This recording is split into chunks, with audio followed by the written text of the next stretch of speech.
need a financial transaction tax at a global level where even countries like Kenya pay. We do not want anything for free.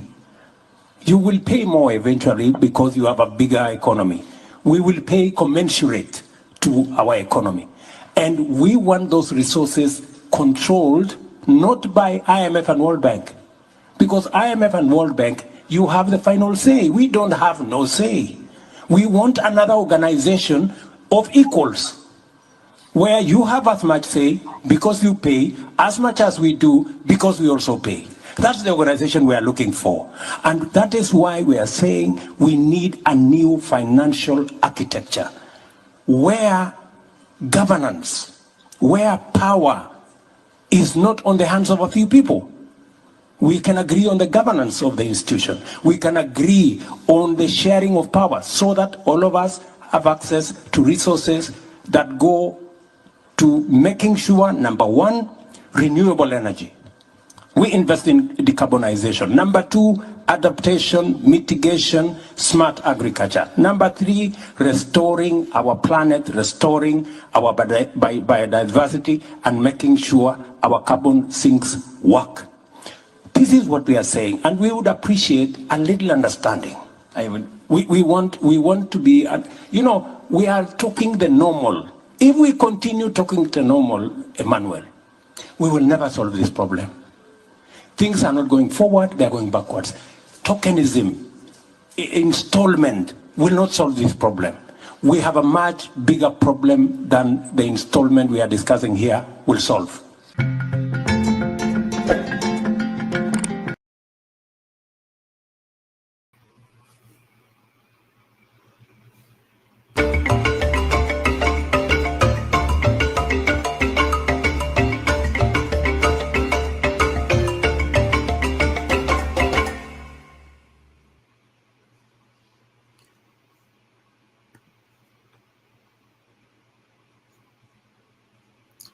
Hello, it's 4:30 p.m. in Lagos, Nigeria, 11:30 a.m. in New York City, 6:30 p.m. in Kampala, Uganda, and 7:30 p.m. in Kinshasa, Democratic Republic of Congo.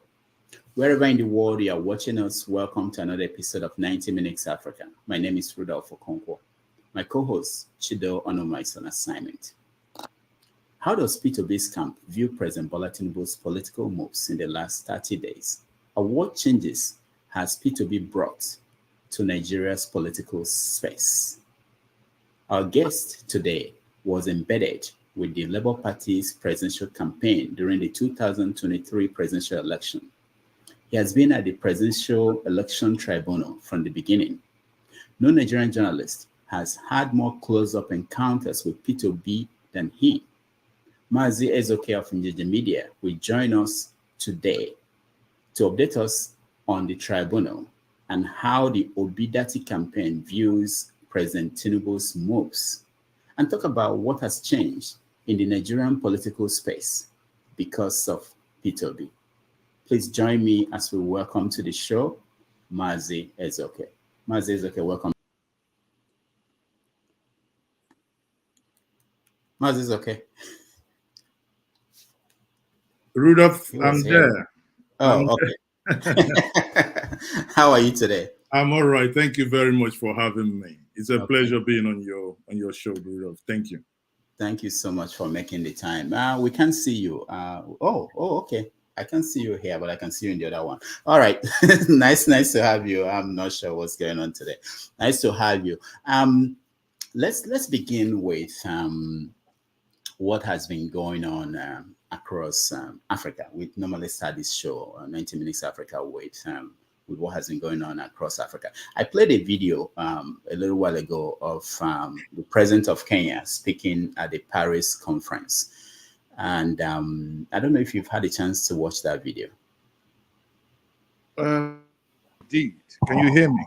Yeah, I can hear you. Yes. Obviously, I did watch that video. I've watched it before. But something just comes to my mind whenever I view that video. It's the lamentation of African leaders. I mean, it's a place where we keep talking the West should do this for us. The West should do this for, they should give us this concession. But in doing that, the tragedy of the whole thing is that that was taking place in France. Now, anyone who followed me for long would know I am not a fan of France-African relationship, China-African, whatever. So it's like they lump a whole continent, and you look at nations coming in to say, let's come, you come, we'll have a dialogue about Africa. The question is, why don't we invite these people and have this dialogue in our own homes? Why must we keep doing this? Well, it is a wake-up call. Compare that to the one that, some argue that is being imposed on them as their leader, who on that day was nowhere to be found. At least the Kenyans could go home with some of succor that at least he spoke. The world could hear him, But, the end thing here is that Africa must really rise up. And I believe that before the world takes us that serious, we must, on our own, begin to speak to ourselves. Let us begin to make it much easier for us to trade within Africa before we even go anywhere else. But again, the event has happened. They are there already. Kudos for him to speak up, but I think beyond those speeches, they must come home and begin to do the fixtures.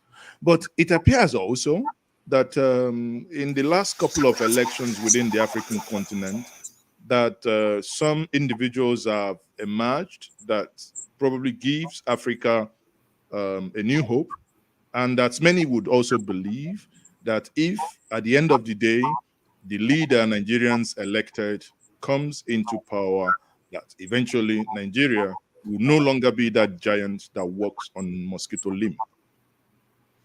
All right, thank you so much. I was looking at the lead stories in the papers today in Nigeria.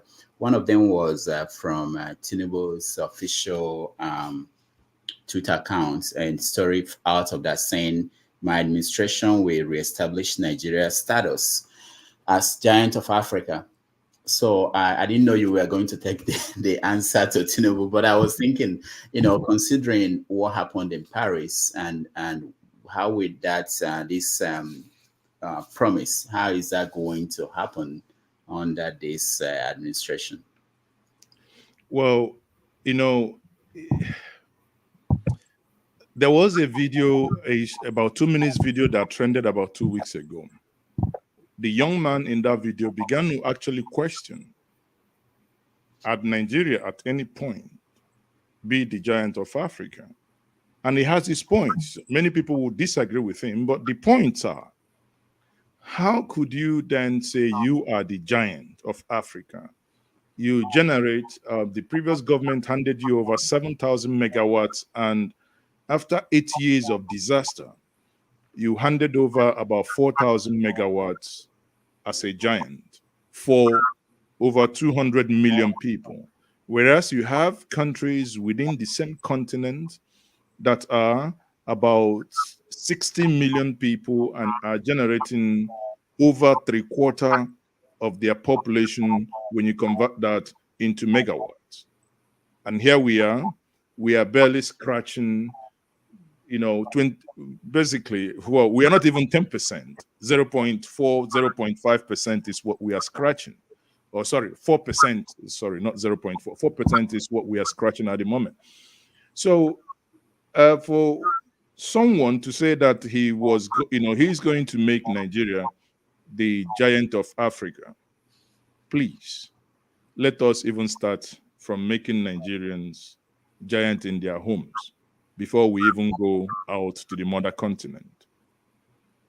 All right. Another headline in today's newspaper says that in 30 days, Tinubu's presidency in 30 days increased hardship rising hopes. That's from Vanguard. They went on the streets, they talked to people, they talked about household prices of things and businesses under pressure due to inflation and the naira depreciating, energy crisis, and all those things. Being that you are close to people in the P2B's campaign, what are they thinking about the last 30 days? Well, Rudolph, I am more close to the people on the street, you know, and that is my constituency. But, you know, I wouldn't speak for, you know, for the P2B campaign, but I can tell you, having worked as a presidential campaign council person and worked within the media, and having been on ground in the last, you know, back to back, put it that way. I mean, we are on ground, but having been here back to back in the last 5 months, I can tell you that the hardship Nigerians faced within the last 30 days is unprecedented. When you speak to some people now, you will hear that people no longer go to work. For the first time, the reason why people can't go to work is that they cannot afford their transportation. Before now, you know, if areas you can use 800 for Uber is climbed to 2,500. Come on, you just want to go to market. You spend 2,500 in, 2,500 out. How much goods or how much food stuff did you buy? Are you going to walk to the market, buy food? So the tragedy here is that in the hastiness of the government, that is very scandalous and is also, very scamish in nature, where you hear a former president tell you that the reason why he didn't remove fuel subsidy was just to allow his party win election, means that he and they understood exactly how Nigerians will feel if they do this without any form of palliative to cushion the effect of what they went ahead to do. Compare that to Peter Obi, who also said he would do the same thing, but he wouldn't just do it, just going ahead and remove that he will first of all look at those oil subsidy thieves. Today, you will be shocked to know that there is not going to be enough, even the savings that they expected to be accruing from the oil subsidy is not going to be there, because the quantity of oil that he once asked us if we did drink the oil, he will want to know who drinks this oil. Then those are our neighboring countries who drank our oil. Now we are here and we cannot even get those monies that we were expecting to get, then we're already in trouble. So I can tell you the views of the P2B camp is not different from the views of every average Nigerian, because these are average and low cadre of the society. People like you and I, people who feels the pulse. Now, you know, everything is increasing like mad. Things places you could go with 100 naira before, you are not talking about quadruple, triple the price. I tell you, we are seeing what happening in France. It's not a threat to anybody, but it's when you hold the populace down for a while and for a long time, even goats can bite when they see no other ways that they can escape. Now, you mentioned France, and let's actually go there. Charlie Boy said something or tweeted something out about France and saying that Nigerians should. I wanted to show that tweet, but I will show that as we speak. But the reaction he got was for Bayo Nanuga, who is one of the media people around Bola Tinubu, to demand that the security agencies should arrest him. What is your take on that? You know, Rudolph, my brother, sometimes there are things for want of words that one will say necessarily don't need to speak about. This is arrant nonsense. Are we talking about the same Bayo Ononuga who incited people during the presidential and gubernatorial election in Lagos? Has the police arrested him?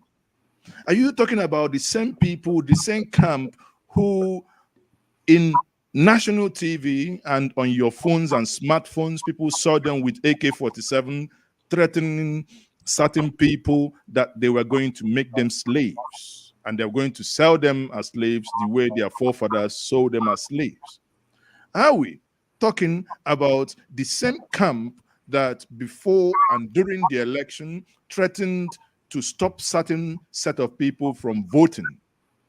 And many of us, myself included, reported those videos and tweets, yet the Nigerian security agents all formed deaf and dumb. But there is one man who in Lagos calls himself one Ezendibo somewhere, I can't remember which part of Lagos, who out of disgust said that if the police will not protect him, he was going to go back to the southeast and get his own people to protect him. Has he come out of the police detention? You see, sometimes the nation is a very crazy place where things doesn't make sense. And over time, it hasn't made sense. What we were fighting for is to restore the dignity of man, that each and every one of us will have their respect, that when you cross the line, you answer the questions. Charlie Boy did say, look at France, what is happening in France, that Nigeria should be very careful. Listen, when the EndSARS happened, it wasn't planned. Nobody knew that it will happen. Nobody knew how it will end. But you can't keep, beating up people every single day. We saw a video in, was it Auchi, where the police used an old Sienna to run over a man because they said he had no plate numbers, and that warrant you handcuffing an individual and using a car to run him over. These are the things that built the anger of the people. In France that you referenced now, what was the issue? A young man was stopped. He had no papers, according to the report, and he failed to stop. And this is not America, for Christ's sake. France is not a place, Europe is not a place where the police carry on, anyhow. And that individual was shot. The police has been arrested. But that alone, the day, if Emmanuel Macron woke up and they told him that his country was going to be in such chaos because someone was shot in that manner, he will not believe it. But these are angers coming from certain section of the country. Many argue that these are from the Africans and the North African Arabs that have over time felt disenchanted, felt that the society hasn't assimilated them enough, felt that they do not have equal opportunities within France, and they saw an opportunity to extract their own pound of flesh. Why do you think someone will begin to destroy properties if that person in any way, shape, or form owned any? But hey, this is here. You can see then what Bayo Ononuga is basically saying. Actually saying that Charlie Boy is 73. Again, that is at his level. He does not actually know the actual age of Charlie Boy. But it's not my job here to tell the audience how old Charlie Boy is. But when you look at this, you begin to, if you go back, sadly, time will not permit us to do that now. But if you just oppose what Bayo or what Charlie Boy has said in his tweet, just oppose that to what Femi Fani-Kayode, Bayo Onanuga, and a couple of others, what they said during the elections, you would actually probably confer area father Charlie Boy sainthood when it comes to written words and what they could do to the emotions of the people. So, so Nigeria now is quite tense, and people are the section of the country that they're just waiting for what the tribunal will rule. You were there. How do you see the process? Let's start from there. Well, so far, the in fairness to the judiciary, so far the process has gone so far so good. The PDP and the Labour Party had in the last 3 to 4 weeks presented their evidences. Starting from tomorrow is going to be the time of the respondents, that is the APC, Bola Tinubu, and the Shetima, to begin to bring forth their defense. Those things these parties have raised, they will begin to respond to them, and this is going to run till August 2023. So far, and in many cases, I must tell you that being always present in the court, that we can see that sometimes they will raise objection for no obvious reason. And it gladdens that once they raise these objections, the court, that is the Presidential Election Petition Court, some would say Presidential Election Petition Tribunal, either way, the nomenclature remains same, that they would say they overrule that objection. So it hasn't, with the exception of 1 or 2 times that, that an objection was sustained, it has always been that objection was, basically stepped down and rejected, and allowed the Labour Party to bring in these evidences. And the highlight and the key element of the evidence provided in court are in 2 folds.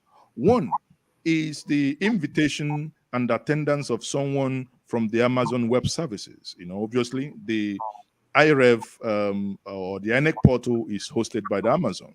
So all the audit trails, all the technicalities, the technical stuff that happened, were argued in court. Second is the evidence that Labour Party was able to tender 18,088 blood pooling unit to result. Then ask yourself, if you translate that 18,088 polling unit result, that gives you about 2.4 million votes. If Mahmoud is anything, if integrity is anywhere near his street, his home, or his hometown, then you begin to question and wonder why with that level of unclarity, with that level of, what many people will say, intentional manipulation, that a final result was declared. Yet, let's see people, when the result was declared, say you can go to court. And individuals, a very peaceful person that you have said he can go to court or they can go to court, have gone to court. Next thing is, oh, why are they going to court? They want to burn Nigeria. Nobody say make we go court. Now court today, breeze don't blow, nyash foul don't they open small. Thank you.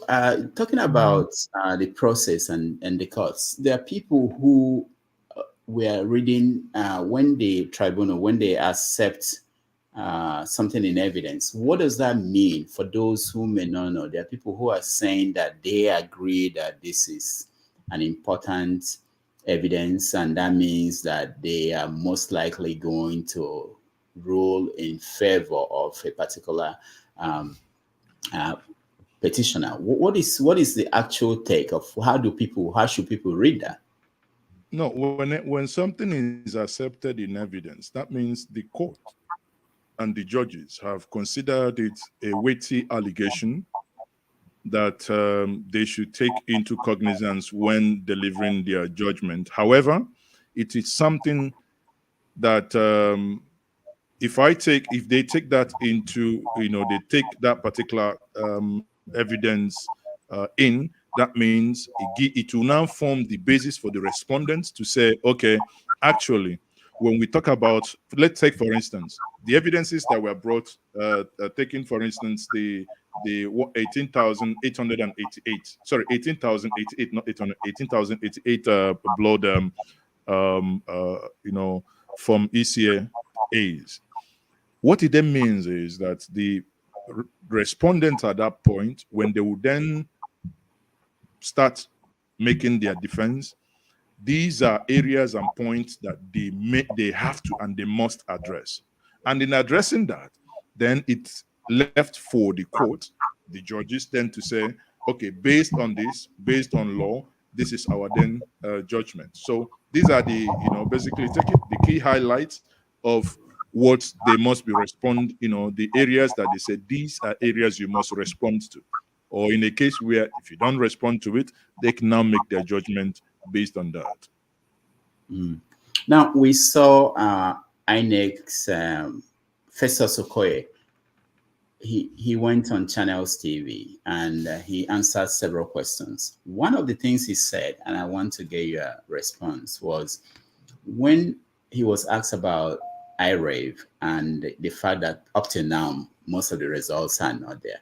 He said, why is that important? Why is it that the political parties are not using the documents that their agents brought back? What do you make of that answer? It's sad. If I knew you would have asked this question, I would have shared a video of him and what he said before the election, that the usage of IREV and the usage of beavers is sacrosanct and must happen. Now he is the same person questioning and saying what you've just read out. The question that I would then ask is, we spent 350, some say 300 billion, but eventually some extra funds were requested. So 350 or 55 billion to do this macabre dance. Don't we know that we had agents before we talked about electronic transmission? Should we have waited for the agents to have returned their copies of their Form EC8As before result was announced? Do you understand? This is an independent body. So that question he asked, actually, without sounding to be offensive to him, is nonsense. The parties keep that for their own evidence, not to conduct and announce results for you. Their job was to have presented the original authentic result. What then it's very disturbing is how come 3 elections happened in one day? And this is one thing that I saw him a couple of days ago with Seun Okimbaloye on Channels TV. The question that he has not still, even after that program, been able to satisfactorily answer to every single Nigerian with gray matters in between their skull is 3 elections happened. The Senate and the National Assembly, that was the results where the voting happened simultaneously. 2 of them went successful. 1 went successful until about 1:30 when the results started coming in. When they now saw what was happening and the content of that result, suddenly things began to malfunction. You see, one thing, on a personal note, and this is my assertion, and this is my belief, I take full responsibility for the following. At the end of the day, if someone is not punished for wasting Nigerians' time and money in the manner the election was conducted, then that means this nonsense will keep happening. The question that INEC must answer, and Nigerians must not fail to keep demanding this, is very simple. Who authorized that upload be stopped? Who authorized that? Whoever was behind that should be punished. Because this is, they are taking Nigerians for, honestly, they're taking Nigerians for a ride. Now, in that interview, he said that it was caused by glitches. He couldn't explain. He said that he's not a technical person, that he was just a lawyer or something, that he would not be able to explain what the glitches were. Were you satisfied with that answer? No, I mean, obviously I wasn't. I I was expecting them to get, because you see the issue is when you have many Nigerian volunteers, people who are not even obedient, but these are people who are concerned Nigerians, people who their day-to-day job is in this field. So what they've then been asking, and everyone, myself included, is asking is, let them come and tell us with hard evidence what happened. From the testimony of the Amazon Web Services witness, that glitch, so to say, that happened, it's something that they must explain why it happened, because from Amazon point of or from Amazon data center, that glitch was not from them. It was from the end user side. And who is the end user? Inec. All right. Last week also we saw EU. They published their final results, and it wasn't very good in terms of how they viewed INEC and their performance. Were you surprised? No, I was. I mean, come on. EU provided the bulk of the money for the election. They provided. Do you understand? So, if you had done an investment and you had hoped by whatever the man said. I mean, I was at the Chatham House 2 days after Peter Obi was in the Chatham House. I was there when Mahmoud was talking. Many Nigerians took him serious. He came back, he continued the same thing. So for EU now to eventually, took them time 3 months later, now to say and bring out this result. So it tells you this is a result that has actually been watered down. It's a result, but even at that, it's still damning, because if they now say that EU is trying to take side, there is a proverb in our place. When the blind man finishes licking the dollar, that is the local apple, he must go back to the same dollar tree and see if he can pluck one again to eat. You cannot, you have to mind your language, because these were people you convinced, they brought the fund, they ran. Most of the advert, if you still go on today, if you just type on Google INEC EU, you see the videos there. The videos they promoted, they helped, they brought the fund, and even to help us from some of these technologies. So we can't then, when they now write their report saying, from the conversations we have had before now, from the things that has happened, from the reports we had, this election fell short of our expectation. But again, as Nigeria, rather than address the real issue, what they will always do is to get angry. Okay. Now, there are people, including some members of the Labour Party, they are now saying that Nigerians should move on, that Peter Obi and Atiku Abubakar should stop their challenge of Bola Tinubu's election. What do you think about that? I do not think there is any member of the Labour Party that is saying that. What you have are those, my good friend Kenneth Okonkwo will refer to the Apampa camp, or Mr. Pampa's camp, So those are people, because they were never part of the movement to ensure that things happen differently in Nigeria. But again, I do not also get angry on those who say Nigerians should move on. We've been here before. Recall that in 2003, His Excellency Mr. Peter Obi contested the election under APGA and won. What happened? That election was stolen.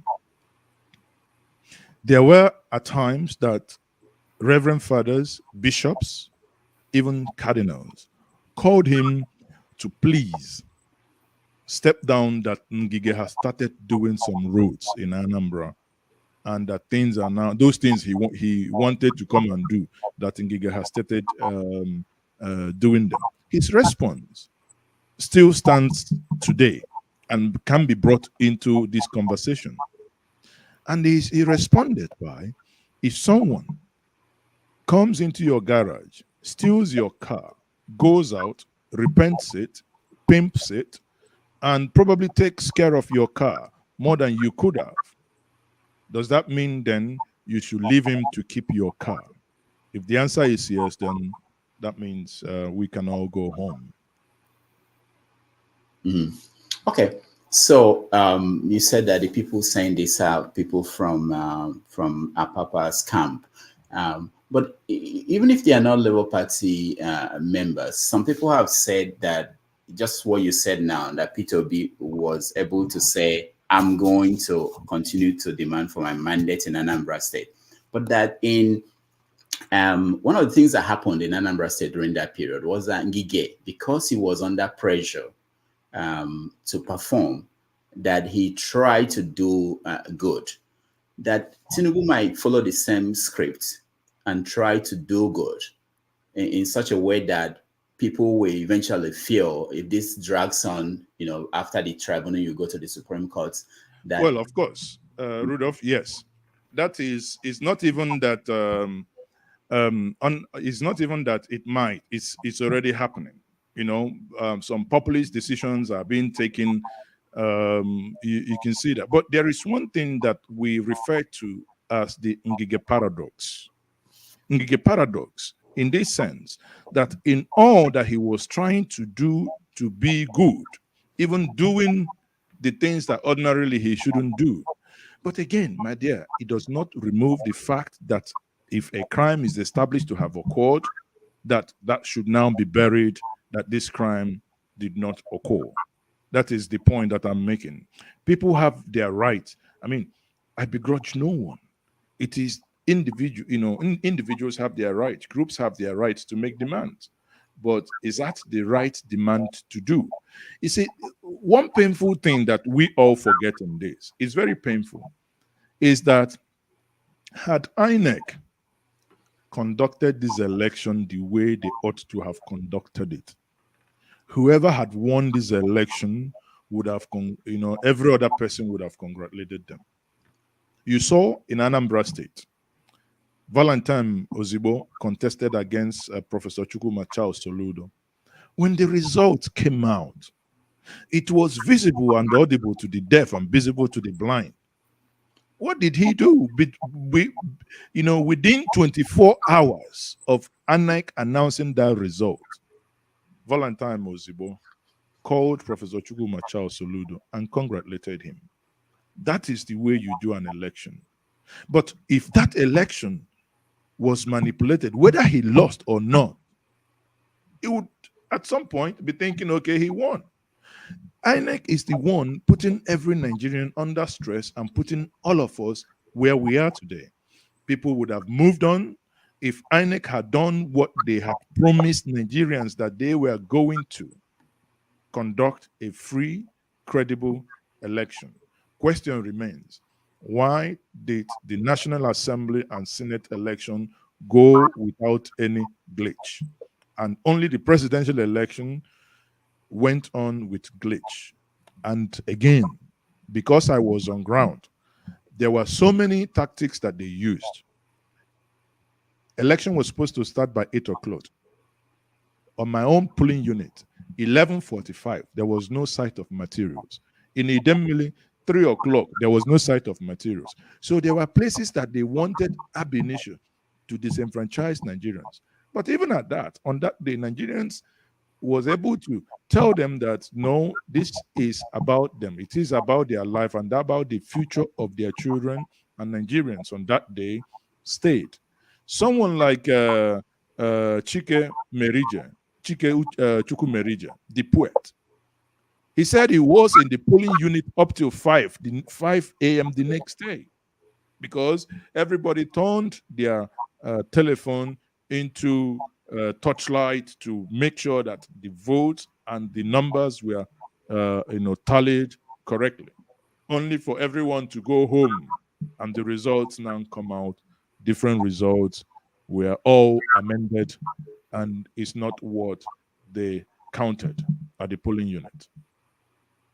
So now, so whatever happens, the tribunal will rule, and most likely all the sides will go to the Supreme Court.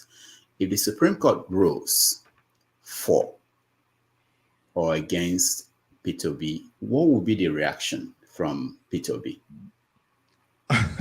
I wish I can speak for him. I'm not him, but it's normal. The same reaction that would have happened when the court ruled in 2006 that he should come and take over from Ngige with immediate effect. So in this case, if if the tribunal rules that that he won the election, obviously it is expected that the respondent go back to, or the APC, Tinubu and Shetima will go to the Supreme Court. Whenever the Supreme Court rules, whatever it's if the Supreme Court says he did not win election and the reasons must be given, then we go home. But if they say that the election was won and they uphold whatever the outcome of the tribunal has, the verdict of the tribunal, then he will go on with governance. He has a manifesto and he will begin to implement those things promised in the manifesto. But you will see the difference, that governance will change and you will see a governance with empathy. Now, let's talk about those differences. Some people are trying to say that one example is the convoy that Tinubu used in Lagos when he came into Lagos from Paris. The number of vehicles that followed him, that Nigerians were not happy about that it was as a result of some of the things that Peter Obi has been saying or said during the campaign about reducing the size of the government that we run, so that already that there are impacts of his campaign even in this administration. What do you say to that? If I'm being frank, I think there is too much hula baloo about the convoy.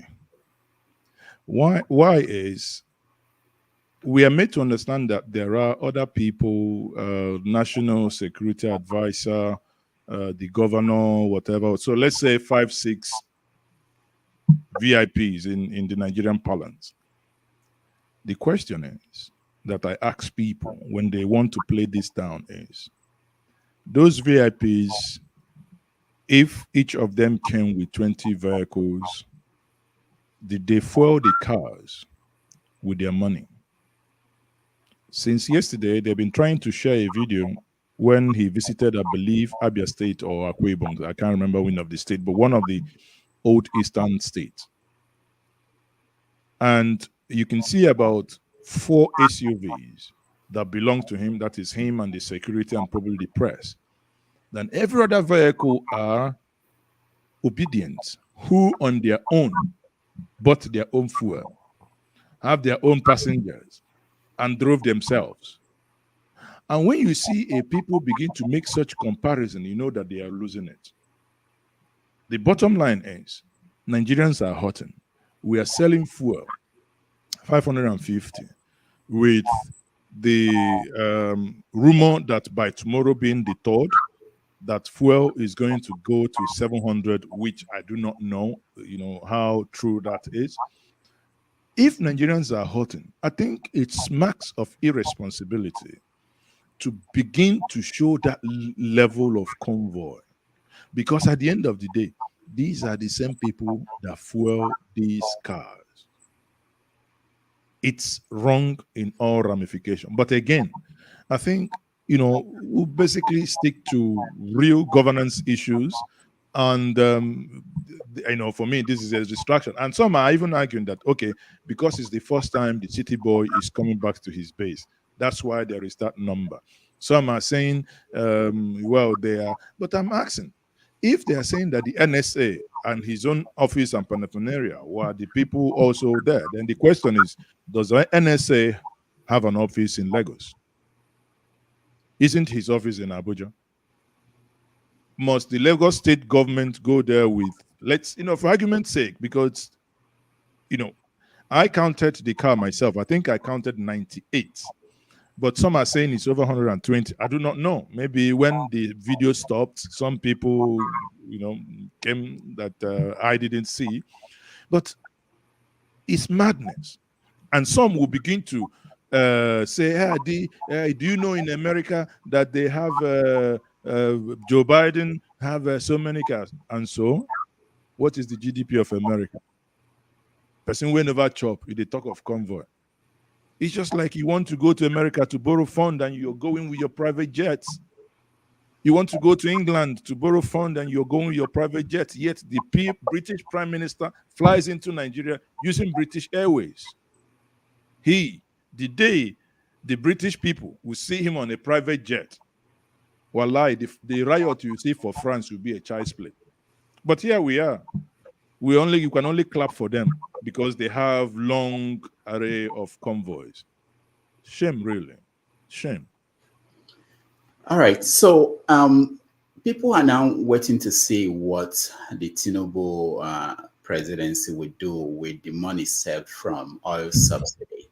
I know that Peter Obi also promised to remove subsidy.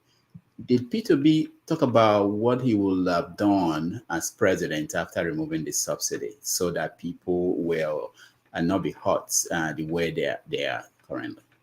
Well, he made a general term of, these funds will be plowed into palliatives to help ease the pains and the sufferings of the people. I can only hazard a guess. I honestly will not tell you, and I can't tell you the clearer details of line items he would have done, but clearly I believe that one thing that he has said consistently is that even before the removal of subsidy, we must first of all deal with the thieves and those that drink those oil, and that is what we are not seeing. We have seen MFLO now. You see, that is Nigeria has a way of making thieves look clean.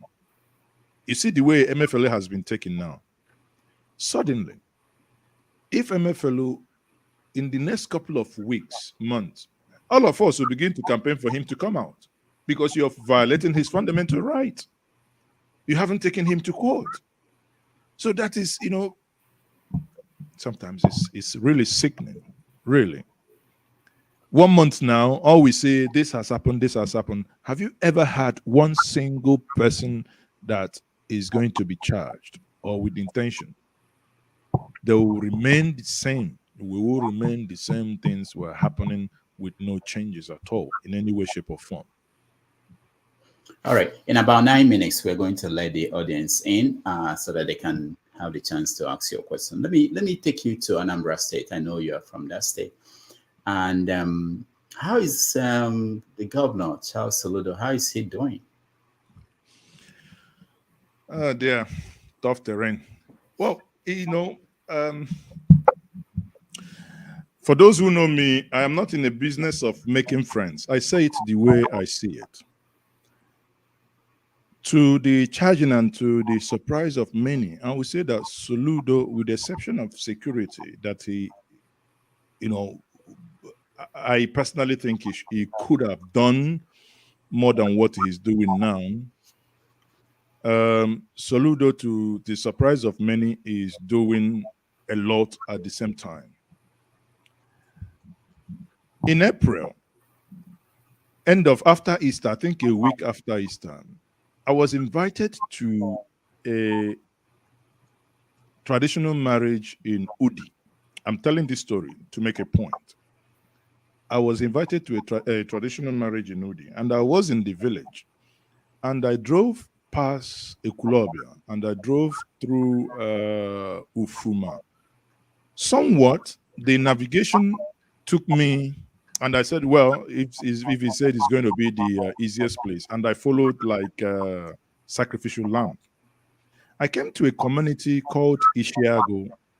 As an adult, it's in my state. I haven't been there. I didn't even know the community exists.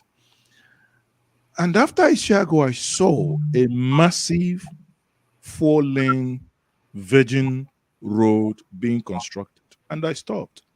I asked those working on the road, who is doing this road? Is it federal government? They said this is being done by Anambra State government.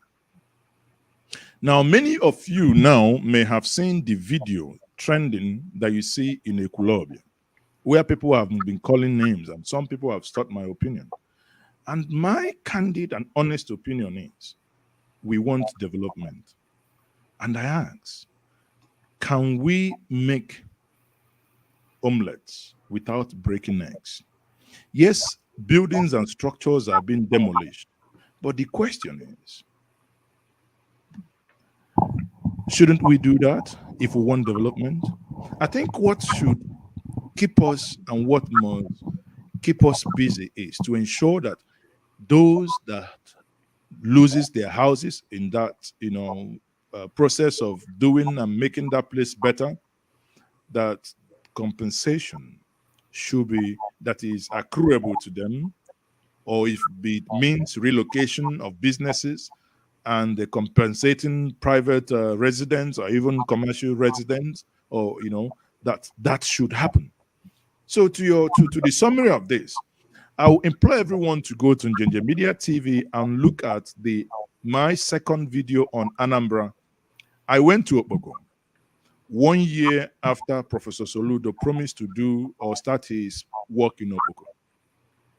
And to my surprise, when I went to the street to ask people, the people of Okpoko doesn't have the elitist thinking that you and I may have, because he spoke and made some silly comments against Peter Obi.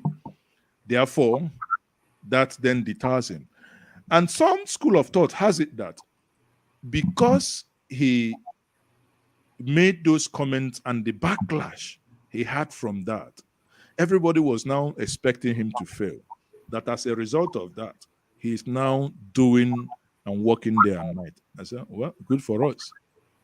However the child comes to earth, a child is a child.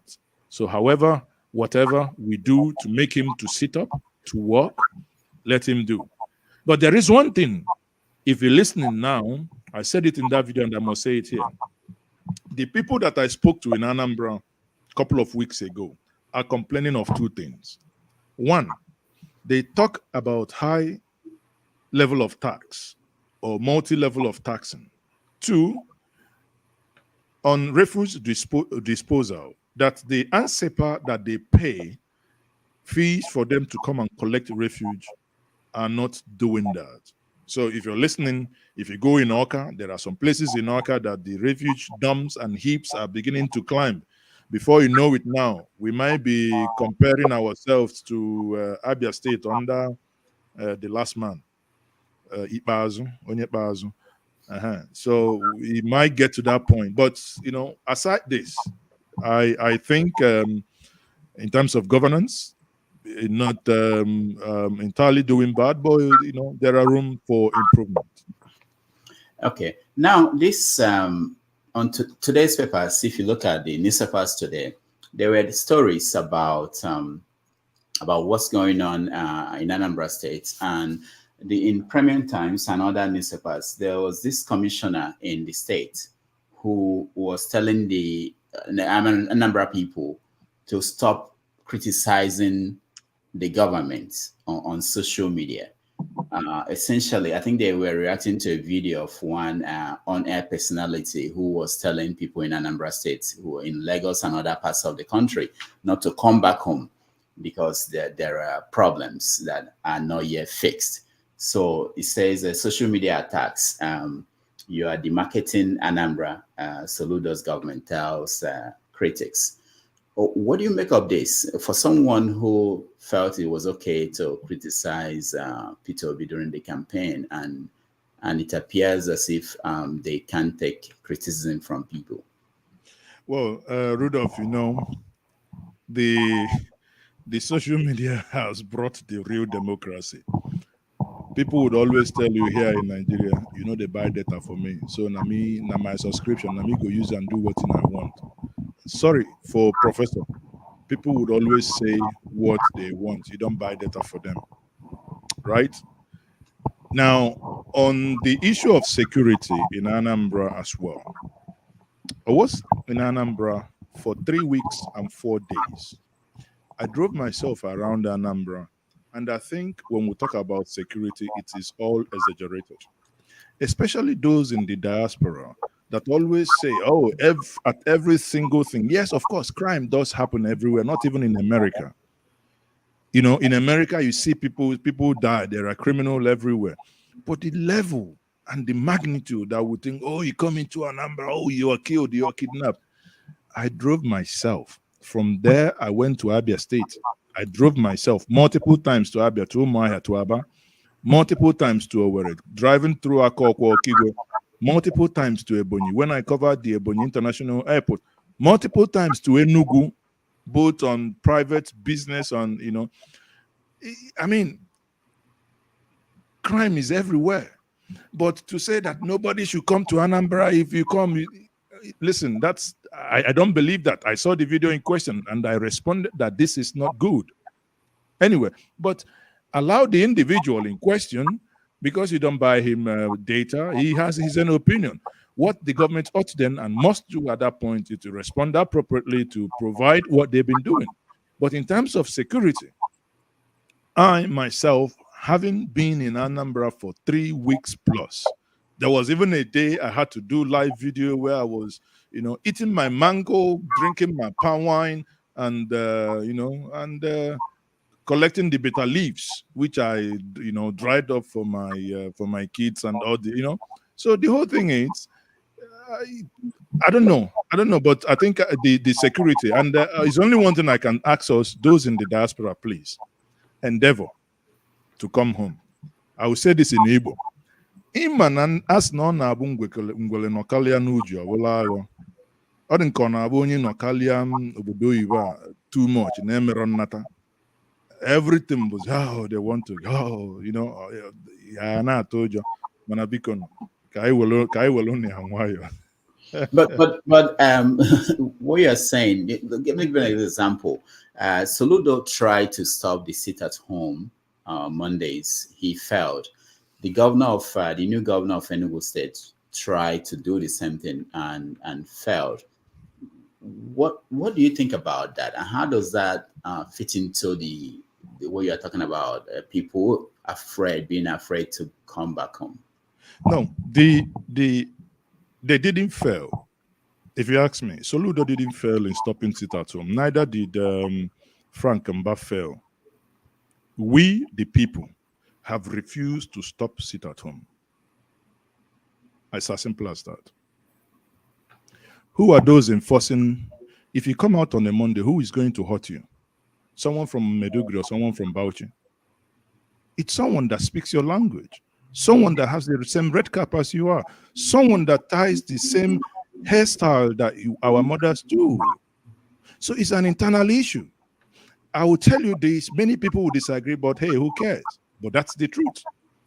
Many people, especially government workers, have become lazy on Mondays. They see it as an extra public holiday. So they want to stick at home. If we, honestly, want to begin to come out on Monday, understanding how much we'll lose on Mondays, we will begin and we must stop it ourselves. Because it is a creation of the people that they say, if XYZ doesn't happen and they're going to, I mean, when are you going to stop? When? For what reason? Have you ever seen, and I keep giving this analogy, you go to the kinsmen meeting, you have an argument with other kinsmen, and because you do not like the language that they spoke with you, then you go home and you lock up your family members and throw away the key and say they must have. Yet the perpetrators and sponsors of these sit in their various homes outside the great Igbo nation, and most times in diaspora, go to work on Monday to earn money, and now go on Mondays and tell their parents that they must sit and die of hunger. That is not wisdom, if you ask me. Now, you mentioned the people who enforce this. Some of them are claiming that what you just said, which is totally a new idea out there, that the people are the ones who are refusing to go out and go to work. So some of them are saying that it's a proof that the government of Nigeria has no influence within the eastern states, that they have the people on their side. Is that the same thing? The government of Nigeria doesn't have control. How? Yeah, they're saying that they are the ones that if there is a referendum today, that people will support Biafra moving out of Nigeria, that they prove it every Monday by people staying at home and nobody could stop that from happening. People sit at home, you know, forget internet conjunctures. When you sit with people and you sit with them on Mondays, you have 1 or 2 drinks with them, you ask them, because this is what I do. Why do we even sit at home on this? And many will tell you, neighbor, that doesn't sound like someone who is sitting at home because of any conviction. Just fear. Fear.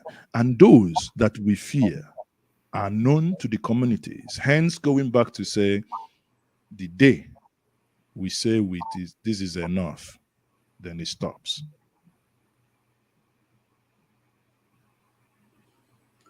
We can't hear you anymore.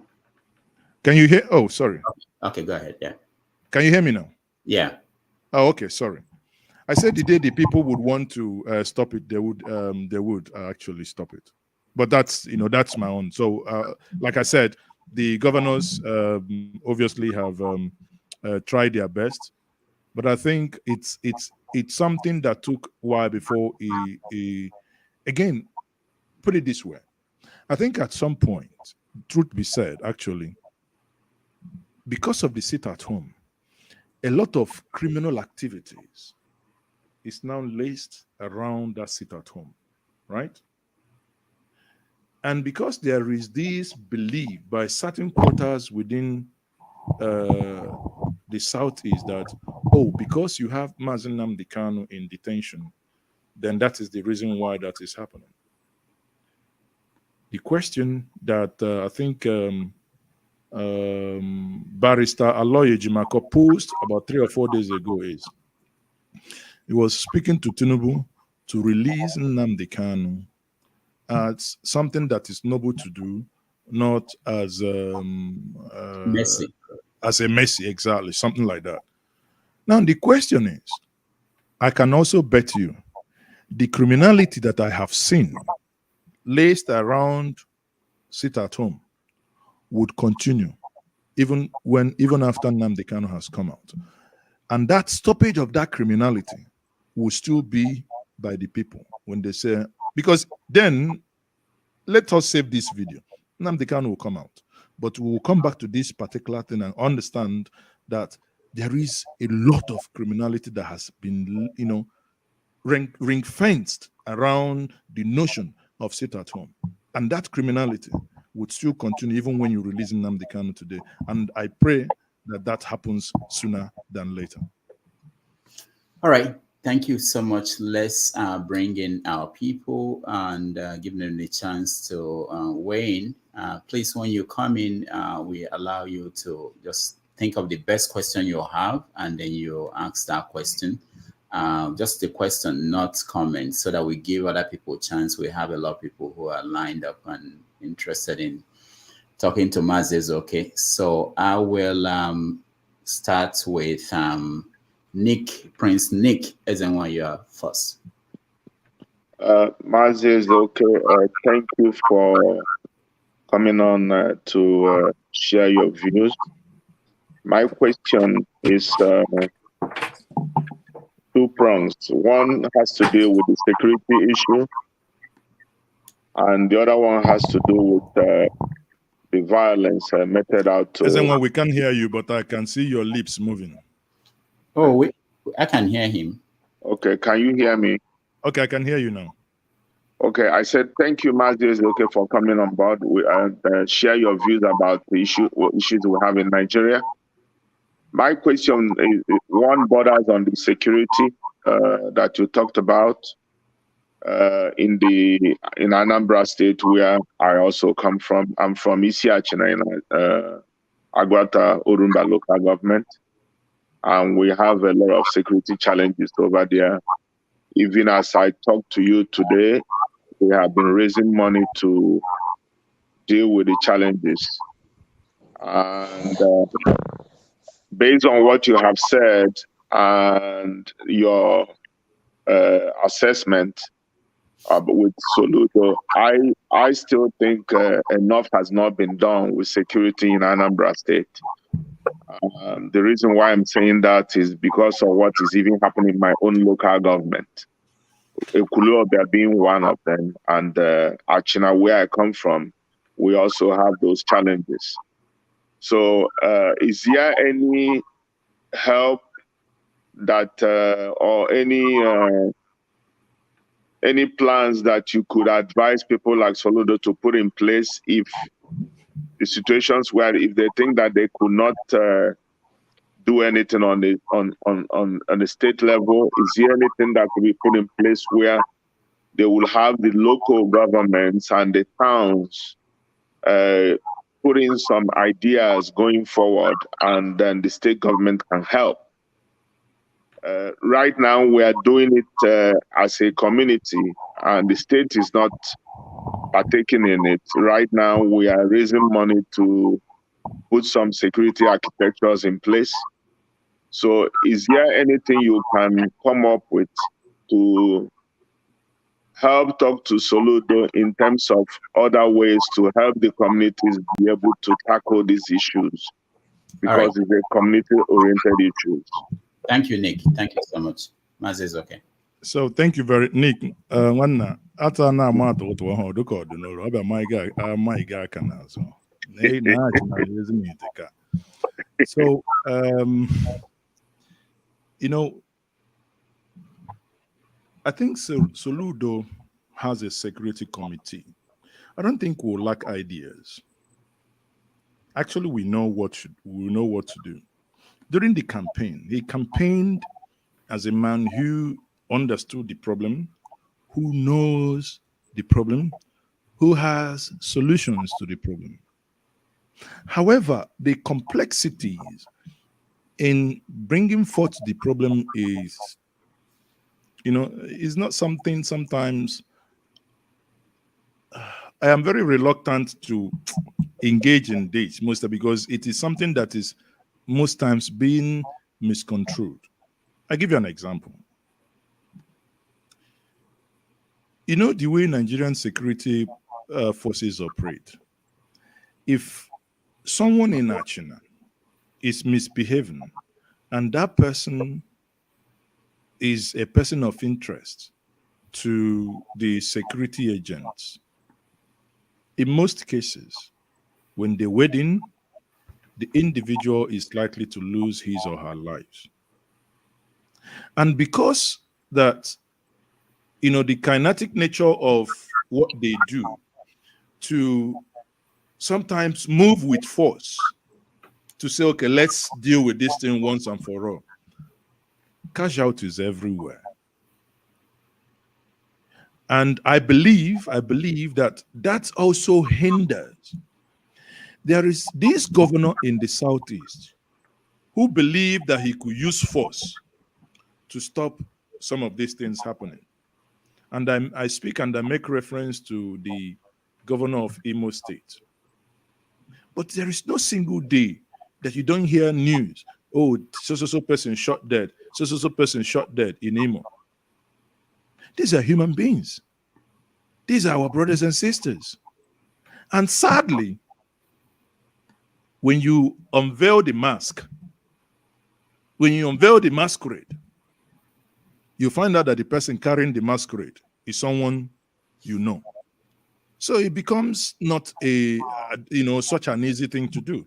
However, my advice to the government, and the only thing I can drop is, if anybody, you see what Nnewi people are doing, Alo and Nobi, some of them have now gone technology-wise, now, putting CCTV some places, and, and many people have CCTVs in their house, in their front gates, that when a car drives by, or, at least they know who goes where, and probably find a way to tackle that.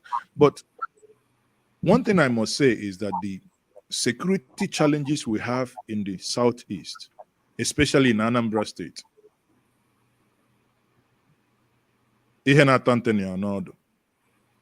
thank you. All right, thank you so much. Prince, another Prince, Akwachi. Prince, welcome to the show. Question for Mazi. Good good morning, Dr. Rudolph, and good morning, Mazi Ezeoke. I wanted to ask onwe apa na-etugi, especially Nibo. My other title name is Aneliako, and my chieftaincy title is Njenje, Onye Njenje Konyise Weham. Okay. Okay. I guess I like it from here. My question is pretty much aligning myself with the facts that you talked about the case in court. Now, my own is people who are asking for the court, for the court case to be withdrawn. Why are we in a haste? Something was done, and when the person complained, you told the person to go to court. Allow the court processes to finish. And some people will say, "Oh, what about America and other stuff?" You know, between Biden and Trump instituted about 69 lawsuits, and it was handled before inauguration. It was handled, of which every one of them was found to be frivolous, and I don't know. But each time you see Nigerians, they keep comparing themselves with America. They can't even stand. They can't even withstand one of the processes. So in a nutshell, so what I'm saying is I'm solidly in support of Peter Obi, still in court. If I have a way of reaching out to him, I will tell him stay in court as long as it goes. And then peddling names, they've started peddling names now. I saw somewhere yesterday they've started peddling names of Ozigo, Pat Tommy, being coming, being considered to be a minister. And I'm saying, wow, that is surprising. So I don't know what your view on that. Sorry, just disregard that. That is fake news. If you go to Valentine Mozibo's Twitter page, or if you go to Njenje Media, I think it's been published there as well. That is fake news from Peter Fell. The same thing applies to Professor Pato Tumi. Also debunked that long ago. But again, we become a nation of people who want to dwell and like fake news. Now, to your comments regarding people asking for that election to be withdrawn. Again, we are in a democratic society. Allow people to talk now. So people will say withdraw now. They say go to court. We've gone to court. So we'll leave it at that. But there is something that I must also tell us.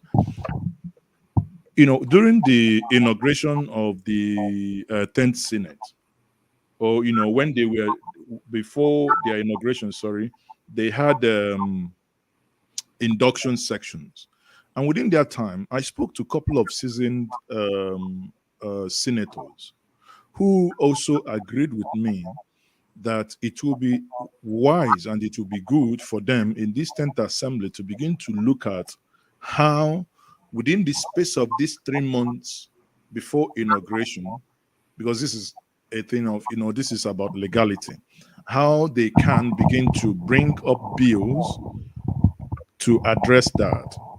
So it is also the duty of you and I to ensure that once the government, whichever government is settled, that we must begin to hold those we have yielded our powers to in form of allowing them to go there to represent us, to say, these are things we would want you to propose as bills, and we must support you to ensure that these things eventually see the light of day as laws for the nation. So I agree with you, because Nigeria, we practice a democracy that allows over 90 days, that is 3 months, for a president to sit in between and answer president-elect. It will be wise. But bear in mind, this is not only at the federal level. It must also happen at the state level. By now, you see people won election and they are still in court. Even the Adeleke of a thing that has even won, and I had someone talked about whether he's going to go to another level of, jurisprudence. I don't know. But, we are evolving. And when we see things like this, just like we have seen mistakes, we have seen stuff that happened with Beavers and Inec, this electoral law that we have, you can take this to the bank, will be tinkered with. By the year 2027, the elections that will happen will be definitely different from the elections that happened in 2023. Thank you. All right, thank you so much. Let's go to Christian. Christian, welcome to the show. Hello. Yeah, go ahead. Can you hear me? Yeah, yes. Thank you. Thank you, Mazi. Okay, I've been actually, sometimes I follow you, but I do follow your programs a lot. I will start by saying, Shakespeare says, in put word in soothsayer's mouth. I say, none that I know will be, but more that I fear may chance. I do believe that nobody can beat a magician in his own card. And what Obi has done actually is to try to beat a magician in his own card. It's now obvious that the northern elites who claim to own Nigeria and the British establishments are more interested in stability in Nigeria or conquest by the northerners.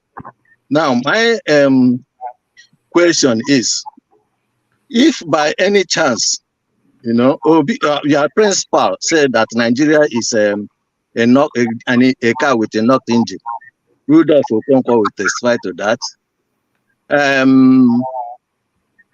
Pat Utomi, which you just mentioned a while ago, also said that Nigeria, his colleagues in outside Nigeria told him that, or whispered to him that Nigeria is a failed strategy. So my question is this: if at the end of this selection that they have done, that Obi ends up legitimizing the process that that brought Tinubu to power, what next? What next for him? And what are the chances that in 2017 they will not perfect it? How to rig this election? Well, I thank you very much for that question. But again, as I know, that that's a dibia. I will also not, I can't take medicine prepared for another person. So the question you have asked now was perfectly directed to Peter Obi, what he would do next. And on that note, I will leave it because I don't know what he will do next. But anytime Rudolph invites him, I would like to join the panel, and I want to know also what he will do next. Thank you very much. But let me just say that we've had an open invitation for him. Oh, Mazi, okay. It's okay. We're not hearing you. I think you were speaking. We're not hearing you. No, I have finished speaking now. Oh, okay. We got that. Okay, I thought you were still saying something. So I wanted to remind you that we have an open invitation. No, but he didn't answer the second question. He didn't answer the second question, that they will perfect the rigging election in 2027, because he said that it will be different. How will it be different? So, sorry. Okay. Again, what is only when you know the outcome of this. So you can't talk about perfection in 2027 without knowing the outcome, because you said it yourself. It is the outcome of this that will now know how perfect or non-perfecting 2027 will be. I think, that's fair. All right. Thank you. Let's go to the next person. Electricity, you are next. Yeah, thank you. Good evening, Mr. Ezeoke. I'm not panelist. You made two statements, and I'm going to kind of wrap it together so that I don't drag it too long. I stand to be corrected if I'm quoting you wrong. The first statement is you said when you hold the populace on the ground. Am I correct in that you made that statement? In what context? You talked in terms of comparison between Nigeria and France. When the populace are held to the ground, they can revolt. Yes, I made that statement. Yes. Okay. And the second statement you made is, if someone is not punished, this you are referring to the issue of Inec in the present situation. If someone is not punished for the alleged rigging of the election, would that be correct? I said if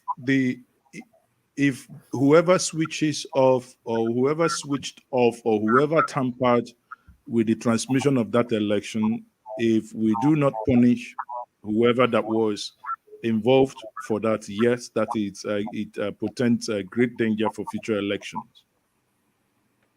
Okay. You will agree with me that nobody has ever been held accountable or punished for anything in that country. Will you agree with me on that?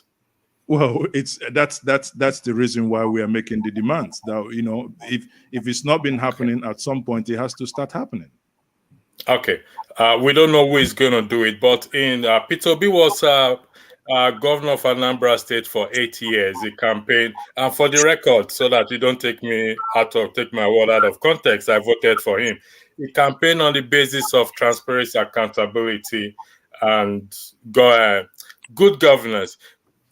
To the best of your knowledge, do you know if you refer anyone to the public prosecutor to be punished? I'm not, well, to the best of my knowledge, I don't think I knew of that. But again, Okay. you see, hold on. That's where, you see, the thing is, when you talk about punishment, it mustn't necessarily come from the executive, right? Because we have institutions saddled with such powers. We have the judiciary there to do their job.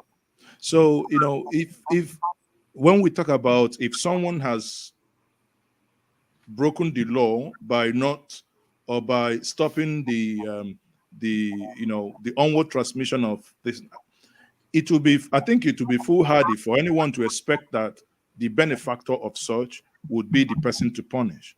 But that is where I believe that the judiciary and you and I, because by the time this tribunal finishes and it is established that the individual or there are a group of people who were behind that, then it behoves on you and I to take this matter further to the judiciary and to demand that the individual be punished.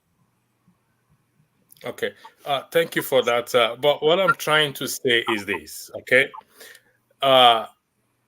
The people are not being held, the populace are not being held on the ground as you claim. That is incorrect. It is the populace that are holding themselves on the ground, not the government. That is an argument for another day. Well, I agree. Listen, it's neither here nor there. The question is, if some decisions from the government are taken that inadvertently affects the public, they are being held on ground. We have someone earning 30,000 a month to feed a family. Now he doesn't have electricity. He doesn't have the resources to put solar panel on in his house, but he must buy 4 liters every single day. Where is he going to get the money? Is that individual not being held on the ground? Okay.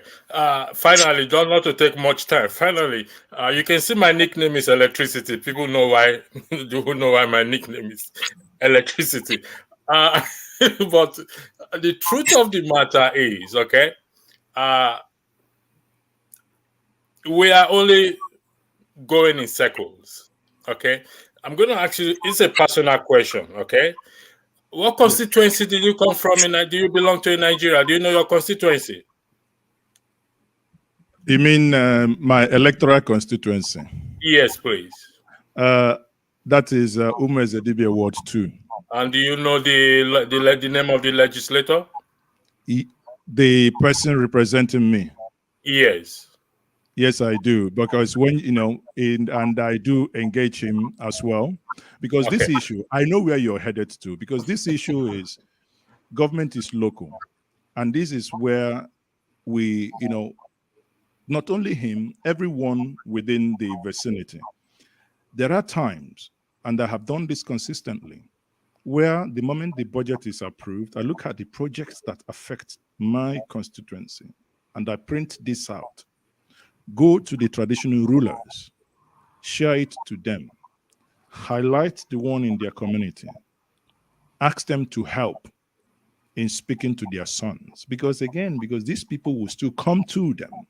And when they come to them, all he needs to do is, he cannot say that he doesn't have it, is to use this paper, put it on the table and say, where is this project and what is happening?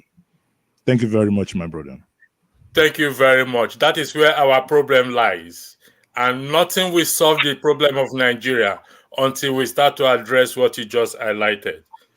Regardless of the court case, regardless of the outcome of the court case, the legislators are our problem. Nothing else is our problem again. And it's up to the people to rise up against these legislators. Then our problem will be solved. Beside that, I stated for the record, today, the 2nd of June, 2023, Nigerian problem will remain the same. Tinubu will be there for 8 years. What's this guy's name? Will be the next Inec chairman. This Lagos guy, what's his name again? What's his name again? That guy that disturbed the Lagos state election. Oluomo will be the next Inec chairman. I'm going to the market. No, I can bet. Sorry, I can bet you on that. Let's bet 100,000 naira on that. It's not going to happen. Okay, I'll take you on that. It's on record. And Rudolph Okonkwo and CM are witnesses. I need my money. Henry, no, not Henry. Electricity. Didn't you forget something? All right. Thank you very much, and have a lovely day. No, electricity. Didn't you forget something? Can you please remind me? Section 68. Oh, yeah. Thank you very much for bringing that up. It's still in the same line. I appreciate it. Thank you. Since Rudolph has given me the floor, I will continue. No, your time is up. You must yield. Well, the moderator allows me. I know it's just to highlight the point you are making. It's Section 68 and 69110 of the Constitution, which gives the people power to recall their legislators. Just like you highlighted, this project, you have failed us as our legislator representing us there. Therefore, we have to recall you, and this happens within the 4-year cycle of 4-year cycle of has anybody in America been successfully recalled? Well, let's be realistic here. This guy is facing what's his name? This guy in America is facing. He's facing. He'll be being caught soon. It's a difficult thing to do, but for crying out loud, we have not attempted. So why do we now get discouraged over something that we've not even attempted? We've not tried it. Where has it been tried? No, it has been tried with Dino Melaye now. Dino Melaye was an in-house fight. We all know what's going on. He stepped on toes. And Dino Melaye said 150-something thousand people voted, but Inec came up with 181,000 people. Dead bodies, names of dead bodies were rooted. It's not his constituency that wrote that letter. For crying out loud. Electricity.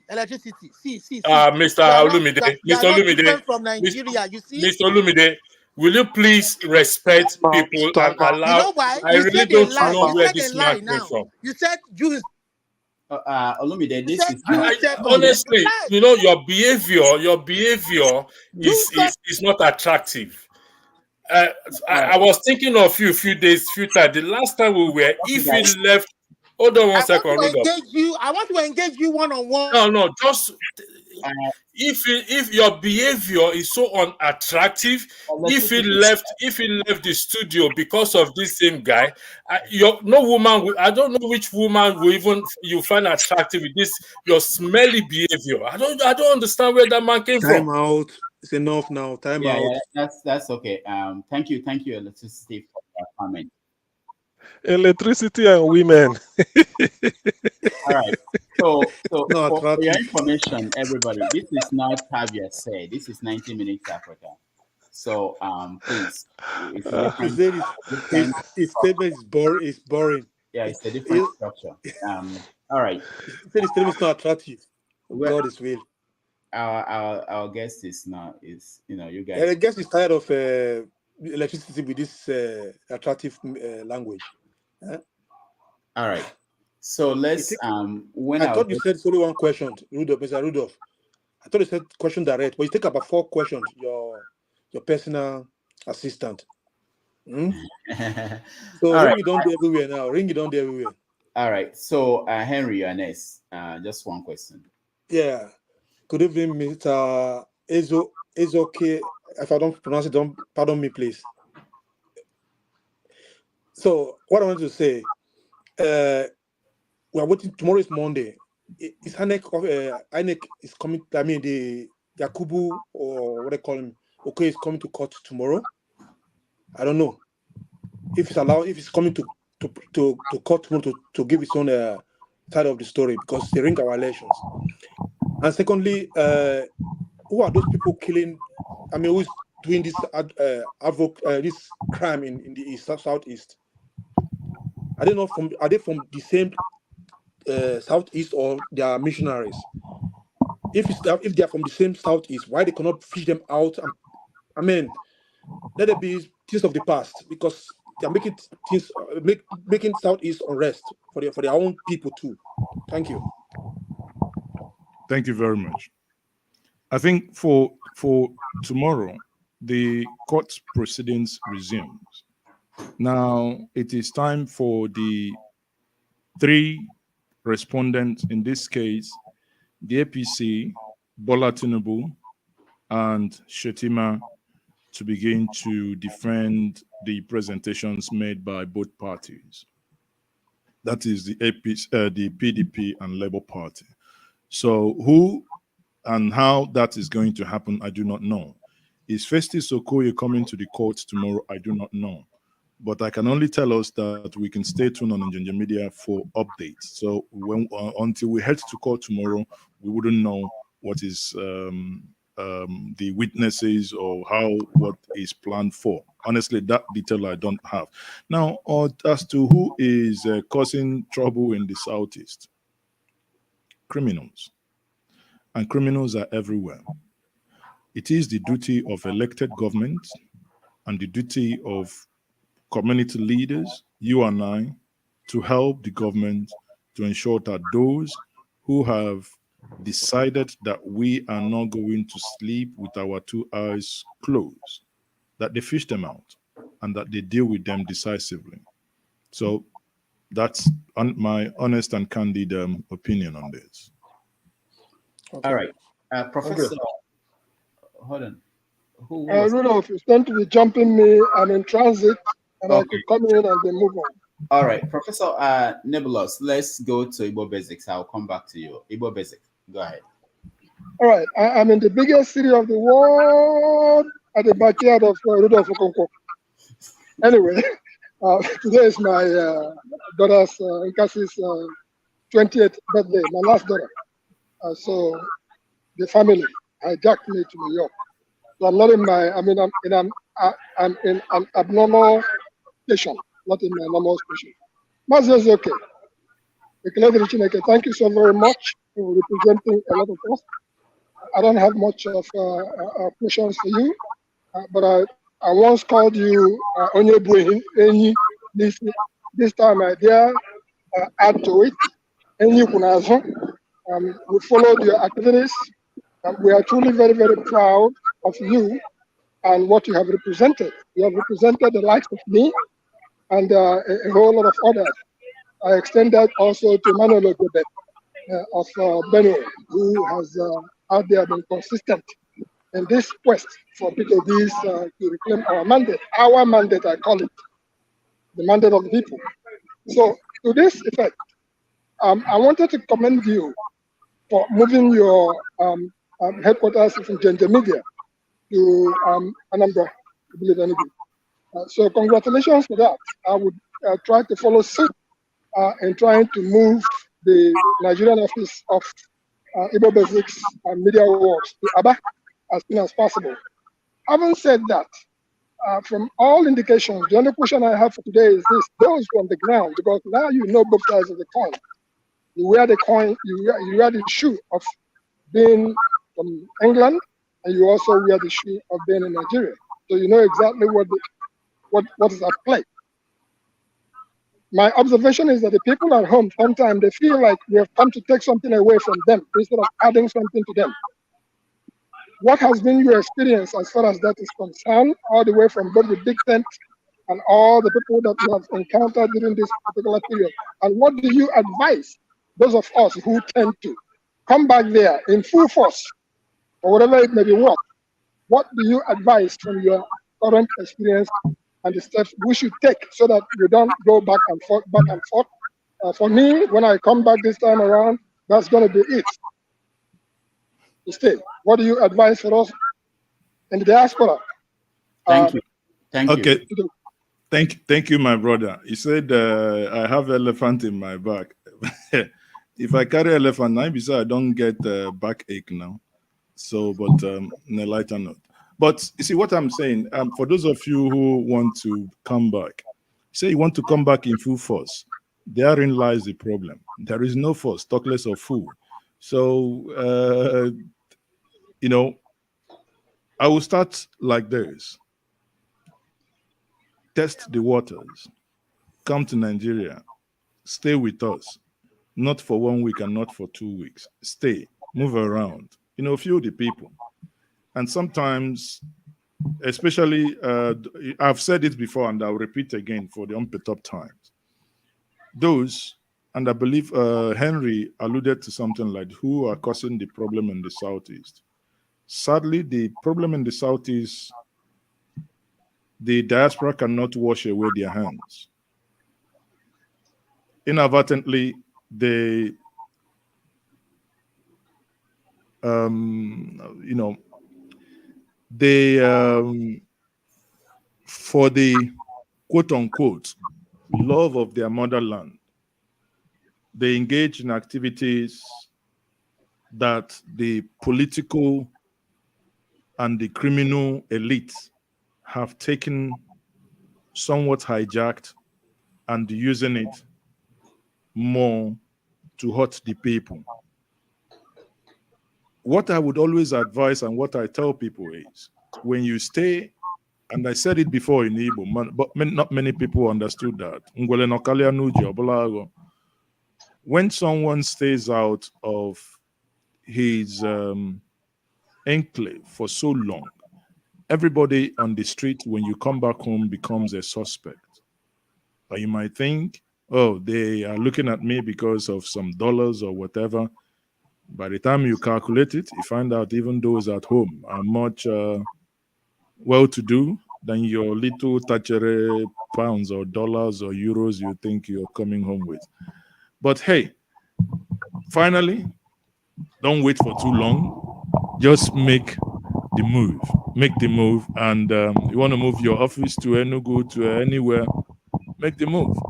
I think it's time to engage in more action than to speak long grammars.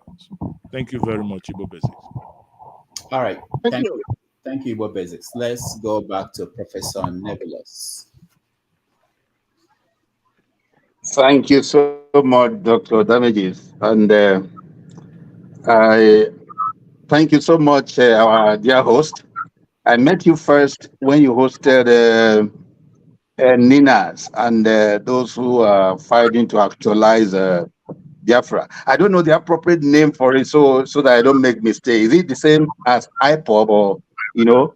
So I met you on that platform, and which you discussed at length with the Ninas group.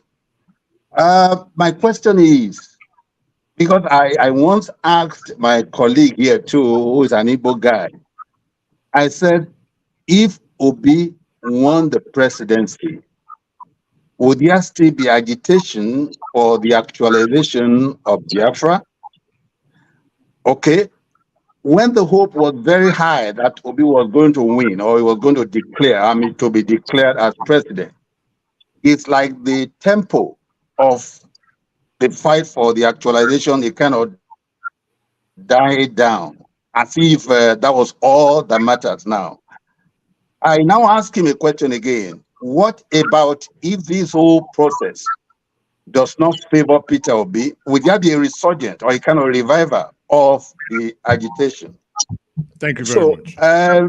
Yeah, because I, for one, I was so much in solidarity with Ninas, because I thought that process was actually going somewhere. Because I'm one of those who believe strongly that until we push that agitation to logical conclusion, that everybody goes its own, so that we can competitively, relate to one another, whichever way the something went at that time. I believe so much in that, because until we go our own separate way, there will be really no even development in the geographical space we call Nigeria today. So, and again, whoever gets there, whether Tinubu or Peter Obi now, in as much as we cannot, apart from what the court will say or do, we cannot say, okay, because we are agitating for Yoruba nation, the Igbo nation, and all these things, no, we will not take whatever is coming and all that. I don't think that is expedient now. But what I'm saying is that if whoever gets there does not, take us to true federalism, as in real true federalism, alias resource control, as far as I'm concerned, that person has not achieved anything. That is my belief. Thank you very much. I think, what was the essence of Bola Tinubu? Sorry. I think I've now understood where you're coming from. If you pardon me, let me address your question with due respect. Okay. Thank you, Prof. Okay. Now, no problem. I need to make this. I need to make the following clarification. One, NINAS is not IPOB. NINA stands for Nigeria Indigenous Nationality Alliance, right? I think for self-determination or whatever. And their secretary that time, and is still, I believe, Secretary General is Mr. Tony Nadi. Now, as following, I have a platform in Njenje Media TV. What I do on that platform and what we do is to bring diverse opinion to speak, because I am a person who believes in Georgia as opposed to war. To your second question, that you felt that the Biafra agitation died down before the election. Now that's your feeling. Did the Yoruba Nation agitation die down before the election? I don't know.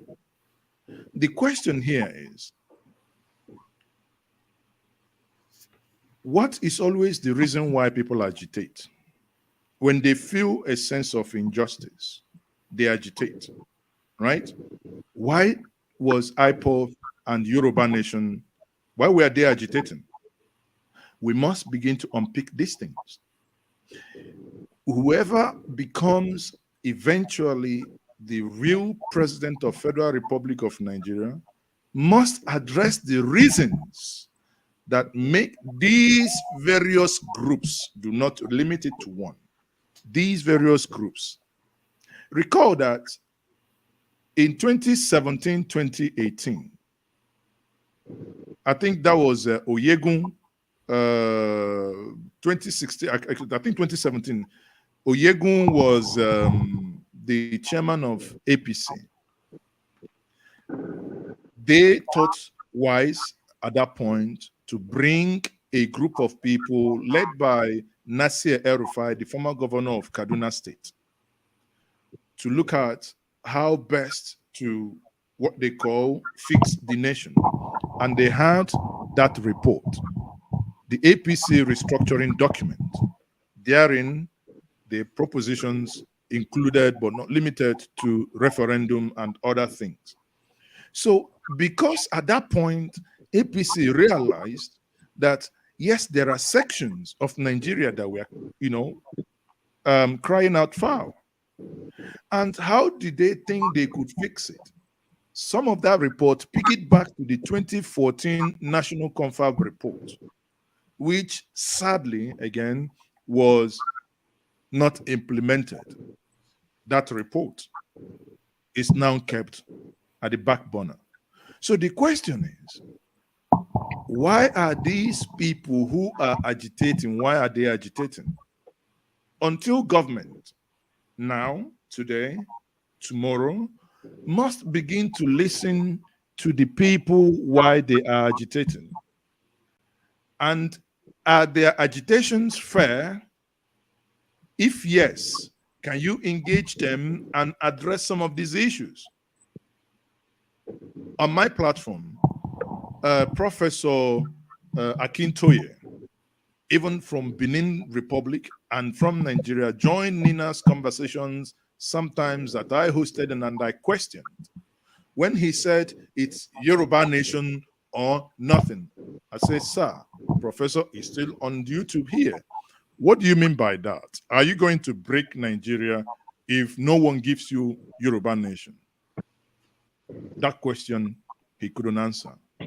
Last week, the same professor that was saying that it is only Yoruba nation or nothing issues a statement that Tinubu is the best that's happened to Nigeria, that he is going to fix Nigeria. Will it then be fair, Professor, to accuse Professor Akintoye that he has abandoned his followers in the Yoruba nation struggle? I'm only a way house or a clearing house where ideas are nurtured and prohibited for the world and viewers to consume. So what I'm not saying is we look at this thing dispassionately. If on the occasion that Peter Obi becomes the President of Federal Republic of Nigeria and he does not do justice for everyone and he begins to oppress and do injustice to certain parts of this Nigeria, yes, the agitations can come out from anywhere and the people can begin to fight back. But I do not see that happening because, in fairness, if one is a man of fairness, a man who believes in equal rights and equal opportunity. Let me give us as an example. When Buhari was the president, he made the first appointment, second appointment, third appointment, fourth appointment. There was nobody from the Southeast in that appointment. I authored a press release as president of Ibe then. And one of my arguments is, it's either if I have a father, I have 6 sons, and I have items to share to them. Maybe 30 items to give them. I come in the first round, I jump one of my son. Second, I jump one of my son, the same son. Third, I jump one of my son. And I wait till that son to tell me, Dad, why are you ignoring me? Or to say, bang on the table, what's that? What nonsense are you doing? Before I'll begin to look his side. It portrays me as a father without feeling and as a bad parent. So in essence here, what I'm saying, your question is very hypothetical.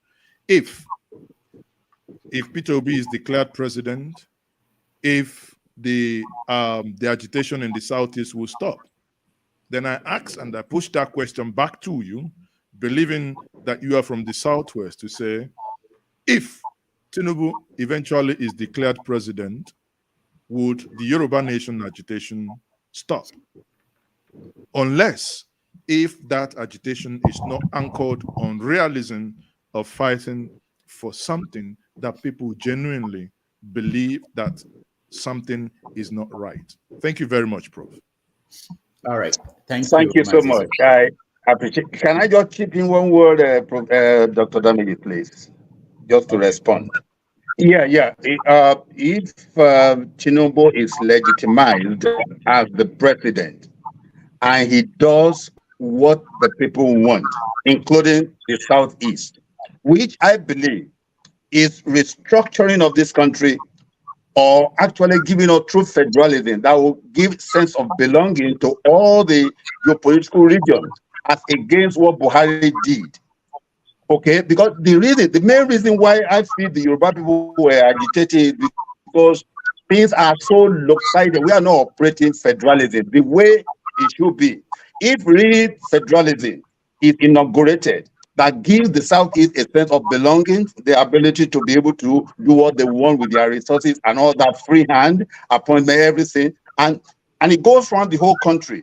I do not think that there will be so much agitation from the Yoruba nation or Igbo nation or whatever. That's the way I feel. Because the Thank you, major reason Professor. why And I all these believe you. things are coming up are because Thank you, of that. Professor. I don't think we need to go back and forth on this because I believe you've also answered your own question. Again, right. if fairness is on the table, everyone will feel happy. Thank you. All right, thank you. Let's go to CM. You're next.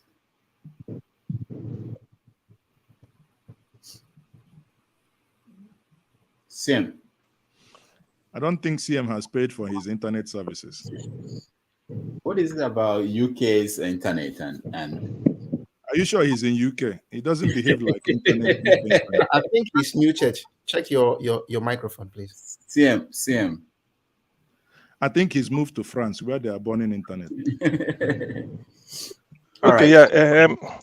Good afternoon, everybody, and welcome to our usual gathering. Mazi, Ezeoke, Nwanna. Let's bring it home. Ekechanama, Ebrunava Obi. My question is really about Anambra State. You know, because in the end, as a Njenje, Emecha, all those things, the thing my question is, do you think that Soludo, with his noble idea, what he's doing, and then is it not the flashback or whatever fight back he's getting, is due to the fact that those he removed from their means of livelihood, talking of the Agberus, they are the people all over the internet and social media fighting back, even concocting stories. Some of them, when you read it, you just start to laugh. Concocting stories. So do you think that Soludo is a victim of the war he declared on the touts in Anambra State to get rid of them and then replace them with the normal the use of technology to collect internally generated revenue? That's just my question. And then how does it benefit me and you? Thank you. CM, you know why I'm laughing? You called the Agberos, you said it out. So I've never known that Agberos can now issue well-crafted press release. And you said he removed the Agberos. You know, it's funny because you removed them and brought them back. So why would they? It's the same constituency. You removed the Agberos and brought them back. And you are here, sitting down here, CM, telling us that we are using technology to pay tax. In which state? Anambra? I have not seen where we are using technology to pay tax. I think what is happening in Anambra is there are two faults here. There are two things that honestly I think happened in Anambra. One is that the uncalled for comments that he made, which is now come to hurt him real hard, because he said, nah, he can't even win 2 states. Well, we now know how many states that he won that got the whole nation jittery. So that's alone on that he's eating his words. But again, those comments and the fallout of those comments only exist within the elite. Only exist within the elite. If you go back, I went to Okoko. I said it before. The video is there. In fact, I might have actually, as we progress, I might go look for that video and share it in the comment section. The people in Okoko are telling you dirty refuge littered everywhere. That is their concern. That he said that Peter Obi won't win, or it doesn't concern them. They are telling you go to Ede Road, go to Ndidawel, where he's building roads. You and I, people will come, people who travel out of Nigeria, is this road? For them, for the past 20-something years, that road was not fixed. So for them, anything where they talk is their God. If you even talk anyhow, somebody who can slap you from the back. So we must understand this thing, that sometimes within the internet that there is this demarcation, that when you go down to the nitty-gritties of on the street, and I tell us, write this down. By the year 2024 December, I foresee when those structures, the buildings that's been knocked down now, when the structures are beginning to come up, the feelings that people had at the beginning will begin to change. I'm not his spokesperson, I'm not in his party, but again, truth at all times must be said, irrespective of who is taught. I do not think, as you are alluding, that the reason why we had some noise from Anambra State is that those touts you removed are the ones writing all sorts of things. I don't know when Agberos and Tout has gone to universities to begin to pen such wonderful essays. And secondly and lastly, I don't think that touts were removed. I think that's more like media abracadabra, because they were removed and they were called back. Today, if you go to Oyuga that you know, if you want to buy bread and leave your car 5 seconds at that Oyuga, your 4 tires will be chained. Yourself, if you come down from that motor, you'll be chained as well. That is the level we are in now. What about Afonobi? Because that is usually the Afonobi. There is no magic there. There's some wishing you are in between them. So you mind what you say. You are in between them. Don't worry. Afonobi is as jam-packed. If you're going from Afonobi to Oketiti, he says the gridlock there appears to have been Vaselined and has built there. I don't know why they trade on the main road. Why can't he build the market for them? If that just to help. Rudolph can attend to that. Anyway. All right, thank you so much, CM. Let's go to Thank you. AY, you're next. Okay. Good afternoon, everyone. Mazi, Ezeoke, thank you for you make really beautiful submission. That also I'm here to actually ask a question. Before I have a comment. You compare the Biafra agitation. Who is talking? AY. You compare the Biafra agitation with the Yoruba nation agitation. To be honest with you, I personally don't believe the Yoruba nation agitation was real.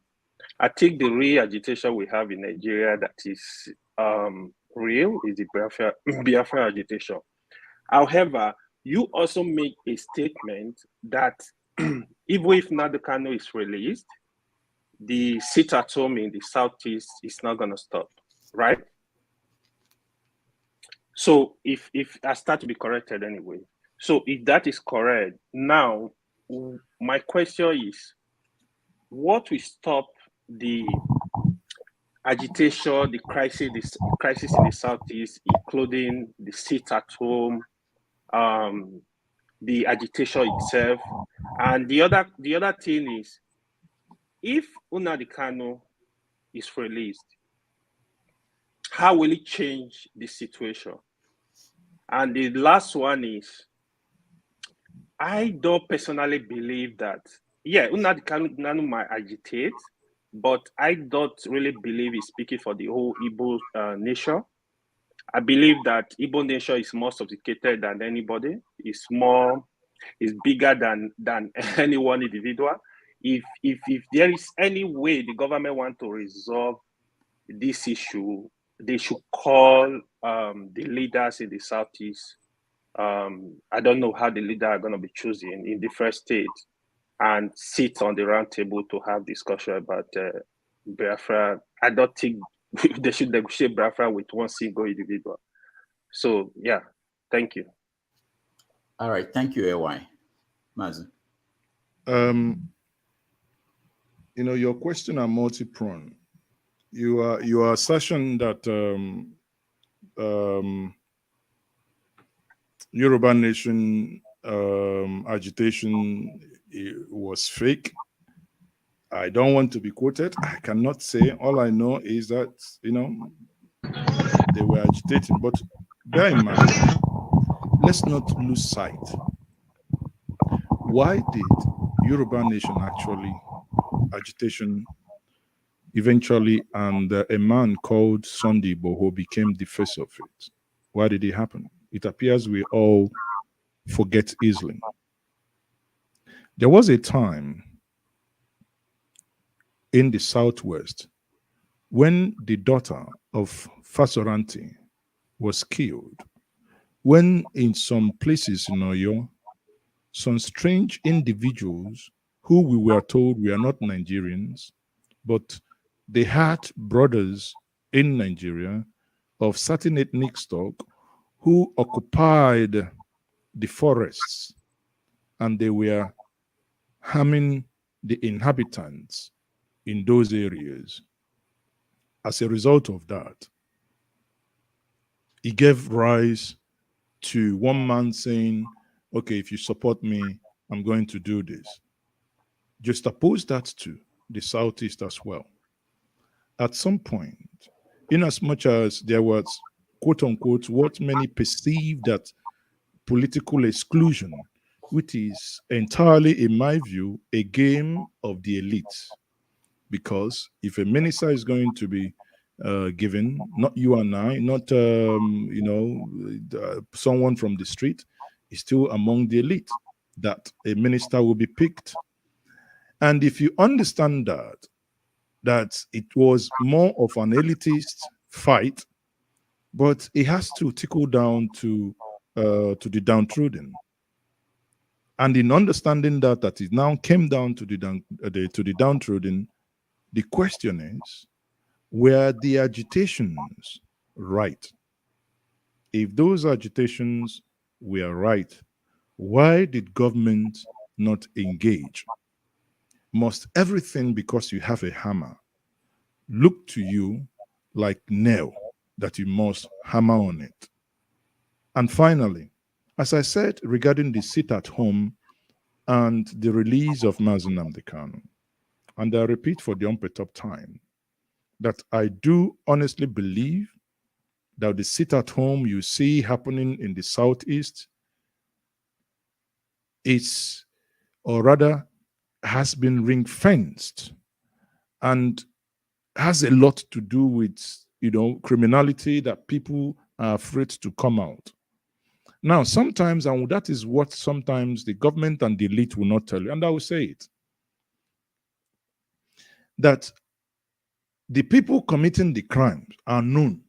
They won't tell you, but I will say this. They are known. And because they wear the same hair tie as our mothers, and they wear the same red cap as myself, so because they are known, it means that in trying to alienate these individuals, like Professor Soludo will say sometimes, that this criminal element will hide under agitation to perpetrate their crime. When he went ahead to say, should Buhari release Nnamdi Kanu, it will be easier for them to deal with the criminal element. What does that quote tell you? That quote tells you that he knows and they know the people committing the crime, but they do not have what it takes for them to really bring down the sledgehammer, because in that they may hurt someone whom they probably will think, or they cannot differentiate between a criminal and someone who is agitating. Therefore, he then argues and goes on arguing, that's Professor Chukwumachal Soludo now, that if Nnamdi Kanu is released, then anyone who engages in this crime, now it becomes easier for them to deal with that individual, knowing fully well that that can no longer be hidden under the the umbrella of agitation. I believe that has done justice to that. Thank you very much. All right. Thank you so much. I want us to take a little break, maybe 3 minutes, while we watch your story on Oboko, your second visit to Oboko. So let's take a break, just 2 minutes, and then we will be right back. All right.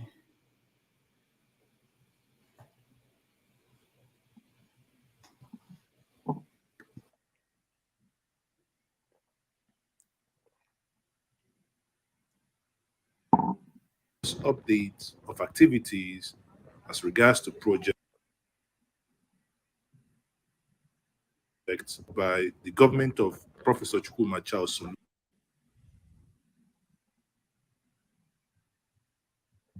Soludo, who promised to start his governance in Oboko as he took over from Obiano in 2022. And here am I, the promise is about to be fulfilled. Here, I am only on a fact-finding mission for the world to see. If Soludo is doing anything, we will see it, not only on camera. We would also speak to people who are residents here, people who sleep here for more than 300 days every year. They wake up in Oboko and they sleep in Oboko. For those of you who are new to this platform and haven't watched the 2022 video, please like, share, subscribe to Njenje Media TV. Check the description of this video. You will see the link to the part 1 made in 2022, the original version. And by all means, share this video with all your family, your friends, your enemy, if you have any. Do not forget to subscribe, like, and share. This is the current status of Obodupu Road in Oboko. If you have US dollars in your bank account, pay close attention because we could be days away from the biggest change to our financial system in 52 years.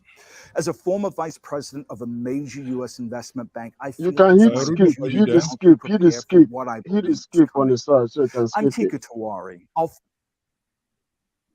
Rudolph, if you can move suggest to to anyone 20 who minutes, is pregnant, that would be helpful. not 20 to use minutes. keke on this road 21 if you want minutes. to avoid miscarriage. However, towards the end of that road heading to Ata, you have some sections that are not bad, exactly where we are now. But at the beginning of it, near the relief market, that was a terrible, terrible place. Again, I learned in this video by speaking to the people who are resident in Oboko that there are areas the government of Professor Chukwuma Charles Soludo is really doing some great works. What we are going to do in this video is to look at the good, the bad, and the ugly. We will start by going back to the Sakamori.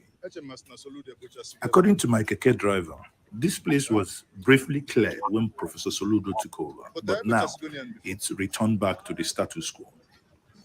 Dirt has taken over the place once more. Pigs are back. It's like the way it was in 2022. We are riding into Oboko through Oguagu Street, a popular street in Oboko. Many of you who have visited this area would know. Again, walking down, or rather driving down this street a year after, there is absolutely no change in these areas. Maybe the government would eventually come and do something at these areas. Again, some would even question, what could government do aside from roads? Obuagu Street. This is a very bad portion in that street that has failed totally. But my keke driver has a way of maneuvering these small islands of water. At this point, I asked him to park because I've noticed something that appears to be a work being done recently. You know, the Sakamori Quarter, constructed in the late 90s or mid 90s, had its water channel towards the Idemiri River and the River Niger. On your right, you can see the huge refuge dump that I had to climb in order to get a better view. This water channel goes to GMO, Iowa, or Dekman. One will believe that the water channel that is being constructed here will lead directly into the Sakamori Gota, and where you have this water collection would eventually be filled in to have or to create, or rather to recreate the old road that led to Nketako, or as some will say, GMO. Well, for argument's sake, let us argue that the government is doing something that will keep us coming back. That means we'll have an appointment already for the year 2024. All right, let's stop here and get back to the conversation. Oh, by the way, Mazi, thank you so much for the work you're doing. These are important things. When we talk about holding the government accountable, someone has to go out there, get these pictures and these videos, and maybe by showing it, people in authorities, political positions and stuff like that will be able to do something. All right. So, Mazi, do you want to say something before we continue with the questions from the audience? Mazi, can you hear me?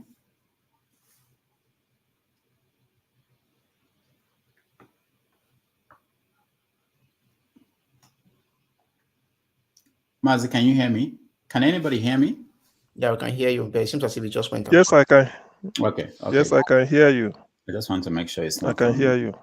Okay, I think he's out for now. We will reconnect with him. Okay, he's trying to reconnect. All right. This is important. I think sometimes we talk, what we say is important too, but going on the ground there and getting the images and pictures is something that is vital. Sometimes when people see these pictures, okay, welcome back, Mazi. Okay, thank you. Sorry, can you hear me now, Rudolph? Yes, yes. Okay. You know, sorry, at the moment I wanted to talk, my internet started playing Karo Karo. We have a lady who is upside down. Is she from the moon? If yeah, people have been making that comment. Oh, okay. I think I nearly bent my neck because okay. So you know, thanks for playing that. I think the issue is that part of holding government to account, and that will bring to you now, Rudolph. We are now looking for grants to do more. Make una begin arrange grants for us. So you see, the thing is, these things are at great risks and also at great cost to go out there to ensure that these things are done. You can only do it if you're passionate about them. And obviously governments don't like them. But one good thing I would tell us, if you're any one of us, if whatever you can do, at the end of the day, they do watch them and they listen. I know sometimes the feedback, you know, they will come out and tell you, oh, you're hitting hard as if you're quarreling with them. I say, well, the moment you are elected is nothing personal. You know, we have to hold you to account. And what I have done and what Njenje Media has done with this video is to say, this is how Oboko looked in the year 2022. 1 year later, this is how it looks. Next year, it will never stop.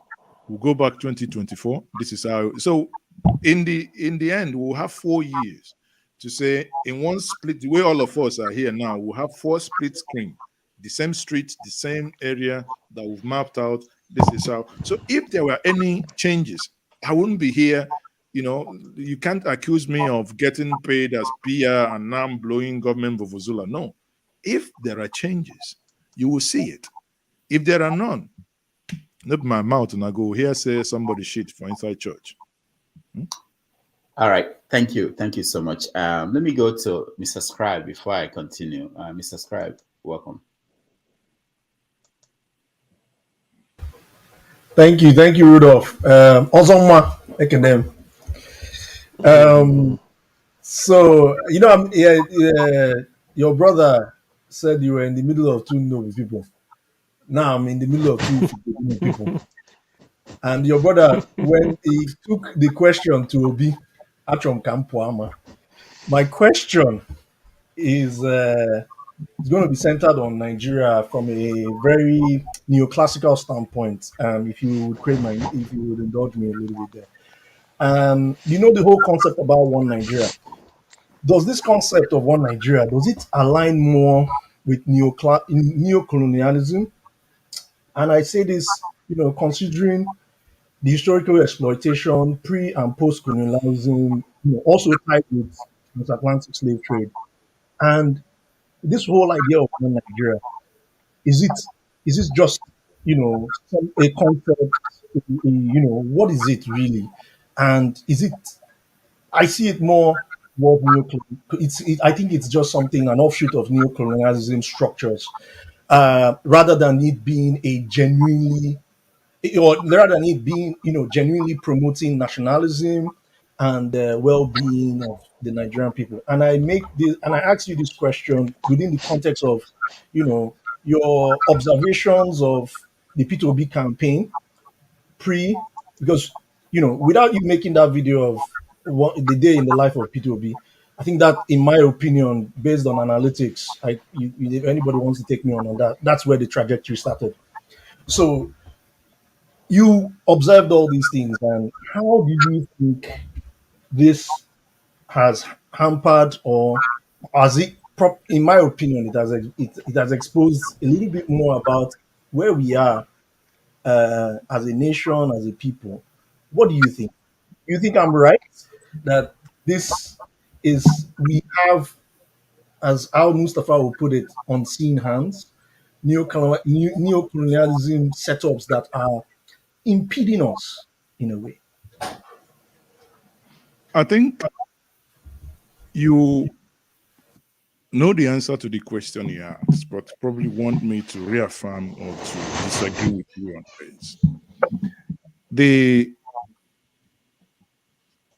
The construct of Nigeria as one entity takes us back to the history of the emergence of Nigeria as a nation. Recall the pre-independence conferences that was held in England, Lancaster and Co. Recall the disagreements by those various leaders,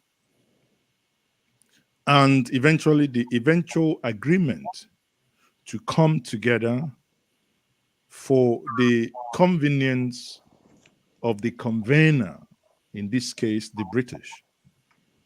And for us to, over time, build mutual understanding, respect, and cement and bond together. It would not be fair to say that Nigeria hasn't made progress since that time. Of course, Nigeria has.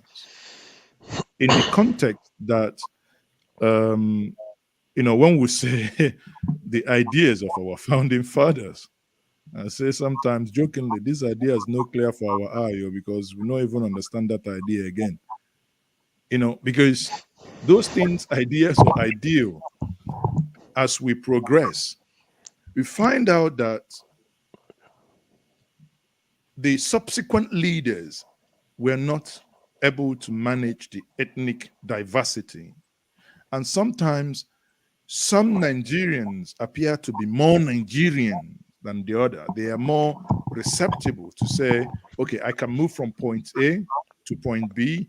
I want to be part of this community. They build, they settle down, they live, and they believe this place is their home. Whereas there are some other Nigerians who, at the back of their mind, that they can move from point A to point B. Thinking I'm actually not part of this place. This is, I'm still a foreigner here, and let me limit whatever I'm going to do. Observing these facts, believe that was what gave rise to the National Youth Service Corps, NYSC, eventually to build these bonds. Okay, let's do this thing for the next generation. And it worked to some extent. It worked. That people began to have, from nationalistic point of view, move from point A to point B, where they will not usually want to move into, or an area they will not necessarily want to visit. My candid opinion, move between 1990s and now. We made progress, but suddenly where we ought to even leapfrog, it appears that the leaders thwarted the moment we jumped, they cut the belt and we landed where we landed. Not that the individual Nigerians are not willing and ready to make that leapfrog. Let's understand this distinction here. If you recall, it is very sad, honestly, very sad, that in 2023, most times Nigerians were,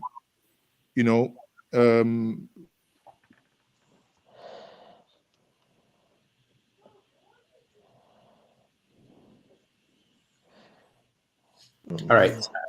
We can't hear you. Sorry. He muted himself. Tell him to unmute. He's muted. Okay. He muted He's himself. muted. You're muted. Good observation. Yeah.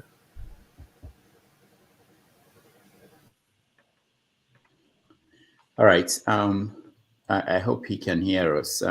Mazi, okay, we can hear you. Yeah. Tell him to mute. Hit your mute button. Unmute speakerphone. The speaker on your phone. Unmute. Hit it so you can unmute. Mazi, okay, you muted yourself. He muted himself. Let me send him a private message. All right.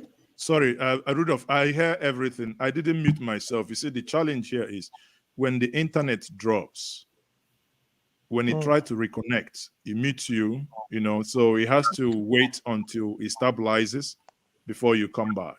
Okay? So now, without losing my train of thought, what I'm trying to say is, in the year 1993, nobody cried foul that two Muslims were contesting the election. From what we had in 1993, we were supposed to have improved on it. But suddenly, because of what the leaders have done in the last 10 years, we had gone backwards. Because of what the leaders, now, not the Nigerian people.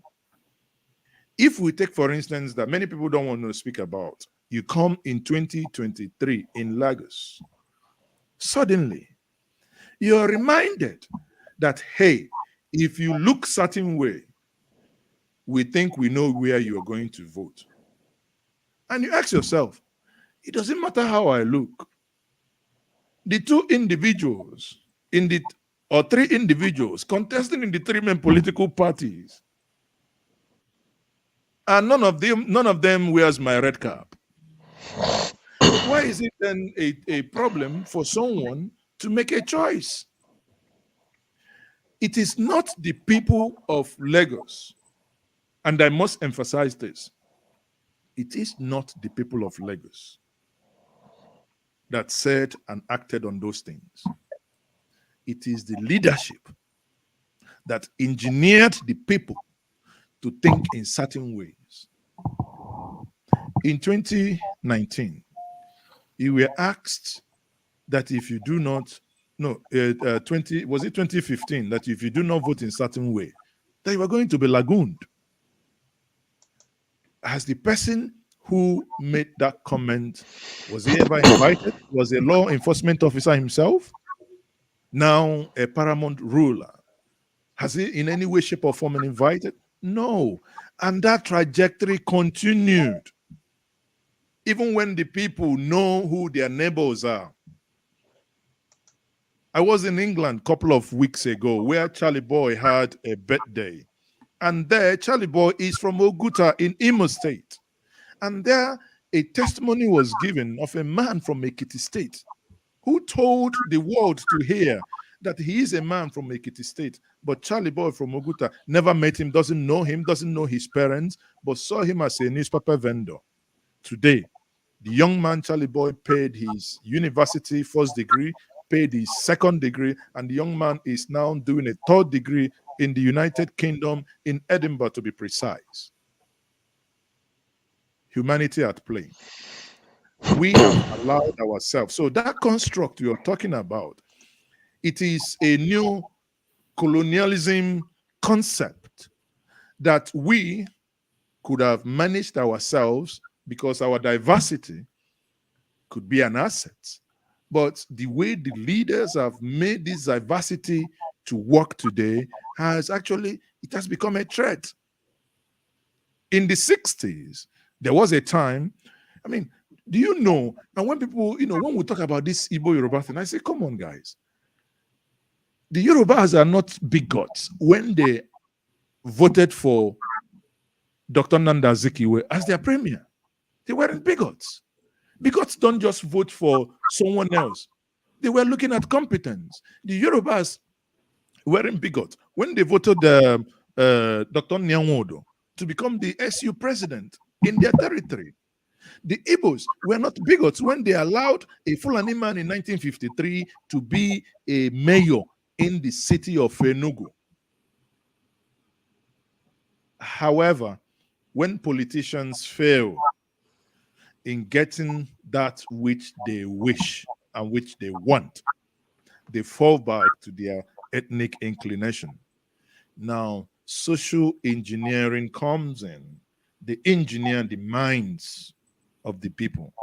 In 2023, suddenly you begin to hear, oh, Yoruba Renu, an Igbo man or someone from the Niger Delta that have lived with you, the AJ, that is their Jegule, is the home of the Niger Delta. They own it. The numbers there beat the Igbos, beat the Yorubas, they own it. But suddenly, in AJ City, someone now, a place 2-3 generations, we are born there, they are raised there, begins to tell you this place is not your home. And you begin to question that construct of Nigerianness. And there is a whole lot of work to be done. Be it anyone who eventually has this government, has a lot of work put out for that individual to do. Where is our National Orientation Agency?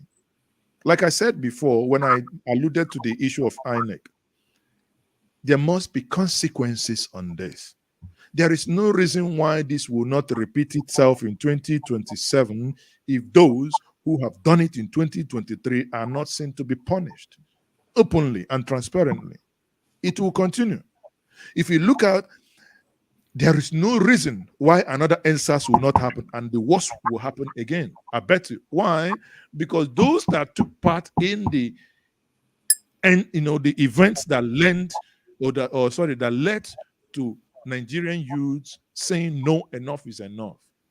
Those that took part, those that killed Nigerians, those that killed people covering themselves with their national flag, unarmed, with live bullets, until they are brought to book. A greater one. It can only take a while. What has happened now is gone under, but the anger is still boiling. But for some people to even begin to regionalize this smacks of irresponsibility of the leadership, because Nigerians, if you cut me, if you cut you, all of us, any black person that you cut open, we have the same blood running in us. Let's not eventually get to the point where Rwanda becomes our case. because that is how we started. You know, people, listen, it hurts me. It hurts me to listen to. I watched a video, not a reverend, one of these apostles saying within the next 100 days how he was going to relocate from here to the other side. Yet the same person hosted the governorship candidate of APC during the last election. Did he know that something like that will happen? We must, as a people, keep speaking about this. I think sometimes it really hurts that instead of us to condemn evil, like I made an allusion before, why did Igboho become an issue? Because when it was pertinent for a sitting president to stamp his foot and say, whoever comes out of Nigeria, a foreigner, kills a Nigerian, must and should and must be punished. But the moment you fail to punish that individual, what does he do? He gives the impetus. Who cares if a man dies in Oshobo and he's killed by somebody from Niger? Does he make the death any less than a death? Or he's killed by somebody from Anambra State, or somebody from Bama Namuda, from somebody from Ugwash? It doesn't matter. Until we begin to punish criminals and crime, call them by their names without ethnic inclination. What happened in Lagos should not have happened. What happened in Lagos, it's something that should, if we want genuine reconciliation, go back and look at it.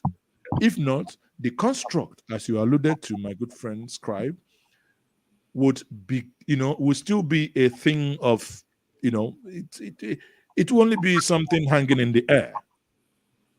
Because people will tell you, how can it be that today, if a child is born in, I don't know, for sake of whatever, if a child is born in Anambra, and he wants to contest governorship in Anambra, they will now begin to tell him, oh, your father is not from this state. We have to decide if we want to be a nation or not. That child that is born in Anambra, pays tax in Anambra, has as the same right as Mazi Ezeoke to contest for the governorship of Anambra State, and let him be voted for. That is a place he calls home. The same thing happens to someone who is bettered in Lagos, in Ibadan, in Kaduna, in Kano. There was an idea floated by Pastor Tunde Bakari when he ran with President Buhari in 2011. The idea was to replace state of origin with place of state of residence. If you move from anywhere and live in Imo State for 10 years and pay your tax, for Christ's sake, this is your home. That is where you live. That is where you pay your tax. The day Rudolph will find the money that I'm looking to give for him, he can run the mayor. He can run for the mayor of. I would disagree with that one, but let's continue. Rudolph can run for the mayor of New York, and I see the way I look at him, by the mere look of his glasses, Rudolph has the potential to win the election. Yet I know the day Rudolph moved to New York from Nigerian world. So what are we saying? This construct, I mean, let's get serious here, people. This concept is a concept that if we want it to work, it will work. But if not, if we continue in this trajectory from what we have seen from this election, sadly, we are going back instead of, coming forward to integrate Nigeria the more. Thank you very much. All right. Thank you, Mazi. Okay. Thank you so much for, I want to give you kudos for making sure that you married it to three things: liberty, equality, and fraternity. You did a brilliant job. And, you kind of understood my question very well. But, that question is owing to the fact of I actually played tribute to your work. Because if you remember when you started, the kind of videos you were uploading at the time, you could clearly see that, if you compare it to where you are now, you could clearly see that you started with, probably I want to allege that you were educating yourself on the history of Biafra. You were part of those first people who put Ojuku's speeches online and everything. And at a certain point, you started that dual voice Hausa thing, and then gradually you metamorphosed. So mostly my question was surrounding around your journey, and to kind of see if how I understand you is it. And I Can must I also say, like, I want to go. thank you so much for hitting the nail on the head. Listening to you was absolutely brilliant. Thank you so much. All right. Thank you, Scribe. Let's go to Austin. You're next. So I just wanted to ask a question, a simple question. Do you feel that I don't know if I ask you, I know that you're an obedient, you supported Obi in the last election. Do you think that if Obi could have come from maybe the west or from the north, it could have been different? And secondly, is there anything that the rest of Nigeria is so afraid of those from the east? I don't know if I want to just make random sampling. I may be tempted to say that the average Igbo man is more richer, maybe when it comes to money, compared to some of the other ethnic. Do you feel that some people are a little bit afraid that since you have the money, it will be very bad to have the political power? I don't know. What do you have? What's your take on that? I don't know who counted the money to say that the Igbos are richer, but I think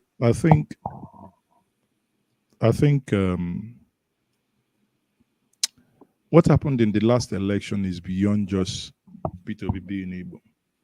It is a clear indication that Nigeria is afraid of competence. I said this, and it brings me back, and I stay squarely within APC. Why did Professor Yomi Osibanjo not get the ticket?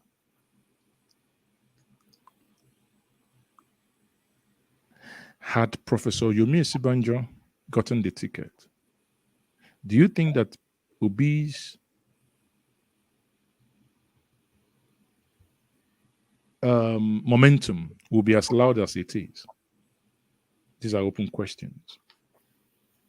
So if you view it from this trajectory, if you view it from this realm, you would understand that it is beyond Peter Obi being Igbo. Because honestly, I do not want to dwell within that realm of just limiting the conversation to that ethnic narrative. Thank you. All right. Thank you, Austin. Olumide, you're next. Hello, Rudolph. Hello, panelists. And hello, Mazi Ezeoke. Thank you for giving me the floor. I just want to say, Mazi Ezeoke, you've been doing a very wonderful job. I've been watching you all this while from your days in NINAS, working with the different ethnic groups within NINAS to collaborate together to bring change to the country. And I appreciate everything you've been doing. You are an erudite journalist. You've made the best use of the online platform to bring information to the people and knowledge. And again, I just want to apologize again for the initial bus stop before Rudolph put me backstage. But you know what? For somebody like me, it is very difficult for me to see someone like electricity talk some things and not challenge it. You know, he says so many things that are out of line and he thinks he's right, you know, and it needs to be challenged. And then he has come to see me as a threat. I mean, to see me as somebody who, I don't know, but that's his own cup of tea. As far as he continues to say things like that, it will be challenged. Because you were saying. No, hold on, Olumide, hold on. So, yeah. Like I said, I don't know if you understand, if you understood what I said before. It's not about, this is not have your say 247. This is 90 Minutes Africa. So it's a different show. So we have a guest. So we're talking. Oh, no. I'm referring to what electricity said. Yeah, that's what I'm saying. You shouldn't be referring to what he said. Okay, no, no, no. have, I was only trying to have him correct no, himself no, because no, no, no. You are you know speaking why? the same You know thing. why, Rudolph? Listen, No, no, listen. no, no. You know Olumide, why? He yeah. said on the record, June 2nd. This is July 2nd, not June 2nd. So I was only trying to let him know that he's no different. He's no different from Olumide, follow 1999. the format of the guy that owns this channel. The That's man okay. wants to follow his Rudolph, format. leave him, let him talk. Rudolph, you people He's should leave him, let him talk. wait. He's He's not different from the 1999 let constitution him that said talk. we the people. You're not different from them. I don't want to mute you. We have a job. Okay, We have a Mazi. job. Mazi Your Ezeoke. job is to ask Mazi me a Ezeoke. question. That's my. Let me You have ask to you a question. unmute yourself. There will be a chance for Ava say, and I will come for you real hard. Don't worry. You okay? I will be coming after you. So watch your back.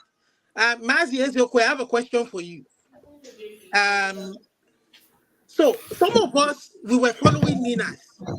Some of us were following Ninas, and obviously majority of the people that we looked up to carry this campaign by Ninas. People like in the Yoruba side, people like Akitoye, people like you in the Biafran side, and we had the Middle Belt side, we had the South side. And as the election approached, some things happened, and we were beginning to see some of those people as people who betrayed the intention of some of us abroad, who thought, you know what, this would have been an opportunity to bring that constitution down, bring the country down, and force a negotiation by the then Buhari government. But things went haywire. So, but I began to understand. I began to really understand why. I mean, I don't blame you for championing someone like Peter Obi in the Labour Party to campaign to. You campaign for him, if I'm right, for him to be elected president. But I just wanted to look into to see some of you that were insiders of the Nina's campaign. What exactly happened? Why did it fail? Okay. Now, thank you very much. I corrected this impression before, and I'm going to correct it again. I am not, and I have never been, a member of any of the organization you so mentioned. Okay. I run a media company, and I offered my platforms for conversations. Okay. And I host these conversations. When Seun Okimbaloye interviewed someone consistently from the APC, that doesn't make Seun Okimbaloye an APC member.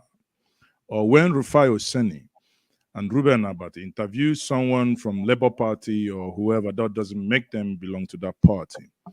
When the status quo did not want to hear, this is information that I don't need to make public, but when the status quo did not want to hear the ideas espoused by Tony Nadi and co, yes, I had a platform and I offered them to stream and to present these ideas to the public.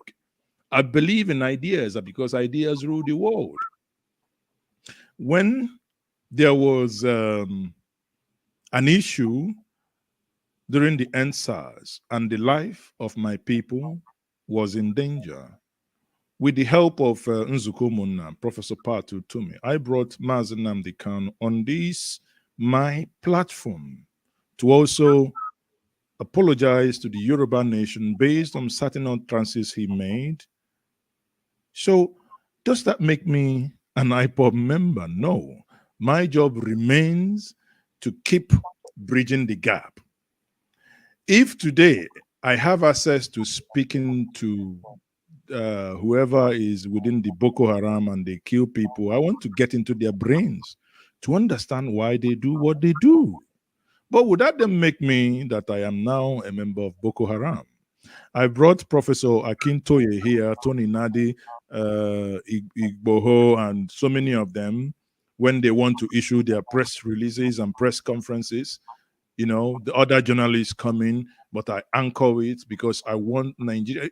You see, and that's why I have problem when we as Nigerians talk. We say, oh, it's either Yoruba nation or this is the only solution. I say, no, it is only one solution. Oh, Biafra or nothing is only solution. I say, no, it is one solution. Oh, one Nigeria or everybody. He said, no, it is part of the, is only one. There are multiple solutions to this. But what I have tried within the COVID and now to do is to aggregate these ideas so that we find a middle ground. You disagree with me, I disagree with you, but if we begin to talk, can we force the leadership to begin to listen? And can the leadership then say, this is where we are headed to? Right? And it's not the same as when you say, okay, for instance, we have the Ninas, we have the IPOP, we have the Yoruba Nation, you have so many, you have the Samba, that is the Southern and Middle Belt Alliance, and you have other groups. But in looking at them, myself, made a conscious decision to say, if we go through an election, because understanding what every other person was proposing, to some people might seem utopic, some might look impossible. But the question is, what offers us the lesser evil? Because at the end of the day, irrespective of what you and I want, you still have a system that you need to go through. If somebody say, yeah, we must bring the constitution down, I say, okay, go and bring it down now. Now me go bring them. Oh no, we must end Nigeria now. Nah, go end them now. Give us Yoruba nation now. Where your hand there, go take them. So, but there are other ways. I believe you can, you know, because when sadly we have come to a place where, you know, Nigerians are afraid of each other. They are afraid of this, they're afraid of that. So it's something that takes time to actually begin to explain all these things. When we talk about constitution, everybody thought, hey, if you give us constitution, if you do this, I can tell you, even the same constitution we operate.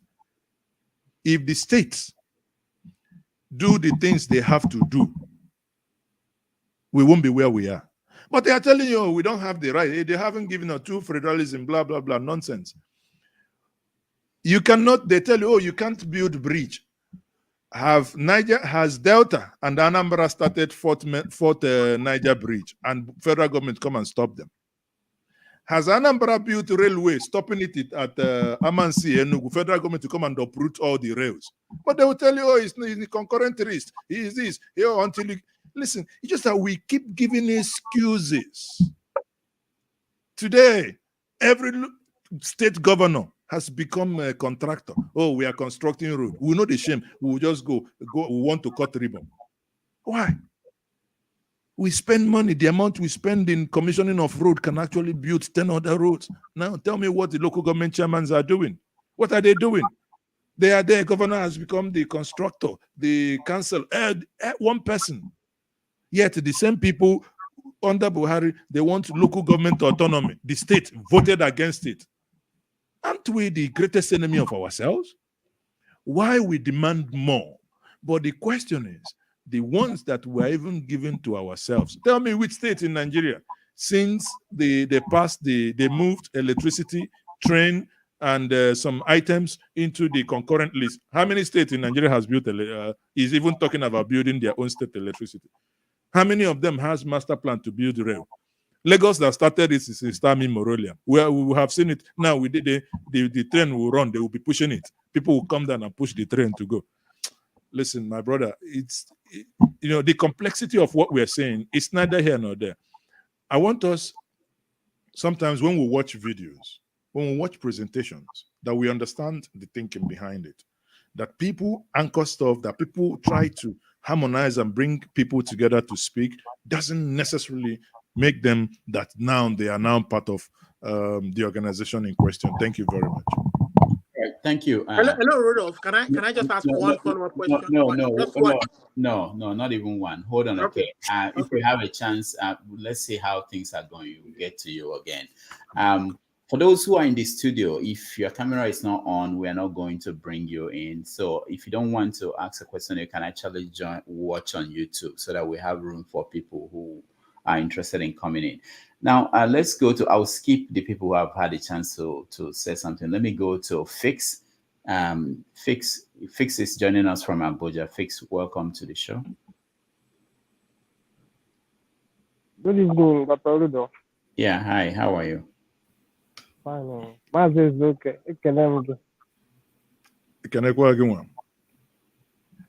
Thank you. As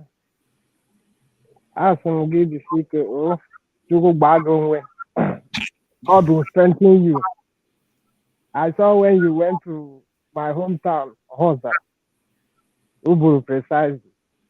No, if you are Ezeoke. You are speaking the language of my brothers. Mazi Ezeoke, please. When next you go there, though Umai is out of the seat now. When next you go there, I would have loved as you cover the hospitals and the international airport to ask him what happened that over 20 years now in his hometown there is no electricity, and the old old lines that we are enjoying the small NEPA is no longer there. You know. Okay, thank you.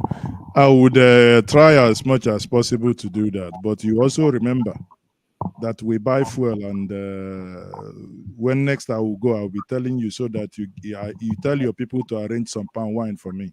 That is what I take. Okay, sir. Thank you very much, sir. But I don't have this thing. I all agree with what Mazi Ezeoke is saying. You know, it's just how to move the country forward. Then let's beginning tomorrow we'll be following up. Mazi Ezeoke will be following up on all the updates. Thank you very much. You're welcome.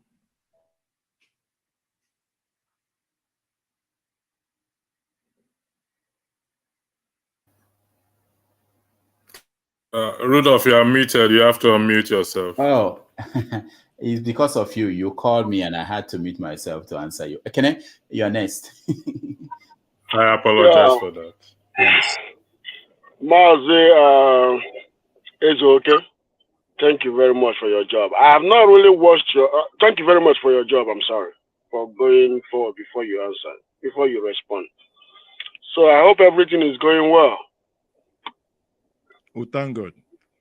Okay, I haven't really watched your channel. I have not watched your channel, but I'm going to go watch it. But what I'm going to say mostly is commentary instead of question. And my commentary is going to be based on what you said and your video. And what I'm going to say is this. Nigeria has a very unique problem that we believe is unique. But to me, it's not unique. It's in every country. But our response is more damaging to our institution as a country. Before the British, we Africans didn't have boundaries, and we all lived in harmony. We traded from Kanu to Uyo, from Lagos to Canton, all the way to Congo, down to Zanzibar and Mogadishu. And there was no problem, we traded. But as soon as country boundaries were drawn, problems started. You see, as soon as country boundaries were drawn, problems started. But the problem wasn't there when before 1960, in the middle 1950s when independence started coming. The problem was there. So, what I'm saying in essence is this. We manufactured this problem in Nigeria. Most of the problems in Nigeria today are manufactured, just like you said, Mazi, by the greedy ones. The ones that want to divide and rule. the ones that want to do whatever they can to keep us divided, from Yoruba to Hausa to Igbo. And one thing that I know is that it's not even up to 1% of Nigerians that do this damage to the entire 99%. It's not even up to 1% that hold the 99% hostage. But what it tells you is that there are more fools in our country than brilliant ones. Meaning that, how can 1% be intelligent and the 99% are fools? We have to go back and reassess ourselves and fish out the problem in our community, move our country forward. The thing about us today is that we don't know how to persevere in the midst of hula baloo, in the midst of problem, in the midst of calamity. We can't focus, and we need to focus. When somebody is building something, and people are all over you saying that, oh, this thing cannot happen, this thing cannot progress, this thing is not supposed to be here. All you have to do is just wave those noise off and focus. You see what I'm saying? Focus and keep doing what you're doing. And I got to tell you, 2 years from now, people are going to be like, wow. The same people that are telling you that is not possible will be like, oh, you did it. Whenever a project starts, there are people that will try to stop that project even before it was announced. The project Nigeria is a successful project.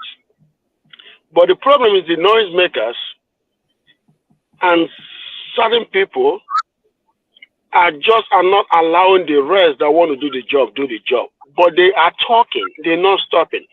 Like you said, the fourth mainland bridge can be built. The third mainland bridge can be built in Nigeria by the two neighboring states, without the federal government ever interfering.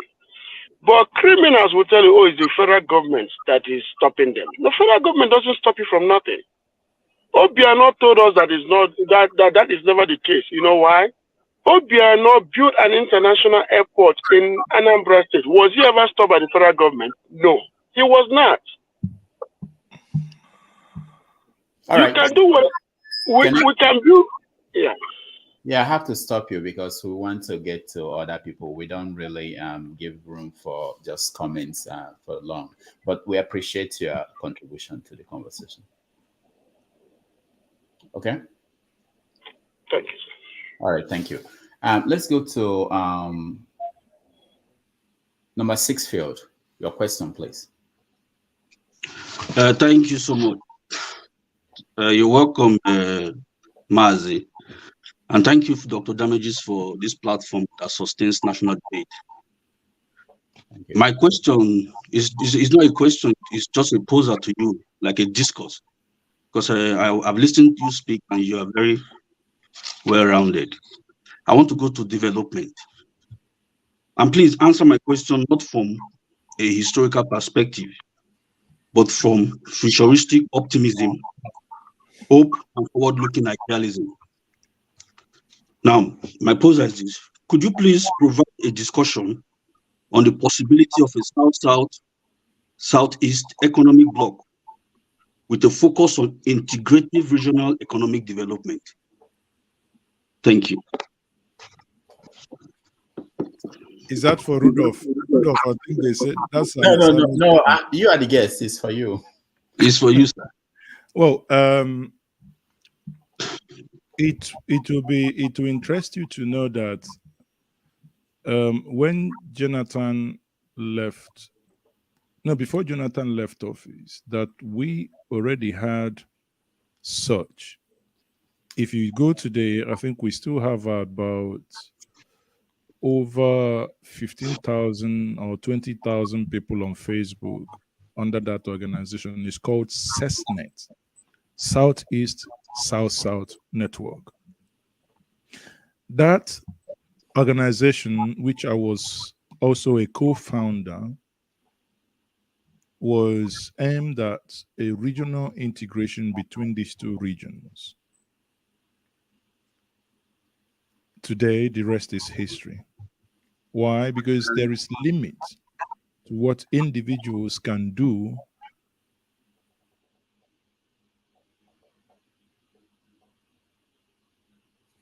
Mazi, we lost you again. There was someone that was here. I had to remove him because he was eating. Part of our rules is that you don't eat on air. So, okay, sorry, I'm back. When the internet does this magic, you know. Okay, go ahead. Yeah, but I think Inec is trying to bring me to their level of disruption. But I got the way they drink now, beer, been waiting. Anyway, what I was saying is, to your question, of course, that is a possibility. And efforts were made to make that happen. But also bear in mind, which we were also involved in, there was something that happened between the southeast and the southwest called handshake across the Niger, under the leadership of Dr. John Nyanwodo as the Ohanese president. And he ilked some section of Nigeria that they had to make efforts to insist that it should be extended to say handshake across Nigeria. But the original idea behind it was to recognize the linkage between the southwest and southeast, bearing in mind how Ironsi died in the house of his host, who did not allow him to be taken away without first getting to him. The rest is history. Fast forward today.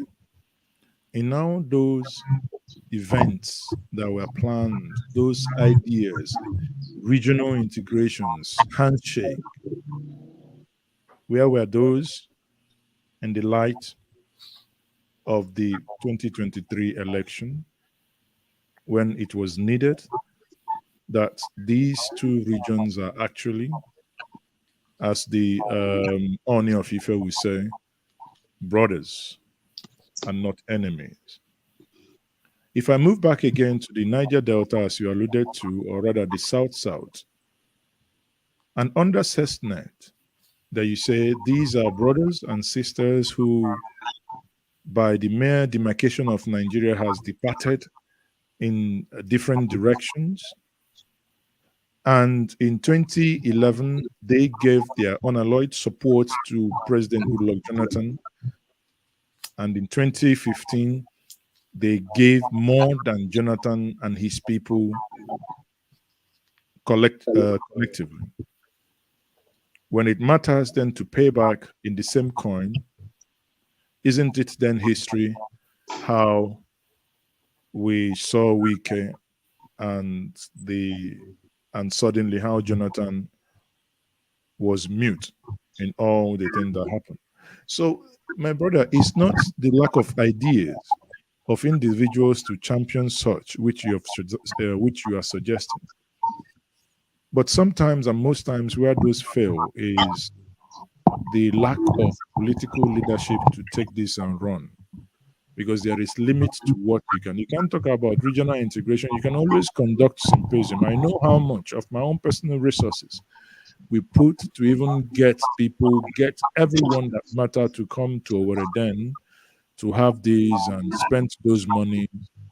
I mean, we're happy spending the monies if results are there, but the political class, then if these ideas are generated now, given to them to run, because they do not have any interest in seeing that such ideas blossom and get basically grow, because there is no financial gain, so to say, that will accrue from it, would always let it die. And that is the tragedy. And that's where we'll find ourselves. Thank you. All right, thank you. So what we're going to do now is the two people. Thank you. Yeah, thank you, number 6, Phil. Two people who are here to speak, we get a chance to speak. And then, depending on our guest, if he wants to stay a little longer, we can get second rounds of questions from CM and other people who are here. But let's go to Team Z. UNS. You are in Uele, I believe, in Nigeria. Go ahead.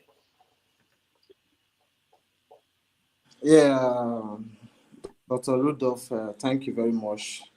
And also, I greet the house.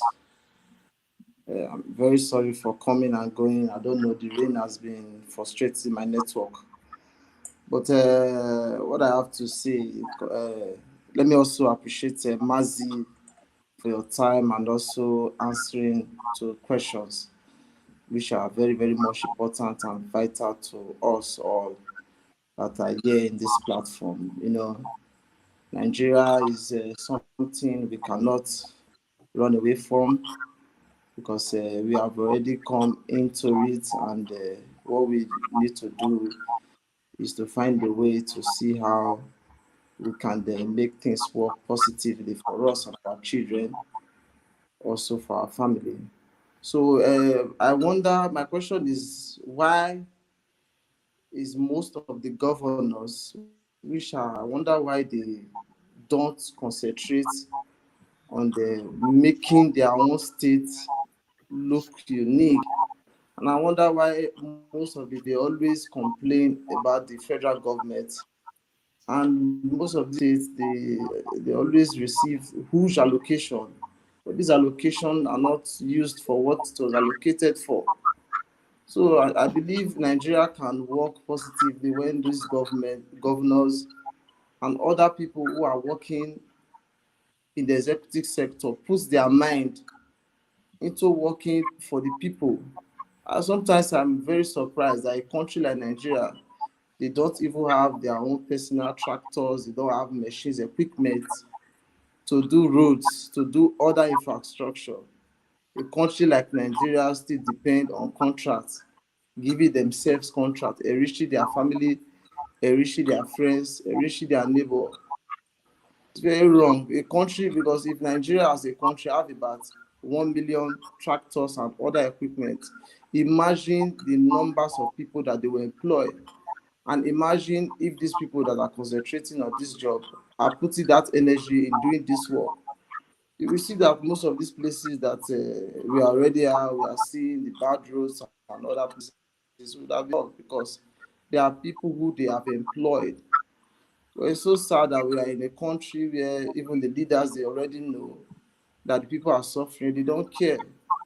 You know, they don't care. Look at the fuel issue. People keep saying this and that, but the country, they really don't care.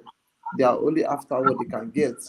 So my question and what I want to know is, why is the government, the governors especially, why do they always like to, after their tenure, they will lie that the federal government did this, did that, do that, why themselves? Even some states personally can also have tractors and also electricity to power their own states. But because of wickedness, and we know that the country we are is one when nobody shook hand for black man. All right. Thank you, Tim Z. Yes. Tim Z, incidentally, you answered your own question. So I don't know what else to answer there. You know, why the governors are, when they leave office, they suddenly realize, I mean, because the effigy of office is no longer there. So suddenly they are buying petrol. There was a former governor of Imo State that is now going around telling people that there is that if in the last election, that if they had re-elected him, he would dredge one river, I can't remember the river in Imo State, to the sea, you know, and, you know, it was buzzing. I say, why did he discover that? This is a man who knew about that before the election. But he was there for 4 years. He never did that. So afterwards, he suddenly realizes. But in my own commentary, I will tell him, let him consult Google Earth, because it is easy this time around for people to be brandishing all manner of unverified information. So to your question, I mean, the governors, sadly, sometimes the effigy of office, seriously on that, kind of takes away their thinking, and they believe that this office probably will never end. And sometimes, it's a shock to them that it's actually come to an end, and those things that they think they should have done, they haven't done it. We know a governor, I believe, a governor in Cross River, who was crying on a national TV that he felt the people that this is not what he wanted to do. I said, okay, nobody took the key away from you. You still had the key, But he cried that he failed his people. And he's not alone, but he's the only one that cried. But I believe others are also crying privately that they have failed the people, that they didn't do what they were elected to do. So, reason why they do that, I can only hazard a guess. I'm not yet a governor, so I probably wouldn't know if there is water in the government house. If they drink it, it will wipe their brain. I don't know. So, just pardon me on that. Thank you. All right, thank you. Let's go to X0, I believe. Yes, good evening, House. Good evening, Dr. Mazi Ezeoke. Good evening, Dr. Rudolph. Please, no add doctor, I beg. I'm not dispensing any drug. I thought you have been promoted. I thought you have been promoted. No, I beg. Don't address me in a borrowed robe. It's only Mazi Ezeoke.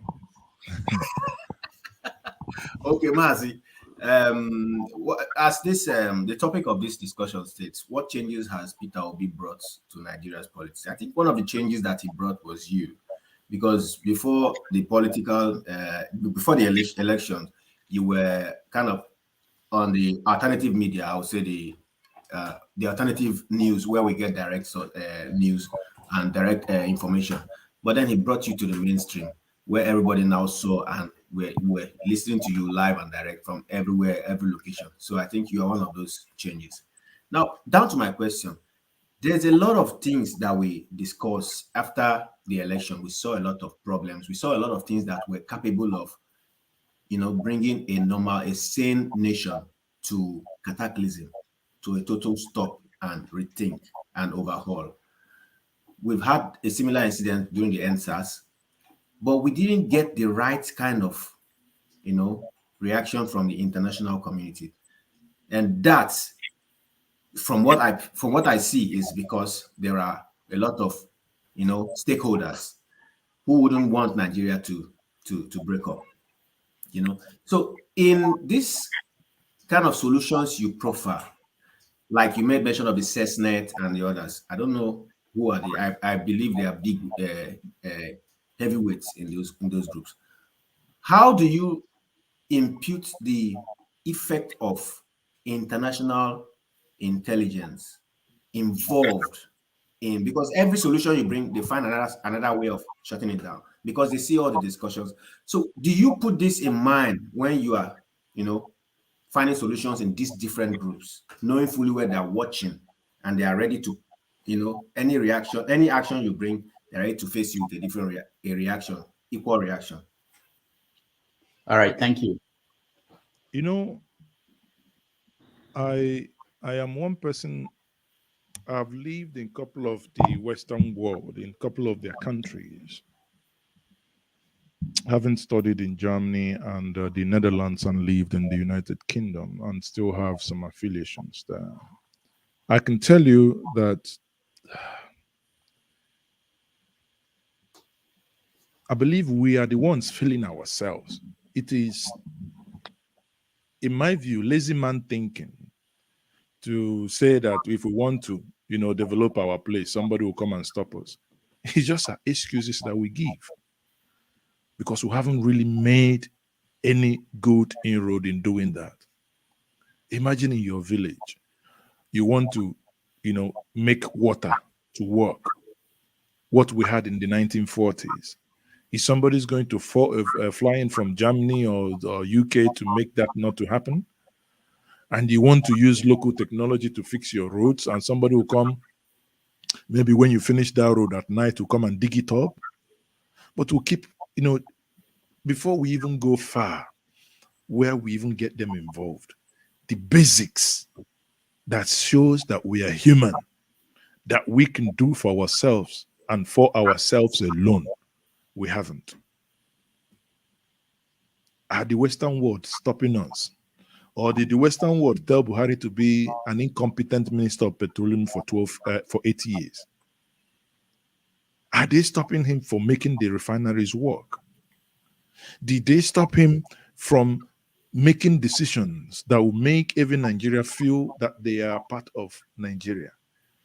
So be it at that national level or at a regional level, or the insecurity that plagued the various regions in Nigeria by the locals themselves,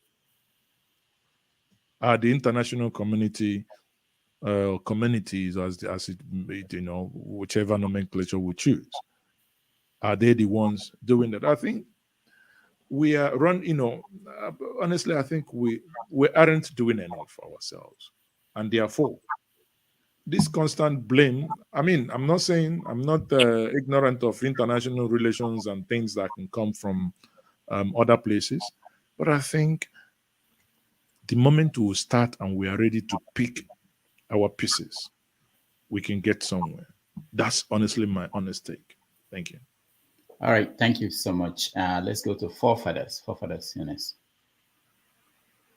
Yeah, thank you for having me, Rudolph. Greetings to everyone on the panel, chat, and the viewers, and a special greetings to Mazi, Ezeoke. I've been listening to you, and you sound like a very, very, I think, one of the most intelligent distinguished guests I've seen on this panel. Regarding the issues that we are facing, from my point of view, there has to be a sense of urgency, given the challenges that we are facing. And in terms of fixing these issues, from what you just said just now, it's not, I think we tend to have this conversation about, it's not foreigner, it's us. Most things are based on feedback loop. Even our leadership is based on feedback loop. We contribute to the leadership contributes rubbish to us. And the question is, how do you break that chain? Because this is why we keep going around in circles. We try to fix stuff, nothing ever works. For me, I have my own solutions. I've said it all the time that we never took care of what needed to be done. And I will ask you for this thing. Okay, I don't want to give you my own reasons because maybe you've heard me and a lot of people know where my stand is. If you wanted to fix Nigeria, and you know full well we have 5-10 years to reach a point of no return where we will never reclaim our destiny again, what would be the path you would choose?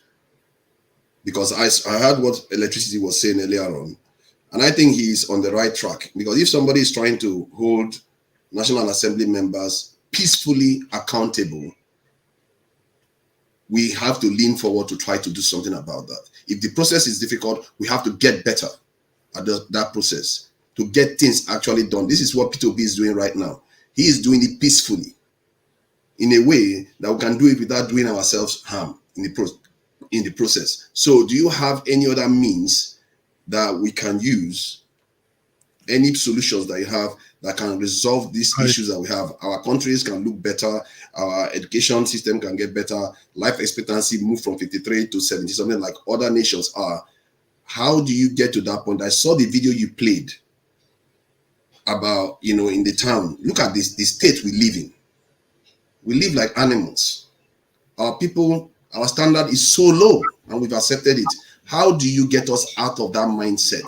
Do you have any means to do it within the next 10 years, at least that gets so that we avoid that point of no return? Now, you see, what you've just asked now was what people were expecting that the previous government under President Muhammad Buhari would have done. And what we would do and need to do is a state where we begin to take ownership. We need a couple of individuals who are committed to take lead in certain areas. Key point here, people who are committed, right? Nigeria, we are lucky that Nigeria is still a virgin land. If you say you want to build an airport now in Nigeria, I mean, it's like you go build an airport. Say you want to come on to extend a runway in places like England, 10 years, you are still in court. You haven't even gone anywhere. But when you look at what did the Chinese do, what did they do that within the shortest period of time? There was one thing Peter Obi normally said when you talk about the MDG goals, Millennium Development Goals. As of that time, these are key things that you say, okay, in 1 year, we want to make sure that every primary school in every community has minimum two toilets. It's not skyrocket science. 2, water system toilets. However you extract the water, that a child can go, you, a visitor, you come from America, you're able to go there without being, feeling messy or whatever. One thing at a time. We want to fix our roads. Who says we must all use asphalt? Can we begin to fix our roads? If you go to Marina, for instance, you see, what's it called? Paving stones, 6 mm, rough, being used on the roads. They are cheaper to do as opposed to using the asphalt, right? So the primary thing here is having that leadership that is committed, having that leadership that is able to take people to account. Oga, you are to do XYZ. Like you said, you mentioned primary school. To do this within 10 months. And after 10 months, we are not entertaining any stories. You must do it because we have a timeline. Not what we have today. After 10 months, the ground alone is not cleared because the person that's supposed to approve the initial uptake fund is dragging 50, 40%, not even 5 or 10, 50, 40% with you. Now, eventually you get the money. You go on site. Because it's collected 50, 40% upfront. You take the other one, buy SUVs, oppress every other person on the road.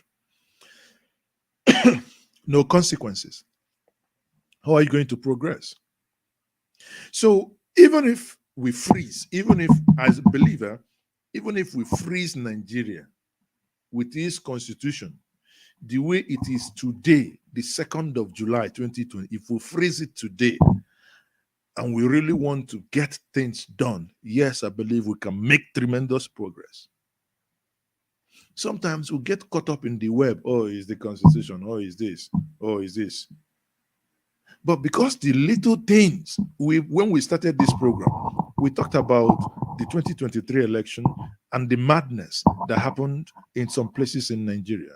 Why has no one been punished? We talked about that, Inec has 3 channels of upload. 2 functioned. 1 was switched off. And no one is actually getting angry and wanting to know who was behind stopping it. But all we were told within the week, not this week, that Tinubu went to London to meet Buhari. And Buhari told him, don't call me if you want to probe anybody. So who is he? If we are serious, Buhari should be questioned now. But as long as we are not ready to begin to take these hard steps, our redemption is very, very, very far away from us. But we can make, and you can even leapfrog, if we have committed, keyword again, committed leadership that is willing to sacrifice, that understands where we need to be. Some would always argue, oh, Rwanda, you people keep making reference to Rwanda as a small state. Of course, it's small. Smaller, but yet some states in Nigeria that claim to be heaven and earth have more resources to them. But yet you cannot compare the output of what that small nation is doing to what those states are doing. We have states in Nigeria today, from oil revenue alone. We talk about rivers, Akwa Ibom, Delta. Yet if you go to these states, you basically think, are we human at all? But if we had committed leadership that can take a back seat and say, guys, the party is over. We must work, and these are the plans of what we have to do.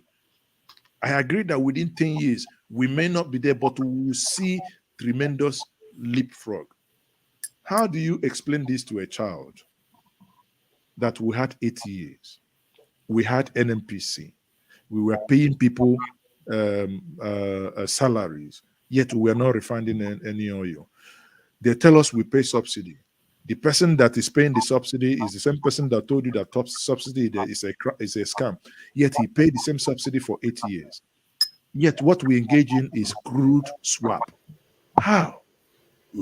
I agree with all the suggestions you've made in terms of it's a kind of prescription of leadership. In a way, that is in terms of the mechanism of how you actually do it on a day-to-day basis.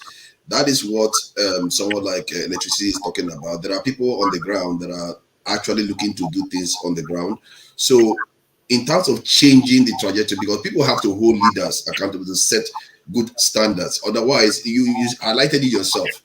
You check up on them and say, why have you not delivered in the time that you are meant to deliver? How do we enforce those things? What mechanisms are there that you can recommend that we can put in place to enforce those accountability measures? Because in the end, we in the diaspora, the so-called self-exiled, a lot of us want to assist if we can to enable this mechanism to be put in place so that our country can start experiencing the transformation that has been long coming. It needs to happen, and we don't have that much time. All right, forefathers, thank you. We are running out of time. Let me make sure that we get to all the people who are here. Placid and Pansat. So Placid first, and then Pansat. He will take the two questions together. Then, because I want to give electricity chance to say something. Go ahead. Hello, Rudolph. How are you? Good. Nice to see you. Okay, awesome. Greetings. You have been awesome in all of your showings and your leadership. Really appreciate it. Thank you. Now, I am not a politician, but I do pay attention to what goes on. Now, when I look at Peter Obi, I see a man who is willing to sacrifice. That said, I have seen a lot of different methods in Nigeria, whereby things are not really done to help. Your line is not very good. I don't know if our guests can hear you very well. It's cutting in and out. I don't know. Okay. Can anybody, can you hear me better? Okay. Try again. Go ahead. Okay. So I have seen different governorship methods in Nigeria, both in Imo, Lagos, even the FCT, Abia, and Port Harcourt, every other parts of Nigeria. Now, my concern is that I don't believe that most of these governors and also at the presidential level are doing things against the livelihood of the Nigerians. Now, I believe solidly in one Nigeria, but given the way things are being done by the people, I am concerned whether Nigeria is headed in the right way. Now, for one, I am willing, as a Nigerian, born Nigerian, so I reside in the diaspora, to sacrifice for Nigeria. I could work and bring my expertise to Nigeria free of charge without accepting any pay. Now, when I see the kinds of analysis, education, and insight into Nigeria, Peter Obi has. If Peter Obi was Fulani, Yoruba, Hausa, Igbo, Efik, you name it, and I had the power to vote for him, I would have done so. Now, that said, do you think, in your honest opinion, that Nigeria, that includes both those in government and the populace are willing and are ready to accept democracy and practice it. All right, thank you. Thank you so much. Pansat, you can ask your question, so he will take the two together. Yeah, can you hear me? Yes. All right, thank you. Mr. Ezeoke, Mazi. Greetings. Let me first begin by thanking you for the sacrifice you've made, particularly in this past election. I know you dedicated your platform and your channel to making Africa, the world better, as a matter of fact, prior to the election. That you really did up your game in this election. You went home. I saw you protesting. And sometimes I wonder how your safety is guaranteed. And I saw the misery in the country. But I know in order for me to really make sense, I will need a lot of time to talk to you, but we don't have that kind of time on this. Only a 6-hour show. Let me say to you, typically, as you see on this show right now, you're all over the map. They're asking you questions from all over the map. Whereas there's priority. We had an election. The process is ongoing. There's a tribunal sitting there. And that's a disrespectful stealing of the election, the people's mandate. That there was a lot of effort in that election. So to make my question short, it's going to be a little longer, but it's going to be short. We've tried everything. We had all kinds of people come, try to make that country a union, to come together and do the right thing. It's not working. I've spent my time listening to all kinds of reasonable people, the least of which is not Obi, Peter Obi. How are you going to get anybody better ever in that country, especially at this time? But he's made progress. I give a lot of credit for getting out of their mode and supporting him from all country. But I mean, I was a saint. When are you going to find somebody else like that? Age only is zọtara n'ụkwụ ya sị ya gacha ya pụta ya tụtụrụ the age. Olee otu nne ya ga-ezi age ya when he comes back? So what I'm trying to say, all these questions you have from Yoruba people, Efik people, Fulani people on this show, talking nonsense, asking you stupid questions that they know the answer. Whereas we have a problem right now, hot. You stole our mandate from a leader that can lead the entire world, as a matter of fact. An impeccable character. A gentleman of the country. So there's nothing else to talk about. And it's not a small project. We have to get that mandate back. Now, if the people who stole it are mediocre, they can do the job. Fine. We'll take the insult. But we can't survive this. So my point is, no need to come here solving all the problems. The vicissitudes of life itself is difficult. We're in danger by people we can defeat. I sat back and I was looking. I saw Tony Blair, Tony Kabaka, descending Abuja. These people are capable of wiping us out. Asari Dokubo, this election and the result is Buhari. It has nothing to do with So what I'm saying is that this discussion, we have to deal with people we can deal with, especially people that come to a platform like this talking nonsense, distraction. And you are there to provide them the answer for their little nonsense chat, right? Thank you very I'm much, saying my. we get a deal. Thank you very much, my brother. I must start by saying that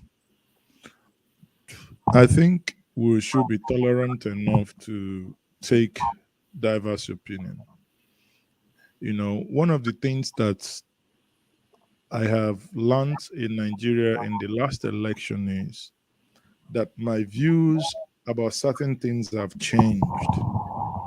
You know, when we want to blame, say, this region hates you, this one hates you, I think it's too much generalization, because going through Nigeria, understanding us better during the campaign, that whatever people are suffering in the southeast or south, if you go to the northwest, it's times 3 or times 4. So it's not like, oh yeah, these people are enjoying and we are here suffering. No. The only thing sometimes is that we maybe have more access to information technology. In the middle belt, there are days you wake up, you hear 60, 70 people killed in one day. But if one individual is shot down in Oba or Anambra or in Oka, or the internet will be saturated with the picture and the videos, right? So one is, I think I will appeal to us that we respect, no matter how silly we think somebody's view or opinion is, that we respect that view. But to take our time to educate the individual, because sometimes, I mean, somebody can ask a question that is a landmine that is being said. Of course, you know that. What I call that should be addressed properly. You know? Now, to the questions you talked about, I mean, the first and second question, I lumped them into one now. No, to talk about that, you know, we say stolen mandate, it shall be recovered. I agree. Because there is no template. When we saw the results, many of us, myself included, I was accredited in the collation center at the ICC Abuja. My media company, Njenje Media TV, had official accreditation, and we were streaming in there.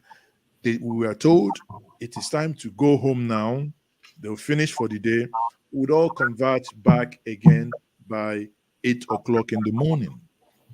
Only for the results, people who have told us to go home. And I left. Now, to only wake up to go and do a wee around 4:30. And because I slept the television being on, and I'm seeing that the election has been declared. You know, in utter confusion. You see, like, how? But you were asked to go home. So it meant that it was something planned, orchestrated. And when you now want to mobilize Nigerians to say, guys, this is not right. I mean, let's speak up. It doesn't matter, because if something is stolen, you consider it stolen. And you are now looking at it, you're understanding that Nigerians appears to have been beaten down, that people are also on their own tired. The rest is history. There were options. Could I let me interject you there for a minute? Hold on, sir. Just hold on, please, please. What I'm saying is that, you see, like, this long answer you're giving me, you've made a lot of assertions, like the rest is history. The rest is not history. We're not gonna do this by being a gentleman or might. It's right, or because we can't do anything. You just said it. The election was not stolen in a manner that you don't know about it. That sometimes you rig an election, yeah. But okay, so no way by another. right? It's blatant. It's disrespectful. They get away with this. We're done. That what I'm saying is that your answer on any platform, snappy, short, pithy, on little things. Address my main issue. There is no hierarchy created by you. You're a guest, and we respect you. We like you. So in that case, may I respectfully ask you, what is the main issue? That the election was, that you consider the election stolen, therefore you should not agree. What do you do? Right, let me answer it. If it's not rhetorical, right? Heard it. You practically with me that the election was not just rigged. It was a blatant disrespect to the country. They're doing it. I while agree you're looking at now. I agree with you. In this case, what do you then do? Yeah.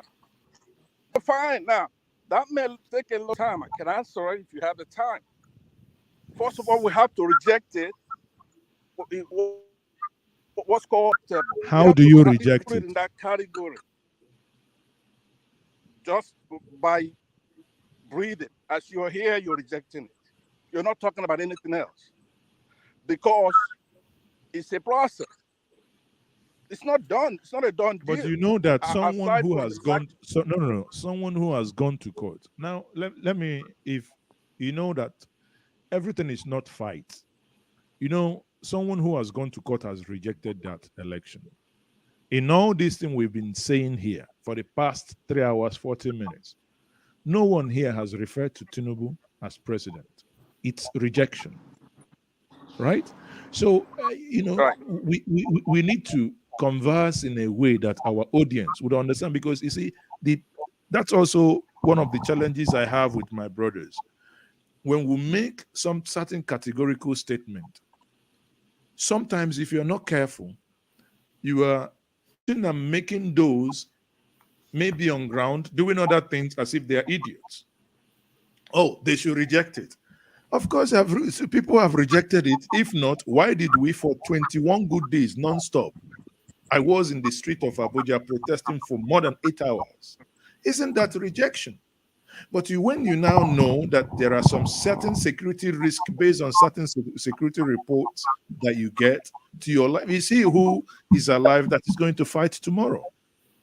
So the man that has spearheaded this movement has gone to court and is bringing out every evidence to prove that the election did not go the way it was promised. And that is called rejection. You might not be happy with his manner, that he's been peaceful, but the reason why we aren't losing lives today, which now brings me back to what I wanted to say before you interjected, was as a peaceful person who has taken the legal option and has saved Nigerians thousands of deaths and implosion, had he, at the heat of that moment, when he was consistently tweeting saying everyone should calm down, he's going to go to court, has he said, yes, let's go to the street and we must reclaim our mandate? What is happening in France now might be a child's play, but he spared us that. There are many ways. Okay, to can I please so let me come in again, and please. that is lumping the two questions. That's what I'm saying, that you talked about the stolen mandate. I said this, yes, he is in court. There are processes until the appeal court gives their verdict.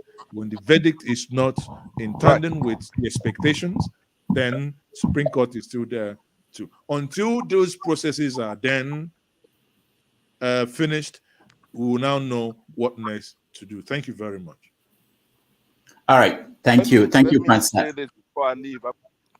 Let me say one thing before I leave, please, Rudolph, because the things, unfortunately, nobody knows it all. Nobody's inerrant. Mr. Ezeoke, who I have the same respect that I have for Rudolph and so many others. My friend, okay, you said some things that I agree with. Number one, there's a process going on. Number two, Obi is a peaceful man and he's pursuing it legally, right? Then we have to wait, conduct us in tandem without waiting. If you're gonna be on a show like this, it should be shown in the furrow of your eyebrow that we're in a process, something in a category which is unacceptable. We're not here to solve every Nigeria's problem, clannishness, and all that bullshit, right? We're here to reclaim our mandate, and we're gonna do it peacefully. I agree with that. To say that the France situation is a foregone conclusion that we're not gonna be in it, well, that's a presumption. You don't know. You have no. You cannot guarantee Nigerian state that the people will not resort to that kind of violence to reclaim that mandate, because we can't get it wrong this time. Like I said to you before, no matter how anybody else in that continent, in this world, try, they cannot be like Peter Obi. He's an excellent human being. Loves the country. He's a patriot. He's a Democrat. Hard worker, and he followed the law. So what I'm saying is that if nobody has nothing to say, shut your mouth. Stay away. Don't talk. We got something to reclaim here. We don't want gentlemen. It's enough. Enough of I want to get along. What do I care if a Yoruba person like me or not? I don't give a rat's ass about that. Thank you. Thank They you. go to school. You come out here and we present such a candidate for the country, and then you're gonna take that mandate in front of us. What else are you talking about? What else are you talk about? Pansa, Yeah, thank thank you. you. Thank you. Thank you. By the way, like I said, I have a lot of respect for you, and I agree with you on 99% of the times. Thank you. Thank you so much. So, if you give me a couple of minutes, let me finish my thought, if you don't mind. Who is speaking? This is Placid. Okay, Placid. Okay. So, yes, I have been listening to all the discussions today, and everybody's got a valid point. And like Matt said, we have to be able to accommodate others. I love my Nigerian brothers and sisters, regardless of our religion, our ethnicity, our education, our background, etc. But what I would like to encourage, and what I would like to see, is what Mazi is talking about, calling truth to power, speaking truth, walking. And I don't believe there is reconciliation without accountability. And that's something that Nigerians, we all need to strive for. Now, Mazi, you have talked a lot about this area, and I agree with you wholeheartedly. But what do you see? I also believe in a can-do attitude. What do you see we can do to make this happen? Not what we cannot do to make it happen, but what can we do to make it happen? That we have a unified Nigeria, a peaceful Nigeria, that we can have politics without. Thank you. You know, I don't know if it's only me. Your connection was breaking. If I tell you that I heard entirely everything you said, then I must be a big liar. So it was cutting off, intermittently. But if I can piece together from what I think you were trying to say, is to say the summary is, what do I think that we could collectively do to make things to work? Correct. That is I don't know when you joined and where you started listening, but that's what we've been discussing from the onset. How do we make it work? First, that we must be in a position to punish those that err. In the electoral processes, if people engaged in xenophobic attack against certain individuals and group of people, that should be addressed. And if election of 3 elections happen in the same day, 2 went well, and the other was intentionally stopped to allow manipulations to go on, then that should also be looked into, and whoever is responsible for that should be brought to book. And again, finally, then here, to all of us as Nigerians, that I believe if we show more respect and begin to, speak to one another in a matured and sensible way, that over time, it's not something that is going to change overnight, but over time, we will begin. I mean, and that brings me it's not a sign of weakness that you're speaking to another, to a fellow human in a sensible and in a respectable manner, while you are insisting on your rights.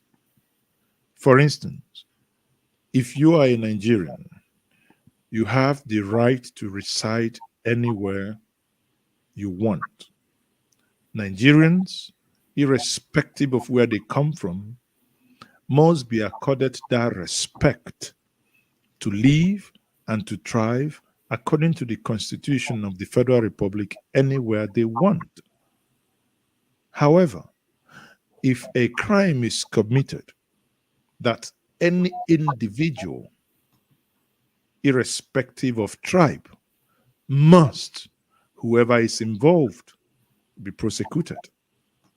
And no exception should be made because of certain ethnicity or certain bloodlines or certain, any form of connotation. So these are things that I believe that as long as we do it, especially from the leadership, we will begin to see better results. Sadly, in the last 8 years, that really took a flight.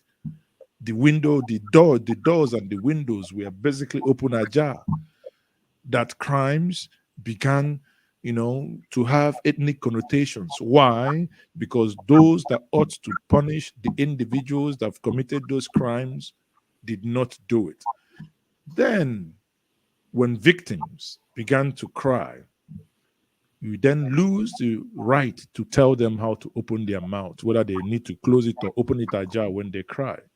Whatever they spew at that moment of anger, you may have to then live with it. But it behoves the leadership to actually set the path that this nation has to go. And it is for you and I to hold them to account, starting as electricity would always want to argue, from the lowest cadre of government, that we must hold them to account. Many people, there was a time, I tell us this story, there was when Enugu International Airport was closed because of the runway, which I have also held the former minister to account. The runway now has patches. The runway has potholes. And I've tormented him through his Twitter account. He's only short of now blocking me. But what am I saying? In that period of time, that I was fighting for the Enugu Akanebem Airport to be rebuilt, the runway to be rebuilt, I don't care, and I have no apologies.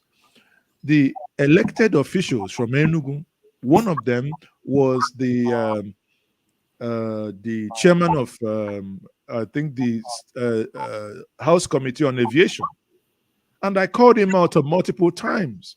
If he's from Enugu and he's chairman committee on aviation, he needs to be giving us update on what's happening on this airport. But after that, the airport was commissioned, and I reached out to interview him. And my contact told me that he said no. You know why he said no? He said, wasn't I the one that was insulting him on air? I said, well, one thing I never do is to insult, but to lay the fact bare, I don't care. If you don't want to speak to me, I must keep saying it the way my conscience would tell me that by the time I hit my head on the pillow, that I'm going to sleep without bothering that I have done my duty that I've created to do on earth. Thank you very much. All right. Thank you, Mazi. Ezeoke. Let me say, if you're watching, please, you can like the video and share it so that more people will see that. Electricity, you are next. And just to help, just to help, it is quite, we've been here for over 3 hours, getting to 4, and not many of you have liked this stream. Come on now, waiting. Just like, we know they charge money, just like, no matter wherever you're watching from, just like, share with others. You know, can we give 30 seconds, just like, share. Make sure you share on WhatsApp, on Facebook, on YouTube, everywhere, just share. It doesn't take you, you know. Thank you for sharing. Thank you. All right. So, electricity, you go. Yeah, thank you. Let me use your title this time around to address you, Mazi Ezeoke. Forefather has said some things from my mind. Firstly, even though if you didn't take offense, I don't know if you did, I would like to apologize on behalf of Pansat. Some of his comments were a little bit insulting to everyone on this panel, those who have heard their views and who have gone. You asked him a question which he could not answer. What do we do next? That is actually most surprising thing. But I would like to buttress the point you made, which is the middle ground. Where do we find the middle ground? When you were responding to Olumide, I was laughing because we were practically saying some of things in my mind that which governor have risen up and said, I want to develop my state, and someone and the federal government came against that governor. Nobody. None of them have come up. The middle ground is the Constitution. That is the middle ground. So whether you like the Constitution or you don't like the Constitution, you disagree or you don't disagree, the middle ground is the Constitution. Now, I'm going to throw Rudolph under the bus. Rudolph, I hope you don't mind. I'll throw you under the bus, but you laugh over it at the end of the day. Don't worry about that. So the middle ground is the Constitution. Nothing else again. Now, I'm getting sick and tired of those who are coming on here saying, they stole our mandate, they stole our mandate. I can argue here that no mandate was stolen, or no mandate has been stolen, because the matter is in court. It will ascend to the Supreme Court. And even if Peter Obi loses the case, it still doesn't mean that the mandate has been stolen, because Peter Obi himself said, I must be president, if not today, tomorrow. Therefore, it is insulting to hear one side says that where can we find such a person like Peter Obi? He's actually selling himself short, meaning that he's not a transparent man. He can never be an honest man, because he cannot say people like forefathers or Rudolph or CM are not honest people or transparent people, and so cannot ascend above that ladder of Peter Obi. That is rubbish. So the middle ground is the Constitution, Section 68, 69, 110. I've said it earlier before, which I have told Rudolph several times that we need to push this thing on his channel. That is why I'm throwing him under the bus. He has not listened to me enough. Maybe when I say it in your presence, he's going to listen. When the people come together to this middle ground called the Constitution, those who wants to start the Yoruba nation, like you rightly said, who wants to fly the flag of Yoruba nation, let them go and flag it. Let them go and develop their region and make us Nigerians jealous and say, wow, these people are very intelligent. This IPOB, this Ijaw nation, this Yoruba nation, they are very intelligent. You see, they've built their region. We better go and learn from them. We better take visa and go there. They've done no such things, and they come on the platform talking some gibberish as far as I am concerned. So until we all, I keep saying this to tomorrow, I said this 6 years ago, I said this 6 years ago, not until Nigerians start to implement the provisions of the Constitution, we are not going to see any meaningful change. And I'm saying it again the 2nd of July, 2023. It ain't going to happen. Take it to the market. Take it to God in heaven. God will tell you the same thing. Go back to your Constitution. And I agree with you. Until people like you also get back to the grassroots and start mobilizing them, things will not change. All right, thank you. Well, I have started. Sorry, no, Rudolph, 1 second. I have started. I sent the video to Rudolph. Rudolph have refused blatantly. With due respect. Blatantly. I have started, to be honest. No, nobody. I have started my campaign. Rudolph, where is CM? Okay, yeah. Can I interject to throw me under the bus today? Hold on. Yeah, I'm here. Let me hear from Peter. Peter, so Peter, after Peter, Peter, go on. Hello, everybody. Can you hear me? Okay, yeah. Thank you, Rudolph, and thank you, thank you, No, Electricity. I think just a quick.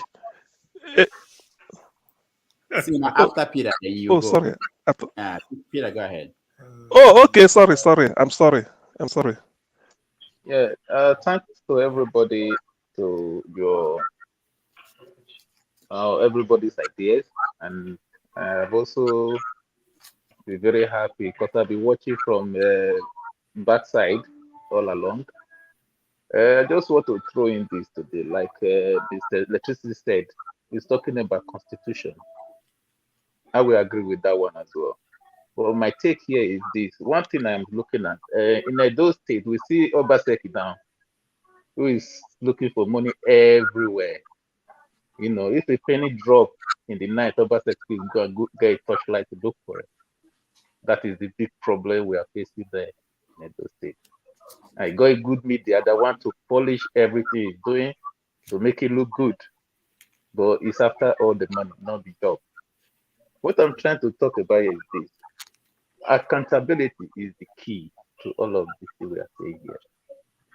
Now, the finance, whether the federal government gave them money, whether they raise money through taxes, I'm not key to hear from the media saying that, oh, this is the money that was given to this man. This is the portfolio of this minister. How did this pay? This is what happened in other countries that developed. They must talk about the money. They follow every penny. The one they know you're going to chop, they will not talk about that one. But the one that should go to the field, they talk about that one. That is how people account to say, okay, they'll follow us with this. We eat this money. Don't touch that one. Touch this one. There's no place in the world that they don't eat money. So what are we doing about this one? This is what I want to talk about. All right. Peter, we can't hear you anymore unless it's from my. Oh yeah, I finished. That is my my code. I'm asking question. What is this about that we don't see anything from the media talking about the budget, like for road? This is the budget we have this year. So we don't hear that from the media. We don't hear that from the public that this is the budget for road from Edo State. Then so that can be held accountable. The one that we eat, they can eat that one. But the one that will go for 2 miles, we will know that go for 2 miles because we see this from Oshomole do this, Oshomole did that, Oshomole did that. Did he bring his money to do it? Thank you very much. So none of this government bring their money to work. Thank you. So I'm asking, the media are not there to hold them accountable for what they got and how they got it. I think we should move faster now. I mean, let's not spend more than 1 minute in our questioning. Now, the answer to your question is Rudolph should take note. Do more reporting on budgeting. But there is a platform that already does that. If you go to Twitter, check Budget IT. Of course. You know, that's where they do the budget breakdown by states and by sections, or rather sectors. You know, the moment the budget is approved. So that's my source of data that I print out, PDF them and share them with the traditional rulers within my locality to hold their sons to account. But when their sons come with Remy Martins and co, they forget to ask them this question that I plea of them, because me, I don't come with any Remy Martin. So, but we'll improve. We'll get there one day. All right. Thank you. Let me. Are you done? I have a question. Is it okay? No, it's not okay. No, CM. I think CM. CM is okay. Yeah, okay. Yeah. We are rounding up anyway. Yeah, we are rounding up. So straight to the question. Mazi Ezeoke, given your experience, particularly this election season, what do you think is really wrong with our leadership recruitment?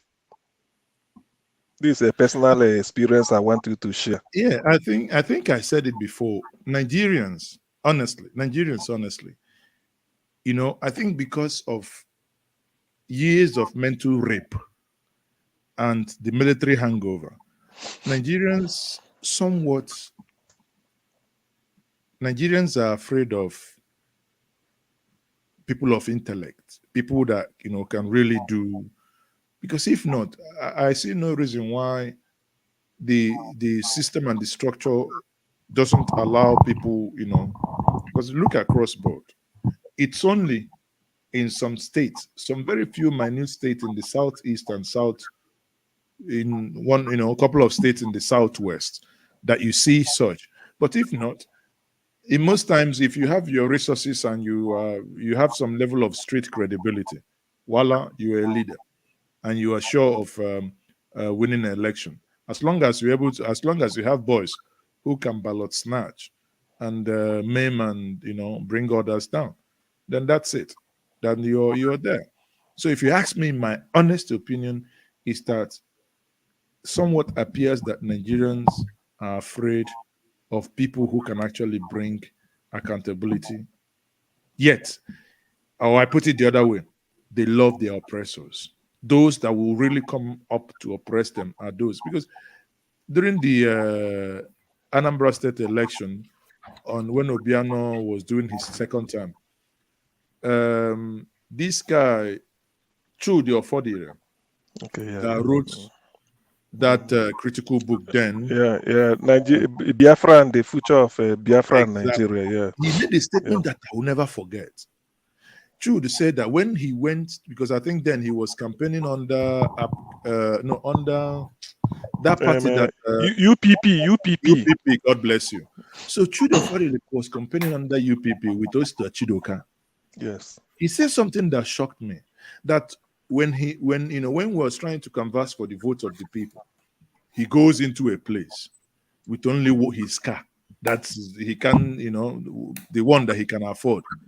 The community will be laughing. Is it this man that want to govern us? Now nobody is looking at ideas, but because he did not come with an avalanche of escorts and those that would oppress and flog them, move back, flogging our mothers and our fathers, they never took him serious. And at the end of the day, he went nowhere. And I believe that is a very clear case of where and what, in the words of Osibanjo, brought us where we were. Thank you. No, why we were where we anyway, whatever. Thank you. Thank you. Okay. Let me just take 2 more questions. I think. Are you okay with that, Mazi? Yes, go ahead. Then we can round up. Thank you. Okay. Ike, and then Olumide. Okay. Thank you, Mazi, for all you do. Thank God for the grace upon your life, and I pray that you continue to give you the grace and the strength. Amen. Everybody has spoken everything. I've had everything from you. And the only thing, information I want to ask from you, if it's something you can share on the platform. I've not had for a very long time about Ndekato and Aisha Yusuf. I know Aisha was in the US studying, but she used to have a program on YouTube. But for a long time, I've not had these 2 ladies. Are they still with the obedient movement or? Yeah, I can answer the question quickly. Aisha is in the US and Aisha is doing well. Aisha is still part and parcel of the obedient movement.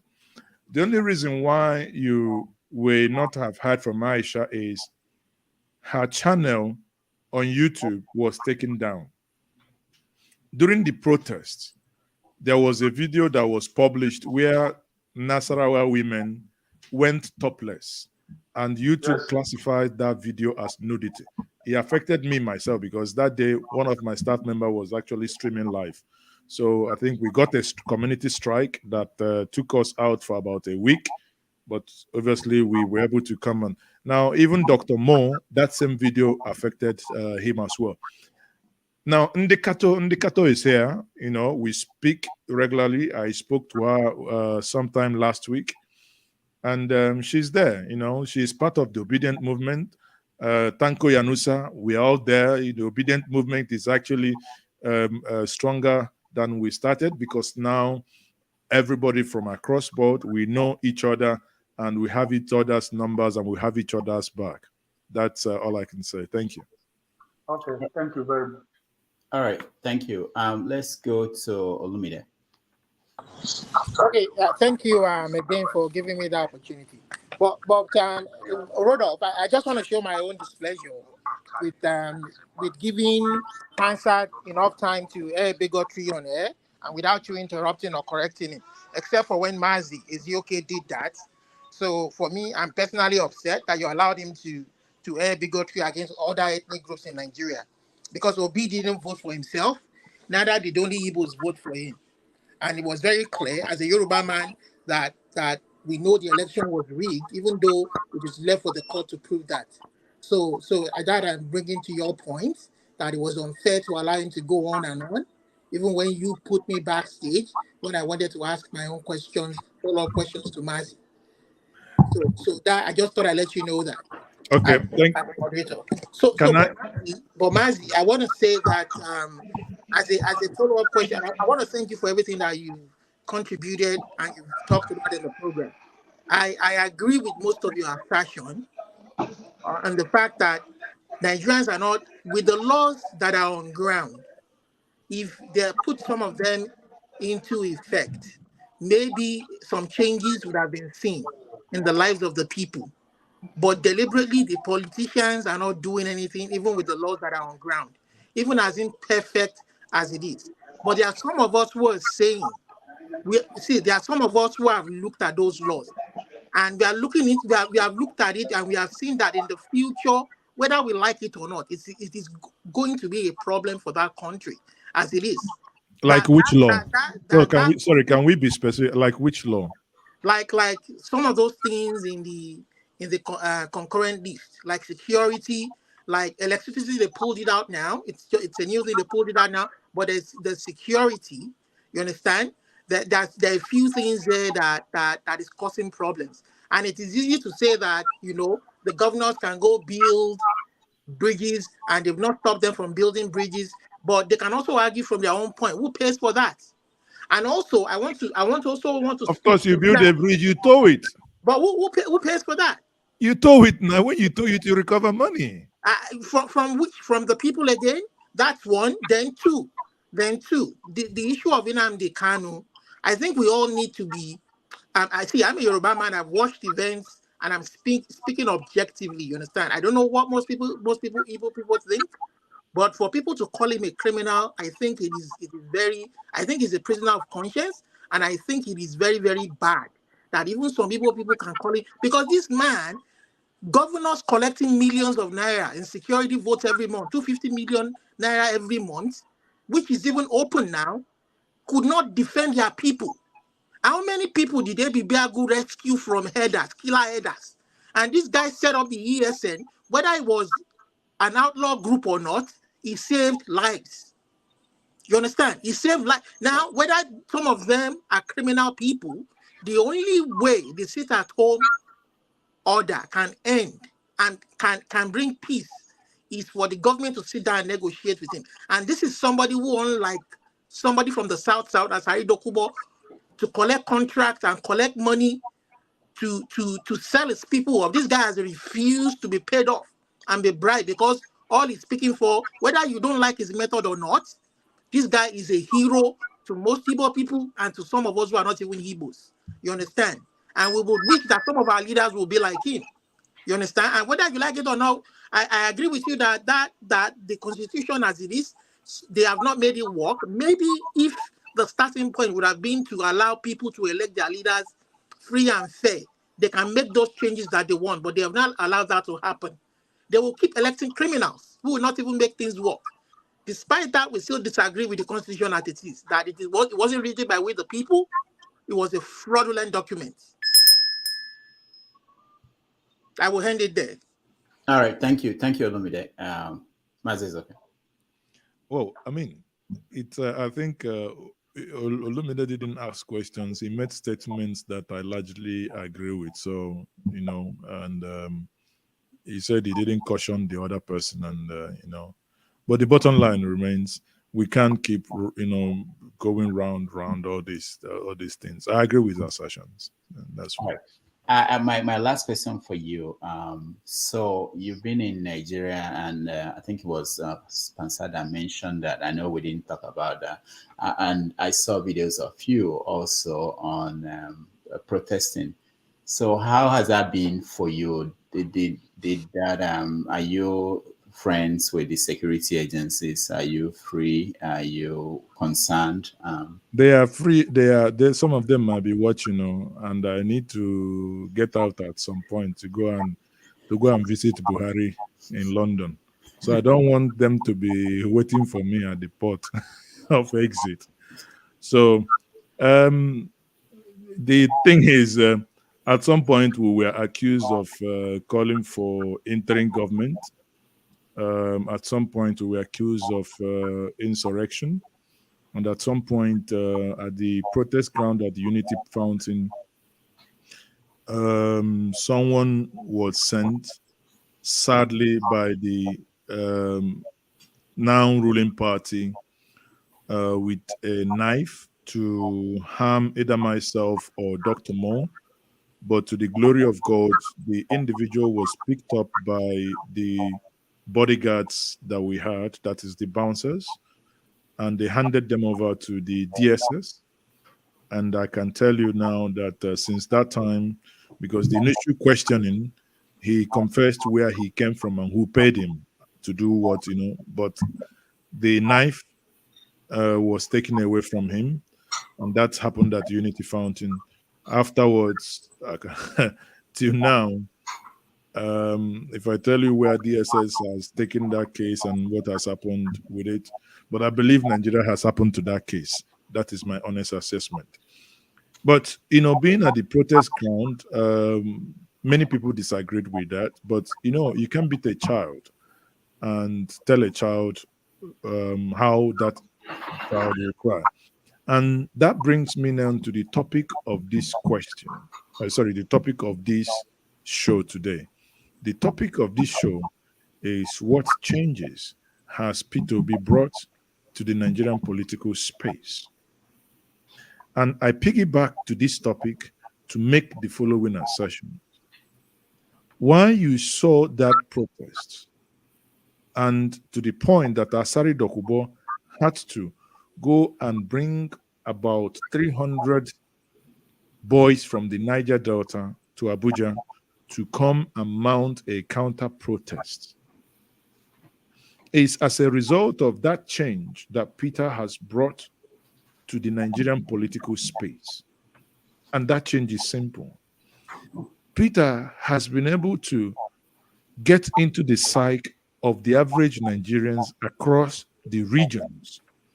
I do not buy into the narrative and the idea that Peter is a Southeast candidate and every other person hates the Southeast. I do not buy into that narrative because I was and I am a living witness to the way and manner people voted.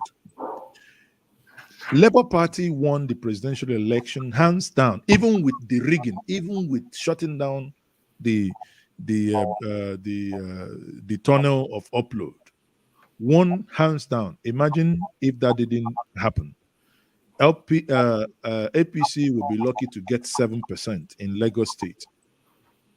Those that voted in Lagos State weren't only Igbos, but he showed you that Nigerians were angry and they saw succor in a man who has been able to get into their imagination, to open their minds to the point that people erected billboards. People mounted billboards with their own money. We had coordinators. When we told some political gladiators what we are cooking within the obedient family and the obedient movement, some of you may see sometimes some of the Zoom meetings that sometimes we are streamed on my platform, where people were reporting and working day and night, south, east, south, southwest, everywhere, working day and night, because this man has been able to unlock the pockets of those in the diaspora to tickle their fancy, that they began to have interest in the political happenings back home. and their voices resonated with their people at home. Maybe many of us haven't really asked the question, how and why did Edo State became the headquarters of the obedient movement? Are Edos Igbos too? The answer is clearly no. But because Edo had a lot of their kith and kins in the diaspora who understood that political rape and political, evil at some point has to end, and they lend their voices, call their kith and kin at home, those that they control, to say, we must walk away from this. When they were shouting, Edo no be Lagos, during the time of Oshomole versus Obaseki, people offered them money. They rejected it. The same thing happened at the presidential election, though there was cashless. But even those that had some cash in the field, people, we all saw it on the live streams. We saw how people were counting their votes. Sadly, that these votes, after counting them, Nigeria happened to those votes because of some few political individuals. And it will break my heart knowing that North, South, East, West, they came together as a people to say, enough of this nonsense, enough of this rape without any form of protection. And Nigerians rallied under Peter Obi because they saw in him a man who was genuine, a man who was, empathic. Because sometimes governance, actually, it's about how you feel. Governance is about knowing that a man shows empathy. Something happens here. There was a time I told one of the APC stewards that is for me when I lost total hope on Buhari, when there was a killing, I believe in a remote village in Jos, in Plateau, after Jos.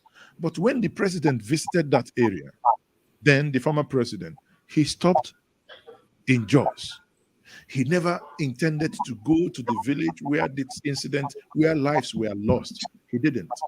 On one point, we all saw him on national TV, where he sent his transmission, his former IGP to Benue, and the man went to Nasarawa. On the national TV, he told us, I've seen the IG.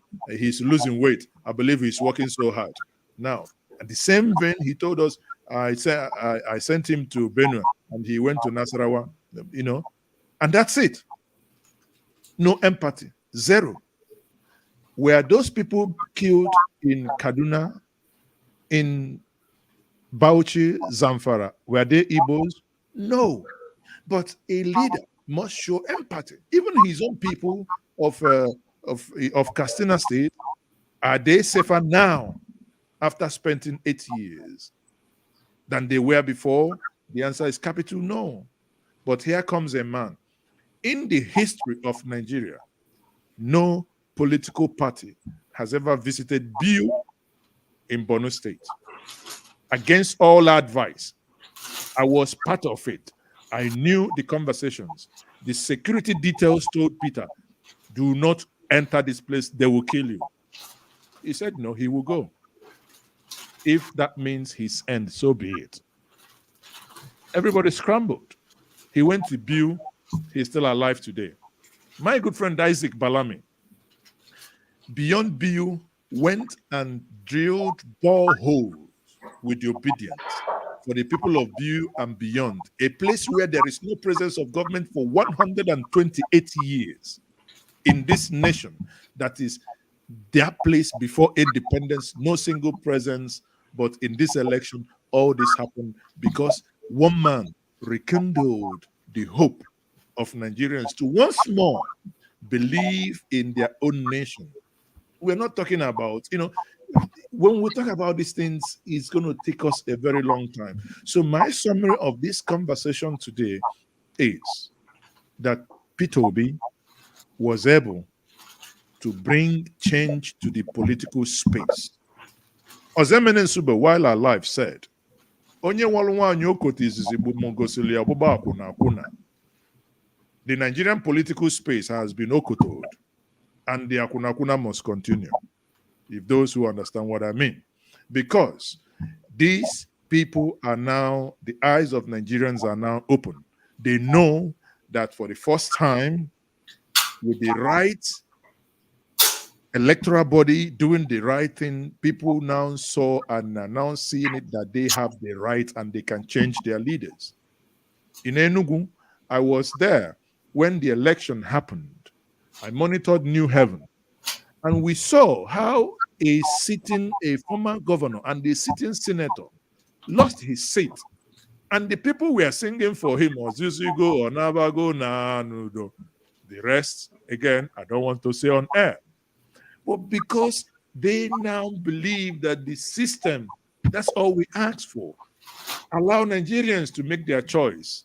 You can oppress your people, they will wait for you at the next polling unit. If you make it impossible for them to remove you through recall, they know that the day of reckoning. And we saw it in the election of Assembly and Senate.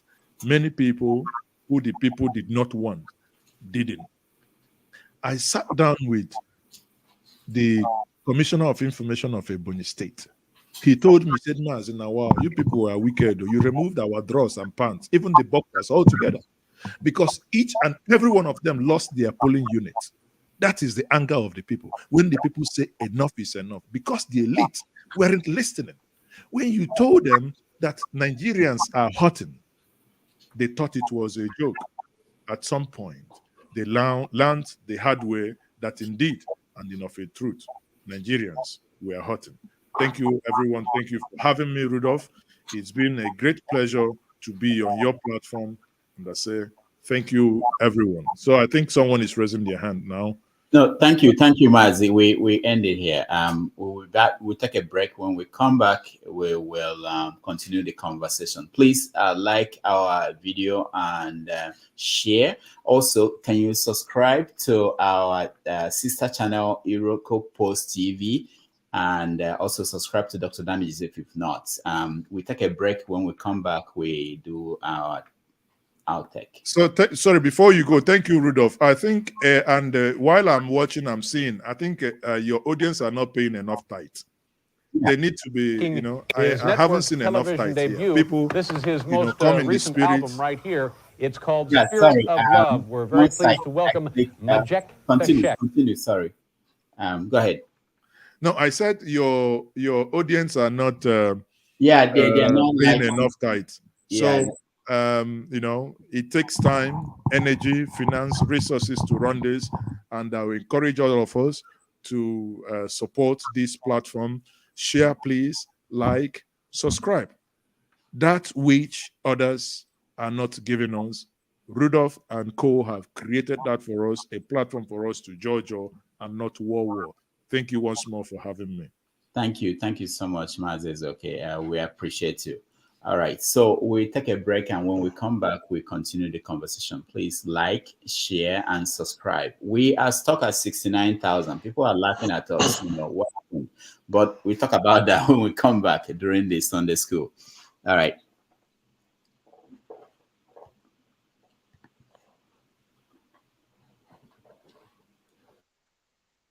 Will be making his network television debut. This is his most recent album right here. It's called Spirit of Love. We're very pleased to welcome Njenje.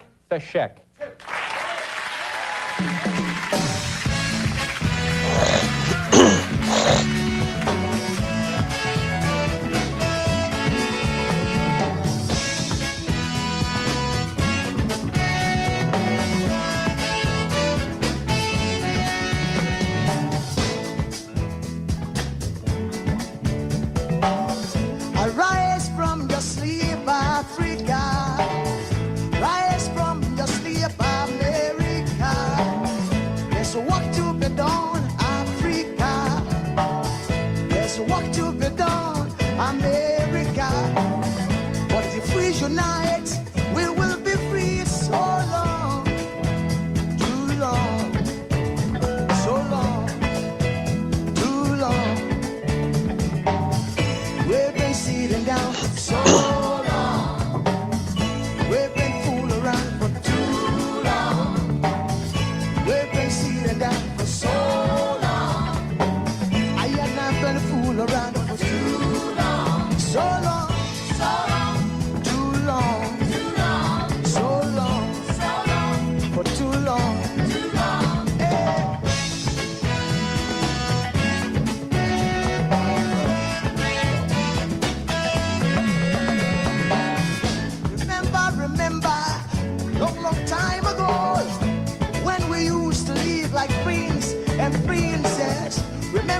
remember the pyramid of Egypt, when we used to live like prince and princess. Remember, Marcus Garvey, who are the dream for New America. Oh, remember, Martin Luther King, who are the dream for New America. They say you are black, they say you are brown, they say you are black, they say you are brown. Only the angels of Jah is white now. Only the angels of God is white. So long, too long, so long, too long. We've been sitting down so long. We've been a fool around for too long.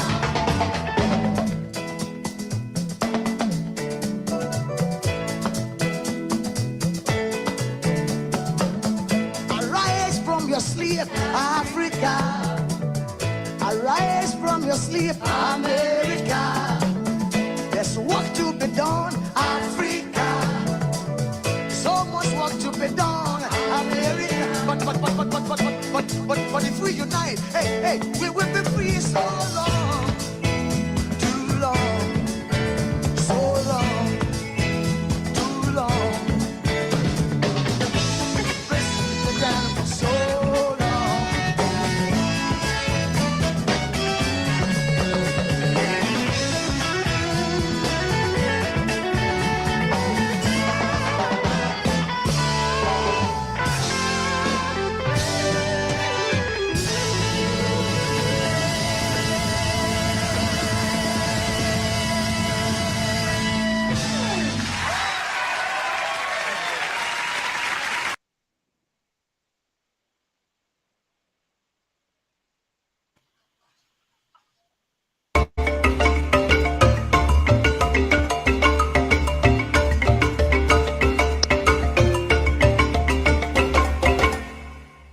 All right, welcome back, everybody. It's nice Sunday afternoon here in New York City. For those who are just joining us, we had a wonderful conversation with Mazi Ezeoke, who has been covering the election in Nigeria that is never ending, and he will be there maybe till December before we hear from the Supreme Court. All right. So we're for those who just joined and those that didn't get a chance to ask questions, I think only Ndubisi is always coming in late. But there's nothing we can do about that.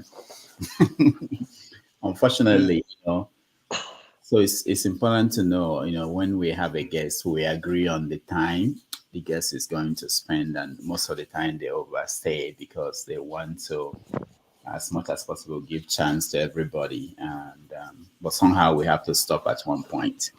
All right, let's hear feedback from people. Ndubisi. Okay.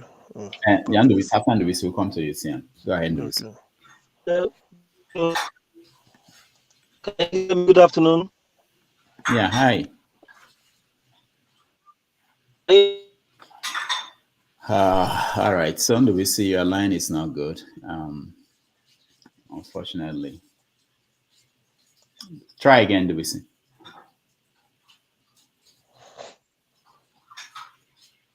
No, we can't hear you. CM, go ahead. Let me see. Okay, yeah. My feedback will be from what he said. The only thing I wanted to add is that I know everybody likes to say blame the states, that the state should do more, people should develop their place. I agree, because it's from the grassroots. But they must know that by telling states to do more than they are doing now, that is giving them responsibility. And when you give responsibility, you have to also open up windows for resources to them.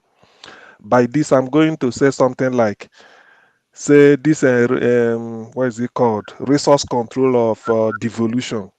Look at a place like Ogoni.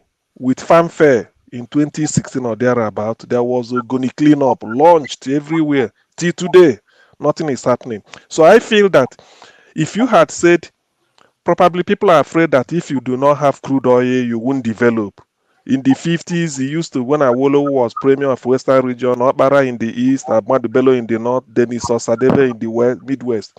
Probably then it used to be 50-50 or thereabout. 50 to state or region, 50 to federal. Why can't we, if we are afraid, say maybe state, mind your resources, do everything. Okay, give us, instead of 50, give us 60, give the federal 60, return 40, or even give the federal 65, return 35, so that all this friction, because that is really what is causing massive corruption. So we agree on a figure, but let the state take charge of their resources. Let me now see why Ogoni people, if they fail to clean their place, then it remains there forever. As simple as that. So that is the formula I feel that should be done. That is because if you are waiting for because Ogoni people may send their chiefs, delegate, they go and beg. Maybe now they will go and beg Tinubu. If Peter Obi is there, they will go and say, remember us. This time, let's control what you have. Just bring we agree on a percentage, such that whatever happens there, we are not interested. Whether your place is erosion reading, or is gully erosion, or is a volcano, it's up to you. All we want is, let us get the small percentage. If it's 10, 15, 20, whatever we agree, then with it now, you can now develop your place. And it will now open up opportunity that, oh, this area can't even develop, this area can develop.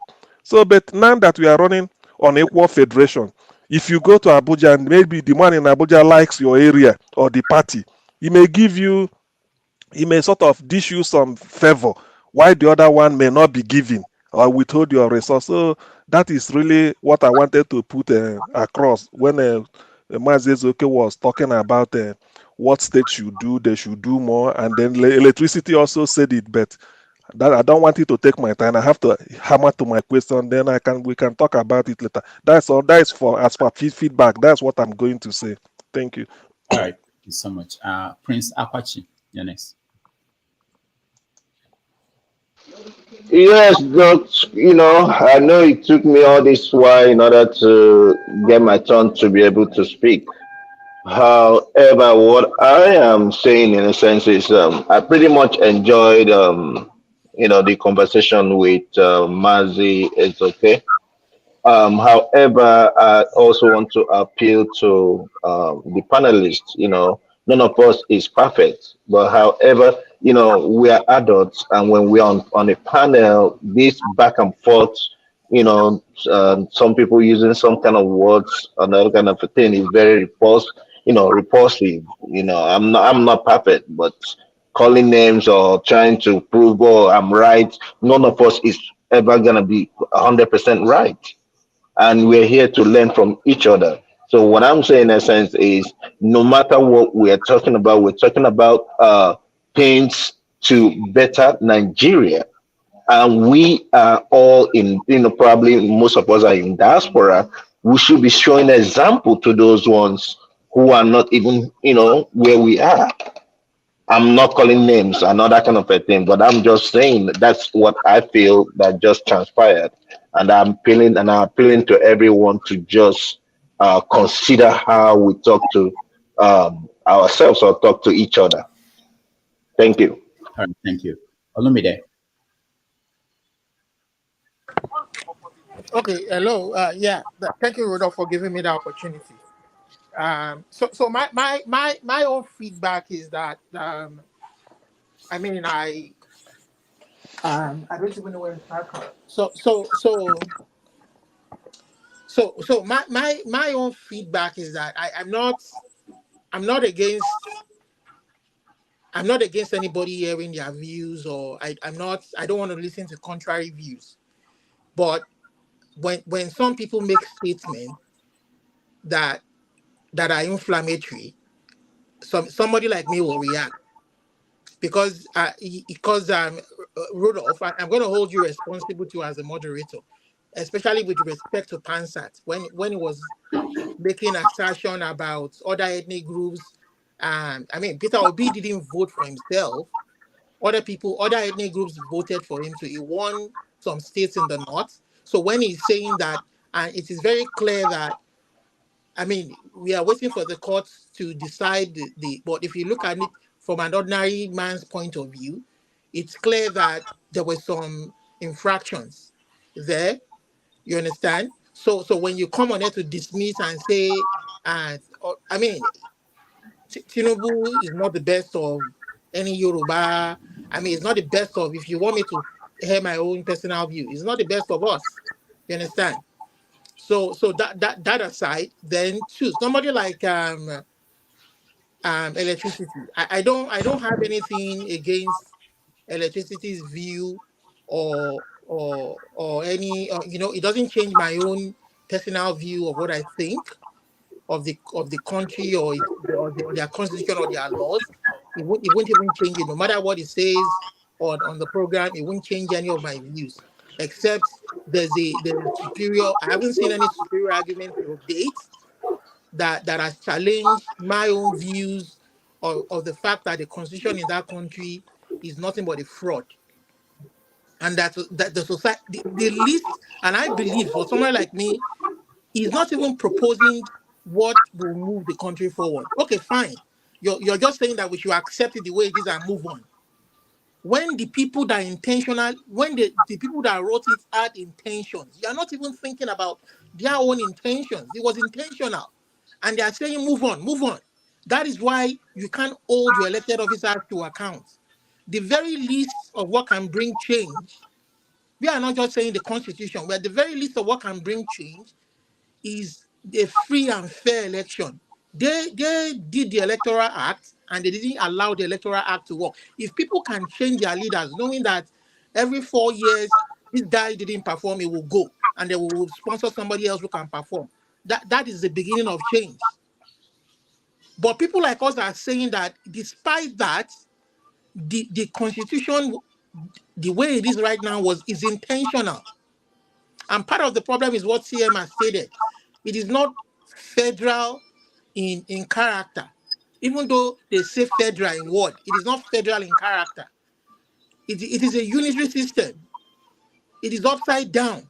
And there are so many things that you can point out that is not bringing progress to that society.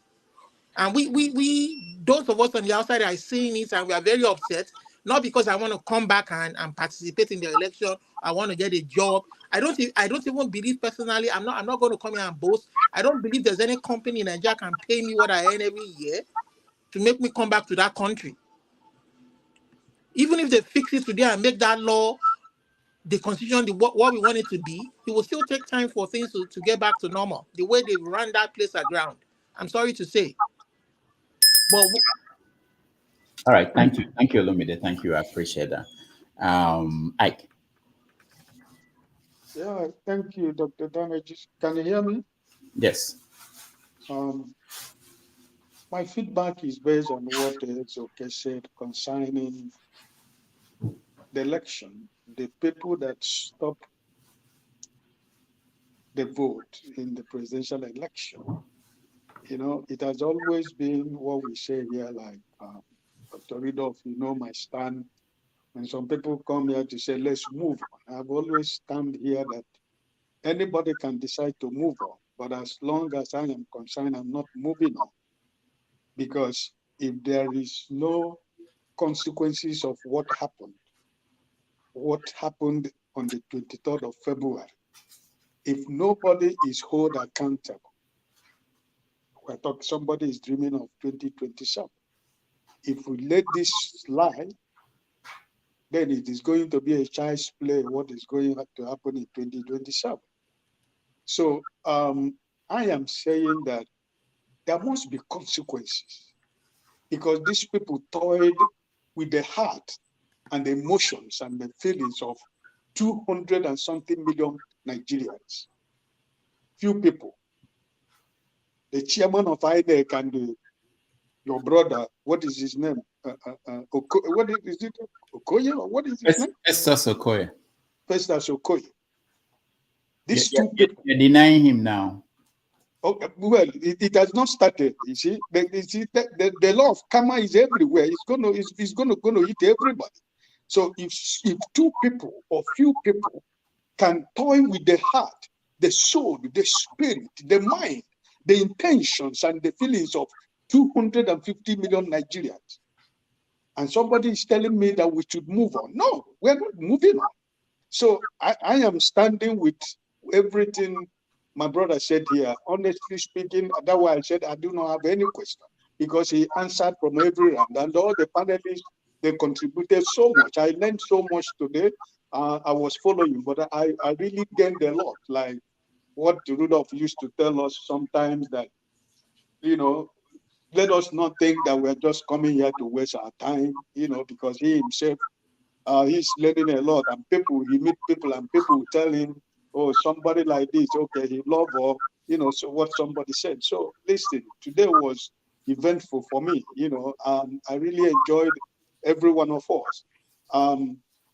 And also I want to ask my brother Limide, you know, I know you have been a long time in this platform. You should know Pansat, you know, you know, sometimes it's difficult to control Pansat, and, you know, so I just want you to, not that maybe I'm not trying to defend Rudolph, but I don't think that we all know, you know, that sometimes Rudolph allow people to, you know, air their views and say certain things. Doesn't really mean that we, as panelists in this platform, we agree or accept whatever Pansat says. So I'm equally trying to apologize on his behalf for you. You know, it's just, this is Nigeria. This is who we are. You know, so please don't take it too hard. You know, we are only in this platform to learn from each other, get used to know each other. You know, so sometimes when we are here, I think we have known each other for more than 50 years or 20 years, but most of us have not met any one of us in person. But see the way we are, just here like a family, you know. So in a family, we have different kinds of people that are born from the same mother and father, but our own ideas are different. So please let us not take it too hard on ourselves. We know that sometimes it can be, you know, it can be funny, but, you know, I really enjoyed everybody tonight. Thank you. All right, thank you, Ike. At the end, I will address a few things, but Nigerian, go.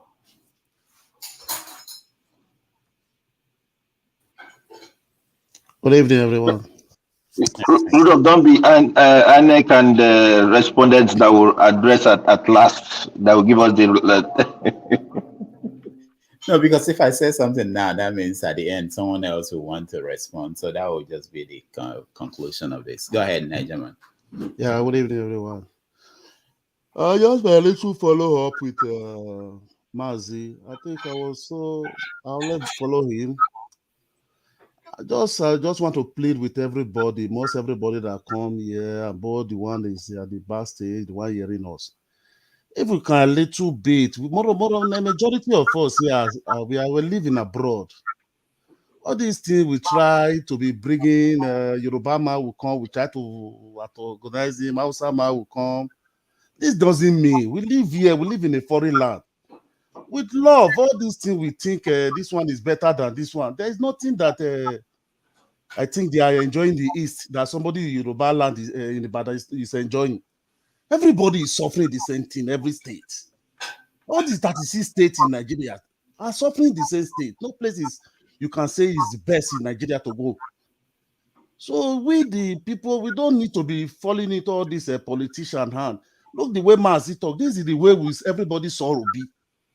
Was not with this. I never present himself as one ethnic. But today, if people are Yoruba still now before because of Obi and fight, this one, this thing. Sometimes it pains me. Not in Nigeria, many of us, the way we come to Europe. We come here, we meet somebody else who help us. Then we live a life, we start a life. We even miss I'm not Nigeria. Please, I'm just pleading on my own because sometimes this thing pain me. Seeing the way we are abroad, we are even living. We're supposed to be an example. One woman was talking at this in the Rise News, at least that was last month. And he said we the one that we that live in abroad, we are the worst. We are not even showing an example. We are the one because we have to use one because we have a free Wi-Fi.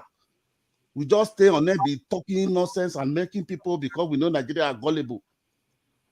Please, I'm just pleading on my own. Please, the kind of word we use. Every Dr. Dami say have your say.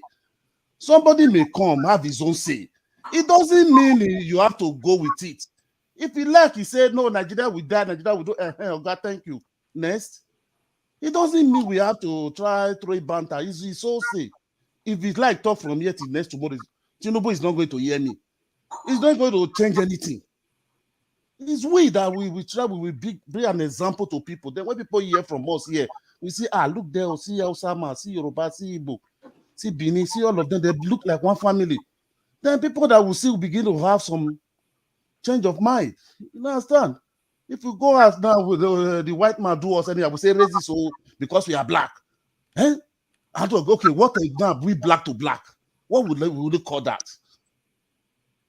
Igbo man will see Yoruba man become war. People have been living together, married, integrate for many years because of election, because of Benima is not enjoying what Igbo man is not enjoying. Yoruba man is not enjoying. Hausa man is not enjoying. Go to north, the worst poverty is more there. This man Obasanjo have been a president. There is no road to his own house. Jonathan have been a president. There is no road to his own village. So why is he? I don't think because my brother is there, he will come and benefit anybody. Check Buhari, look at Katsina. Most of them are living in IDP camp. So Yaradua from there. So I never see one place that I can say, this place is better than this place.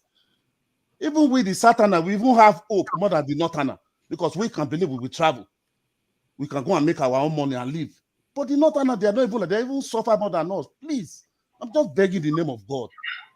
Let us forget all these things with anger. One Yoruba man talk because he will accuse Obi. Everybody will not support one place. All of us cannot have the same brain. All of us cannot think the same. Obi come. He said if they don't vote for me because I'm Igbo, don't vote for me because I'm Christian. He win everybody heart. No politician say it. No Tinubu say it. Even Atiku, we went to North. He said what the Northern need. They don't need Yoruba. They don't need Igbo. But he still come in the south, they still vote for him. People still vote for him, convert for him, do even in the north, in the east, everywhere. Please, these are just political rhetoric. Everybody will convert vote for where. Obi went to church, he talk religious war, no religious war. Oh God, forget that one. Everybody need vote. So if you start to tell the other person, no, he didn't say that, it's fight. Tinubu will go, you go to the east. What did he tell them? He said if you didn't vote, you will get a soak of a sliced bread. That is what it. But all the old stadium, you go there, you have the more crowd than everybody. Than even Obi. So we have to know that these are just during politics. They play all these things, but we just didn't let the thing go again. Eh? If you go now, you see Yoruba man, say you become what? If you see the other one, become what? If you talk anywhere, where are you from? Become now. Eh? If you see 3 group now, anywhere, even in the bar, the first thing they will be asking, where are you from? Where are you from? Where are you from? I'm in Nigeria. Where are you from? You want to know. When you know the next war will start, it's only Yoruba. I'm Iboni. I'm this thing. What will be all those one? What will be all those one? All these ethnic this thing have been there in the north right for many years. Please, please, in the name of God, please. Just for our Christian. We talk to even those anybody. I call Dr. Rudolph because he's Igbo. Maybe Obi is the president. Dr. Rudolph is not going to die. Nigerian man will be crying, no, I'll be cursing you. Please let it become your brother become president. He can never go there. He will not even hear from him. He will not even hear from us. But we will become enemy to our own self. Politicians are there, they are receiving their own salary. They will receive, they will live well. But we will just become enemy to ourselves. Their own children is not there. Please, in the name of God, that is what I just want to beg people. Please. Thank you. Thank you, Nigerian. Number 6 failed. Yes, thank you. Basically, I just wanted to dwell on the question I asked about development. Because why I asked was for collective survivability of the south and the eastern region, because of the immediate condition that we are in Nigeria. I mean, we cannot change much politically, just like you said, because there's no political will. So but it didn't really dwell on it because I don't know, it was more in the middle. So why can't we down south, the south and the east, the south and the southeastern region form an economic bloc for for integrated development, so that we form a kind of political survival within the Nigerian state. Because the truth of the matter is that there's a lot going on behind the scene as regards to political, acceptability of some regions. So I respect what my brother, the Nigerian man, is saying, but then, that's the truth. You can't just push it aside. But given the present condition that we are now, it would be better if the South try to form. How can we survive within this? Because if we form a good, if we have an integration, we can even bargain better. We can bargain better within the collective. So that's something we should look at. Yeah. Thank you. I know you were not asking me, but I can tell you that if the Southwest and Southeast cannot get it together on their own, they can come together as Southern Bloc.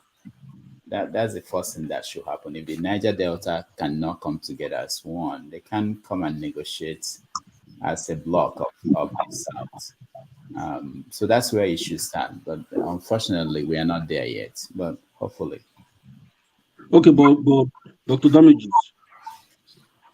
because when I threw my question, I deliberately asked him to divorce historical perspective, because if you look at history, it begins to throw a lot of things that might divide us more. But being optimistic, being optimistic, with the flow, with the resurgence, with Obi, how people came together to support a candidate because there was an underlying theme, which was hope for tomorrow. And put it basically like, it's better to be friends with your neighbor than to go make friends far away. So I know there's no political will in the political class. For us as the people, that is the best way to go for us to survive in the nation state called Nigeria. I lived in Lagos a long time. Before now, I know that there's an Igbo problem in Lagos, because I worked in an office where I was the only one Yoruba, and I was not Igbo. But then I was at some point I began to feel I'm being classed as Igbo, because of the politics, the internal politics, and it was so obvious. So I was sitting in my desk one day, I was writing a poem. Because why was I writing that poem? Because he was a very brilliant engineer. My uncle just joined us from school. He just left the university, and he was of two different parentage. His mother was Igbo, his father was Yoruba. So when I removed myself from the situation, sort of view from a prison, I tried to see how does this young man, this is a long time ago. This is a long time ago before this incident. I was like, what in the balance of scale? Where does this young man, what is his place? I tried to write, I wrote, finding yourself in the middle. That's what I titled it. I was like, being of both Igbo and Igbo. So suddenly, he just walked into my office, because he comes to me all the time with discourse, and he just saw the heading. He was like, what am I? He last started, he said, what am I writing? I just thought to downplay it, and I just put it aside. That is the problem. And with what happened recently in this political, the elections, it would be very foolish to just push it aside. I think people should begin to act with the realities of what they experience and begin to make decisions, personal, collective, and as a community. All right. Thank you. Thank you. Number 6 here. Ife.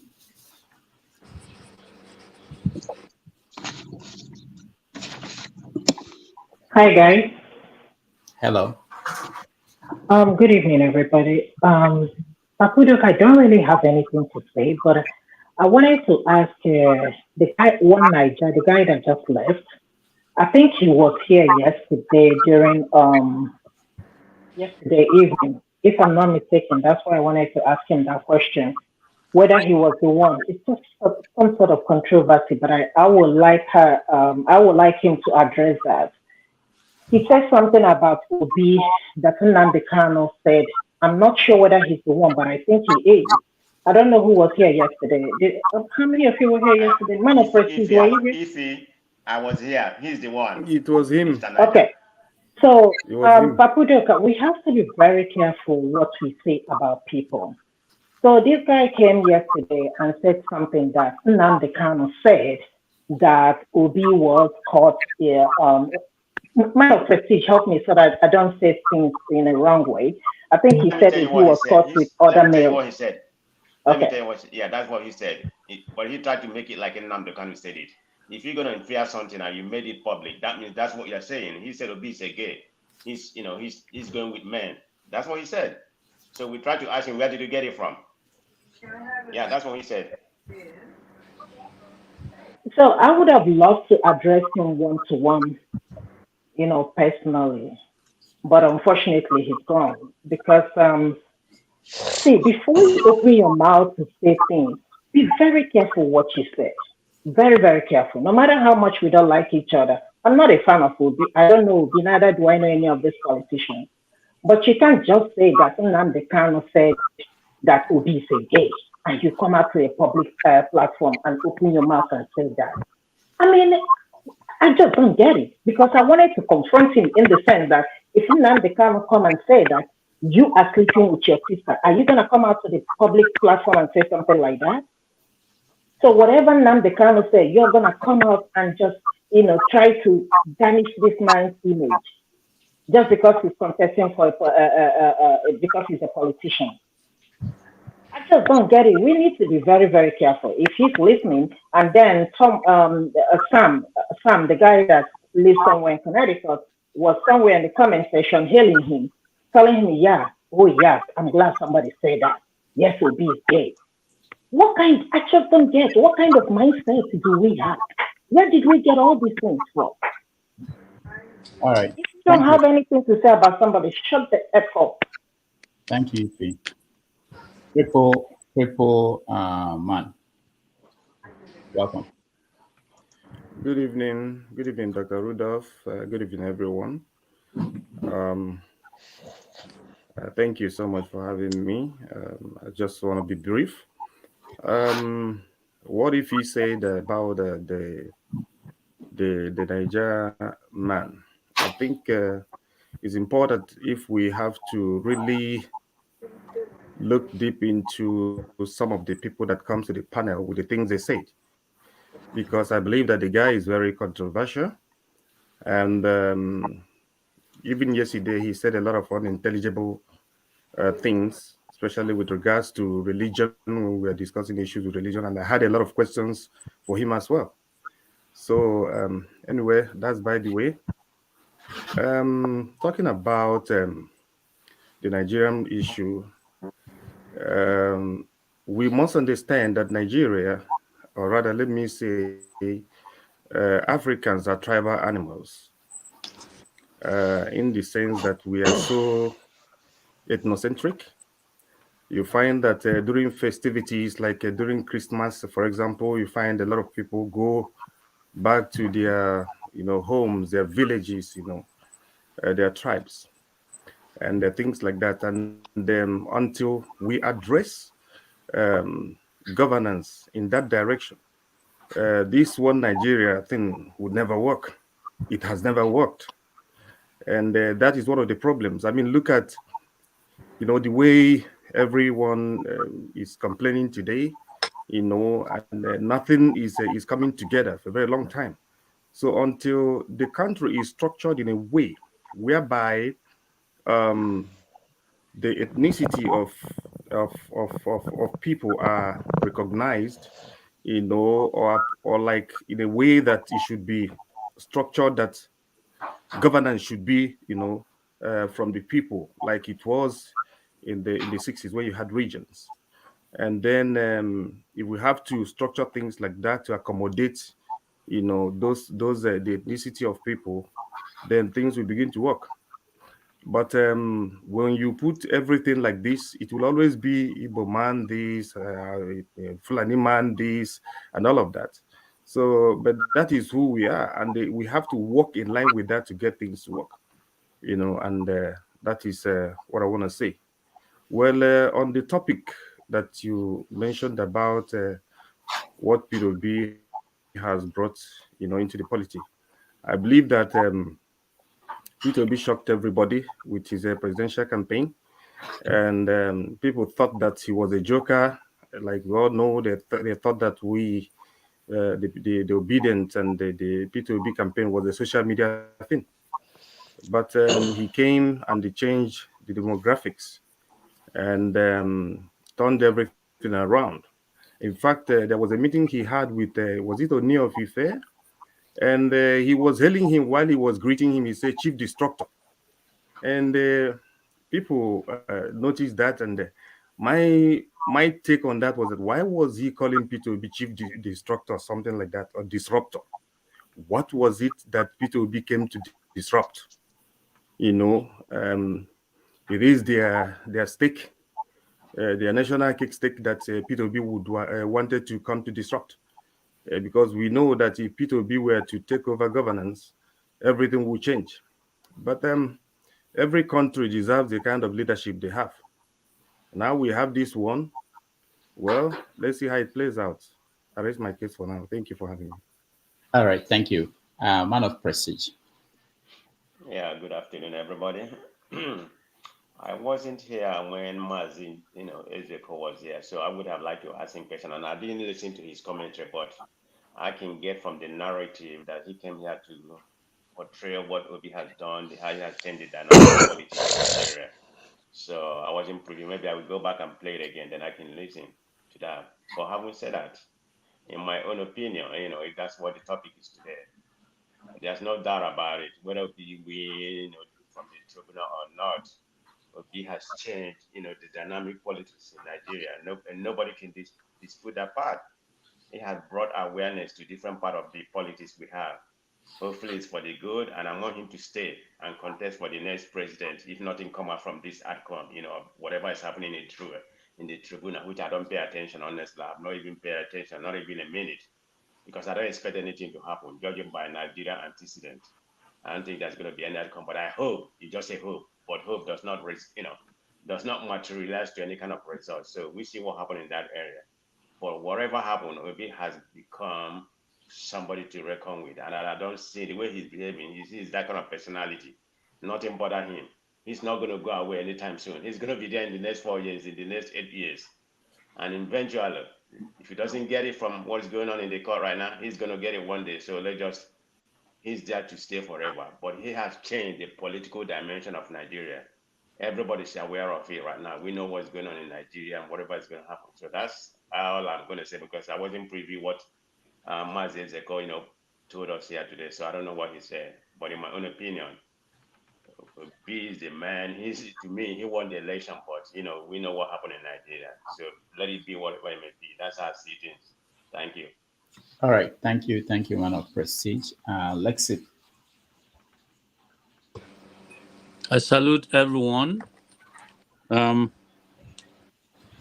Life goes on.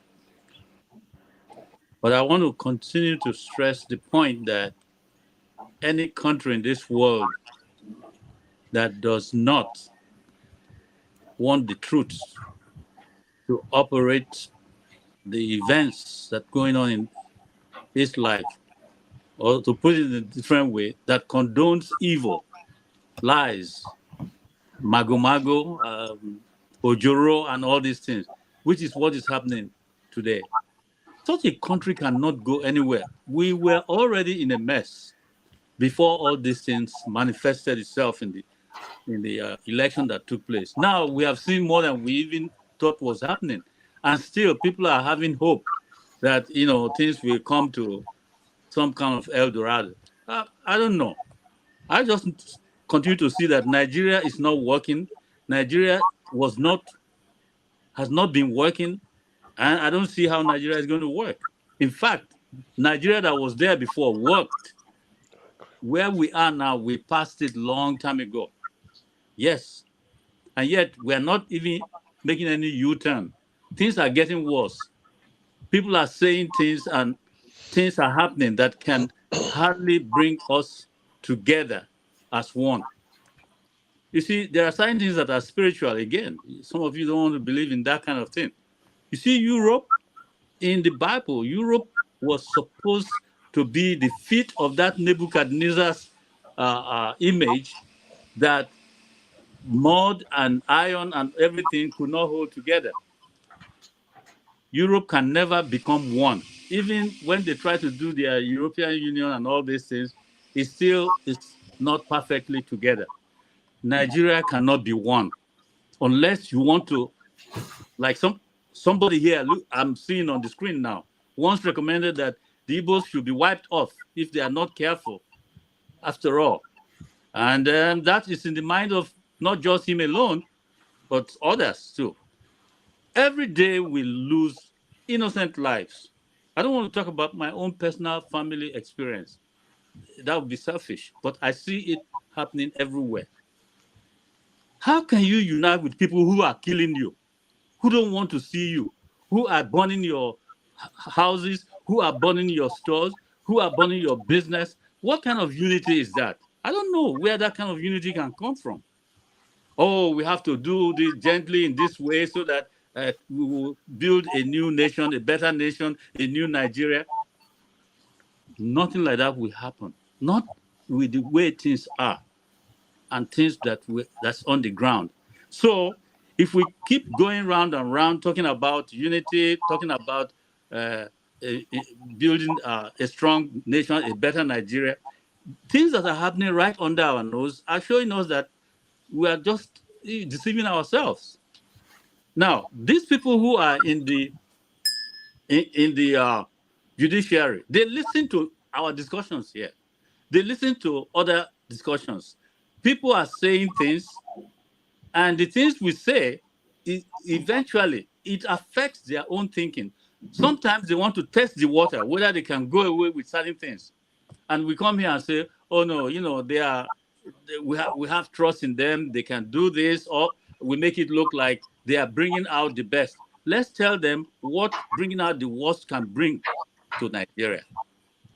So we shouldn't, hesitate to say that if they do the wrong thing, which everyone knows, that it's not going to benefit the country. France is burning now for the soul of one African, not even a French person. But for us, we kill hundreds every day. People are being slaughtered by those that government knows or has sent to go and kill for little or no reasons. So as we are saying, let's wait for the judiciary. I am for that, for us to wait for it. But nothing will surprise me if we come up with another result like what Inec did at 4 in the morning. If the judiciary does what they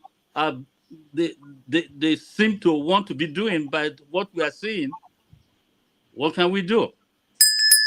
There's a result in everything that goes on, and nobody should mess with either Obi's character. He is the only person that deserves to be called His Excellency in Nigeria today. That excellency they call themselves when they are rotten. Obi is the only one who qualifies for it. And Nnamdi Kanu should be released because he has done nothing to warrant what is happening to him now. The whole country is silent, just watching, nothing. But eventually, we will see the result of all this.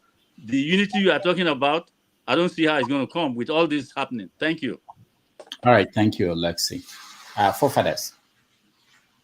Yeah, thank you, Rudolph. It's a bit disappointing to be hearing what an elder like Lexi is saying. And clearly, these are the kind of elders that I talked about that I didn't want to, I wasn't going to be talking to any grown elder in Nigeria anymore, because this is what they bequeathed us. A nation that is failing on every front. And they inspire division, They inspire lack of accountability. Because look at some of the things he said. He talked about the divisive aspect in terms of others killing others when the entire country is being attacked. He talked about someone that was clearly recorded saying, "Burn burn the cities when burn something when the Nigerians were fighting each other," and he literally said that person did nothing wrong because he's in a country where if he does anything like that, he will be lucky if he ends up in a black site. So for the kind of stuff this will bequeathed us is why we are where we are. You can't be part of a sailing vessel and want to put hole into that vessel all the time, and you think it's not going to affect you. We like it or not, we are in Nigeria. You carry the passport, you have the constitution. What are you going to make of it? Most of the things we have in this life is we didn't choose them. The Igbo man that you are, you didn't choose it. And you can't just sit here and say, "Oh, this is our lot. Let's just fight not to be what we are." Do the best for what you are. That is what life is all about. You can't keep making excuses that this one is trying to kill us and all that. What are you going to do to counter it? You said that Peter Obi is the only person that deserves to be called His Excellency. But you notice that you are very, very different from him. Very different. Like the other opposite different. He is working with what he's got to do the best for where he's at, where he's from. Why don't we try to be what we admire? You are in Western countries. Why don't you try to be like that? You admire them, you live there, you admire Peter Obi, you don't want to be him. You would rather do the opposite of what he represents. I don't get that logic. There's a level of illogical thinking that we use regularly. And that's why sometimes when I saw the earlier speaker as the guest, I felt like he was one of the most logical speakers I've seen on this channel, because he was saying things, but I might not agree with him everything, but at least he was logical. But just hear the last submission, it's not logical at all, from top to bottom. So we can't keep doing this thing. We have to put our nation first, because if your nation comes first, guess what happens? Everywhere will do better. Everywhere will do better, we like it or not. Once the nation starts doing better, when the Nollywood does well, did they say, "Oh, it's only Yoruba people that are going to work in Nollywood"? Is it only Yoruba people that are in Afrobeats?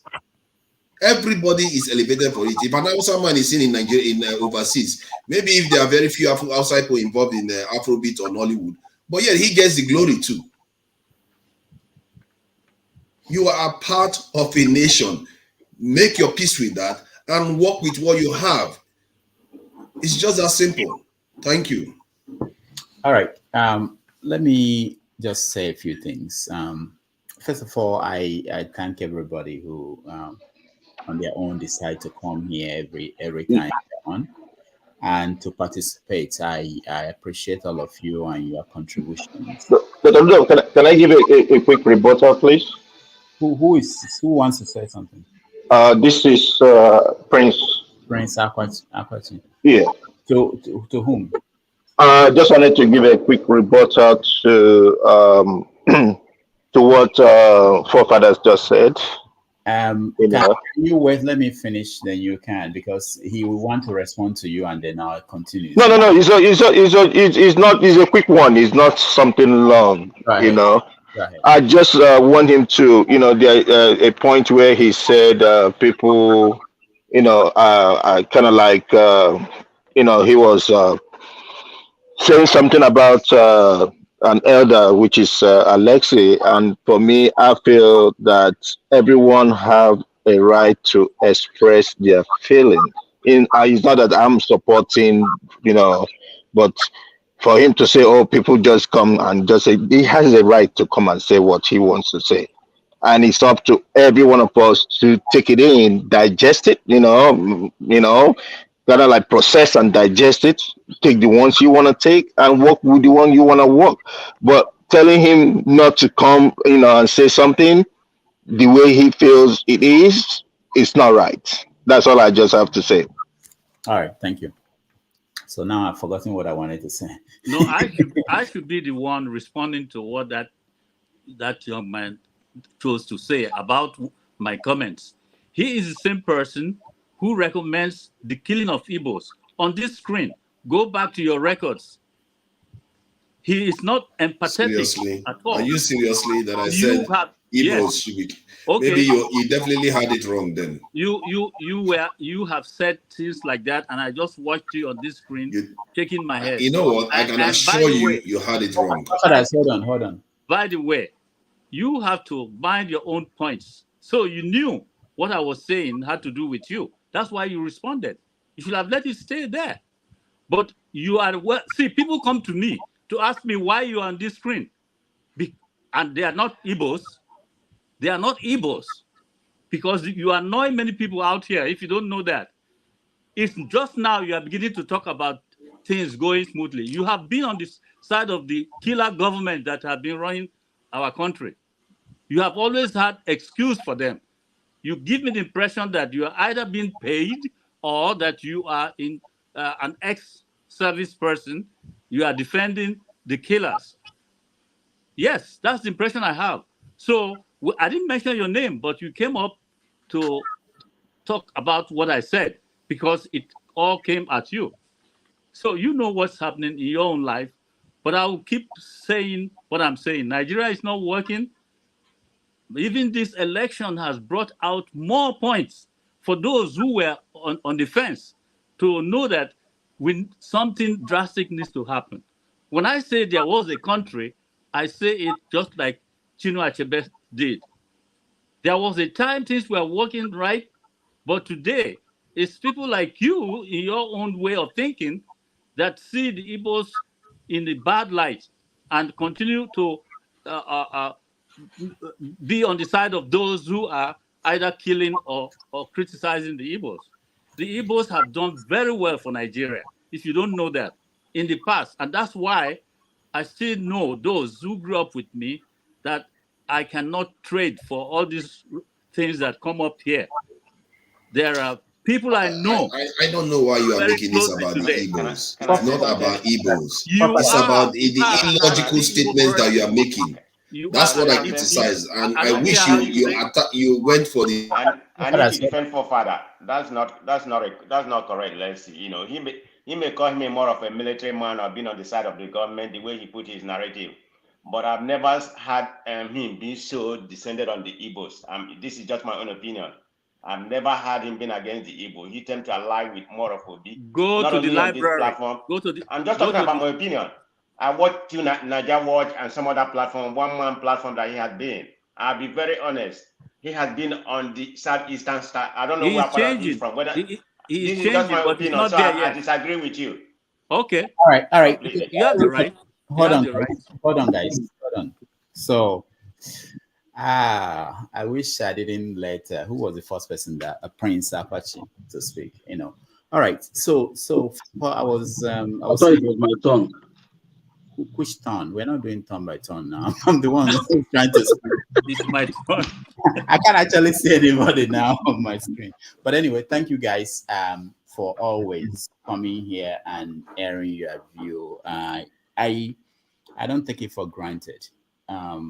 Whoever you are and whatever your view is, I think they are all valid. And I hope you guys will take it. Your view is valid. However you feel about the country. I don't support anybody stopping anybody else from owning their viewpoints, airing their viewpoints. The way I hope this will work, and it's been not perfectly working, is that people will challenge other people's views. When people say things that are not accurate, they challenge it. That way, other people will learn. The people who have those views will learn. Challenge them with facts that are opposite of what they are thinking about. If we do less of these personal attacks, there won't be so much of this kind of rancor that we see every now and then. But I give room. I understand that we are human beings, and it will happen every now and then. Things like this will happen. but it shouldn't be the norm. Now, I want to say something now that I still have someone like Olumide, or everybody really, because I don't think we've said this before. And what I'm trying to say is that there is a difference between what we do on Saturdays, and what we do on Sundays. On Saturdays, what we do is have your say. On Sundays, we have a guest. Typically, we have a guest. And just think about this, any other show, town hall you see on CNN, whatever show where you have a guest and you talk to the guest and then allow people to ask the guest a question. That is the concept.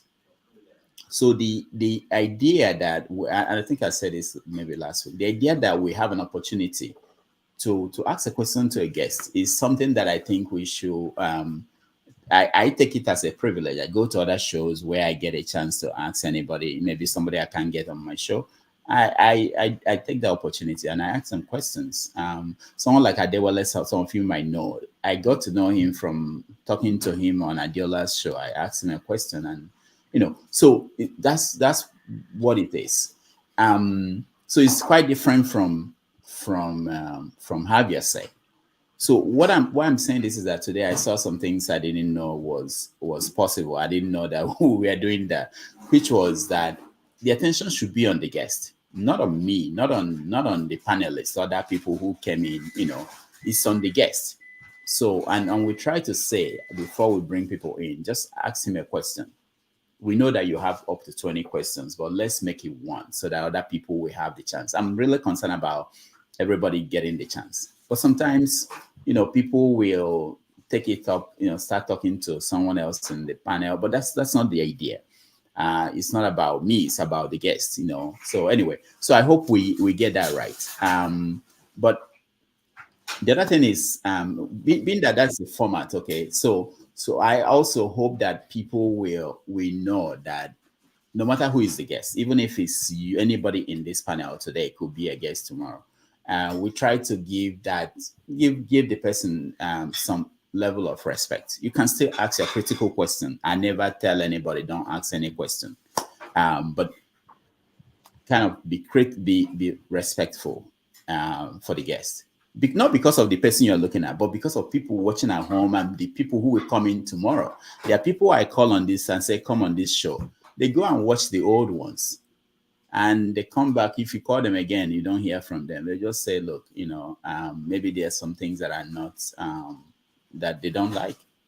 I'm not begging, we're not begging people to come, but we have to at least do our parts. Make sure that people who come here, we know that this is professionally done.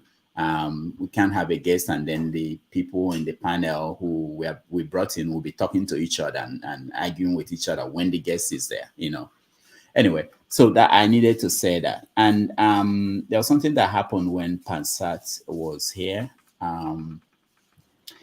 So we have this issue with trying to fact check people, and also the issue that happened when I wasn't here yesterday that people are just telling me. There's an issue with fact checking people, and I've said that I limited it to if I'm here, and I think I will talk to some moderators too. As much as possible, we don't want. I think people should be able to, talk about politicians, people in public office, public space, all over the world. You're allowed to criticize them, even call them some names, but there's a limit, and that should be observed. I typically challenge people when if you say something that is really outrageous. What is your source? Do you have a credible source? The reason is that we can't let this forum be somewhere where anybody can just dig up something from anywhere and throw it out there. And it shouldn't be happening. It's not good for the platform. It's not good for you who is saying that. If you cannot prove where credible, I say I maintain credible source where you found what you're about to say. Don't say it until you confirm. I get a lot of things from people, hundreds every hour from people. Put this on the show, put this on the show. I can't. whatever video you are seeing at home, I've seen it. Maybe 20 people have sent it to me in the last 1 hour, but I have to verify. Anyway, so, but it's very important.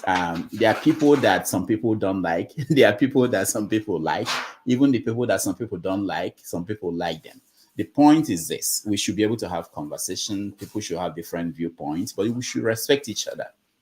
Okay, I cannot police this platform the way some people want it. And even when I try to do that, there are some people that you will stop, some people will not like it. There's something that happened today that I think it may be something we can integrate on in what we do on Saturdays, which is we may bring out 10 minutes or 5 minutes to get two people to debate. Maybe this will help. I thought that the ranting will help to get things off the system of people, but I think there should be real debate too between people here, because it's needed. I think because people don't have the chance to debate with each other, sometimes they think they have the idea is superior to the other person's idea. So moving forward, we're going to integrate some of these things and trying to make this place a better place for everybody. I want people to live here, feel good about themselves. I've learned something. I had something that is interesting to me, and so we should do that. We integrate that debate, and I'm nominating Pansat, who will be one of our first debaters. He will debate somebody. We'll work out the details. But thank you all for here and coming here every time. I appreciate that. I totally value the idea that you wake up and decide to spend the time with us on this platform. So I will leave it at that. I can't see anybody on my screen. There's something that happened to my computer. So I will say, who should Rudolph, I have a question. Who is speaking? I can't see anybody now. Okay, Ike, speak. Ike, go ahead. Okay, I'll log on again. Go ahead, Ike. Go on, Ike. Yeah, before when Prince Akwachi, he gave you an information about Inec. You said you had it. I didn't get what was that when our elder brother was, after he finished speaking, he was telling you something and the news about Inec. What was that? News about Inec? Yeah, Prince Akwachi said something. I don't know what he said. The news from Inec or what? I don't know. Prince Akwachi, did you say anything about Inec? No, I said don't be what I said when he said, "Oh, I'll give kind of like a speech at the end or a statement. I'll offer a statement." I said, don't be like Inec and the respondents that moved everything when they object to this submission. That's all. Oh, okay. Yeah. Okay, thank you. Oh man, I will not. I will not. Believe you me, I will not say anything derogatory at all. Okay. Thank you. All right. Thank you. I think my computer is rebooting. Okay. So CM, do you have anything to say?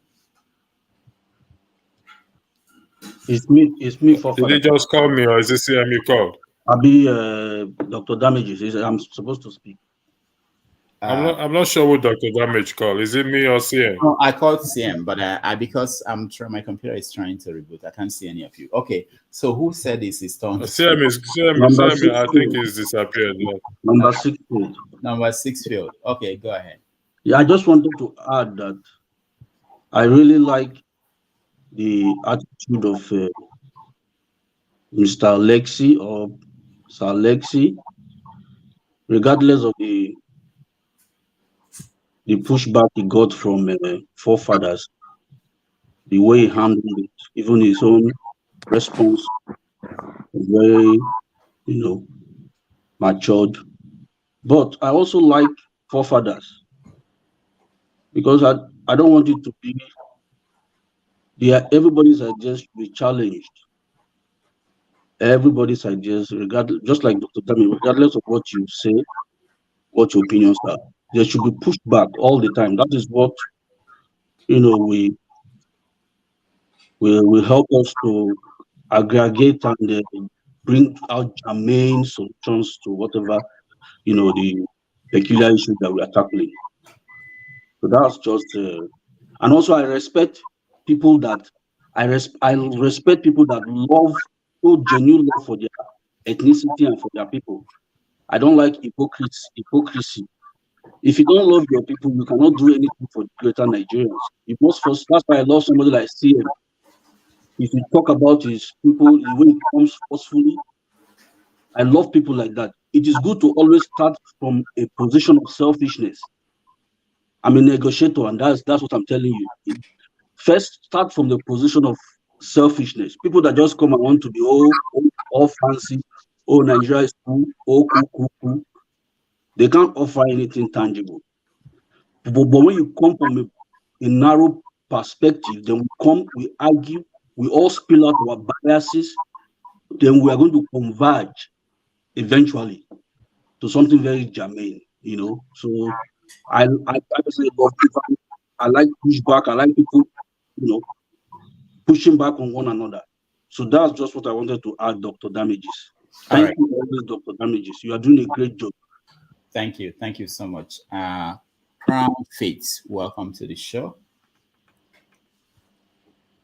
Good afternoon, good morning, good evening, wherever you are. Yeah, how are you?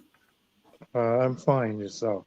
Good. Thank you for the privilege of being able to contribute a few words.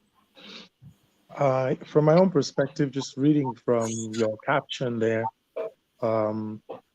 what changes has Peter Obi brought to the Nigerian political space? Yes. I personally believe that Obi has added what everybody is yearning for. We've always been, as a country, yearned for equity, a sense of belonging. But the country has not functioned like a country for a long time, for the longest time, because the whole idea of citizenship, it operates from an optical illusion perspective. It's very, the Nigerians' thought of citizenship, to me, I feel is an optical illusion. It's very cyclical. It depends on who is in power, which government is in power. But when it comes down to why we are a democratic society, you realize that the government of the people, for the people, by the people, that definition itself has never been accomplished. Now, Obi brought about what everyone has been yearning for. In the last 8 years, I don't think Nigeria has ever been this divided. For what the previous regime make us to understand. The previous regime, the last regime, just made the average citizen understand, know their place. That, a certain demographic of people or a certain tribe have what I will call superiority over everyone else. And that in itself is really false. It's a false narrative because the political elite in the Nigerian space have always utilized either tribal sentiments to divide as a form of distraction to the citizenship, to divert them from focusing on what is the reality, what they should be engaging themselves on. If it is not the tribal sentiment card, they will play the economic, socioeconomic status card. If they don't play that, they will play the religious card. And all of these things pretty much was evident throughout the course of the political campaign. If you look at all the countries in the world that are prosperous, where most people, if they had to choose a second place to live, they will choose any one of those countries, and I can literally tell you, if it's the UK you want to choose, that's in your mind, if it's Canada that is at the forefront of your conscience, or if it's the United States, there's something that makes those societies worth looking at. Now, as far as the Nigerian context is concerned, those things are absent, because who is Nigerian working for? Just like the one of the panelists, Mr. Lexi, has said, is there anything false about what he's saying? Name one part of Nigeria where life is comfortable. Name one part of Nigeria that is safe or that has a better economy. Name one part. And it doesn't matter if it's religion. Name one church, name one religion that gets that has a better advantage than the other religion. These are all instruments that the political elite use to divide the country. At the end of the day, good governance, equity, justice, what makes a country a country? What will make you stand at the doorstep of any other country and say, I'm a proud Nigerian? And they can reciprocate, looking back at what your country is offering you as a citizen, and they can acknowledge, welcome. We don't have that. Unless we just want to fool ourselves and talk from today to tomorrow. If you look at the current administration, and I'll tell you this, and I'm not afraid to say my mind, all those that are surrounded, all those that are made, that are literally at that corridor of power, the potential ministers to be, the existing ones that have been, nominated or elected. Check their background. Those that are surrounding the current president, go and check their background. And all those information are out there in the public domain. You cannot hold a position of the chief of staff when you have a criminal record. Here, okay, whether it's in the United States, for you to hold any job that you can call a professional job, let's not even talk about the public service. Your background speaks a volume. And if you have anything that can be considered a crime in your past, you're not going to get those positions.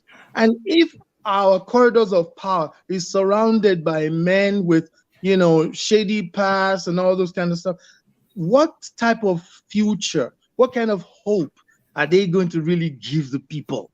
Can anything good come out of something rotten? Can anything good? So for me to trust anything that the government is pushing out there, let's start by those who represent those policies and whatnot. And everything that's been pushed out so far, whether it's the student loan program, whether it's the subsidy, the oil subsidy, every decision that has been made so far, let's be realistic. It's not about the people. Okay? It's not about the people. Where is the people in all of this? Where is the people in all of this? And government is all about the people. Whether it's infrastructure that the government is responsible for, whether it's taxation, whether it is social programs, it's all about the people. We are having a community engagement right now. This is what we are having. But I'll tell you, where the Nigerian space is concerned, anything that is remotely related to a voice of dissent or opposition, voice of opposition, you suddenly become a target. You're branded. If you're not branded a terrorist, you're branded an agitator. Every productive society has a voice of dissent. The parliament, they're all not having a kumbaya party, okay? And nobody's horse is God, including the president. They are all public servants. But in the Nigerian space, the president is God. Aside from the Almighty God, the Nigerian presidency is the most powerful God anywhere in the world, with the way the country operates. At whose expense? At the expense of we, the people. Doesn't matter what tribe you're from. So if somebody wants us to go back to what it used to be pre-independence, let's look at that. If you're really thinking about humanity, we've made so many mistakes over the years. Must we wait for another 300 years? Like those whose country have fought bitter wars and today things are working. Must we make the same mistake? Because those are some of the things that people will use as an excuse. Oh, Nigeria is also a 62-year-old democracy, and for that reason we give ourselves a pat on the back. The world is moving. We're at the technology age right now where AI is about to revolutionize the way things work, including how wealth is created. But yet, we have barely come off the ground, and we're still debating certain things that are germane.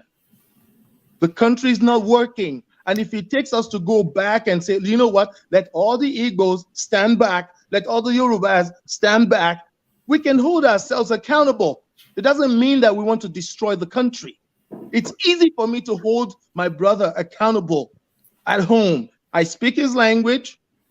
Okay, in Yoruba, they said Orile-Ede, the land that has a language that is common and everything else that makes you one person.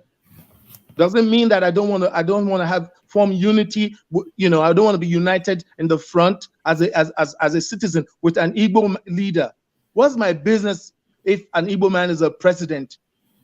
If the country is working, who cares who my state governor is in Oyo State if everything about Oyo State is working?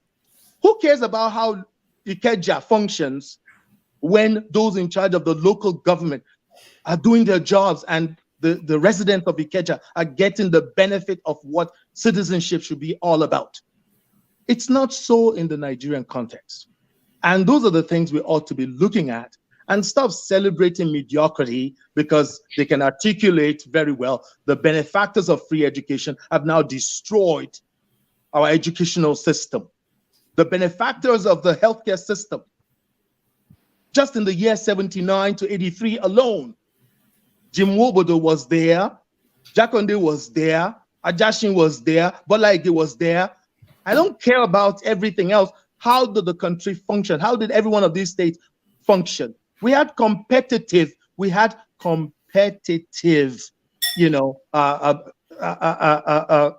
of life. An Igbo man is not my problem. The politicians want me to hate the Igbos. Okay, the politicians want me to hate the Fulanese. The politician wants me to hate my next door neighbor so that I cannot hold my counselor accountable for his job. Okay, so let's go back to that. Accountability is it's very simple. It's not complicated. But the Nigerian politics want to redefine what governance should be and how we analyze governance. So I really appreciate your time. I'm very passionate about what I say. If I've offended anyone or ruffled any feathers, my apologies ahead of time. But hey, Nigeria, the one Nigeria idea, it's not working. Let's go back, retrace our steps, whatever it has to take, whether we rename the country. Look, everything that's wrong about our country, we need to visit layer by layer and change them.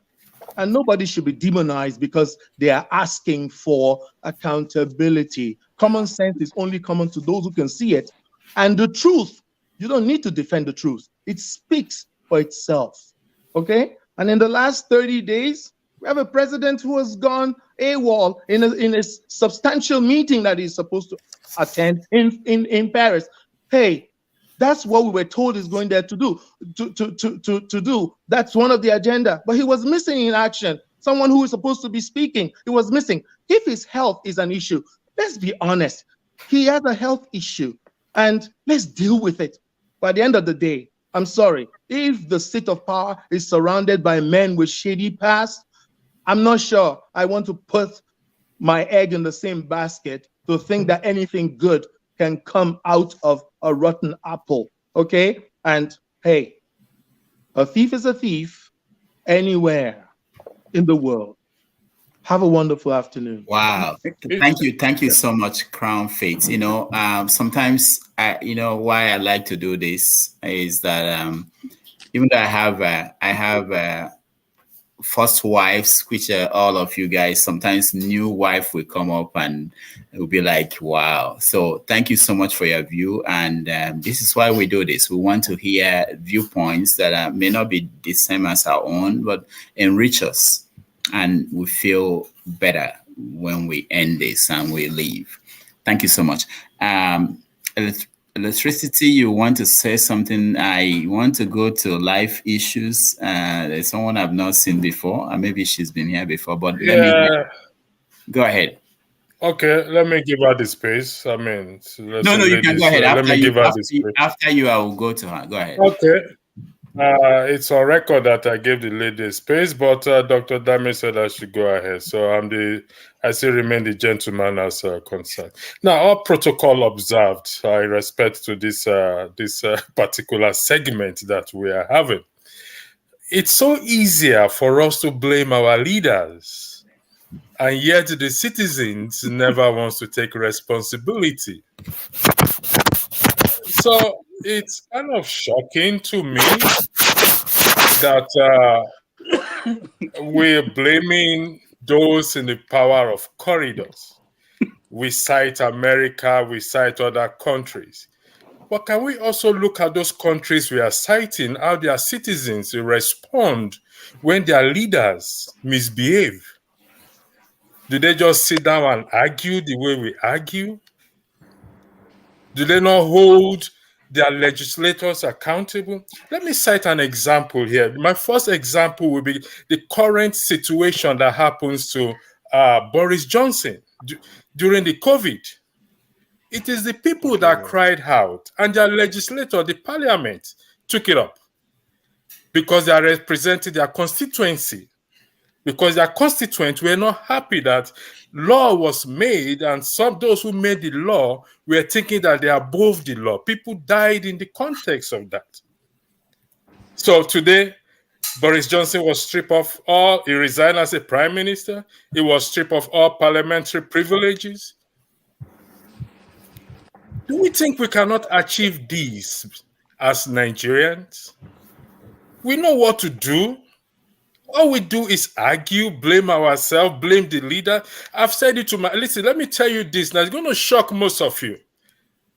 In 2024, or wherever, 2027, I beg your pardon, if things remain the way they are, I will campaign for Bola Ahmed Tinubu because the people, we the citizens, we fail to do the right thing. You can't blame Bola Ahmed Tinubu, with due respect. With due respect, nobody should blame him. We all are learned people here. When Bola Ahmed Tinubu said, if not for him, Buhari will not be president, we use it as a comedy, to sing, to dance, whereby we're supposed to go and meet our legislator and say, listen, this is what this man said. Under the Constitution, that is an alleged gross misconduct. What do? We laugh, we play.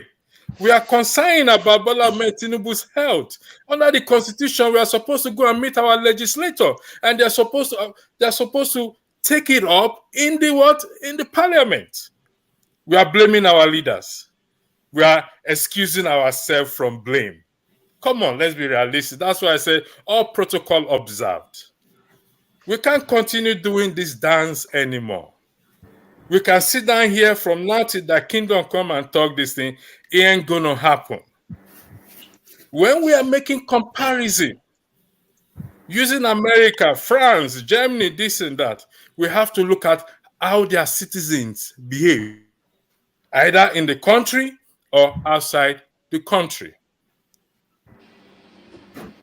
For the fact, Mr. Crownfield, you said Nigerian president is like a god. That is incorrect. It is we that make these people God.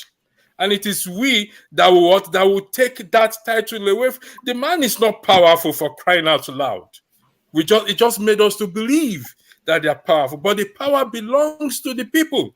But the people have not exercised that power. It's not God. Neither are the legislators God.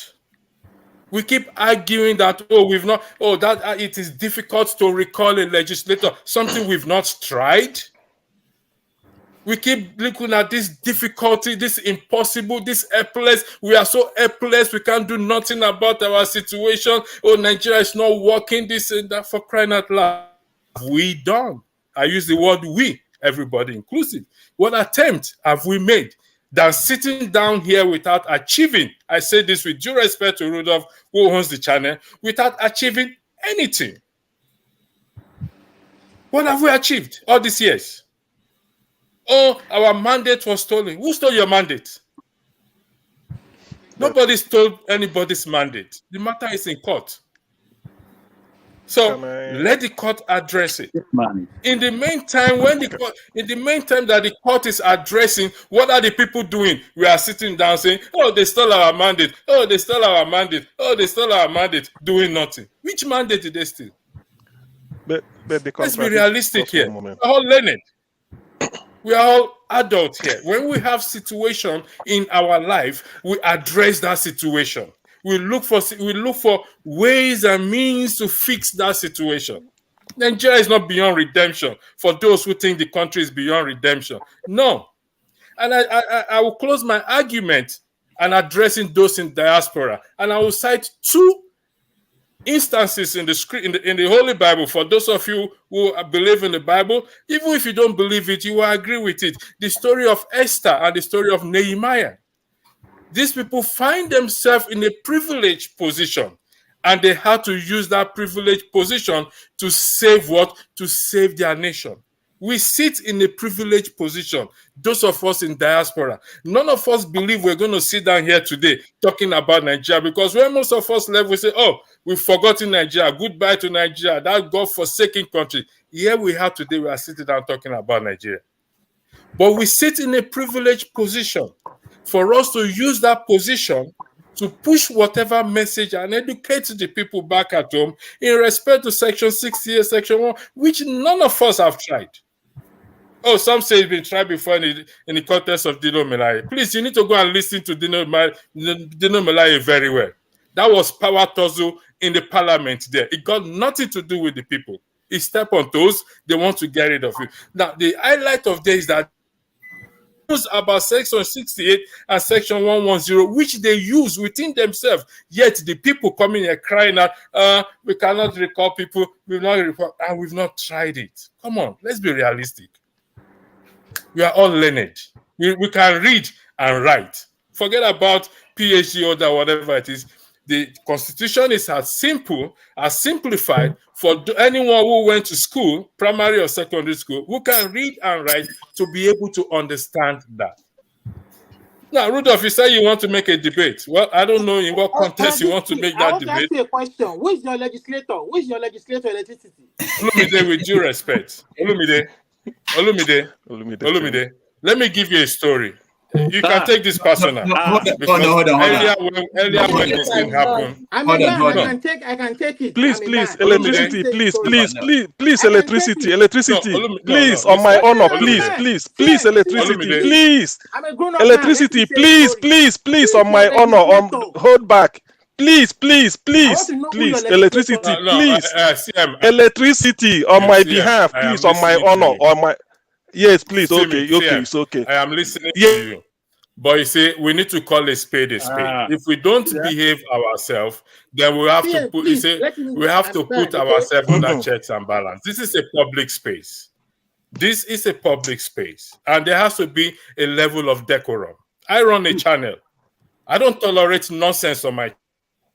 No. I'm serious. Who's your legislator?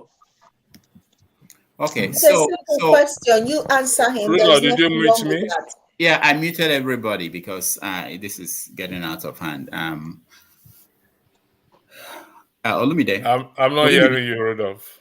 Yes, Rudolph. You can hear. Olumide, please. I don't enjoy removing people, so you guys know it's not one of the things. No, Rudolph, I'm just trying to. No, wait. No, Olumide, hold on. I think maybe it's your nature, so I'm trying to adjust. No, I'm trying to adjust. What I mean don't know. by that I'm is not. the Don't know if I'm interruptions are a communicating. lot. If you look at what we're doing here, nobody has done interrupted people more than you.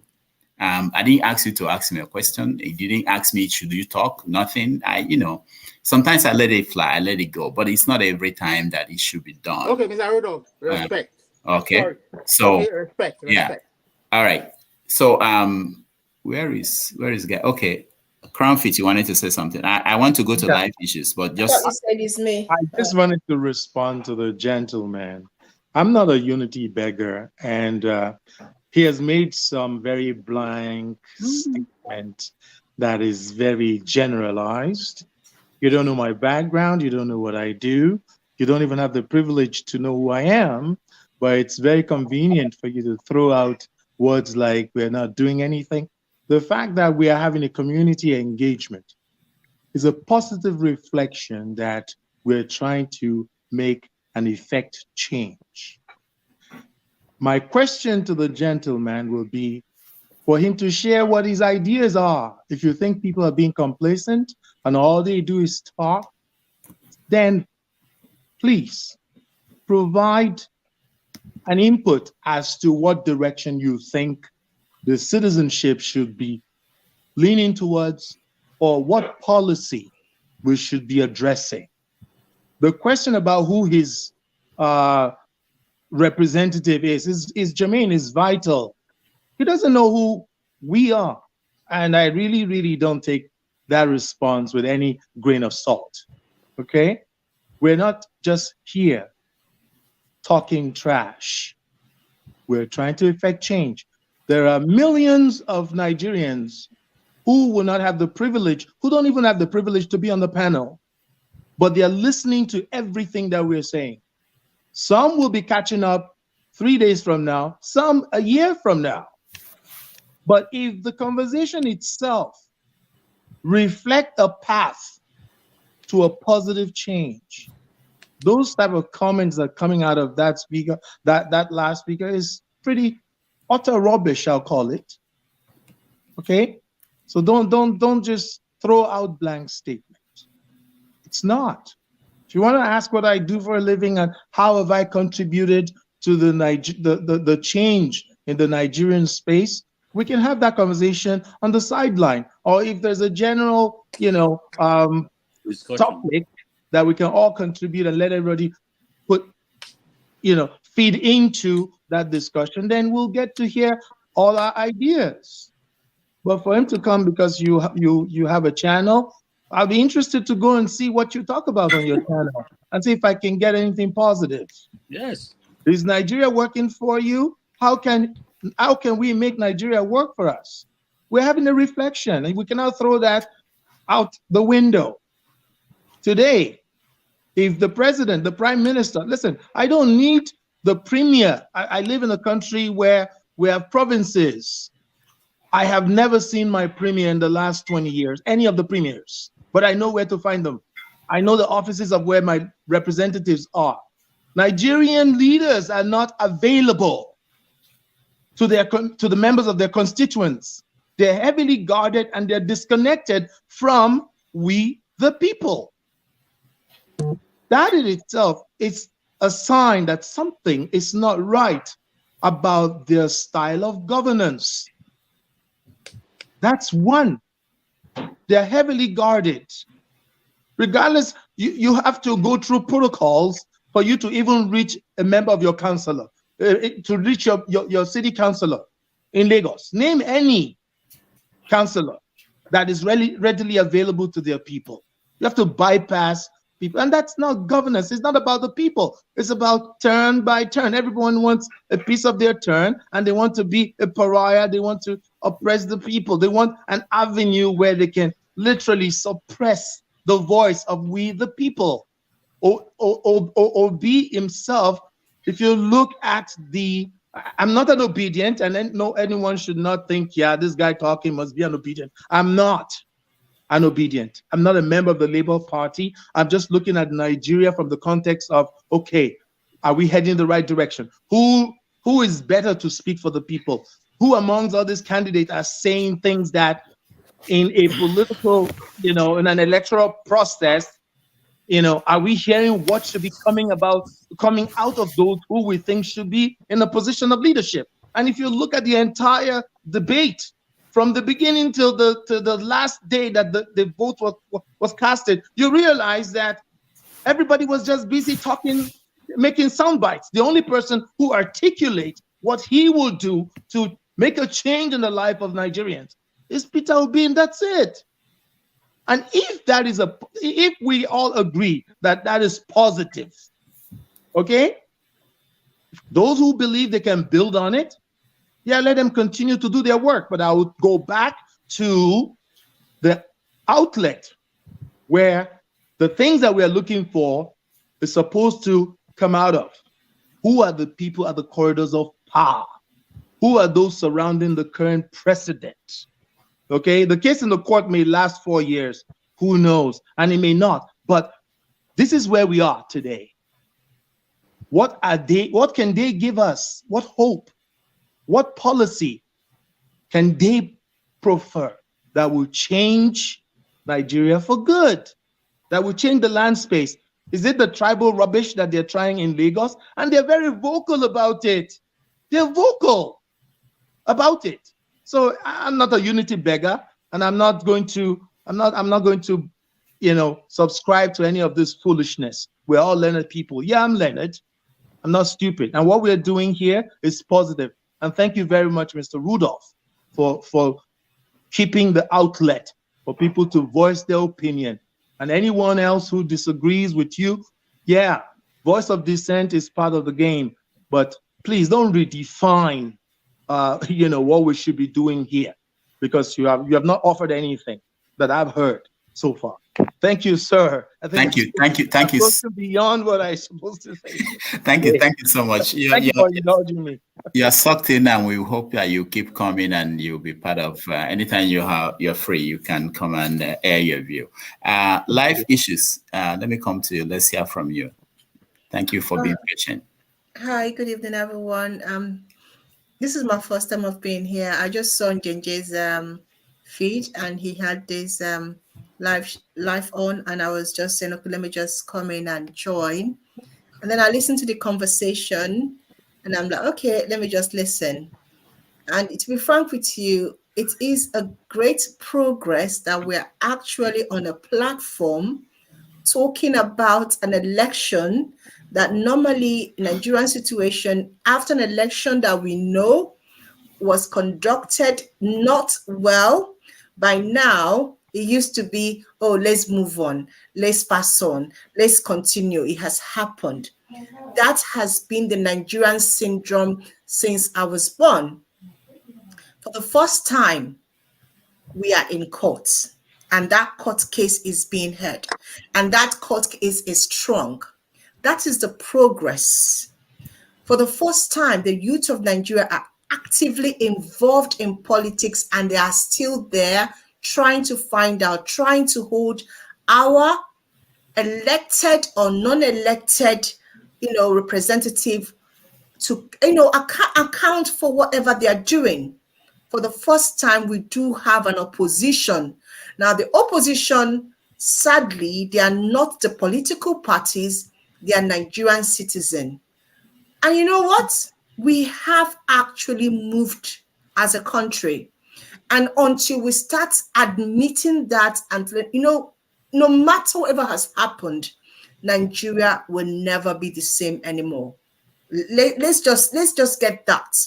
And sometimes you come on, life planning. I run my own show, I run my own blog, and I hear people and they throw shade or throw something without actually having a weight or having a deep understanding of things. Someone's talking about Boris Johnson, talking about the people holding him account. Excuse me, which people?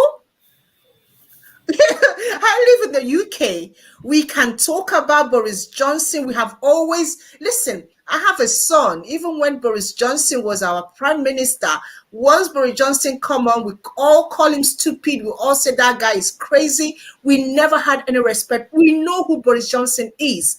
We all knew he was going to flout the lockdown rules. We all knew parties was going on.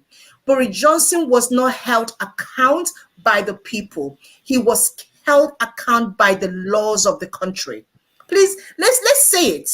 People just stop and talk and, as if they're making sense. They're not. Boris Johnson, what caught Boris Johnson was the law.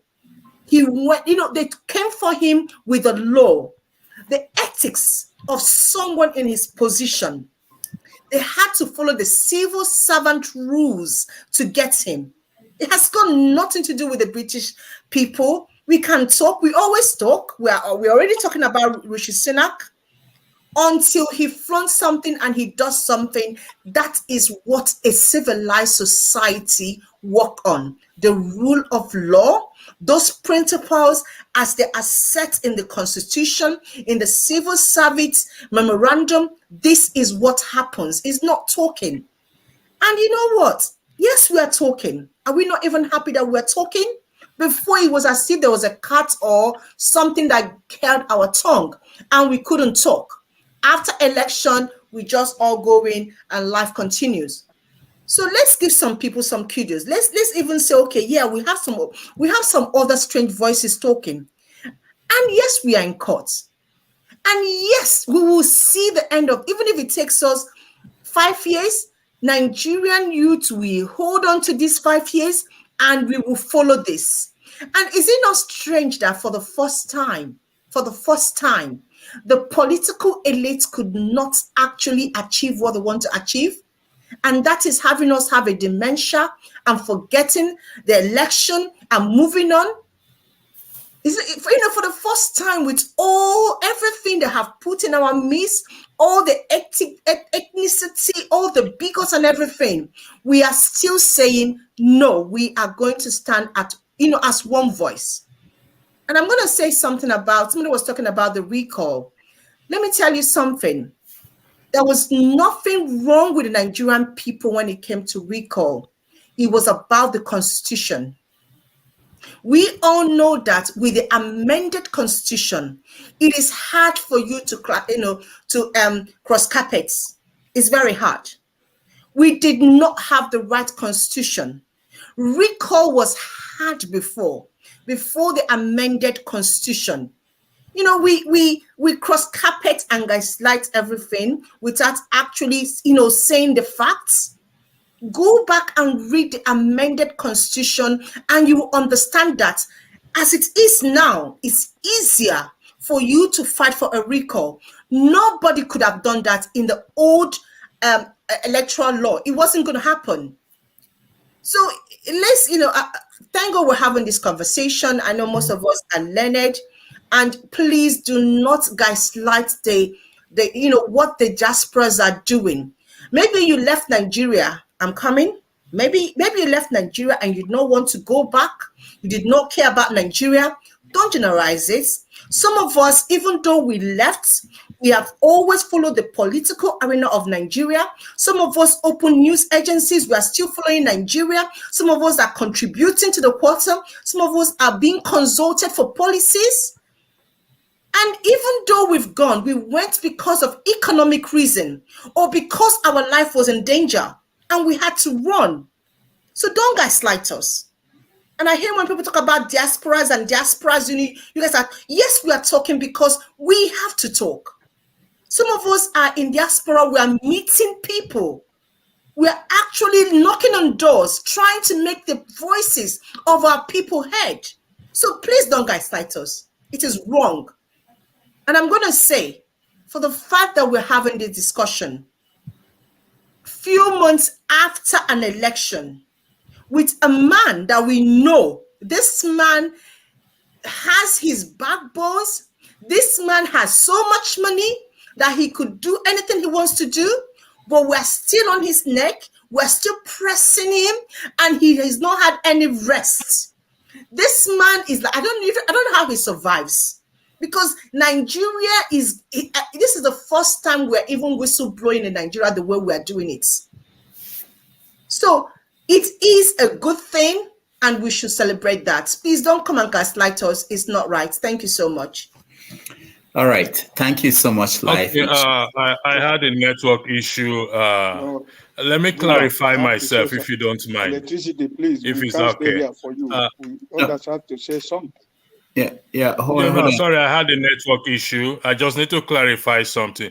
I would like to address Mr. Cranfitz. When I said I have a channel and I don't tolerate I uphold decorum. With due respect, I wasn't referring to you. I won't give you money. It doesn't matter. I don't understand. You see, this is the kind of decorum I'm referring to. Look when at that. somebody is talking, and that. Olumide will always interject, and such behavior is what I am referring to.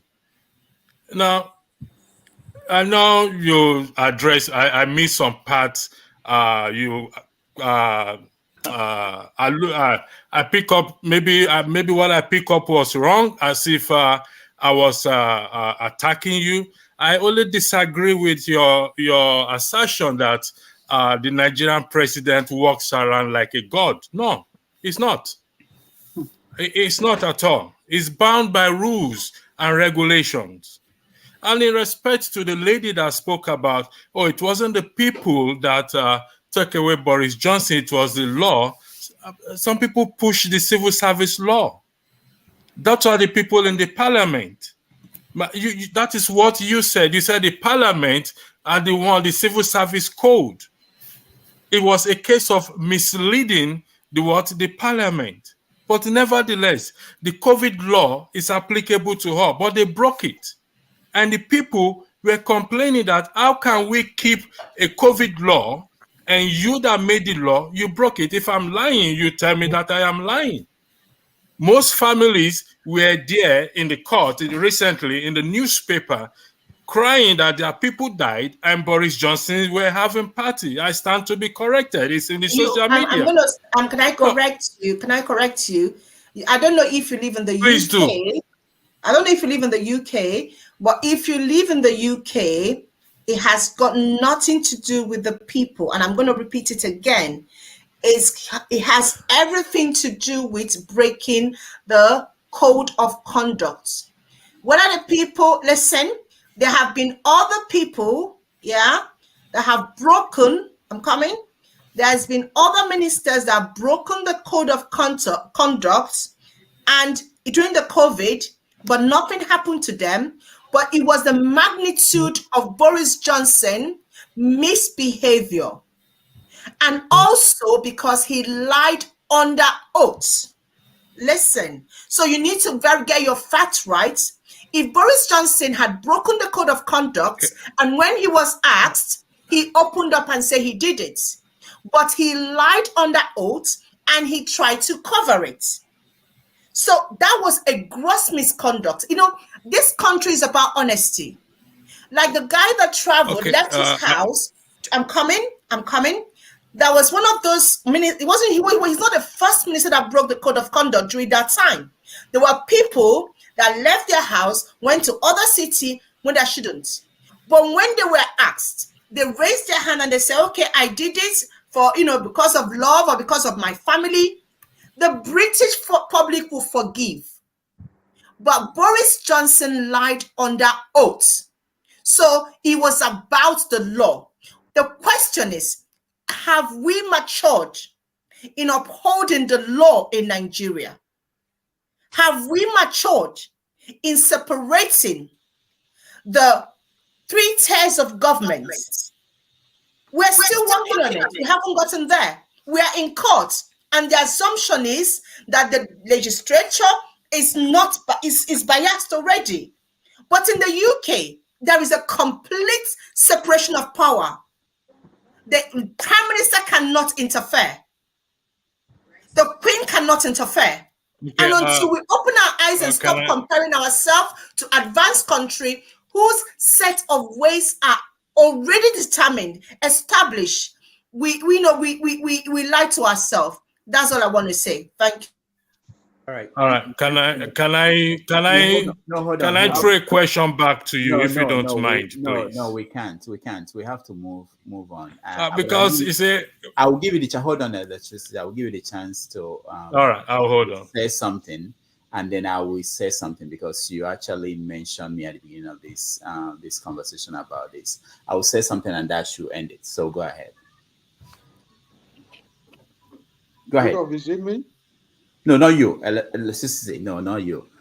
Electricity. You are. I want you to say. Do you want me to go ahead? I don't know. Yeah. Not question. Just make your respond to her, and then I will say something, and we end it there.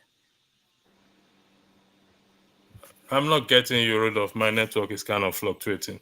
Anyway, if you're listening to me, I'm not. It's kind of my network is a bit fluctuating here. Here is my argument that I've always been making. Okay, and I believe when I spoke earlier, I said when we are making comparison, we have to also look at how the citizens respond to when their leaders misbehave or broke the law. And I've always argued that a lot depends on our citizens, not our leaders. That has always been my argument, and I'll always stand on that argument. And I'm glad you rightly say that the recall amended was simplified. I hope I'm quoting you right. But you see, that is where our power lies. We've not tapped into that recall. And I've said this over and over again. Until we tapped into that recall. And when I said we diaspora, with due respect, I go to Nigeria every year. Sometimes once, sometimes twice. I was in the election, I voted. And when I said we diaspora sit in a position to help to change the narrative in the country, has to do with taking the media space and educating and enlightening the people down the road. I am not pointing accusing finger on those in diaspora and saying we do nothing. I said we sit in a privileged position. I don't think that is a bad word for me to say, or that I have said. We sit in a privileged position. You were not here earlier when I challenged Rudolph in front of his guest. We sit in a privileged position where we can help to change the narrative, the trajectory of what is going on in the country. So I don't know why someone is going to take offense with that, particularly Mr. Crownfield, because I wasn't challenging his whatever he thinks I'm challenging. I don't do that. I respect decorum. I anchor on Dr. Rudolph's channel. I anchor all of the channel. If I don't see decorum there, I tell people, listen, we call it a day. We have to maintain a degree of decorum. I know what's his name? CM was begging me not to address, or was appealing not to address Olumide because he keeps interjecting. And now that is not a good behavior for anyone, regardless, whether we're on a public space or we're in a private space. When you keep interjecting somebody when it's not your time, it's not an attractive behavior. He can take offense in it if he wants to. At certain time, we need to call out ourselves. If I do something wrong, call me out. All right, thank you. My submission at the end of the day is this. We can sit down here and talk, which is our right to. And I understand people are doing things. But if we don't collectively have one voice, Buhari and Tinubu have one voice. They are different ethnicity. Thieves, honor among thieves. They were able to honor the gentleman agreement they have. After you, it is me.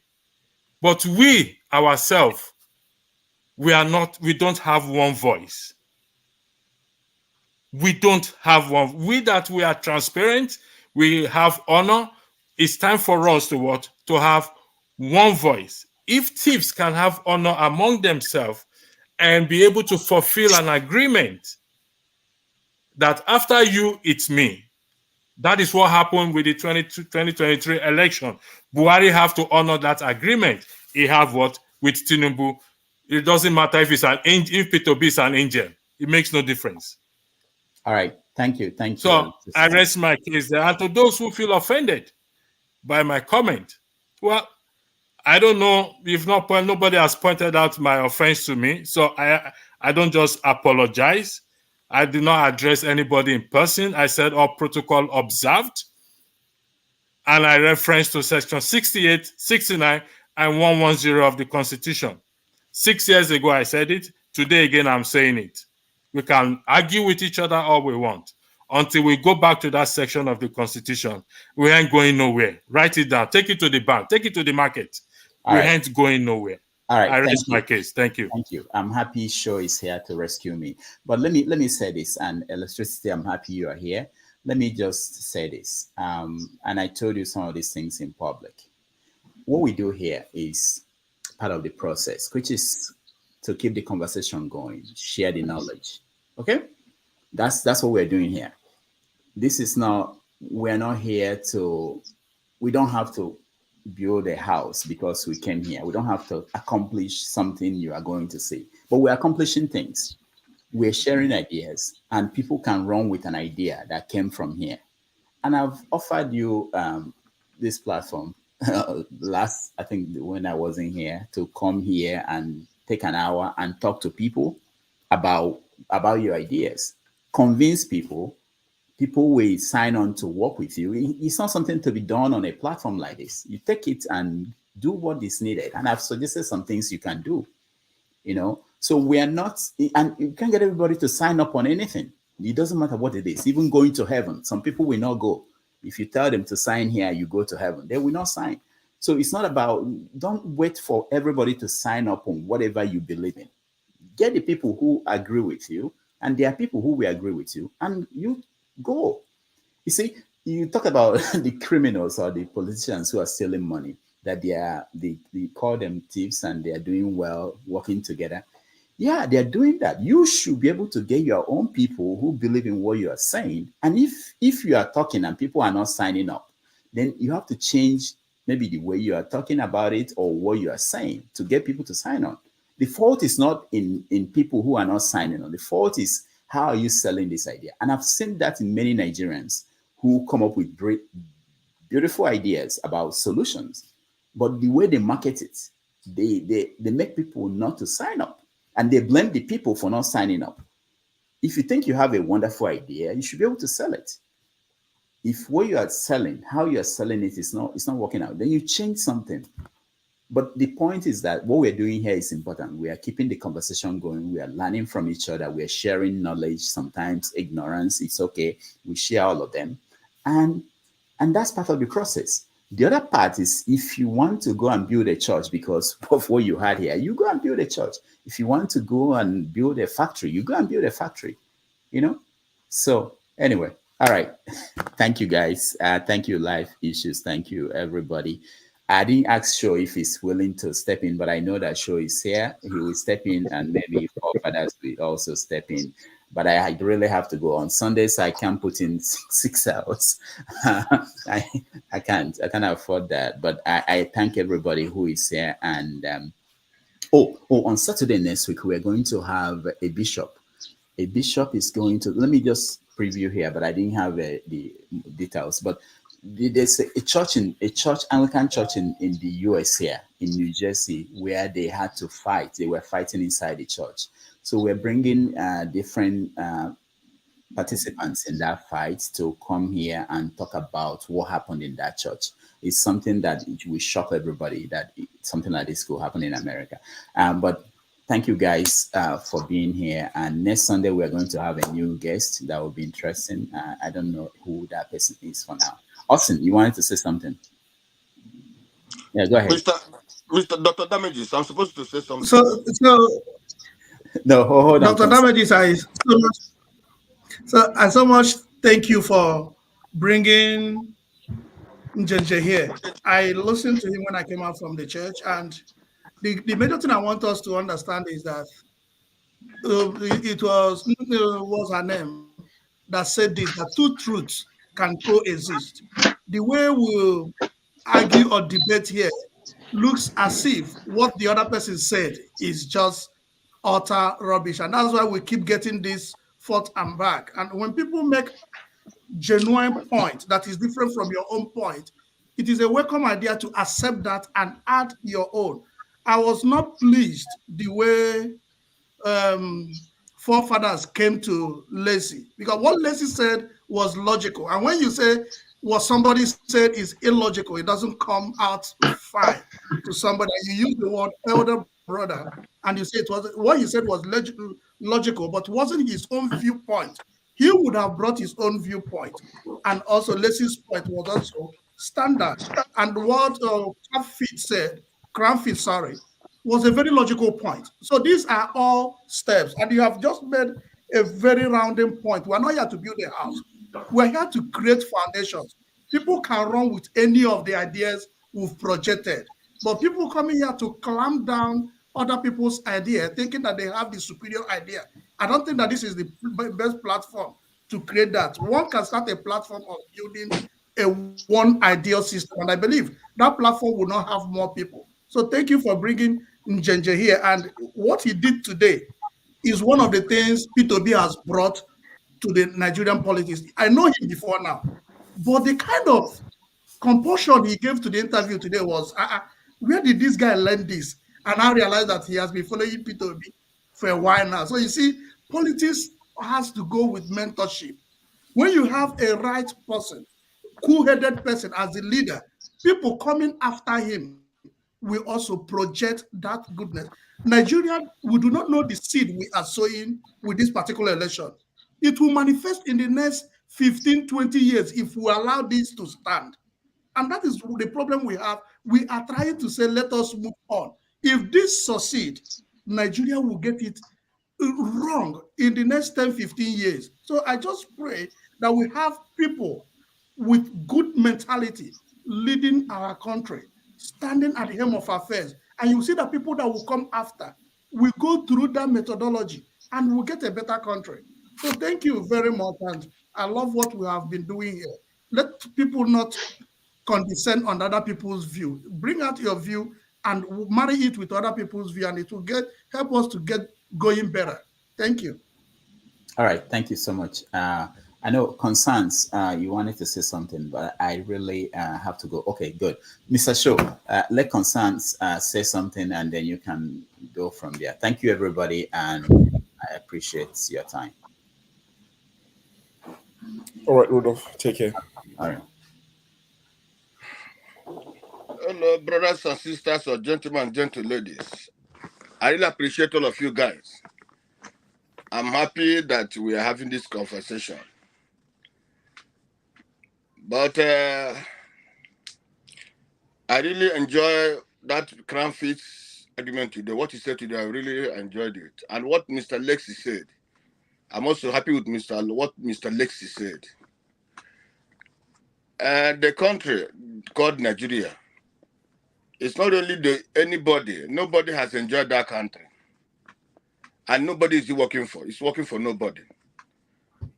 And if I should borrow what Mr. Lexi said, I don't think that country will work for anybody. That country will not. I have traveled to many, not that I have traveled to so many countries, but I have been to many countries. I lived in many countries. Both third world, first world, and second world, I've lived. And all the places I've lived, nowhere that behaves like Nigeria. Nowhere. That is the problem.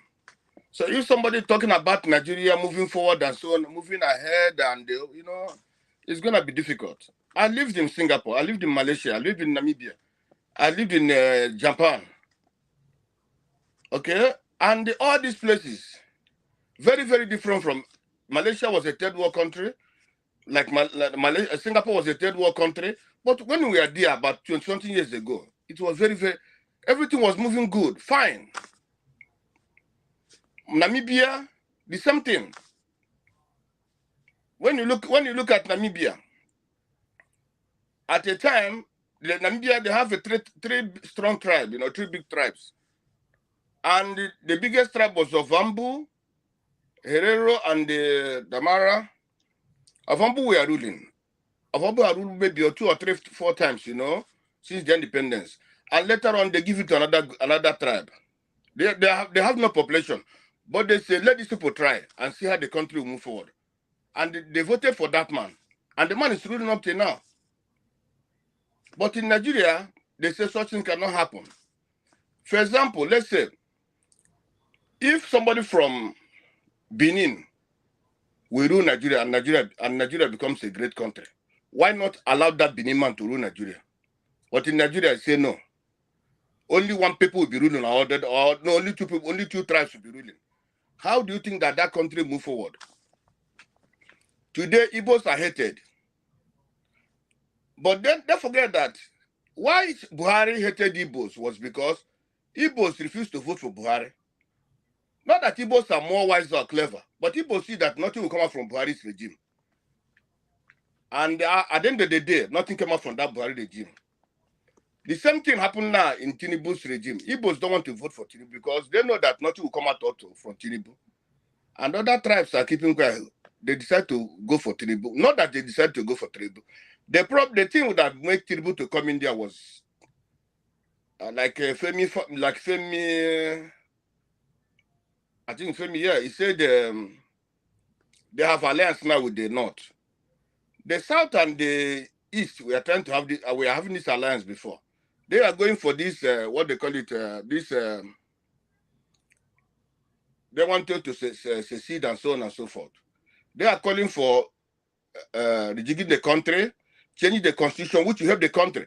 The North said they don't want the constitution to be changed. They said they don't want the constitution to be changed. To restructure the country, the North said they don't want the country to be restructured.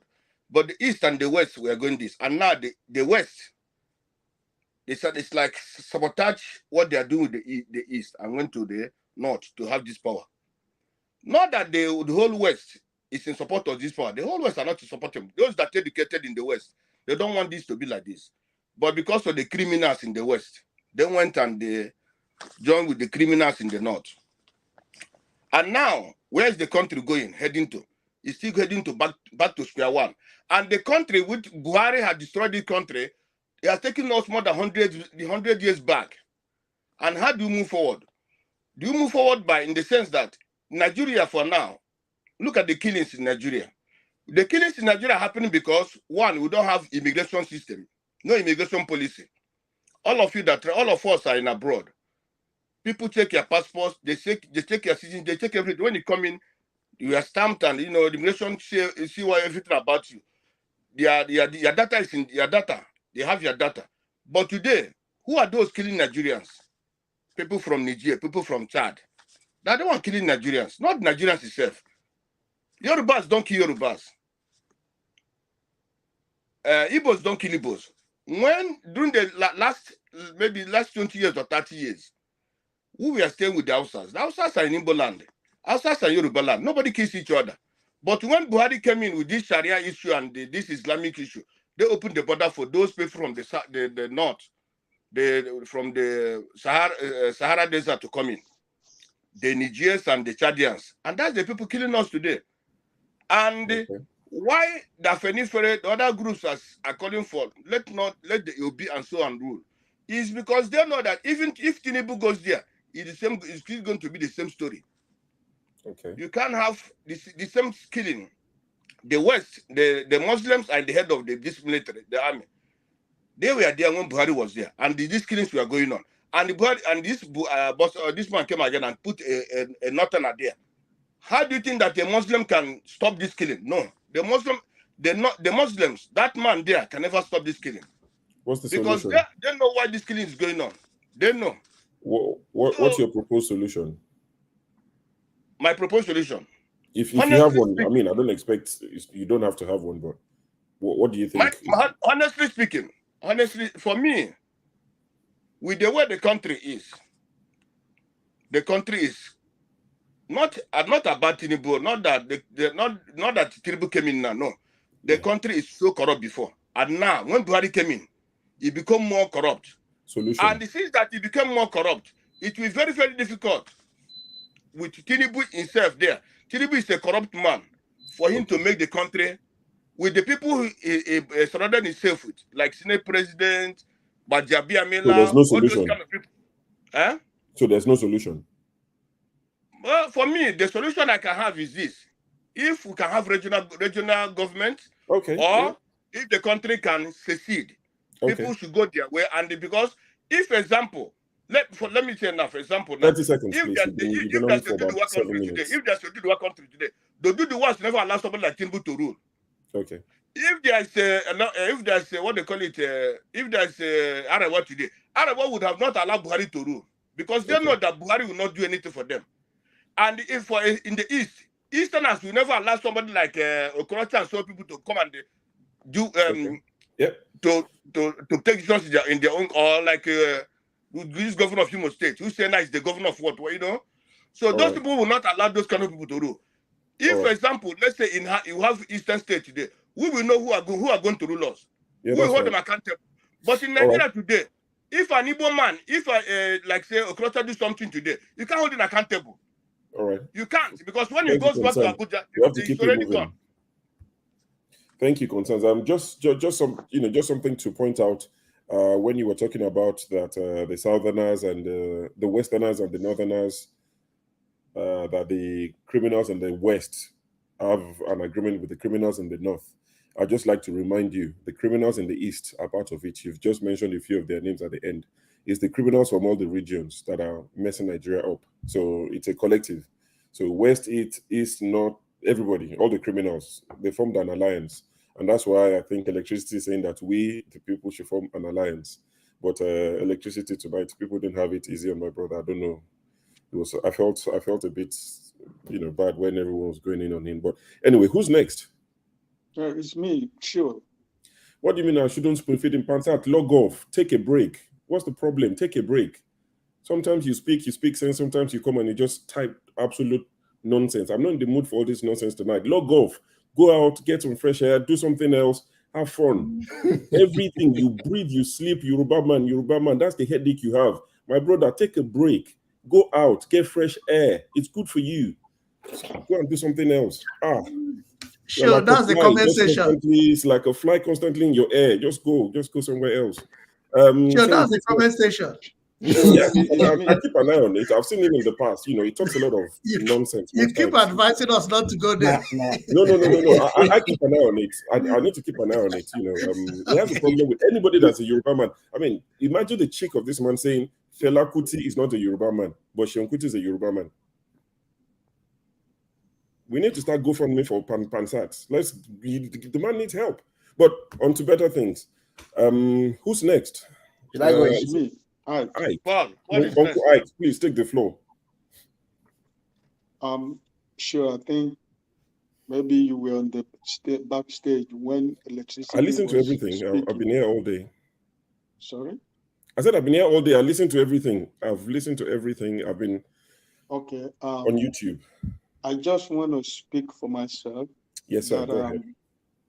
I do not come to this platform to talk and waste my time. Talking about the narrative is telling us to change the narrative. It is the narrative that we have changed that have brought the political climate in Nigeria today. So for electricity to say that people come here to sit down and talk without an action, I felt insulted, because he don't know what each and every one of us has done toward this 2023 election. Each and every one of us has contributed in so many ways to make a better Nigeria, to make this Nigeria possible. And we're still doing it. And for somebody to think that I come to this platform to waste my time, to talk and talk. Me and my family were on vacation. I'm not supposed to be on this platform. I am thousands and thousands and thousands miles away from my station. But I still make out that my wife is sleeping. But I still make out of time from the hotel to sneak out to come and join this platform to listen and to gain the knowledge. And somebody will tell me that I come to this platform to waste my time. We only come here to talk and talk, no action. Is it not this narrative that we have decided to change that has brought the political tsunami that we can see in Nigeria, that the Nigerian youth are working on, that what is going on in Nigeria. So I feel that he's not supposed to say that because he doesn't know what each and every one of us are doing to make sure that we have a better Nigeria. Most of us, we have not met ourselves physically. Some of you who live in the US might have met each other.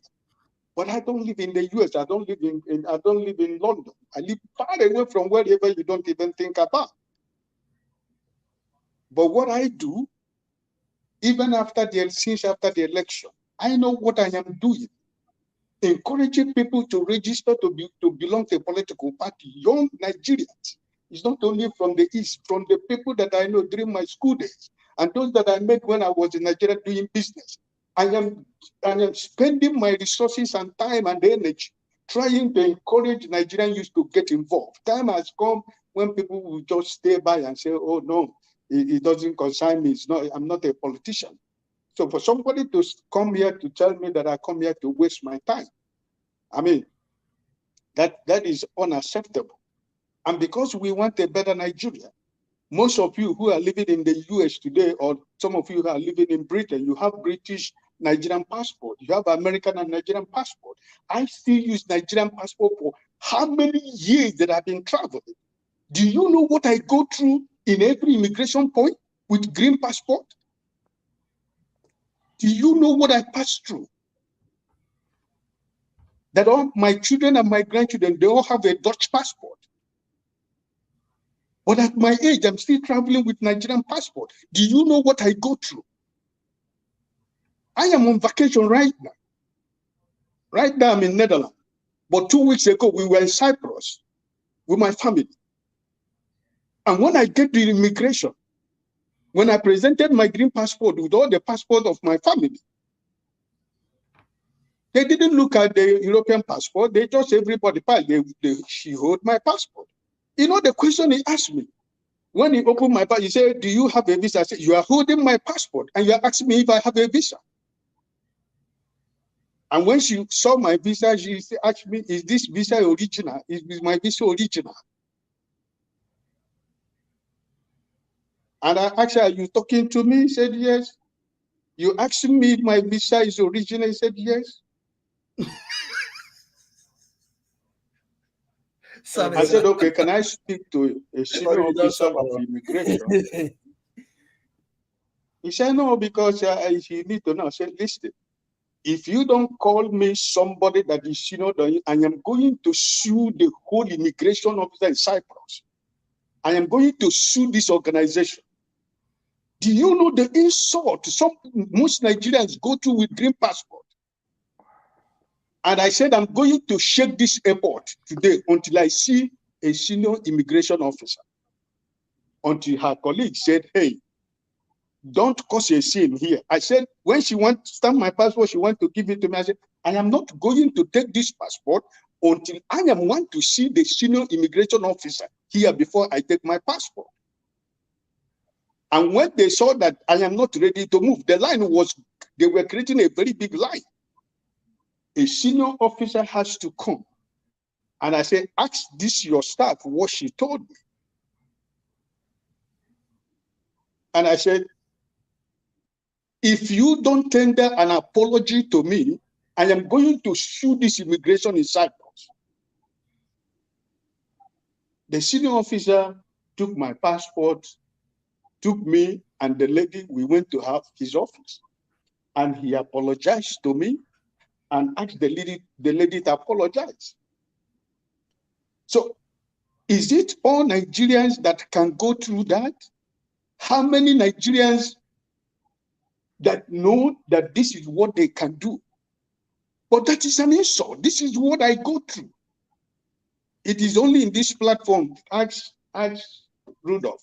I told him that this year I am going to change. I'm going to take the Dutch passport because the insult is becoming too much with a green passport. I have a visa, 5 years Schengen visa in my passport. But every immigration point you pass through, your passport is withheld because you're in Nigeria. This is what we got. And while in Cyprus, The hotel, me and my family were saying, I saw uncountable Nigerians. Do you know what is going on? That most of these Nigerians deny that they are Nigerians. Some of them are claiming to be Cameroon. Some of them are claiming to be Congo. Some of them are claiming to be Cote d'Ivoire. After 2 days, I was able to go around the hotel, and I organized all those Africans that I saw in that hotel. And I have one-on-one conversation with them. These are the same people, Nigerian politicians are saying, since the time I've been a young man, that you are the leaders of tomorrow. The same people that have been telling me that we are the leaders of tomorrow. At 60 years, the same people are still in that political power. They have driven away Nigerians outside Nigeria. Young Nigerians who are supposed to be leaders of tomorrow, working in Cyprus, working dirty jobs that the people or the citizen cannot do. And somebody is telling me that I am not doing enough. So somebody is sitting here telling me that we come to this platform, we come here to sit and talk and no action. What an insult. Uncle Ike, I think I used to feel offended as well until I, got over it, because every time people come and say, "Oh, we just meet every weekend and we talk and we rant and nothing comes of it." I like the way Rudolph has put it a few times. Rudolph has, he has advised people many times to say, "My platform is not to bring solution to Nigeria directly. The platform is for people to come together. If you find people of like minds, form a group outside of this platform. Let it outgrow this platform. Go and discuss ideas." Some people would go with Section 68 and 110. Some people will go and take up placards. Some people go and take up whatever they want to take up. But Rudolph has made it clear. This platform is for people to come and have their say. Like if he said yesterday, for her it's therapy. For some people it's therapy. I think I said it last week or 2 weeks ago that some of us just want to come here and rant every weekend. It makes us feel better about things. So I don't think it's in people's place to come and tell us, "Oh, you just come here and rant every weekend." If that's what I want, that's what I want. If you want to take it a step further, take it a step further, and we will thank you for it. But not to tell people that, "Oh, let's not waste time just saying the same thing over and over and again." And like Rudolph said, some of the messaging might be putting people off.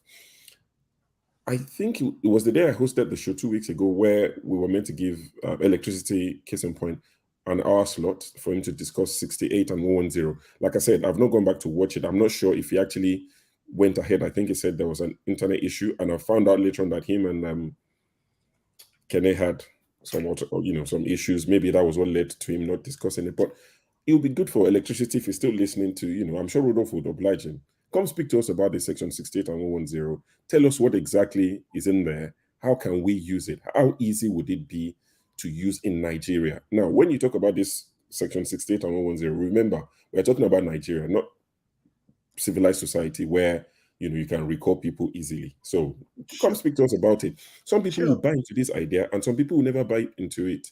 So the messaging also helps. But the minute you come with, "Oh, we can't come here and start wasting time every weekend, let's do something," you've already lost so many people because they feel insulted, So Sure. Sorry, I know this is Paul supposed to talk now, but just to weigh in, because electricity is not here. For me, we've listened to electricity for a while now, and we've followed this pattern of reasoning. I don't think the way he came off was what he meant. The way Mr. Ike is understanding him, I don't think that was what he meant. What he said, like when he talks about this, we must do something. He has, I have engaged him on that. He said he's talking to a particular audience, those of us in diaspora. So, Uncle Ike, please don't feel offended that he said that. He didn't literally mean that we are wasting our time. Please, I'm just saying on behalf of him. Thank you. Paul, thank you, Augustine. Paul, it's your turn.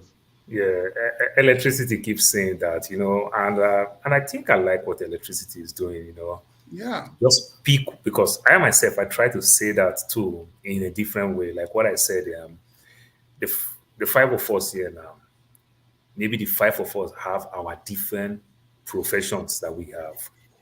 There'll be a time where every one of us should come and talk about our industries. How is the government helping our industry? How can the government improve our industry?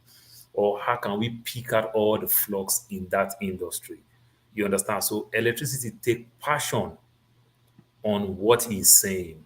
You understand? And he keeps saying it, even though sometimes too, I even mock him on that when he says some other thing. I say electricity. So now what's the section?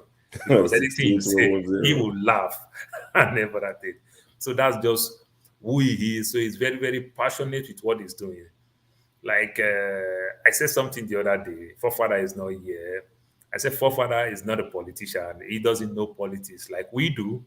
Some of us, you understand, we want to call, oh, during Second Republic, forefather is a new kid in the block.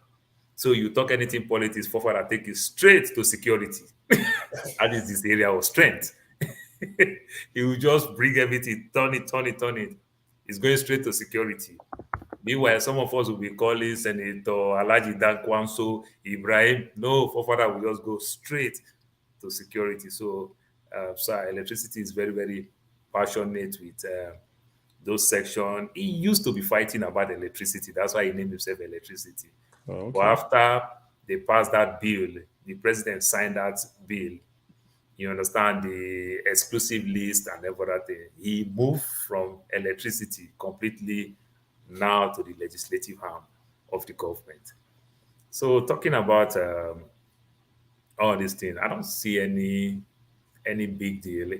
It can be problem. Sometimes we see things in a different perspective, and I will use America to convince some of us. I've lived in a red state. Precisely, I will still call myself to some extent. The state of Arizona now is what we call purple. It's turning blue, but it's a red state. But still, the House is still red. But the governor right now is a blue state. Is blue. The governor is Democrat, but the House is Republican. You understand? It's more of a Republican than even a Democrat. Even when we have a governor, the two senators are Republican Democrats, but more of the state. But what am I saying in terms of that? You go from state line, you go to a red state that the ideology is completely different from a blue state. Guess what? You still see development in a red state, like you will see good development in a blue state. You understand? So if we have 36 states in Nigeria, and we have that different ideology in terms of tribe, race, religion. How come religion cannot better the state of Sokoto? How come tribe cannot better the state of Sokoto? Because it's a Sokoto man that is the governor of Sokoto State. How come this thing cannot benefit? How come, for example, how come Catholic and the Pentecostal cannot benefit the state of Anambra? They are the majority there. How come they can't juxtapose this religion into their culture to better the state of Anambra? How come we can't do all these things? Because when 1999 came, guess what? Every governors that come from the 36 states, they turn out to be maybe indigenous of that state. They turn out to be people from that state, the legislative arm, good percentage. Even though if you are not a true son of that land, you probably live a longer time in that state that state have become one of your own. How come we can't use this material?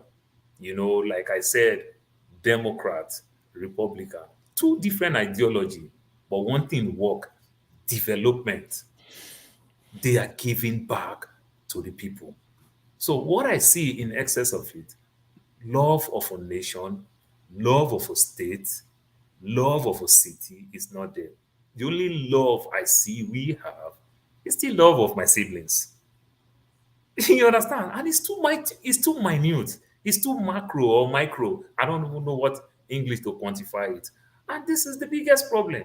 I get mad with my siblings every day, but I give them second, third, and fourth chance.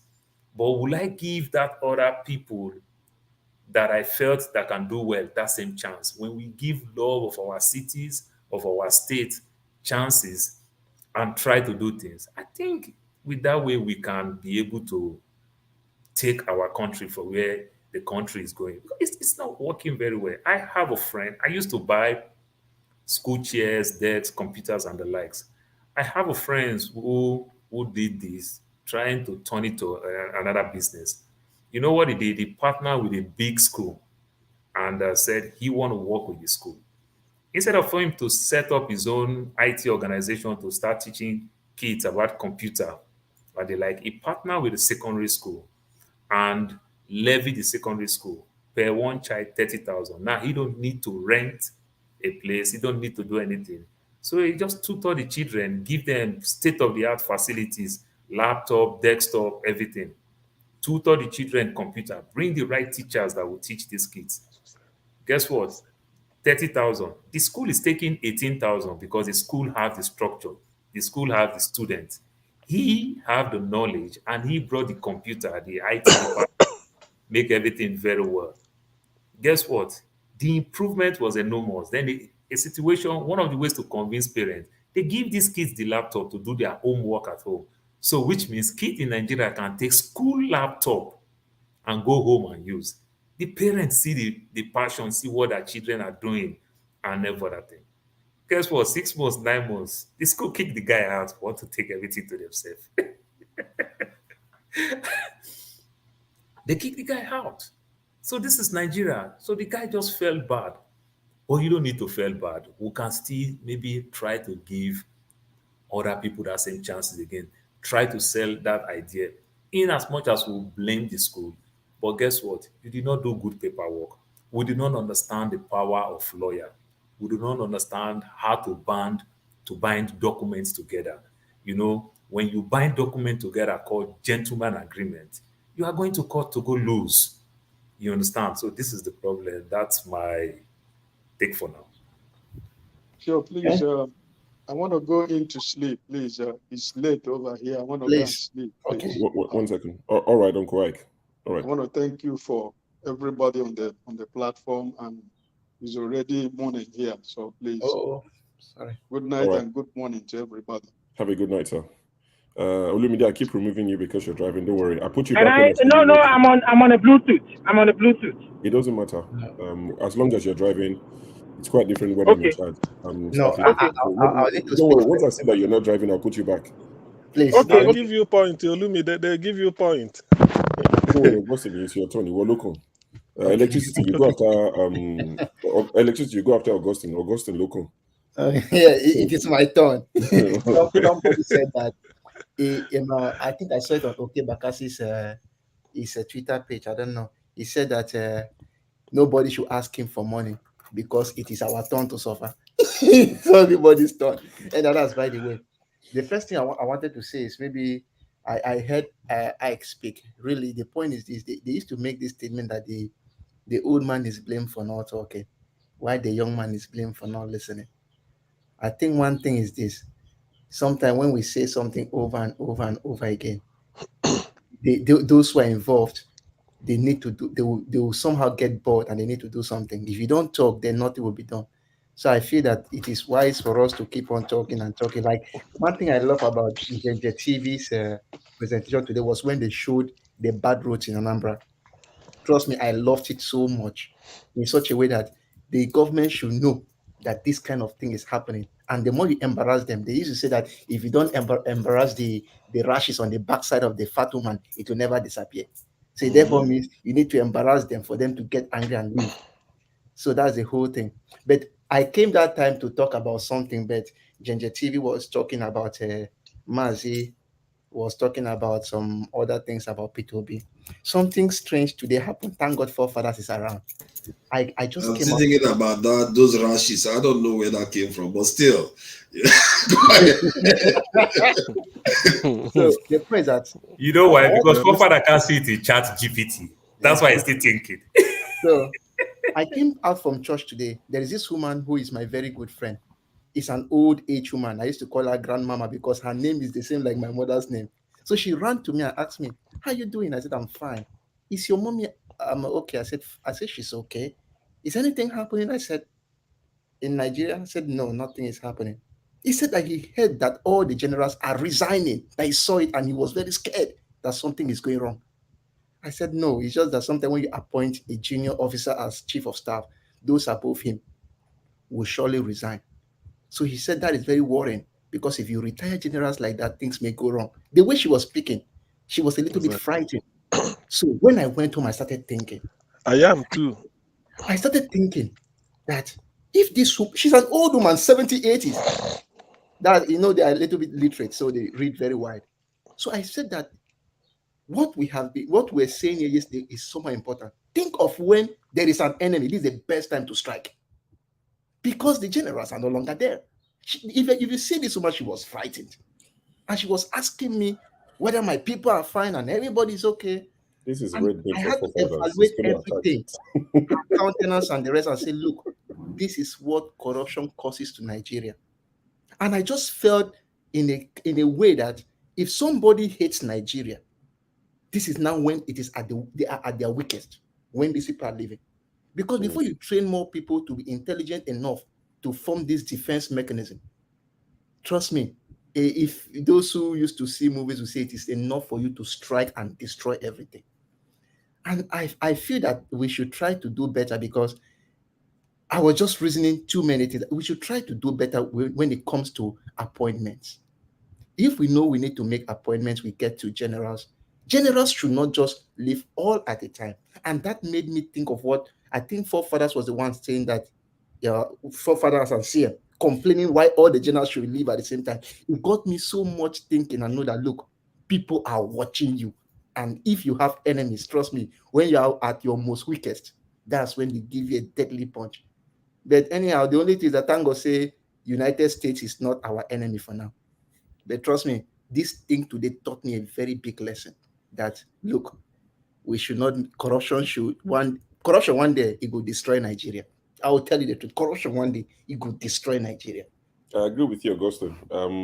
The changes they made, it was too much too soon, which leaves us vulnerable. So fast. Yes. And as I said, I tried to evaluate the woman. She was very frightened, as if my family is in danger. And the way she spoke, I had to sit down and reason much and say, look, what we are doing is not right. I'll give you an example, which is, it's not on the same scale, but I'll give you an example of how people try to protect, their institution. So I used to work in a hospital in the UK, 2005, yes. I worked there for about 3 years. While I was working there were two different departments that won the lottery in the space of 3 months. So the medical records department, they won the lotto jackpot, was about £2 million, and about 20 of them were in the syndicate. So they all got about, how much is that now? Whatever, they got 50K each or thereabout. Then another department won, the call center. The call center won, where people would normally call to book appointments and all of that, in the space of maybe 3 months. And they all played at the W.H. Smith, the bookshop that's within the hospital. That's where they play the syndicate every month. So when the second department won, the whole hospital heard about it again, and everybody thought, hold on, if they won and they got about 50K each, this other department won, they got about 100K each. So every department started playing. The hospital had to come out to say departments were not allowed to play, because I was younger and I was like, sorry, who are these people? I was fresh from Nigeria. Like, I beg, look at just 100K. Maybe I will even go back and not bother with this UK.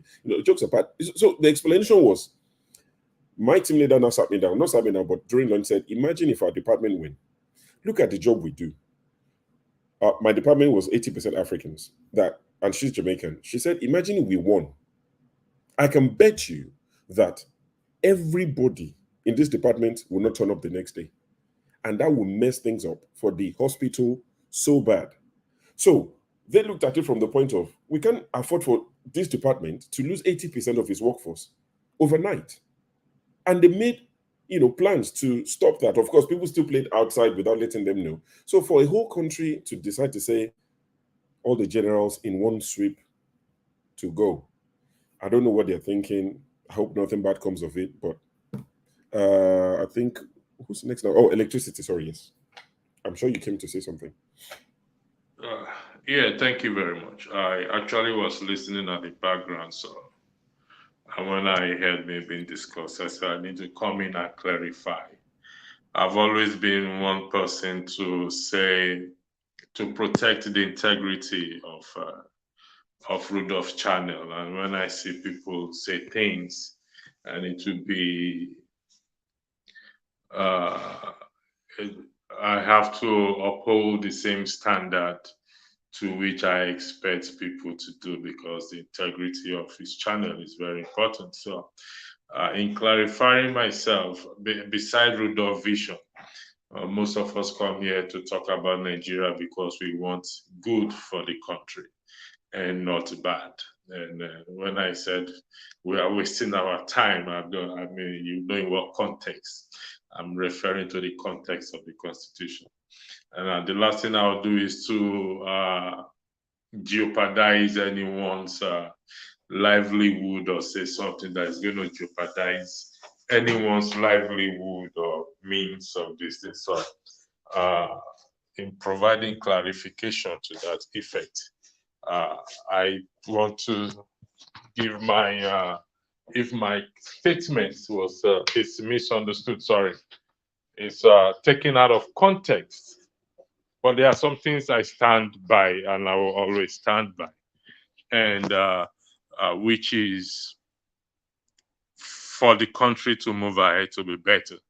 The people must hold their legislators accountable. I know the other lady said, oh, it was the ministerial code of conduct. That was why they removed Boris Johnson. Fair enough. Somebody has to implement or enforce that law. And people died during the COVID, and they felt no.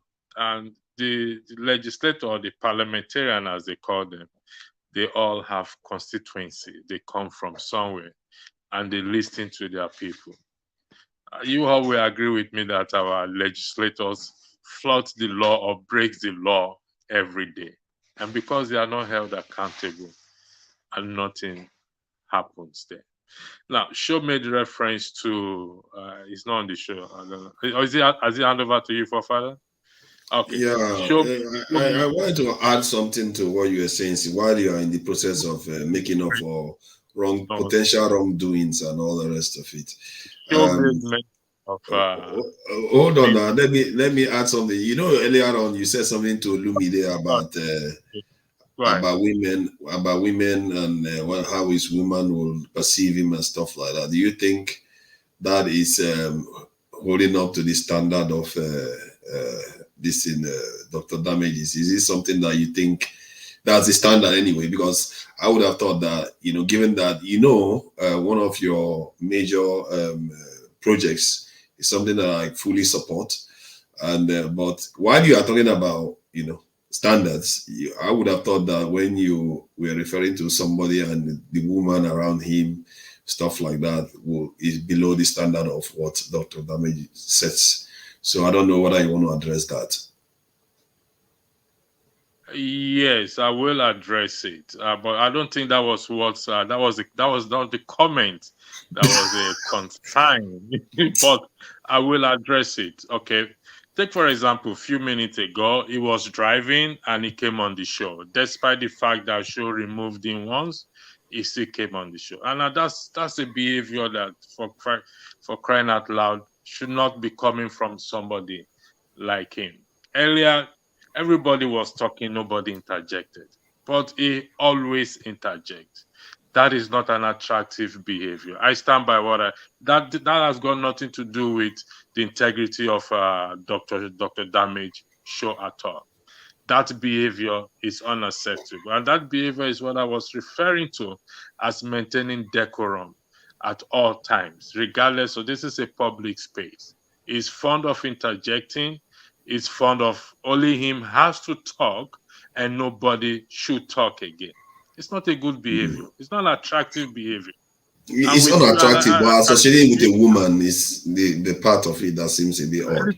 Listen. Last time, if he had to leave the channel because of Olumide, at several times, if he cautioned him, let other people talk. Now, if you look at that with an let's say for argument's sake, if we find him interesting or find him attractive, that can put her off. Let's call a spade, for crying out loud. It's got nothing to do. See, the point I'm making is that, let's say I was having some disagreements with you, then I brought up women around you. It sounds like I'm talking to you personally instead of as this is addressing your behavior. directly. You see what I mean? But So Forefather, that is what I'm going to Forefather, advise. you can use something to Forefather, make a sentence. He used it to make a sentence. That's it. Every insult is a sentence, Paul. Yeah, Paul, you have come with your juju talk again. Every insult is a sentence. Eh? What kind of thing is that? Forefather, hold on 1 second. Forefather, hold on 1 second. Kenneth said to you that you are targeting him. Do you remember that? Yes. Do you remember that? Now, yes, I did. He can come and argue that it's as a result of your behavior he made that statement. And I said, no, Kenneth, when you use that comment, what you're saying, I actually wrote, I made a formal complaint to Dr. Damage about that comment. That listen, I believe is what he's saying is that you are biased towards him. That is why. So if your moderator or your panelists alleging that the moderator is biased, I don't know. Like I said, I have to respect the integrity of this channel, and I'm always careful what I say. So I'm going to write to Dr. Damage, and in respect to my comment that we are wasting our time or whatever it is, I'm going to give my apology and gracefully bow out of this channel finally. And I want to say it's been a pleasure being on a panelist with you guys. I have to respect integrity and uphold it. And I will not go against what the standard that they have set. So if it's taken out of context, that is not what I meant. What I meant is that until we come to that point to start to hold our leaders, the people has to hold them accountable, then we ain't gonna go nowhere. We are wasting. That's why I said we are wasting our time. So are you buying out? You said you are bowing out of this channel. Oh yeah. Are you saying right now or permanently? I buy out permanently. I may change my mind in the future, but like I said, the integrity of the channel. Let me finish the point I'm making, please. If you are bowing out of this because of a you little won't bow. fracas, Where is your bow and arrow when they take bow? If you not get bow and arrow to bow, you not they bow anything. No. You must present bow and arrow before you bow. We are talking about integrity. I mean, of someone's channel. It could be his livelihood, and I wouldn't want to. I wouldn't want to be that person to drive people away or to push people away. Fight the fight of integrity for here. Oh no, the discussion was very productive when the what's his name, Mazi Ezeoke was here earlier. It was very productive. Mama Hecho, let me finish the conversation I was trying to have with this very productive. We agree on a lot of things. Can I finish the point I was making? Can I just finish the point I'm making? It doesn't to come out publicly and say, okay, I'm not going to come to this channel because I did something wrong. Sounds odd. You see what I mean? And because nobody is asking you to leave. And and also, if whatever conversation you are having here, I don't think is anything close to some of the heated conversations people have here. For you to leave for that, then if you want to actually deal with issues in the country, you are going to find people know anybody that has seen me, they have been through hell on so many channels. And there are channels that I still have I have scores to settle that I'm not going to settle here.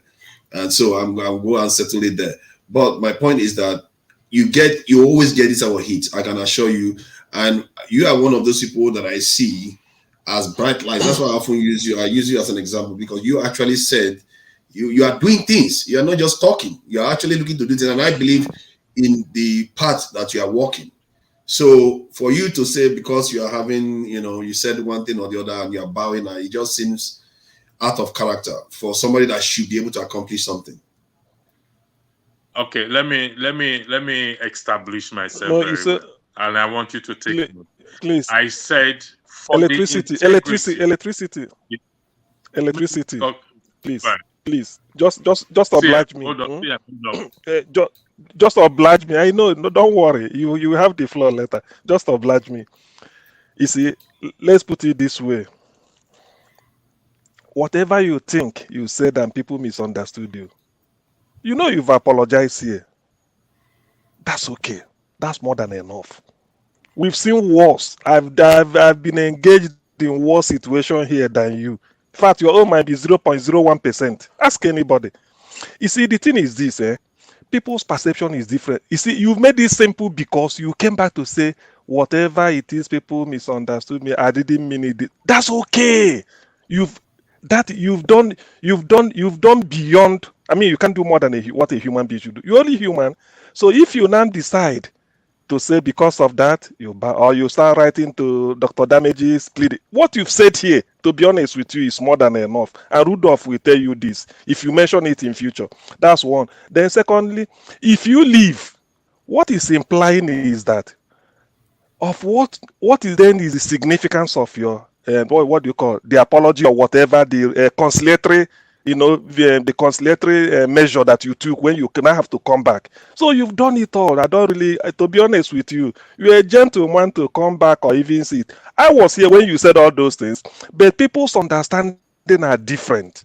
I didn't take it. I don't take it as anything. I listened to what you said. I know. I heard what you said. People's understanding of issues are different. But the fact that everybody's attesting that, okay, some people even stood, somebody said it even behind you that's not what electricity meant. I understood it this way, which is true. So what do you tell the person? So use it to balance all. This is public viewpoint. You didn't say anything so bad. The only thing I wanted to add to you is that in trying to call us to action, when you say in the developed world, this is what they do. We all know that.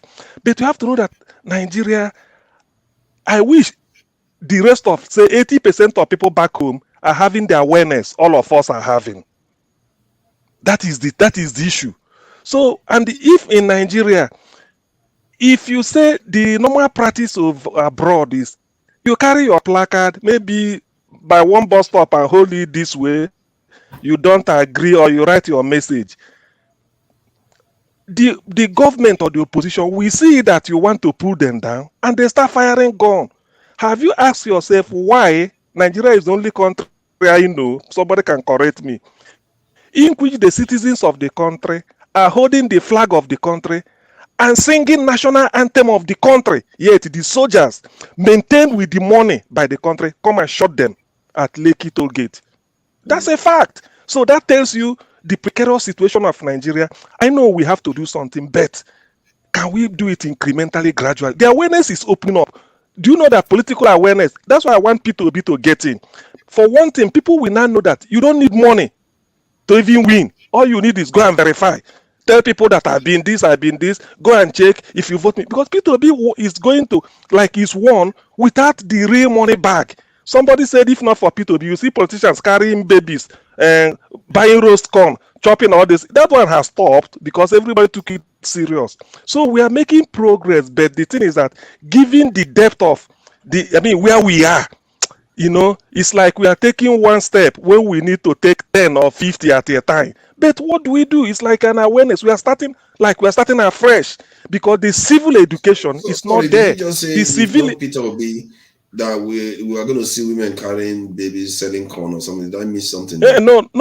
No, what I'm saying is that I said if not for Peter Obi's brand of the electioneering, normally politicians during electioneering season, you see them going to where they are roasting corn. They will buy corn, be eating, feeling as if they are part of the people. You know that, it happens now. We all see this. You see them carrying babies in the market square. Okorocha will go and carry, maybe Atiku will go where they are selling their currents, be doing we see all those things in the past. And even second, So so that they will endear you to take exactly. So to tell you, but this time people are saying it's yes. Olumide, please wait your turn, please.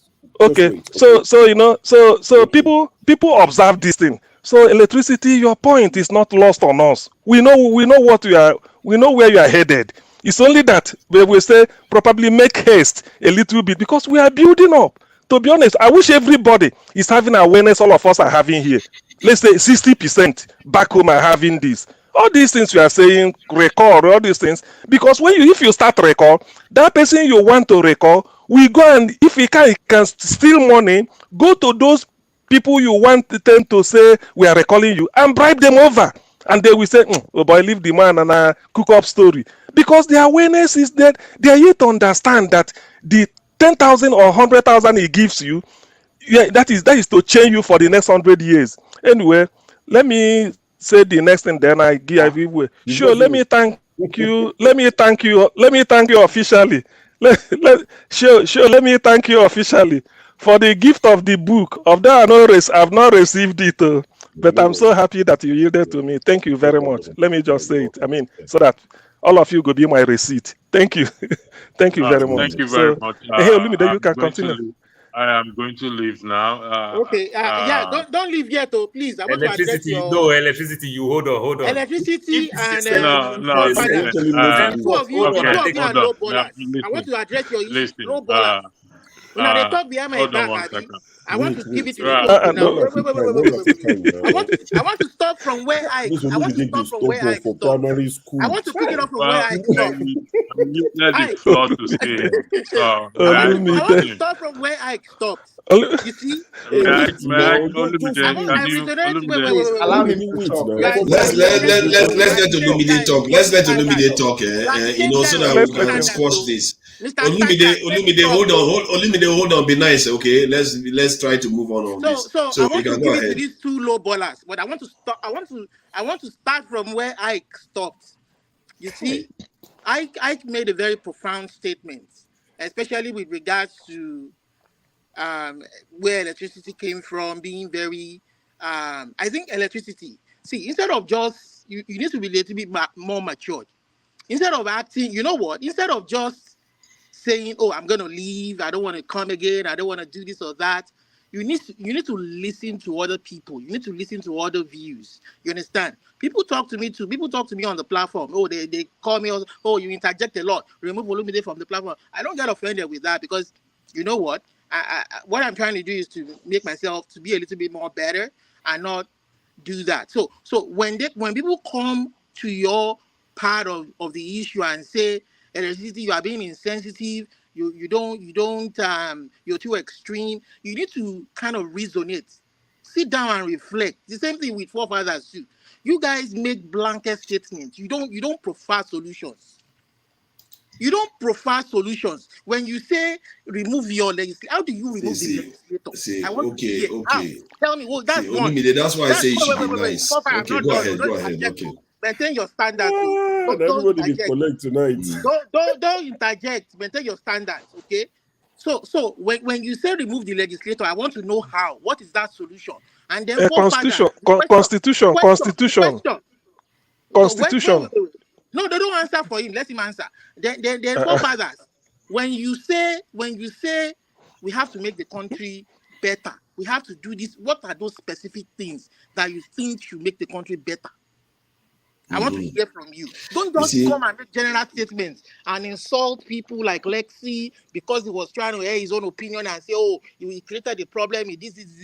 Tell me what at least he said what the problem is that is making him to speak against what the current situation is and what changes he wanted. So what exactly is the change that you want? Simple. Security, transparency, and technological revolution.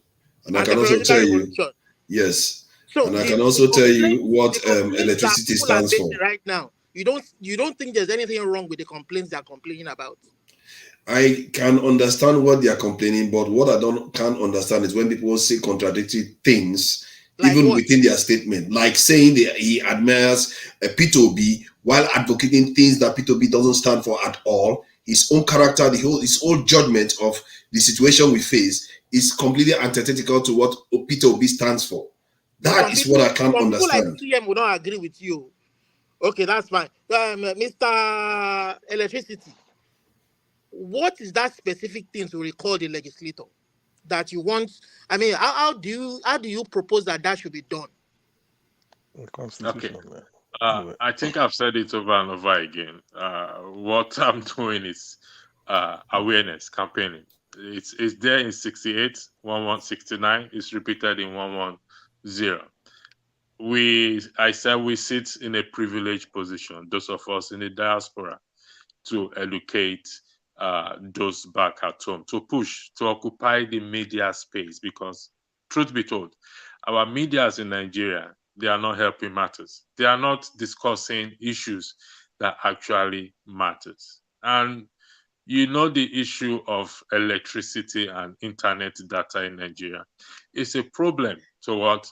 To this information being passed out. Let me give you an example. On my few live shows, I have to give somebody money, okay, to give people to upload their data in Nigeria so that they can come on the show. Now, the reason doing that is to see how the message will be passed on. And even with that, anytime they come on, there's usually a struggle with the internet. So I will have to look for other means to see how this message will be passed on. It's not something I can do. That's just the truth. But like I said, that when I say we're wasting our time, what I meant in that, which I have clarified myself, is that the solution, like you said, I don't prefer solution. No, that is incorrect. The solution is where, like I asked Njenje, what's his name, Mazi Ezeoke, if he knows which constituency did they belong, what's the name of the legislator? You know what he said? He said, electricity, I know where you are going. And so he understands where I am going. And not until the people on the ground, we are able to bring them to that point. Peter Obi started something. It's in court. We only can tap into that movement that it starts so that we don't let it go to waste, because the people are at that point where their spirit has been arose. Okay, because I was there during the election, I saw the enthusiasm. Like I said, I think that woman will be 80 years old in the polling station booth when he said, "My son." Let's thank this. Can I just thank this person that donated this amount? This is 50 pounds, not dollars, not Canadian dollars, not Australian dollars. Just everybody should know this. You are causing you are bringing confusion now. You see, you are bringing. You see. Let me. No. You had better stop. You had better. Just it's okay. What you said is enough. People will just come in now. So it's better. Let me. So I will tell you that this is British pounds. I will tell you that electricity. Don't mind Olumide. I will be open. Okay, that's very good. Thank you, Switch. For the first time, you have been a bit specific. You've been a bit on point for the first time. What I'm trying to say is that the obedient movement. I'm not part of the obedient movement. I didn't vote. I didn't believe in their election, but their election opened my eyes in so many ways that the most important thing, apart from that constitution that I think is rubbish, and the people are not ready to want to make change, I can understand, because of the kind of challenge they have in that country where things have been forced on them. But I think one of the most fundamental change that they can make, where they can start from, is where the obedient movement has started from, is to make the election free and fair and make it count. Yeah, at least if they realize, maybe over time, it may be slow. If they allow, if people know they can be voted in and voted out, when they have a choice, maybe that change can be gradual, and I hope that he wins in court. That is my own prayer for him. But please, when you're making suggestions, let's be specific. Let's not make blanket statements, because there are people who are hurt by what is going on. We may not be hurt directly. People like Ike, he doesn't have any other passport except the Nigerian passport. You understand? And I felt his pain, when he was talking about his experiences going. That is where I want us to put ourselves in that position. That is why I differ with you and forefathers. When you guys make your comments sometimes, where it comes as if I'm always, on strife with you guys, because sometimes when I listen to your statements, I begin to think, okay, are we thinking about the people on ground? Are we thinking about people going through these experiences? You understand? Especially with one of your statements earlier on in some of the programs where you talked about that northern lady that was murdered in cold blood because of her religious views, and you said, "Oh, is a well, your Bible says, I mean, the Bible that she follows, which you follow, says that we should just let it be and let it go." When in this climb, when things like that happen, we are asking for justice. We are asking that closure Sorry, be brought. who said that they should let it go? Sorry? Who said No, they no, no, should not let it you. go? It was electricity who said that. Who said you Okay. don't you said Olumide, yes? Olumide, can I clarify my position on that? Do you mind? Yeah, go ahead. Okay. Now, if we roll the tape backward, that is why I always say I'm very careful, because this is a live show. 50 years from now, it's going to be played backward. If you roll the tape backward, I first of all express my deepest sympathy to the condolence to the family. Is that correct? Did you hear? Fine. That's fine. But don't further go Okay, ahead. hold on 1 second now. Hold on 1 second. I think this is They the said first she debate was that we're having. killed as a result of her Christian faith. And I did state that no one should be killed. If you roll the tail back, please, no one should be killed or stoned to death in any shape or form. Even recently, a Muslim man was killed because they said he spoke something against Mohammed. It's on the news recently. So That's right. no one should be killed in the sense that of their belief. But, however, I did state that if she is a Christian, okay, going by the tenet of Jesus Christ, that says that if you believe in me, you will face persecution up to death.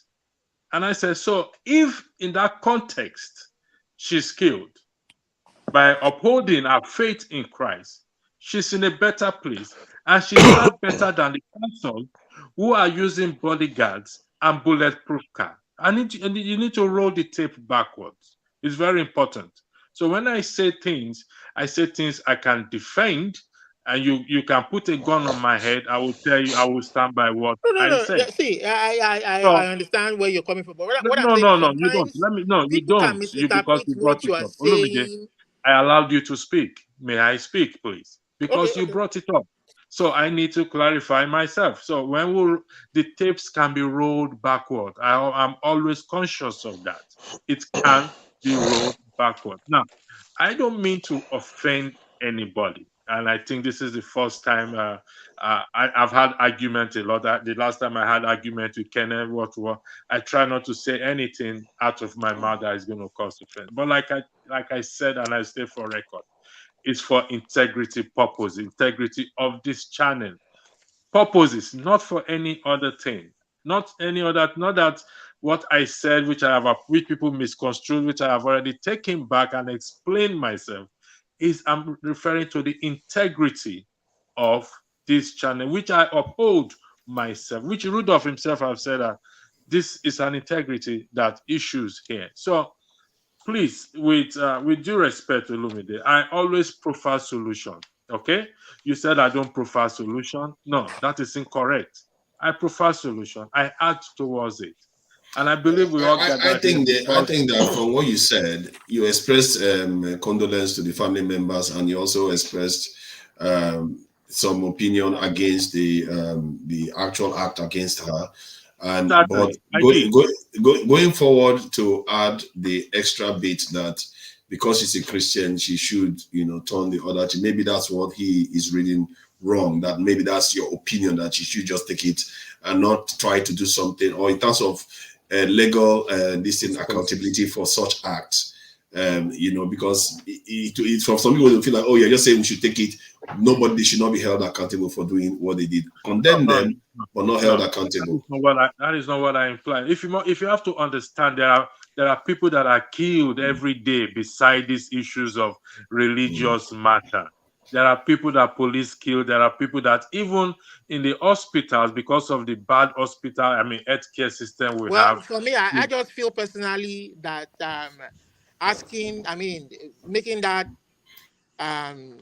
making that view that as a Christian you turn the other cheek.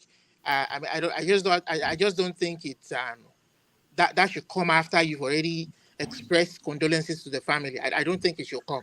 because others. That's what I'm trying to highlight. If you have been highlighted that they should be held accountable first before going into the religious system, it would have come across as evil. Is that it's been politicized. They are using it for politics purposes, and also some church leaders are using it where they are not supposed to use it. You don't politicize it. Yes, they should be held accountable. My own view is that it is your statement that has politicized it, because that is a country where people are not even accountable in the first place. And then okay, let's leave it now, because I know you're not going to agree with him. But he has explained himself to you. I'm just going to say that let's let Mama H.O. has been very patient. It's just let's let Mama H.O. talk. It is views that we differ on. It is views that we differ on. That's all. I don't dislike thank anybody. you once again. This is my final submission, and I appreciate it. And if it is because of me you are leaving, you don't have to leave, Shao. But don't leave. You know, it's a deal now. Electricity is a deal. You are not leaving. Yeah. And this is one of the issues I have. You know, I've been saying this stuff. Can you give me one minute then? Please take me out. Mine is 15 seconds. Mine is 15 seconds. This one issue I have, that when the good people just keep bowing out just because they had one issue or the other, I have this kind of messy kind of mentality. It's not going to help. You have to fight. This is why, and no matter how much somebody kicks me in any channel, you see me running away, I won't run away. I'll go back there and face up to it, because in the end, if we keep backing down and backing down, this is why they win. This is why the forces that are at play win. You have to be resilient and fight the battle. And believe me, this is nothing compared to the consequence of true failure. But I'll leave it at that. Paul, please go ahead before Mama H.O. goes. Electricity. My father told me something about Great Britain. I don't think it's a book, it's something, but he just used it to make an analogy, kind of. So he said, what make Britain call themselves Great Britain? He said they are not just being great, but it is the fall and rise of a man makes a man great. So Britain faced it so tough, what the Roman Empire did, the Roman did to them. They fought so many times and they defeat. That's how they come out to become Great Britain.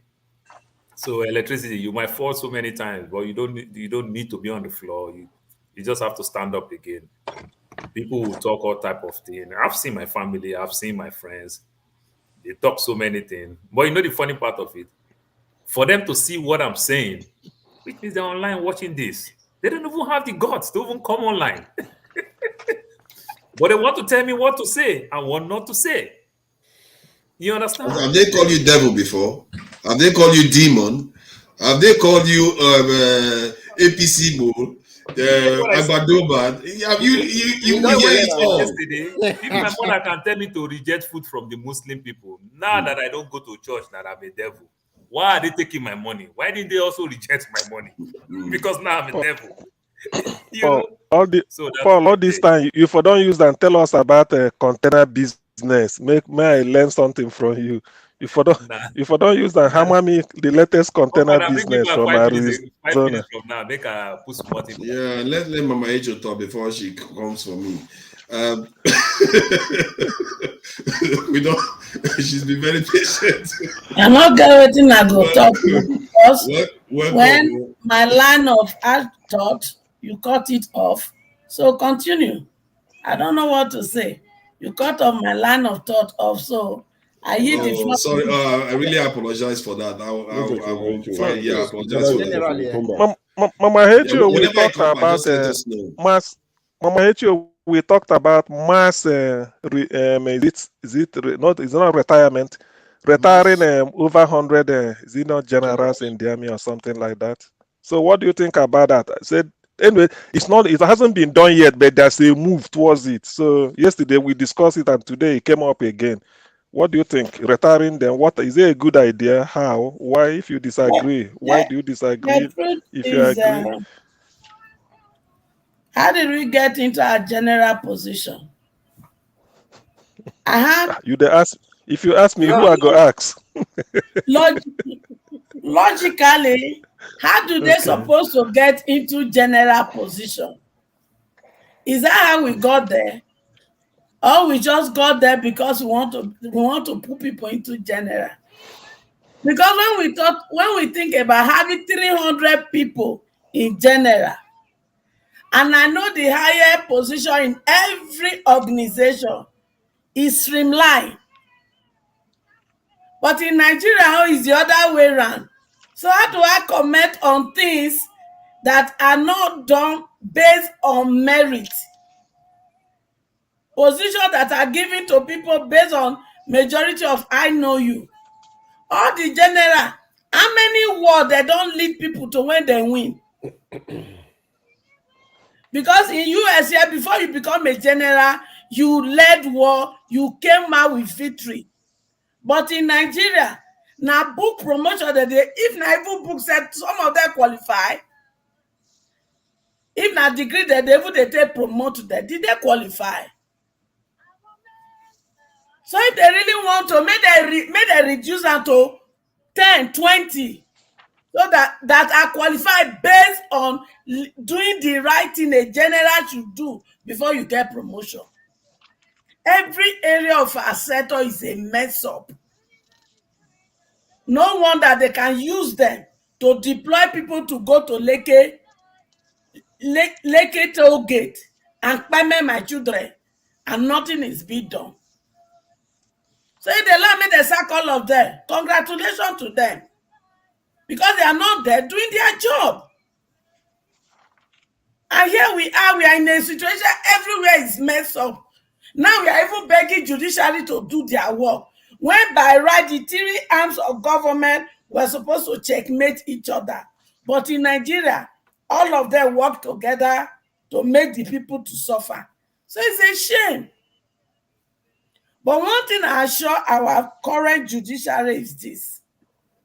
If you do not want to redeem your image, provide justice, and my children will help you to redeem your image. Because you think all this suffering, that everybody is suffering. Imagine that young man yesterday saying he received 5,000. He has a wife. He has a child. He has to remain in office so that the money will not be used for transportation. That is where we have taken our country to. And that at 5,000, me and you know, you not reach $50. That is what a grown-up man with a wife and a child is receiving in Nigeria.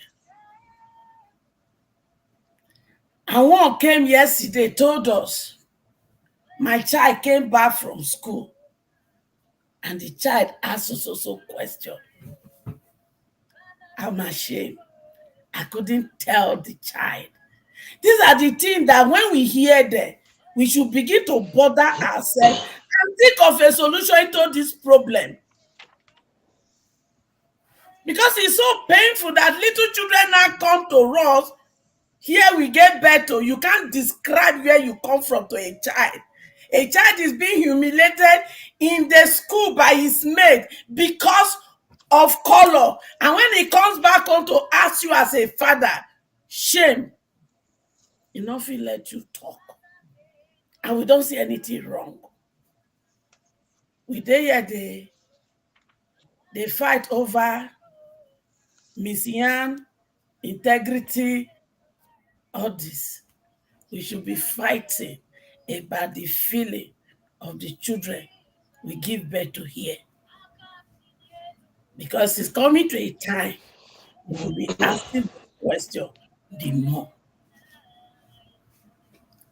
We should put ourselves in the shoe of that young man that is receiving 35,000 naira and can't go home because to him 1,000 naira every day so pay transport. So if he calculates 30,000 has gone for transport, he's left with 5,000 naira in a month. Is that for biscuit money for the child? Or not for waiting puff money?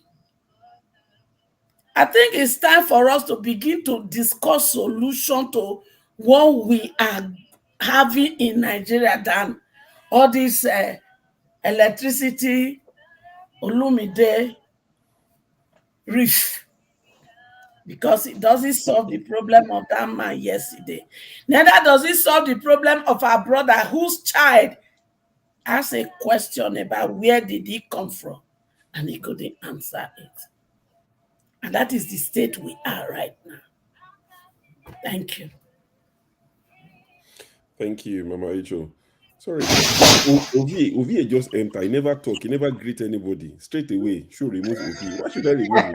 What has Ovi? What has he said? Ovi no wear shirt. What have you done? Ovi go wear shirt. It's also my Ovi go wear shirt. Ovi wear shirt. Because of Fred.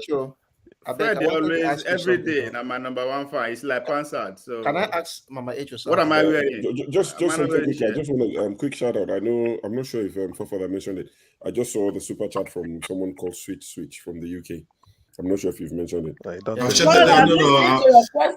made it very clear now that it's pounds. And Augustine, I'm listening to your question. Now, Fred OJ. Can I ask Mama Echo a question? Then I'll make a comment. Wait.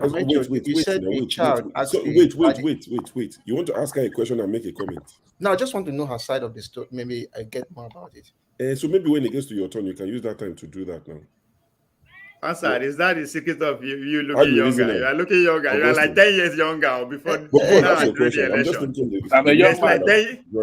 I think it's AY's turn to say something. That's what I'm thinking. But go on, ask your question. Mama Echo, you said a child asked the daddy where they are coming from. I'm sure from the context it happened in the Western world, right? Yes, it was discussed yesterday in the meeting. Okay, so the daddy was not able to tell the child the country is coming from. It was a guy that was near that mentioned it yesterday. Okay, now why I'm saying this is because generally, no matter how it is, we should always tell our children that this is a country you're coming from, whether you are ashamed of it or not. Now, I will tell you one thing. I always say that for you now, apart from that, we have the racism in the West, we have the bigotry and the religious things in Nigeria. But the point is this: I believe that, as the user says, ideas that fight ideas. I'll give you a simple example. When I started my program, my PhD program here, I was in a class. We were 14 of us. There are some black people. I think we're about 3 of us, and we had the white people as well. So when you start program, they feel as if you may not be as wise as they are. So they used to say, okay, share yourself into groups. Let's do this. And they always prefer to stay in their white section. And we know those things. So there was a day we were asked questions to present. I think people present every week. And it was, I think, the 5th week. When you present, they'll ask you 2 questions. You go present every week. So when it was my own time to present, as I said, me, I'm not the same person. No. When it was my time to present, when I finished presenting, it was standard more than what they have done.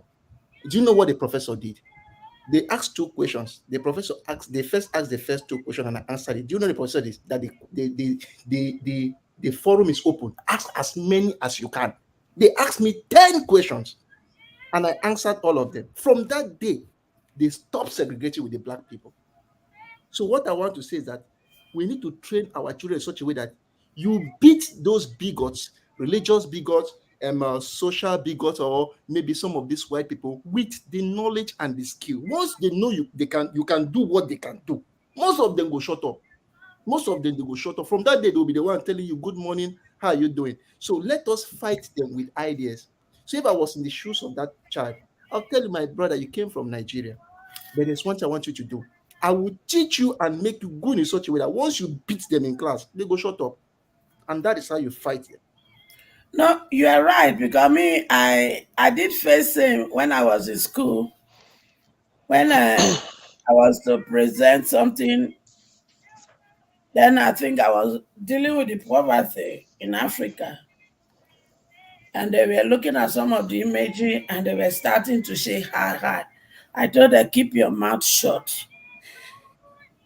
In your system, you have welfare. In your system, coming to school is not a problem. You have where to get money.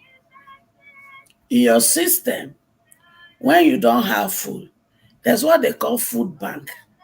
You can go there, get food free, and you don't pay a dime. In your system, there's what they call Section 8.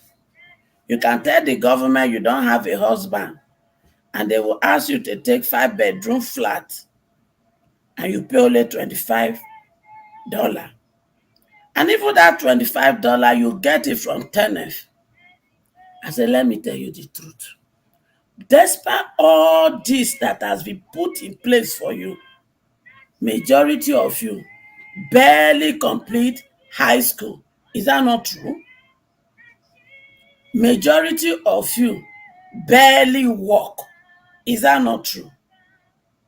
But where I'm coming from, if they can give what they give to you, 1% of it, I mean 1%, if it's available to my people, you see this picture you are seeing, you will not see it. Can you people go? I say, if you want to doubt it, I need you to travel down for a vacation of 1 month. Some of you that are misbehaving here, you will come back and reset your head. Because you have everything. And you are a nuisance. Majority of you are even educated. I used to think that those who are homeless are those who are not educated. But only to find out that in your system, a doctor can become homeless. A pharmacy can become homeless. A lawyer can become homeless in your system. But where I come from, we don't become homeless with such. So don't ever dare us. We are smart, intelligent, hardworking personality. As I look at your nursing home, majority of the CNA, where are they from? Majority of the nurses, where are they from? So you can't stand what we have stood to even still become who we are today. As I look at me, in your midst with crutches, how many of your people are having crutches? They walk. When I finish that day, they may churn by force. When I want to graduate, one of their professors look at me and said, I'm looking forward to see you in the House of Senate defending a bill. And by the grace of God, I'm working on that bill. So, you're right. We have to be bold enough to teach our children who they really are. Until we do that, our children will be born through will for this their society. Because they are struggling with this discrimination in their face in school. That's why when they did the experiment with the baby, the black child preferred the white dog baby because their self-esteem has been taken away from them. So it is the responsibility of parents to know that our children are struggling with all this. So if you are not even discussing it, please take it as a duty to start building our children up for who they are. Black is beauty. Thank you. Thank you very much, Rachel. And that is quite an interesting topic because from a very young age, many of us have had conditioning. I can tell you I was one of them, to appreciate other cultures more than our own, and other features, physical features more than our own. So this is something that it takes, when it starts from a young age, it takes quite a while to overcome it. And this is why it's very important we try to prevent it from getting there in the first place. And it's a serious problem, and it's still there on the ground today. You know, if you look at our Nigerian space, in the modeling industry, there was a lady that came online was saying that they made them wear foreign hair all the time. that they won't let them wear their natural hair. It's only when there is a day for traditional wear, they will let them wear their natural hair. This is in Nigeria. Nigerians making Nigerians wear foreign people's hair. So this conditioning is something that we have to, because this is where it starts from. Because once you start conceding ground to other people from the way you look, then it goes to religion, then it goes to government. Before you know it, because all our systems are written based on what the colonial and Europeans came to do in Nigeria, and we didn't change many of those things. Even the name of the country we refuse to change. So it's something that is deep, and it's something that we really need to be working on to try to shift away from. AY, thank you for your patience and welcome. I'm sure you've heard a lot for what you are saying. So what do you think? Thank you. You can pick anything to talk about. Well, I met a lot of arguments here. I'm not even sure what you guys were discussing before the arguments. I think it was the generals that were retired. I think we were talking about, but we talked about it yesterday, didn't we? Yeah, we discussed that yesterday, really. So yeah, the only thing I will contribute to, like what Mama Icho just said, and the other Ezeoke. Yeah, what he said, like they were really on point. So, especially Mama Icho, like where we're coming from is a lot, right? So, we used to discuss this, like me and my friends. For example, when we were in university. So I say this: you see Nigerian students graduate coming to foreign country, they doing well. Really, it's not what we were taught in university. It's just the environment. Like it's very tough down there. So when we're in university, for example, you have an exam, you don't have light. You have to take candle and go to the hall with heat and everything. You don't have option. You just know I don't have option. I have to. Maybe your mother, your father, your parents are struggling to even give you money to go to school. I have some of my heat and mosquito noise. Yeah, I have some of my classmates, to be honest, they were literally eating beans once in a day, no food to eat. Like we pass through a lot. Nigeria, that is why sometimes I feel sad when I see we fighting ourselves. Oh, I'm Igbo, I'm Yoruba, I'm Hausa. Nigeria passed through a lot. If we don't come together, nothing will ever change. We pass through a lot. What's percentage of Nigeria that go to like those days, real private schools? They will take bus. I always walk to school. Nobody was taking me to school. So what percentage of Nigeria that go to like the federal government college? Majority of Nigeria, they pass through this struggle, It's a lot for us, and we are hardworking. We are hardworking people. We are very dedicated. Look at like what Mama Icho just said here. When I was in Canada, like you see, they finish high school, they are celebrating. I'm like, what are they talking about? Oh, I'm graduate. Graduate from where? High school. Like in our days, what is high school? High school is like nothing, right? It's like nothing. To be honest, in Nigeria, if you finish high school, they will say, oh, if you don't go school, it's not educated. We can't call high school educated. So I usually explain this to them because it used to be in the old days when King's College was like Cambridge. Yeah, but now you finish high school in Nigeria, you want to say no, but where you want to apply for jobs. So even right now, it's where you will know Nigeria are really working, doing a lot. Master's degree in Nigeria is like norm. Do you know the president of Nigeria with master's degray, PhD? Like it's like norm. But Olumide, I mean, AY.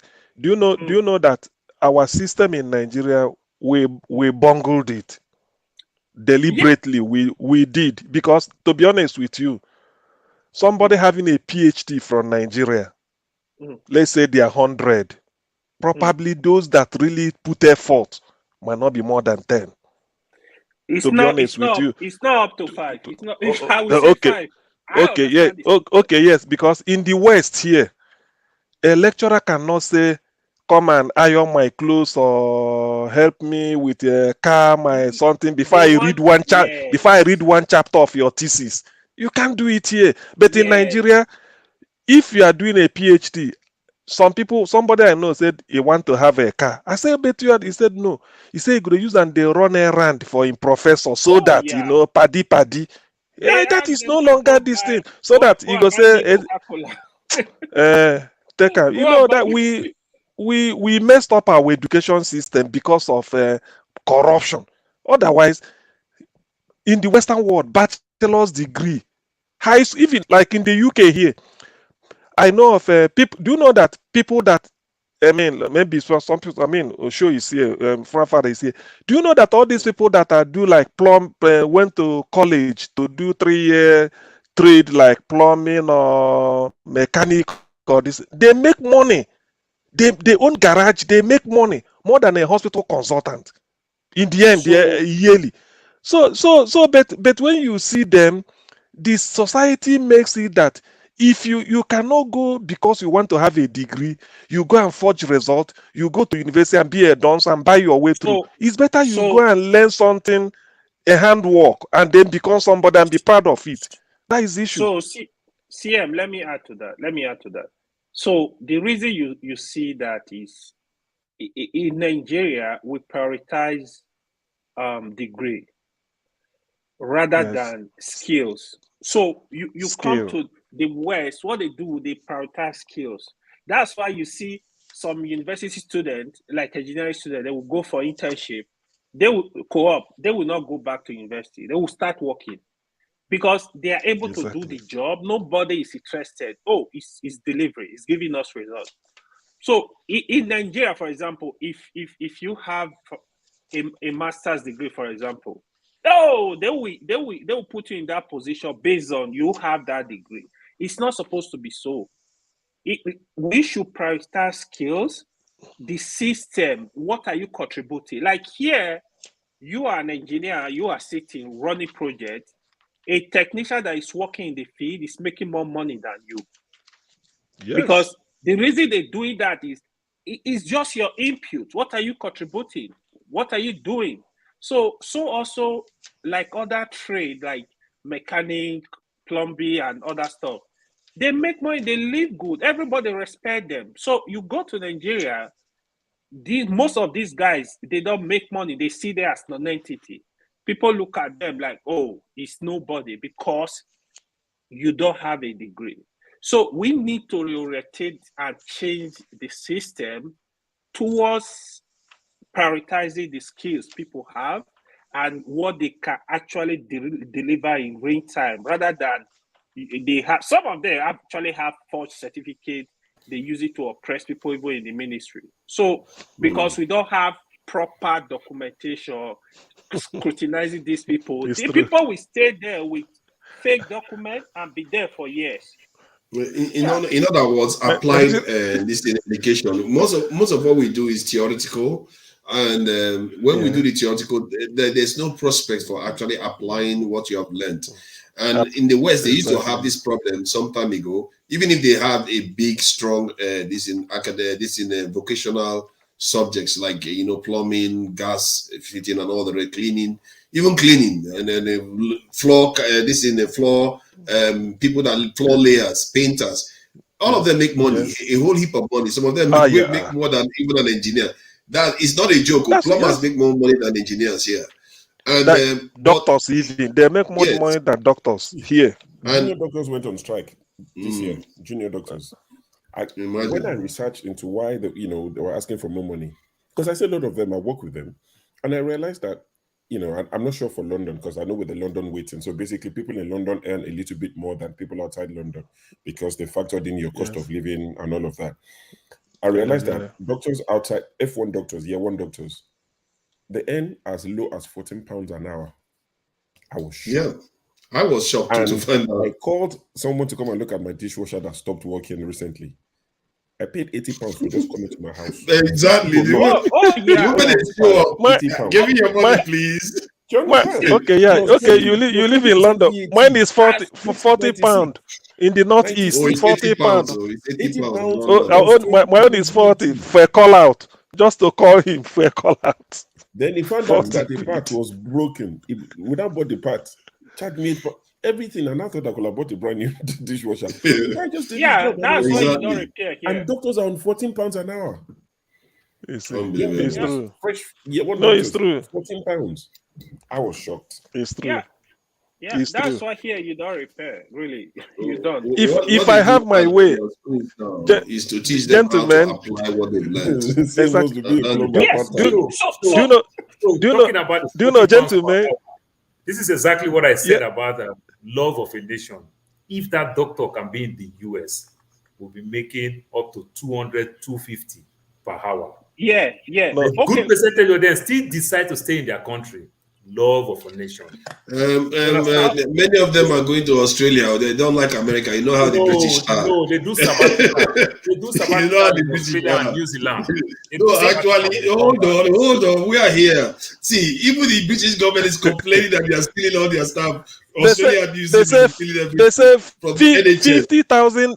I read somewhere 50,000 doctors left the UK NHS. 50,000. I'm telling you, And they don't go to and the they US should be because made. they don't like the US. They don't pay now. They don't. They look They down don't. They on don't go the to. US. They go to Australia. They go to Australia because Even of the Canada. weather, I've sunshine, seen a lot the in Canada. country, everything. You see, if I, gentlemen, if I have my way, or to advise Nigeria, you see, polytechnic in Nigeria, I convert them to where you learn how to lay ties, how to do plumbing, how to service a car, service mechanic, how to do welding, how to do carpentry. This is what polytechnic in Nigeria should be about. But CM, that's how it is before they start making Yes. you do all type of physics and chemistry exam to do plumbing work. So- now people so- now that want to learn skills start doing physics, chemistry again. Then they fail those subjects again. You say, well, you can't go for that. So That's another CM, problem. that is how it's supposed to be. Like today, you hear people. I've seen polytechnic graduate students making this. Oh, we want HND to be equal to bachelors. I mean, they don't even understand why polytechnic was set up. We need to first place. stay there and let them understand. Let them have the what's it called? The hands-on skills to be able to. If you want to be a mechanic, you finish HND, you should be able to take a car, for example, dismantle and work Dismantle on it and couple it back again. Yes. If you're an electrical engineer, you can work on transformer. You can do this. Like in the university engineer, let's say graduate, you're supposed to know, okay, how to design, how to supervise, how to run. See, I'll tell you, we have graduates from Nigeria. To be honest, even to use an Excel spreadsheet, they cannot. Excel spreadsheet, where I'm just want to emphasize on the importance of skills. If you are an expert in Excel in America, you will earn 6 figures. You are an expert in Excel, send me your resume, you will earn 6 figures. So this kind of skill, people don't know the importance. When we are in university, I remember students like shortcut. That is the other thing. We because we focus on first class 2-1. I'm not saying first class 2-1 is not good, but we should prioritize skills. Let people know how to get things done. Both soft skills, we should prioritize them. Because if people just leave the university, I'm a first class graduate, you don't know anything. Like there is a lot. And the Nigerian state, that's all they use. That's why in the Nigerian state, everybody's encouraged. Even when you get masters, they'll say go for PhD. You have to keep going. And they will go and do forgery. And that is why, because in an attempt to measure up, they go and do forgery, buy result, do all this. Otherwise, if you know that when you go to polytechnic, spend 3 years, let's say 3 years, and you learn carpentry, furniture making, not really carpet, furniture making, to the way it is in IKEA. There's a company they call, I don't know whether it's in US, IKEA. It's a Swedish. Okay. No, it's not really. It's not really IKEA. It's called IKEA. IKEA. I think it's a French. I mean, a Swedish name. IKEA. These people, in fact, we are in the UK. We call it IKEA in the UK. Don't mind him. All these northern English people. Yeah. You know you're calling it IKEA. So it's the IKEA. We call it IKEA. No. It's Sweden. It's Sweden. You see, if you see furniture, yes, if you see Nike. No. It's just the same thing. It's a furniture maker instead of carpentry. What's wrong with carpentry? Carpentry is a very, very big. He forgot our Lord and personal Savior was a carpenter. What kind of stuff is that? Carpentry is just as good as anything else. I remember saying, okay, before, for Father, what you just said. Just one moment, please. For the one you just quiet. Please. Okay, quickly.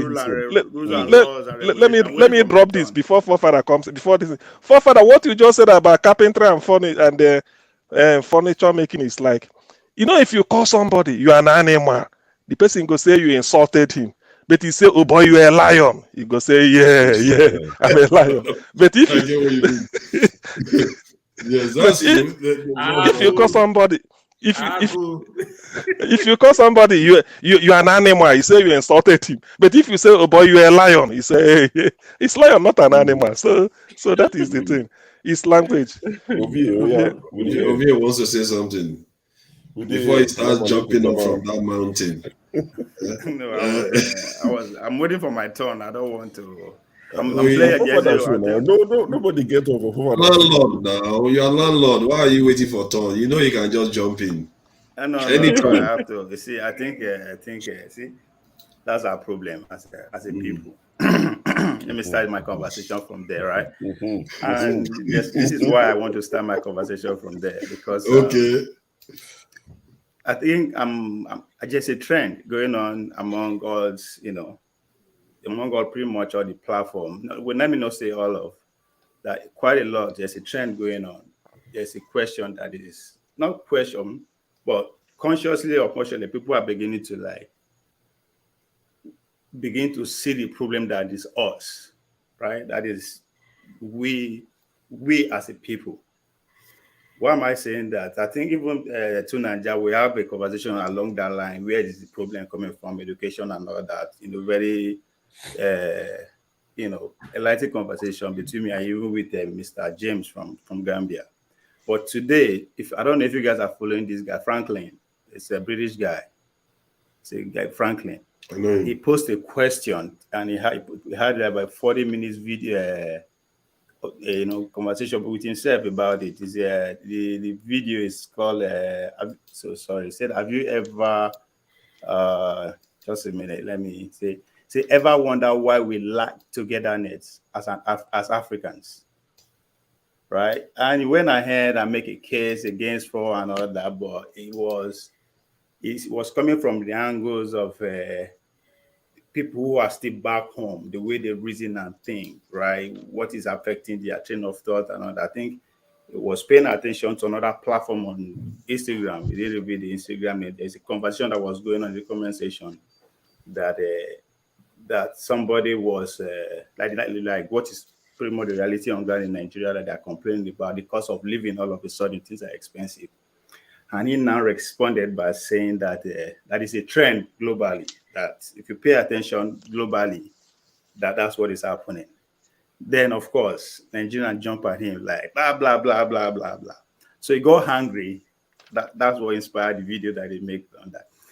And as I said, I'm coming from that angle because I was listening to a conversation between, I don't know if it's a conversation yet, quote unquote, between electricity and Olumide. Right, about what happened, the killing. And electricity started by being politically correct, of course, observing all protocols and what have you. And he expressed his heartfelt condolence to the girl family before he expressed his opinion. And Olumide was not happy. I think Tunanja seconded Olumide's opinion that he should not have go ahead and express opinion after observing all the protocol and be politically correct. Blah blah blah blah, going on and on. And as a traditionalist, I said, we are not having conversation, and that is because it's either we are deceiving ourselves, or again, go back to who are we, who we are as a people, where are we coming from, where we are going. Why am I saying this? The scenario the case that they were going back and forth on, two reality presents itself there. Now, I would say maybe 1.5, right? I'll give you a reason why I say 1.5. One is that what has happened to that girl, it's not the first time, it has happened before. It happened to her. It will happen again. And me and you here agree to that fact that it will happen again. The question is when and who is going to be the victim. That is a reality. We don't want to have a conversation around that, right? We are having a conversation about what, again, electricity said, which I said is a fact. And I said it's our fact because to those of us who don't believe there's heaven, we are going to heaven. He clearly said that, he quoted Bible, I can't remember the verse that said that, for the fact that along this line, that the fact that the guy died in the name of Christ, she's in a better place. That is a fact that is in the Bible. Unless you, as a Christian, you are denying it. And that is the question, then you are deceiving yourself. If you believe that that is a fact, that's a reality, that should be the only consultation everybody needs. Then we will leave that aside and have the conversation about that reality that it will happen again. Now, what we should be having the conversation around is how do we find a policy or a law that all of us will accept? When I mean all of us, the Muslim, the Christian, the whoever that don't believe in this religion, that we accept if that thing happen again. And that goes ahead to people who are making example of America, it will not happen, other countries that will not happen. But there's other reality. There's other country that is a law that is happening, right? But the question is that if we want to go the route that to a country whereby it's accepted by there's a law that if anything like that happen, everybody will accept what the court will observe. That's where we want to go there. That should be the conversation. The idea that if she's a Christian, if that's what that's what she died for. We should all be happy for her, especially the Christians. The same thing with the Muslims.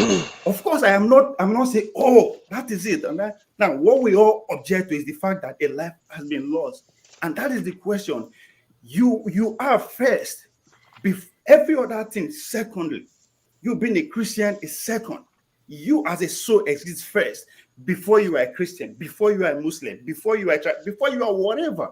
You are an innocent human being first. Your parents, your family, your environment, your society, not influence you to be whatever you are not thinking you are. That's the reality before us. But we don't want to have that conversation. And that's to go back to this. And I think Augustine was trying to make an excellent point. Every country has its own problem, right? Talking about racism. And he was using an example about the video that parent doesn't want to tease their child with her. Again, if you don't tell your child who he or she is, the reality about that environment will tell her who she is. Me and you, where they live for America, if you just say, nah, lie, they lie, go to head down, go to north of Tennessee and all that, you will know who you are immediately. They don't need to tell you, right? Just like our people say, if you don't train your child, guess what? The environment will teach you. In America, if you don't train your child, the prison system will do it for you. So there's some reality, regardless of what we believe. We don't want an innocent person to just die and will not be arguing religious secondary things, which is religious belief. No, somebody is gone. I think you missed some of the details of what I actually said. Hold on, as I said. Okay, I hope you know clearly that we practice two types of constitution law in Nigeria. We practice the Sharia law and the secular law. Again, that's what I'm saying. It's there. And you know why? I hope you know it's in our constitution. I am not saying all this, I wish you ignore this thing, but there's something that comes first, which is you as a human being, innocent human being. Every other thing is secondary. We are not having a conversation if an innocent human being is gone and justice should be done, that all of us will not accept, regardless of what faith you belong to. If a judgment should pronounce for the fact that innocent person is done, I believe all of us will accept it. if that is the route we want to take. Now, if that is the route we don't want to take, that's another conversation entirely. But first thing comes first, which is where the Sharia law, whatever, there is a law first that exists in Nigeria before the constitution either had to accept the Sharia law, right? The constitution the secular constitution supersedes the Sharia law to be exactly fair, in areas where they overlap. So every other religion, it doesn't as I said, I'm not accusing anybody, just that I say, are we actually having a conversation?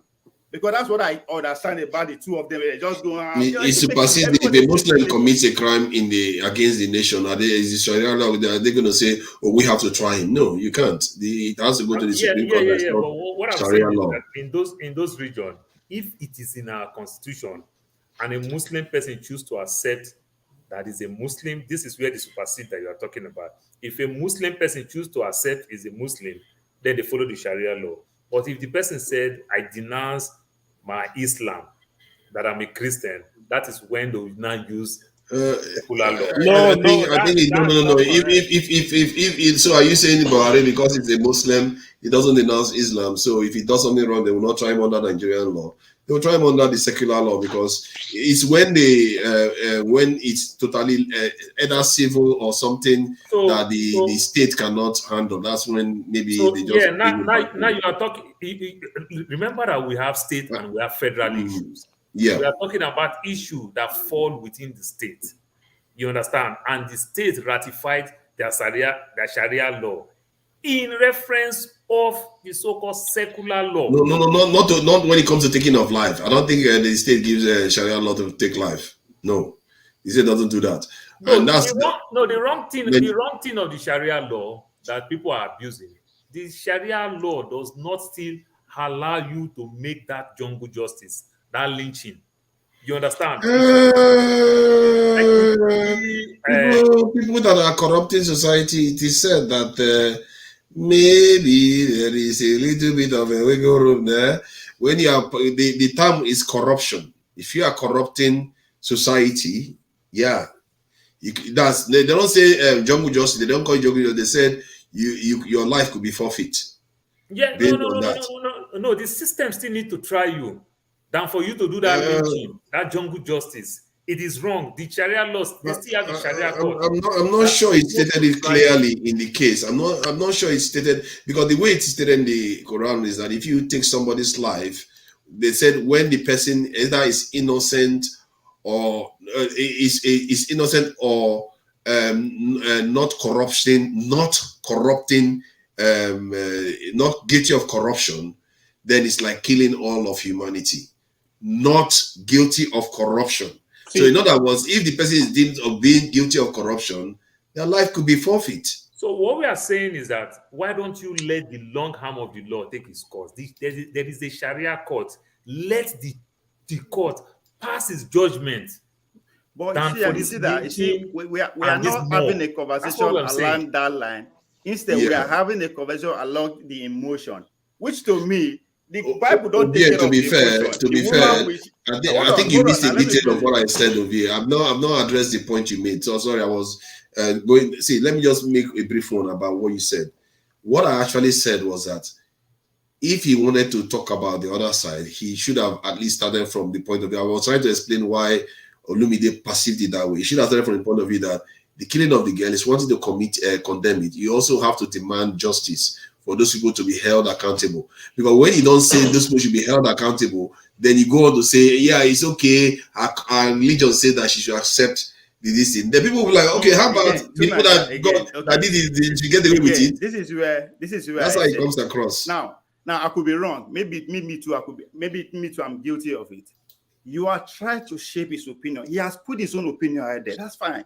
Some people will agree with him. You put your own out there. Stop telling him what he should say after or what he should say next. That is not, just say your own, let him say his own. That's the conversation. Because Nigeria are 200 million people. We don't know how many people we are, maybe 9,000. That's 1,000 ideas. But that's what happened, though. That's exactly what happened. He said his own. And my own opinion is that, no, I'm not criticizing him. My own opinion is that I was trying to let him see why Olumide is acting the way the way Olumide perceived it, because that's how he kind of interpreted it, that if you say something like that, you have to remember when you say something, it depends on the person that is listening to you. They are looking at the sequence of which you said something. And if you never even went back to say, okay, let me address the point that these people that killed did this stuff, they need to be held accountable. Then it will not look like you're just saying, so sorry, this person in the past, I'm so sorry about it, but their religion says that this is forgiven and she's going to heaven. Yes, that is not that's a fact. That's a But fact. you are not looking at the That's fact not that even somebody, hold the on people now. that a lot of See, people that's what are I'm actually saying. angry. They Tonight, want yeah. justice See, on this that's earth. why I said. See, that's why I said the way you understand the word he's saying, okay, it's understandable. The way I understand that guy is very clear, and I believe I am not saying my understanding is wrong or right. Neither do yours. That's what I'm saying. Just let it stand. Don't say, oh, it should no. What he said, you don't let it because stand his because what he opinion. said is not complete. That kind of stuff that leads to war. Hold on now. when You people don't when you say something and you omit a very key that's part why I that started. annoys people, that's the kind of stuff that leads to problems. That's why I started. I said, unless the Christians are deceiving themselves, they should be happy, right? Yes, justice should be had, but at the same time, it should be a celebration. It's going to a better place. What would be better? But you have to say justice first. Hold on, listen. Or second, it doesn't matter the order. I think you are angry the fact that he said all that before you even get to justice. I'm not angry. I'm just highlighting it. Just it's a two-way. It's a two things here. That's why I said the emotional part, which I said if the Christian actually believe that what they say in the Bible, they should be consoled already by now, right? Yeah, we know that he's shouting for the justice. I just think if the Christians want to address it in a good case for them, if they want to have good case, if they don't want to follow their religion, the Christian just need to use the law.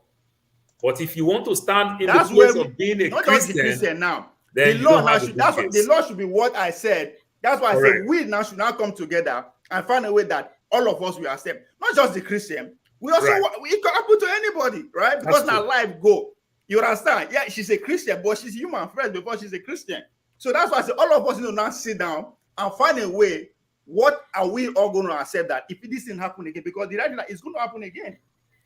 Definitely. If it happen again, what should we do as a society, as a country, that yes, everybody will say, yes, we accept. Push for prosecution. All of us, regardless of what you believe. Nobody cares what you believe at this point. You see, Ovie, that's why in a country, to remove a human bias or whatever, depending on who is in power or who it happened under, that's why they say the Constitution.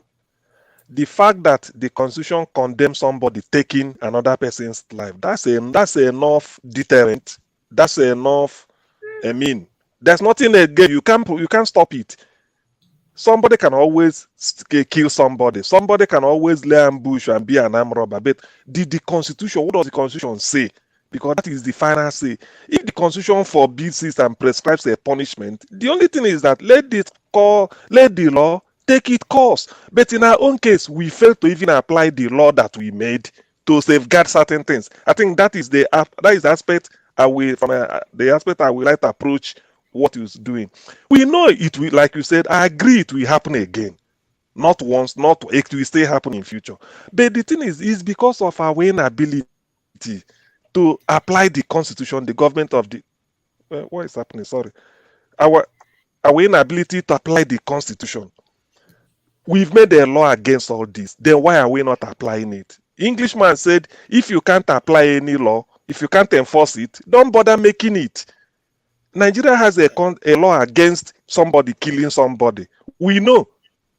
Whether it's on religious ground or on any ground, we know we forbid it as a society. But do we punish it? Do we apply that law when it matures? Otherwise, what happened to Deborah? Forget about religion. Let's say the lady is not a Christian, Muslim, and it's not. It's what is it called? I mean, how do they agnostic or something? But the Constitution will protect the person. All you need to do is police investigate. You are the culprit. It doesn't mean they try you according to the law. That's all.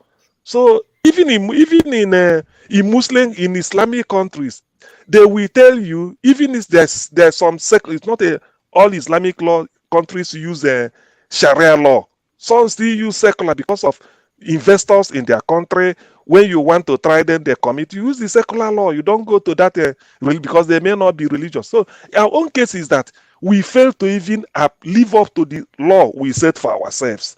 Nigeria does not permit. Secular law. We don't use none. We just use correction law is what we use. So the thing is that we've labored to say, if you kill somebody this way, then okay, when the time comes, apply it now, and we start looking for all those things. That's why it continues happening. Like you said, in US, if you didn't train your child, the prison will train it for you. So the choice is yours. Yes, the choice is yours. Because this is happened across the length and breadth of Nigeria, right? This is happening pretty much. If I say every day, maybe your son, your child skips school. Skip school. Everywhere. Maybe you change your phone number, it did not inform the school. Your child skips school. One day you see yourself in front of the door or what police are. It's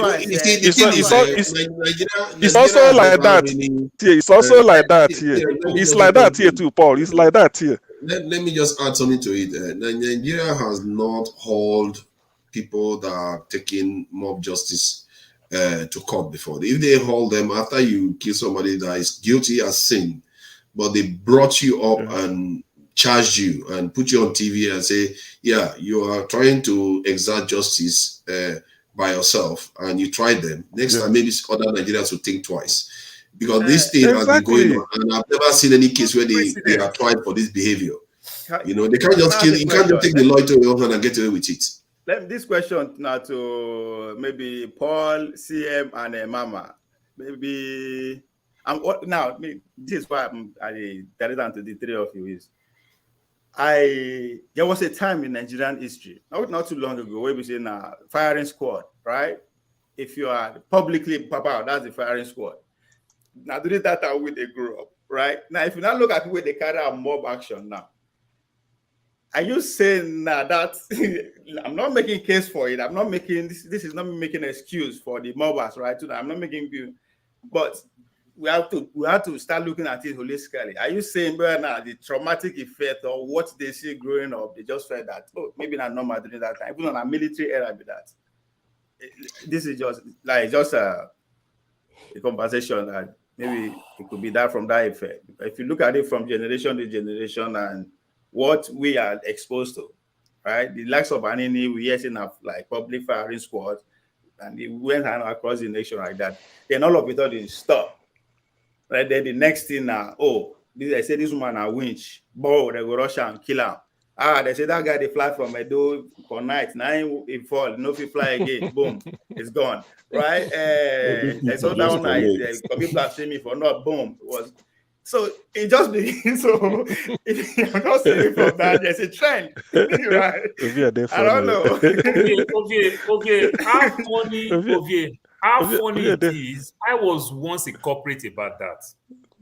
Like I've seen a woman who they said that the woman, she tied this black wrapper with a red kind of dove. No, dove is a good bird. Hawk or something, wrapper and everything. They started beating the woman. I was part of it. That is the level of my ignorance. I was part of it. You understand? And they beat the woman, make the woman confess something she didn't do. Only for me now to understand better now. That woman may be going through dementia, maybe going through Alzheimer, old woman. Probably maybe she just walked out of the house that the kids are taking care of him. Maybe her daughter may understand how to take care of the mother. Maybe the daughter left to go get something. Maybe the grandkids left the mom alone. You understand? And they left the woman. When I think all those things, I really, really feel bad. You understand? Somebody asked one very good question here yesterday or 2 days ago. Whether it's in your show or the other show, I can't remember now. Asked, he said, where are all the people in Nigeria that have Alzheimer's, that have dementia? Where are all the people that have mental health in Nigeria? Guess what? They are all with us. We just say this my uncle too wicked. This my uncle too the verse. These brothers have been flogged well. This brother too get up temper. Oku. We don't even know that mental health is going on. Or they go say the witch. Look Or at they will say, FSK. You understand? 1 minute you go low, the next minute you go very high. You understand? And if you look at our old soldiers, those they call old soldiers, those are actually fought during the civil as old soldiers. A lot of them end up being drunk. They are drunk, all of them be. So nobody they understand. This is the mindset. Right? Is maybe not waiting they see during all those massacres, all those people with killings. mental health. You understand? You have to remember that life expectancy is 53. So if life expectancy is 53, you are not going to live to get dementia or Alzheimer. The person will be talking anyhow. Paul, I'm trying to give you answer about about why you are not seeing dementia, life, this is Alzheimer's. Because if life expectancy is 53, chances are that before you catch any of those things, you are already checked out. So the ones that make it pass are the ones that tend to do relatively better. To go on to, then you can actually diagnose them. You know that all these elderly people in Nigeria gets actually diagnosed. So yeah, maybe that's why you're not seeing a lot of them. Nigeria is hard. You know how many suffered in our village, the old people in our village that would nobody label will all type of believe things. you. Is I'm that telling what you, one of my makes some brothers of us when don't they want say to go they're home? drunk. Soldier. Now, so how many people have participated in the mob violence in Nigeria? I've never done it. Paul, I sympathize with you, but how did you see? I always felt that was let wrong. me tell you one funny thing. There is a place, I know you must have heard the name. I don't know whether you've been there. There's a very popular place called Ajegule. You understand? Very popular Ajegule. At a time in the AJ, thank you. In the early 90s, they have what they call the burning land, where they catch thief, they will lead the thief to where they burn the thief. I went to Ajegule. My father sent me to go buy pills for him, Papa. No, to go buy. My father used to use this Jimmy Agbaje JK pharmacies.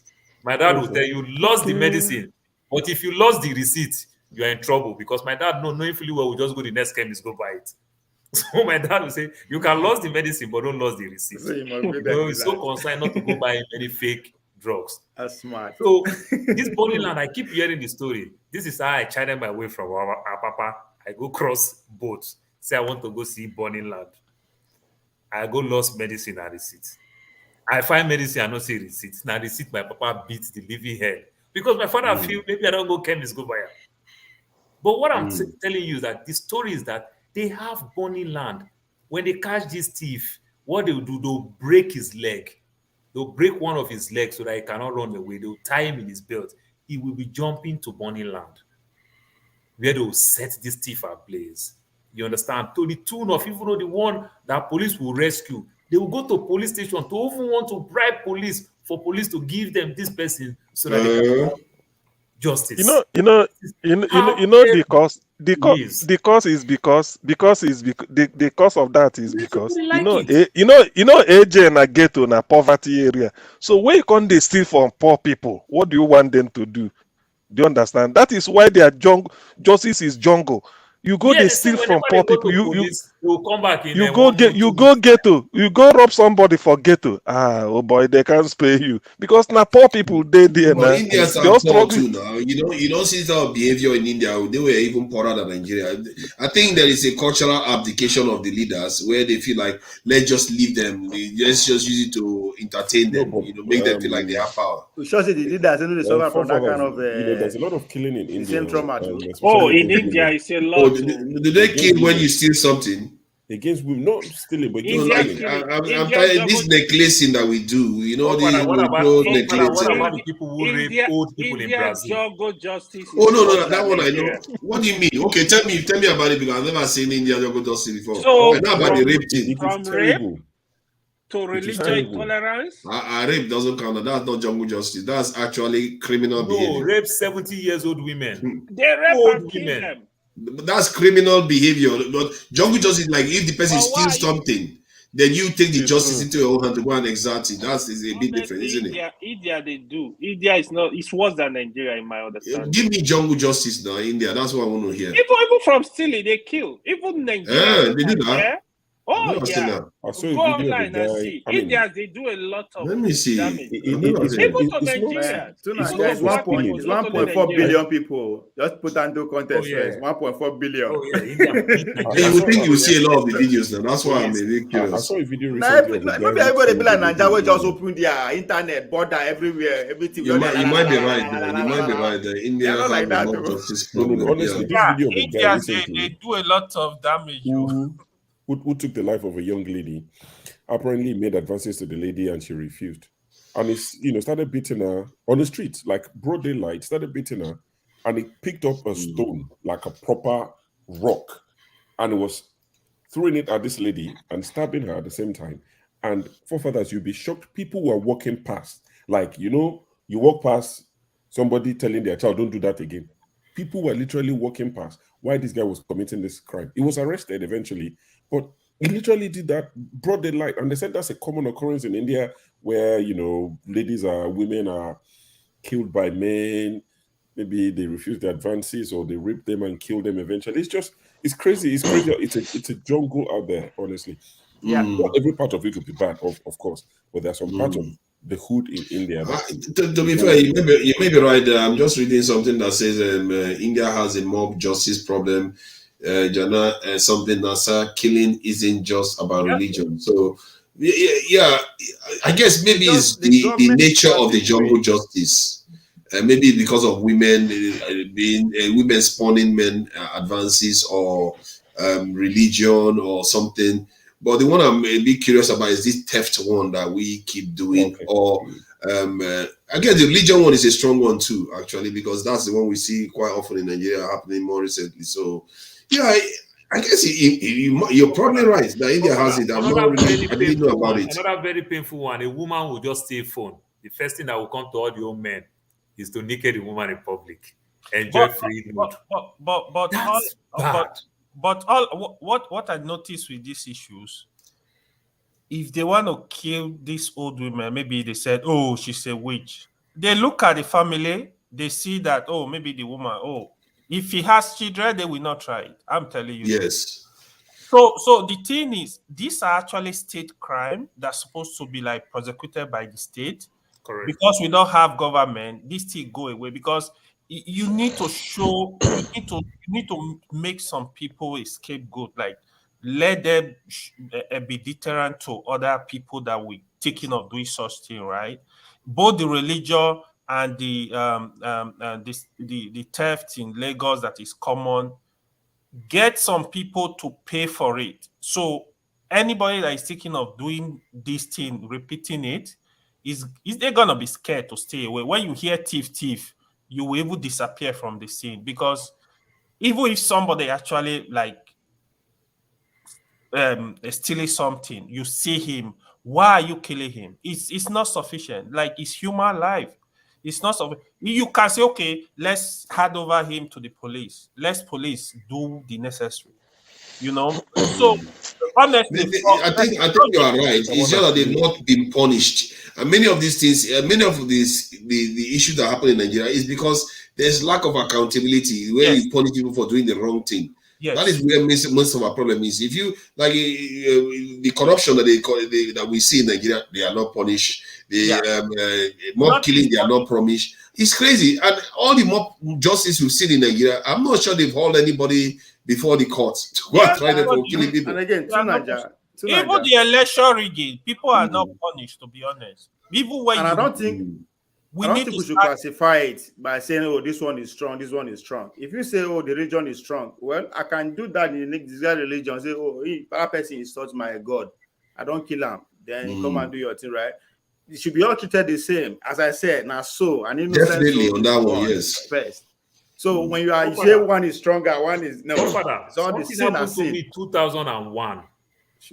September 16, 2001. Look at my face. You see a scar in my face here. Paul. Yeah, I think Paul is a museum. I think they will need to study you. You've been through a lot. Whenever Paul wants to talk, I feel like there's a real. No, I feel like Paul has a vast array of experience. No. Whenever he wants to talk, Give something is Paul going to come 20 up. years. Give Paul 20 years. He'll be the new Igbo basis. So which means so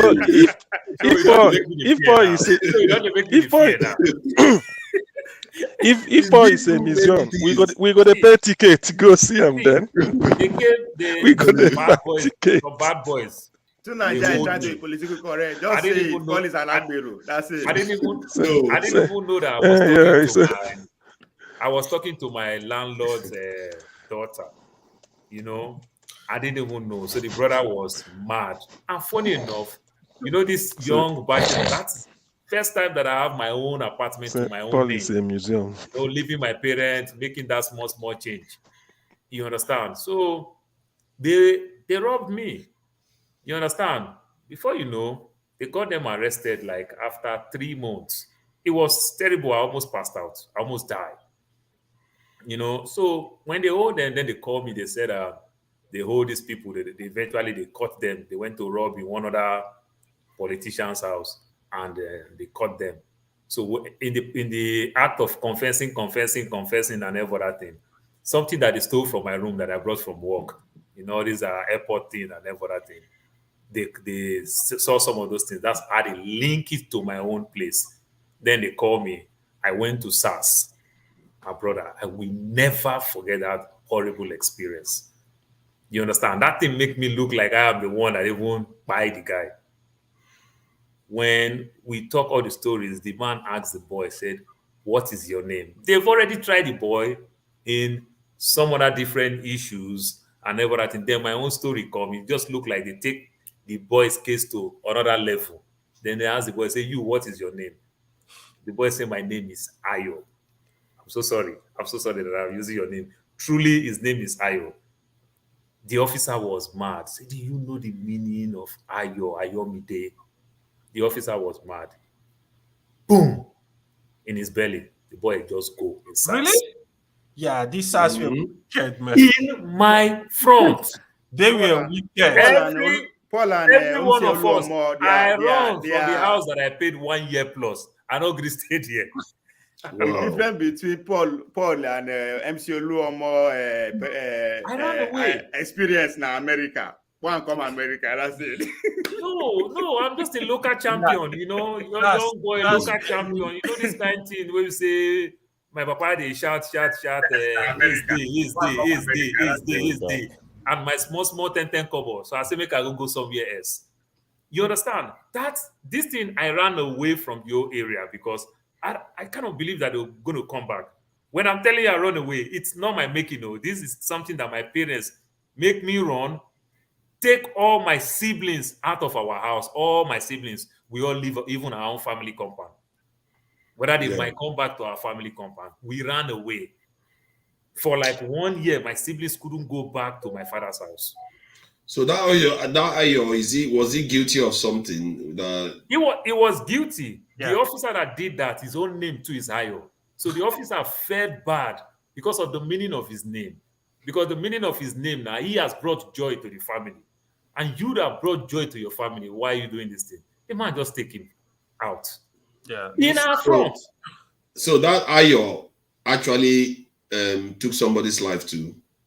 Yes, the officer and the boy, the corporate, both of them, they are Ayo.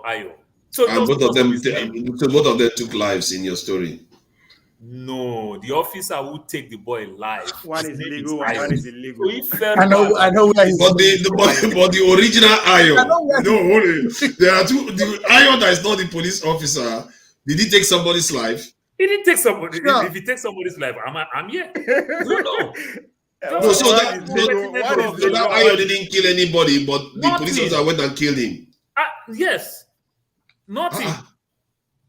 Just wasted his life. Father, you don't even know how SARS operate. How that's remember terrible. Me the other one. I understand they do these things. When the one that Marwa brought that time, Operation Sweep, the Operation Yaki, Operation Zaki, Operation Sweep. There is a lot of them. Father, this small Nissan car, if RORS people come, the Operation Sweep come. Yeah. So Tinubu brought RROS. They will put 5 men in that small booth. I think in Lagos, isn't it? Yes. I think I've been caught by Operation Sweep before, actually. Yeah. No, I don't have. It's not a trauma. To be fair, hold on. To be fair, I think, see, it's not a lie. It's not even a lie. It's not something disputed that a lot of Nigerians have lost their life just by being in the wrong place at the wrong time in Nigeria. So yes, I've been caught by that, and I've seen people during the time when they catch you in the evening, then they will take you the next morning and they'll say, you go this way, you go this way. The one guy that I was there, and the guy looks like because he's got a lot of injuries on his body, they separated him, and he was like crying that they are going to kill him because of the way he looks now. And this is Nigeria. This is Nigeria in Lagos where this stuff was happening. I don't know what happened to him eventually. But because they separated me out of the entirety, because they saw me, they probably knew that I don't stand any chance of surviving whatever they want to do to me. You already shit in your body. No, yeah, they just move me to one side because I guess the way you look matters. I think somebody said it earlier on. Was it I that said that if you don't have family members and they see that you're not like somebody that they can get away with whatever they do with you, they will do something with you. And I witnessed that situation where the young man that had a lot of injuries on his body, maybe from other forms of jungle justice or something that he was doing before, he was like, he knows he's in big trouble now just by being caught by these people. So, and we've had so many cases where they will just take you to the back of the police and take somebody's life like that. For what? They committed crime or they It's horrible. Let me weigh into the jungle justice you guys were talking about. I enjoyed the submission, but when I listened to the conversation and the submission all of you made, I also brought it back to the system. If you watch all the countries where you see jungle justice, check how many minutes to get a police if you are in trouble, and check the rule of law of that country. If it is a place that you call police, under 5 minutes, you have police in your home. And when you go to court, you are sure to get justice. You will reduce jungle justice. I have been in a crowd where they are committing it. What they will say is that if it gets to the hand of the police, the person will go free. If the police gets this person, they will release this person and they will come back and begin to torment us. So the system has a lot to do to control that. If we have a system where like religion we are talking, you know that religious discrimination is one of the worst crimes in the Western world. If somebody charges you that you discriminated him or her because of his or her religion, it's a very big case. Even in the corporate institutions where you work, if you deny somebody a job because of the person's religion, you're in trouble. So because we don't have a system that is functional, that's why these things keep going. And this is why this conversation is always important, because when we air it, people can begin to look around it. If somebody discriminates you or says something against your religion, you call police or report this person, and this person is being punished. You will see that there will be nothing like jungle justice. I understand, but still, as human beings, you are not allowed to take life for losing a bunch of banana or losing a few this thing. They didn't kill somebody. I understand armed robbery. If you catch somebody robbing, it's a different thing. I get your point. From what perspective are you saying this? Because the Christian teaching is different from the Muslim teaching. When I mean the Muslim teaching, I mean the Muslim teaching that nobody has ever said that any set of Christian religion have ever said kill somebody and you go to paradise. So when I mean Muslim teaching is that some people who are Muslims will tell you if you kill an infidel, you will go to paradise. So it's not true. Augustine. No, that's in the context of war. It's like Augustine. Did you hear the word infidel? Augustine, hey. Sorry. Did you hear the word I used? Well, you know they have the Quran and they have the Hadith. Calm down, Augustine. I need to educate you. You see, yesterday I listened to Ezeoke. People just talk what they don't understand, what they don't know. if you don't, if you are not a medical doctor, you are not a medical doctor. If you have doubt something, look for somebody that have the knowledge. Ask. I have friends that are Catholic. I learn a lot from Catholic from them. I have friends that are Pentecostal. I learn a lot of things from them. Listen, in Islam, every life is sacred. You can't take life. You cannot. There is no verse in the Quran that says, kill an infidel. Who is an infidel? First of all, you need to understand Islam recognizes Jews and Christian as people of the book. You need to go read more about what you because people don't know what they are talking about. When you say people of the book, because they consider this religion as Abrahamic religion, they consider them as our brothers. Even the time of the Prophet Muhammad in Medina, the Christian and the Jewish, they were living in that city peacefully. Nobody, you don't harm them. So, and so wait. Can I come back to what I'm saying? Because you've answered me. Let me finish. In Islam, your neighbor, they are as important as you. Now, who is your neighbor?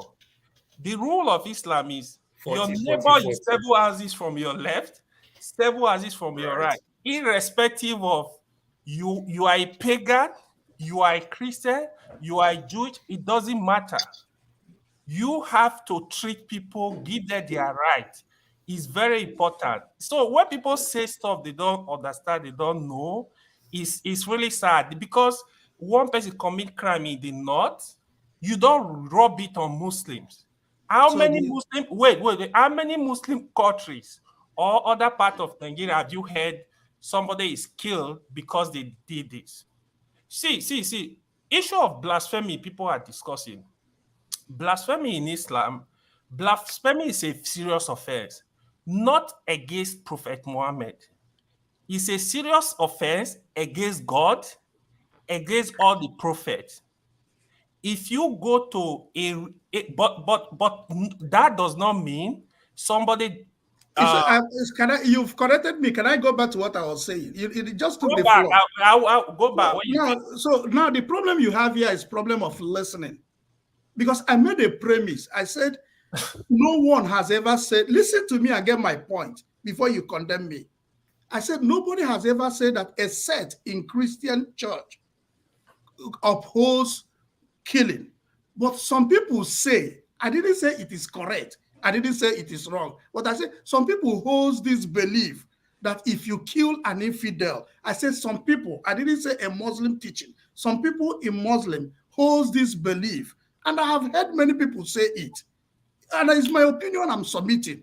I am not saying Muslim said. I didn't say Quran said. I said some people in Muslim hold this belief that if you kill an infidel, you will get something in paradise. That was when forefather used the word war. And I said infidel. Once they term you infidel. So if you want to correct me on my principles, on the premise I raised. I didn't use a general term. I think I've corrected. It's just. Have you heard what I said before? I heard you. I heard you. No, have you heard it from people before? You are saying so. See. You don't have Muslim friends, or you don't like Muslims? No, it's a simple question. Do you have Muslim friends? Because Muslim. You see this issue. Wait. See, people are just dogmatic, right? There are people that have the belief, for example, even in Nigeria, I've seen people, let's say a Yoruba man will say, no, I'm not going to make friends with an Igbo. Or you see an Igbo man, no, I don't like other people. You don't do that. See. That's pansat. You see, despite if you are a Muslim, you are a Christian, you are a pagan, whatever you worship, the first thing first, humanity.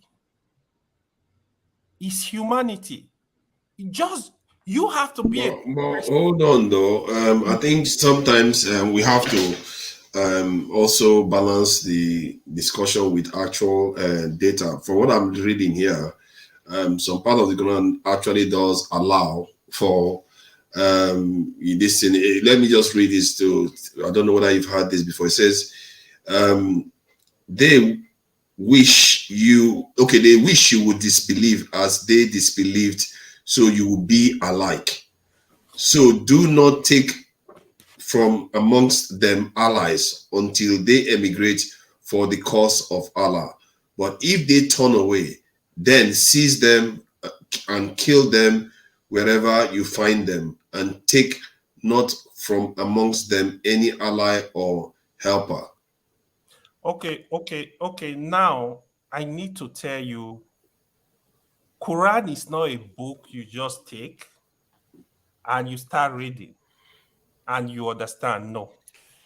Now, wait. I need to explain. I'm not saying anything. I'm just taking a deep breath. The chapters, the verses you see in the Quran did not come in one form. No. It was in a situation they will reveal a verse, some certain verses in that context. So you need to understand the context that verses was revealed for you to understand what they're talking about. The context is based on war. I think from what you are saying is one of the reasons why it's okay to take life. That is why I'm telling you. See, the things you see, they are so difficult. For example, I'll give you an example. In Islam, for example, they say, you steal, they cut your hand. Do you know the condition for you to cut somebody's hand? Do you know the proof you need? You can't even get it. It's hard. It's more difficult. So this stuff you say, they are not on the surface. So you know that you see you have been struggling with accepting the truth. So the point I have here with you is that is a gaslighting. In Nigeria, what is the percentage of people that have been killed because of religious issue? Where do you have it more? Somebody was killed in Lafayette because he used the book of the Quran wrongly. A teacher was killed in one of our schools because she messed up with the book of the Quran. Somebody is telling you, I'm not taking that position as a Muslim position. I'm telling you that some people believe, and you are here defending the Muslim. Augustine, wait. I need to ask you this question. Go and study Muslim countries, Muslim dominated countries, non-Muslim dominated country. Tell me how many people have you heard that were killed for these same reasons? What is he saying? There are plenty. Okay, let me read another one. Let me read another one. I think let me just read another brief one. Let me read another brief one so you can explain it to me. See, in my chapel, where I celebrate. Let me just see. You have to present evidence. Let me just read another one for him so he can interpret it. To pray with recently too, an American was killed. An American was killed recently too because of that.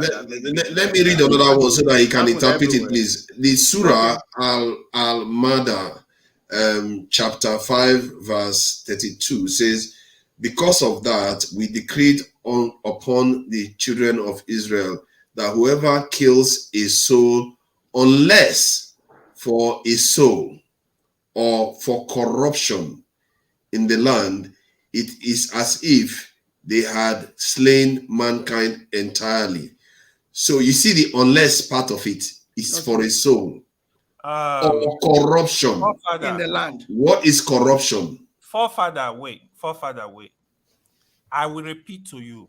The verses you see, they are not on the surface. These verses were revealed in some certain situation. However, in Quran, the clear term you need to understand is a soul for a soul. You can't take a soul. Either you believe it or not. You are leaving only one part. It's for a soul or corruption. That's the part that disturbs me. I'm not even addressing the chapter you are dealing with because. No, you have to though. I thought you were defending the faith. You have to look what they wrote there and explain it to us so we can understand it. Wait, forefather. For you to address this chapter you are reading, you need to know the context, what they are talking about. It's not ordinary. It's not like kill. No, there is nothing like that.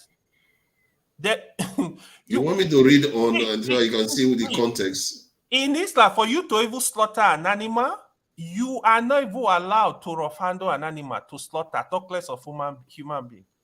It's haram. But that still doesn't address corruption. See, you are a smart man. I'm very, very sure. You know, we are in court right now because of "and" statement or statement in the Federal Capital Territory. So let's not do this. You see a statement that says, "So unless it's for a soul or corruption." I even went on to ask, what does it mean by corruption? Corruption means many things. That is the problem. Corruption means many things. You could be spreading falsehood about the prophet. You could be saying, you could be stealing, you could be causing all kinds of problems. And that is deemed corruption. Justice has to be exerted. The question is, how does it say that the justice should be exerted? It could be through the legal system, or you could have jungle justice occur. So this is the problem. It's not very strictly stated. There is nothing like jungle justice. Jungle justice, so how do you even kill somebody when the person you've not see? You can't do jungle justice in Islam. You can't. How? See, for you to no. Even the laws in Islam, for you to execute those laws, these cases you have to take them through the proper channel. They are not as easy. So when you say corruption is vague. What is corruption? What do you term as corruption? Even the what's it called? The first word we are talking about. How do you define it? Who define it? When do you say, okay, this is the limit? See, it's not ordinary. That's what I'm trying. So what you see that is happening is emotions. It's people act out of emotion, out of their ignorance, and you kill a soul. It's punishment. So, AY, okay. So do you agree that some people, in the name of Islam, wrongly, as far as you're concerned, they are wrongly interpreting or representing Islam? Do you agree that there's a problem there's a need for like internal audit? Sure. I need to tell you this. When people see it's religion, don't say Islam. If you go to the world history of the world, people have used religion to commit atrocities. We know that now, but we are discussing this one now. Cases of Christians doing it. I said Islam because we're specifically talking history. Tomorrow, if you turn around and say Christians did something, if you show me, I say, oh yeah, that's really bad. It's not only Christian, all religion. Wait. I don't have an issue. I'm not going to defend any religion. I agree with what you said. Some people they misinterpret and they don't understand. That's what we're saying. But AY, the Sokoto issue now, the people who did it, we know the people who did it. The governor, who also seems to support what the people did. Is it that the governor too don't understand Islam too? See, what I will tell you in Sokoto issue, first of all, I'm not really sure what happened. I know they killed somebody, but I don't know what led to that. I'm not sure what happened. I don't know. You heard what the government said. Deborah, the one that we know, Deborah. What the governor said, I actually criticized it because I don't expect the governor to come in that form. Because when you do this kind of stuff, I'm not talking the governor as a governor. I'm talking the governor, the part that he talk as a Muslim, as an Islam person, somebody who practices Islam as a religion. So the governor, you can't assess the governor as a Muslim in this case. The governor is there are Christians in Sokoto State. The governor is governor of everyone. You need to protect everybody. At this point, Sokoto is not. So the part that he condemned that nobody should disrespect Prophet Muhammad and that this and that. Again, I'm not going to hide it to you. I don't know what really happened, but in Islam, this accusing a prophet, Muhammad, Jesus, Abraham, any prophet is blasphemous. This is the truth. And the sin, the consequences is what? And what happens with blasphemy? So here is the question. You need to define blasphemous. somebody has committed this crime. Let's say they committed it, and by any law they committed it, but they didn't take. They didn't remember. They didn't take a human life. You defined one. You have defined one. Wait, let me finish. It's only the court of law, a Sharia court of law, that can determine this person have committed this crime. They can prescribe any punishment accordingly. I'm not a Sharia law. I'm not a lawyer. But this is the point. But that juggle justice. Sorry, can we go on? Because when people listen to this, it will look as if we are just, when you begin to defend the indefensible, that was why you make people go to the line that they are a religion. No. What you said was, to be honest, I've heard you making some statement. You don't make general statement like that. You need to know, learn about what is going on. Because you yourself, you are acting out of emotions, maybe because you have hate for some certain group. That's the way I see it. Like yesterday. I think AY, what you want to understand, this is why I even interjected with what was his name? Sorry about that. Electricity and Olamide was talking about it. There is, I think, when somebody like Augustine comes on and says what he says, yes, it may come across as if he's a little bit, generalizing and it's not the first stuff time, like that. actually. It's not. Yes, yeah, it may come across like that. However, there is an underlying trend or truth to what he's saying. He's saying that people are actually losing their lives because they said something. They said something. They didn't kill anybody or they didn't do anything. They said something, they lose their lives. And in the context of Nigeria, that shouldn't be happening. And if a religion is the reason why it is happening, we have to be asking ourselves, how are we practicing this religion? Like this show said here, there has to be an audit that is going on here. So I'm not even going from the point of view of our own people. We're talking about a religion that probably doesn't preach people killing people like that. Forefather, before now, I made a statement, right? I said, on no account, evil, to be honest, evil, I said it because we don't have laws. Even in America, for example, even if you go and shoot somebody, some people cannot come and just kill you. If we have a country that have laws, even if you kill somebody, people see you killing the person, you call the police come pick the person up. You can't kill. It's funny you said that, because when I spoke on this issue, one of the things I said was that there should have been a law. Sorry, Augustine, let me finish. Because I think the viewers need to understand. Augustine, hold on now. Augustine, hold on. The viewers need to understand, because where this stuff is going.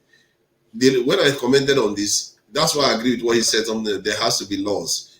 If people blaspheme or say something to upset some other group with something that they know full well these people don't like to hear, those people should have a recourse to approach the law, even if the secular law, to address it. Just like in the West, you have hate speech law, and because somebody is discriminating against you because you're black or you're Muslim and all the rest, you should have a recourse. In Nigeria, you don't have that recourse. There's no law for that, really.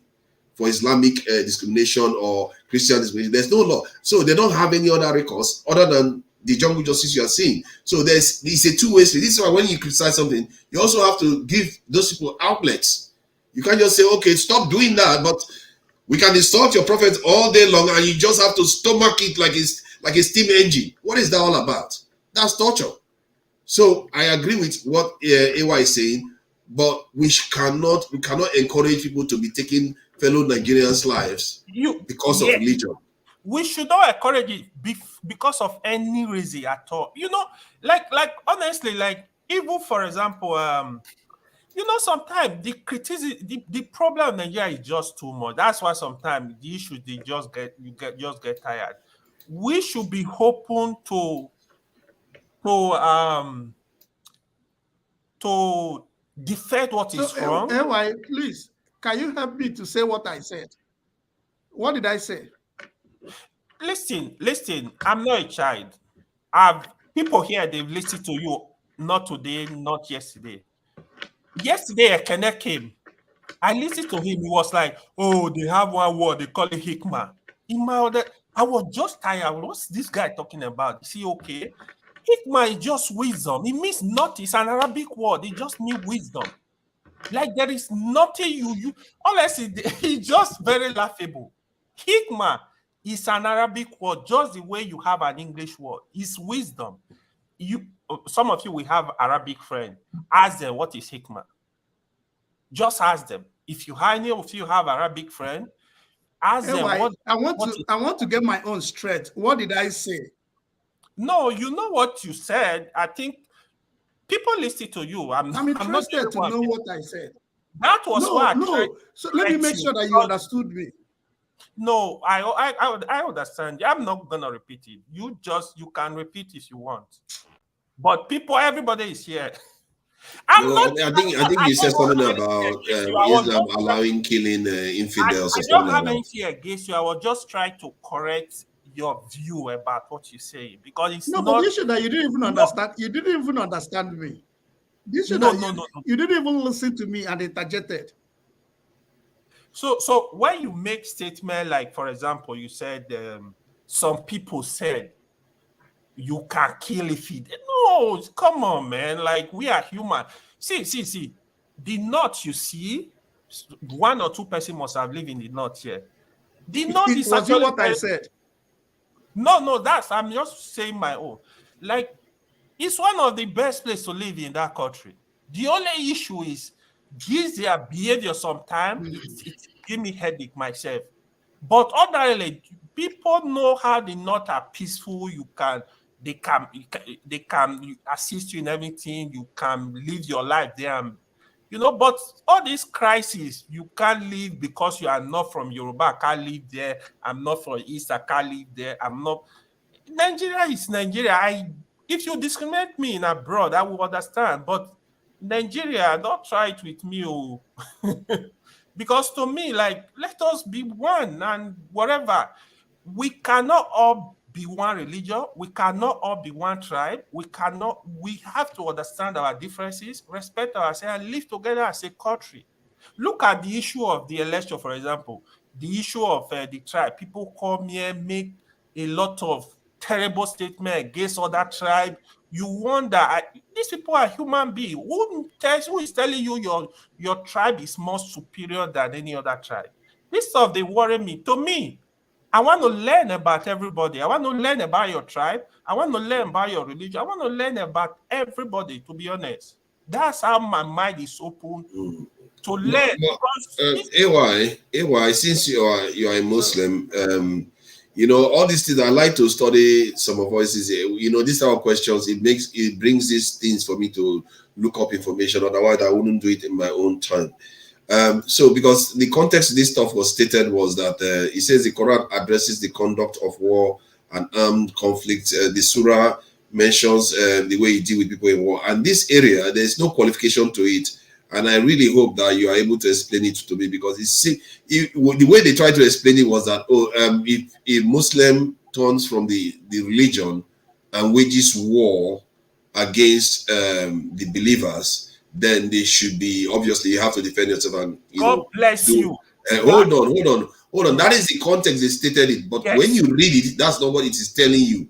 That is what I find concerning. Hold on, let me just tell you now. It says, then they wish you would disbelieve as they disbelieved, so you would be alike. So they want you to change from the way of Allah to become like infidels like they do. So it says, so do not take from amongst them allies until they emigrate for the cause of Allah. In other words, don't take from them allies until they come back to the faith. But if they turn away, not if they wage war, but if they turn away, then seize them and kill them wherever you find them. And take not from amongst them any ally or helper. Forefather, that is what I find concerning. Wait, I will add to what you just said, right? The reason I will add to what you just said, I just want to discuss one content with you, with what you are discussing now. Because when people make statement, again, Quran is not like the Bible, how you just read it and just be interpreted. No. You see, in all so you know how to interpret wait, the Bible. wait, hold on. Well, let's let him answer because I really want to understand No, before. but what he said I go and is wrong start about the saying crazy interpretation of stuff. the Bible. You calm, Austin. Calm. No, I what want he to said is understand. wrong. That's what I'm So saying. Austin, let him talk now, please. Let him talk so that we can understand. I truly want to understand Remember that he this. interjected me and I have not finished my line of thought. Remember that? Don't worry, you are still there. We are four of us. Where are we going? Father, since you have opened your mind to understand this, I will explain it to you.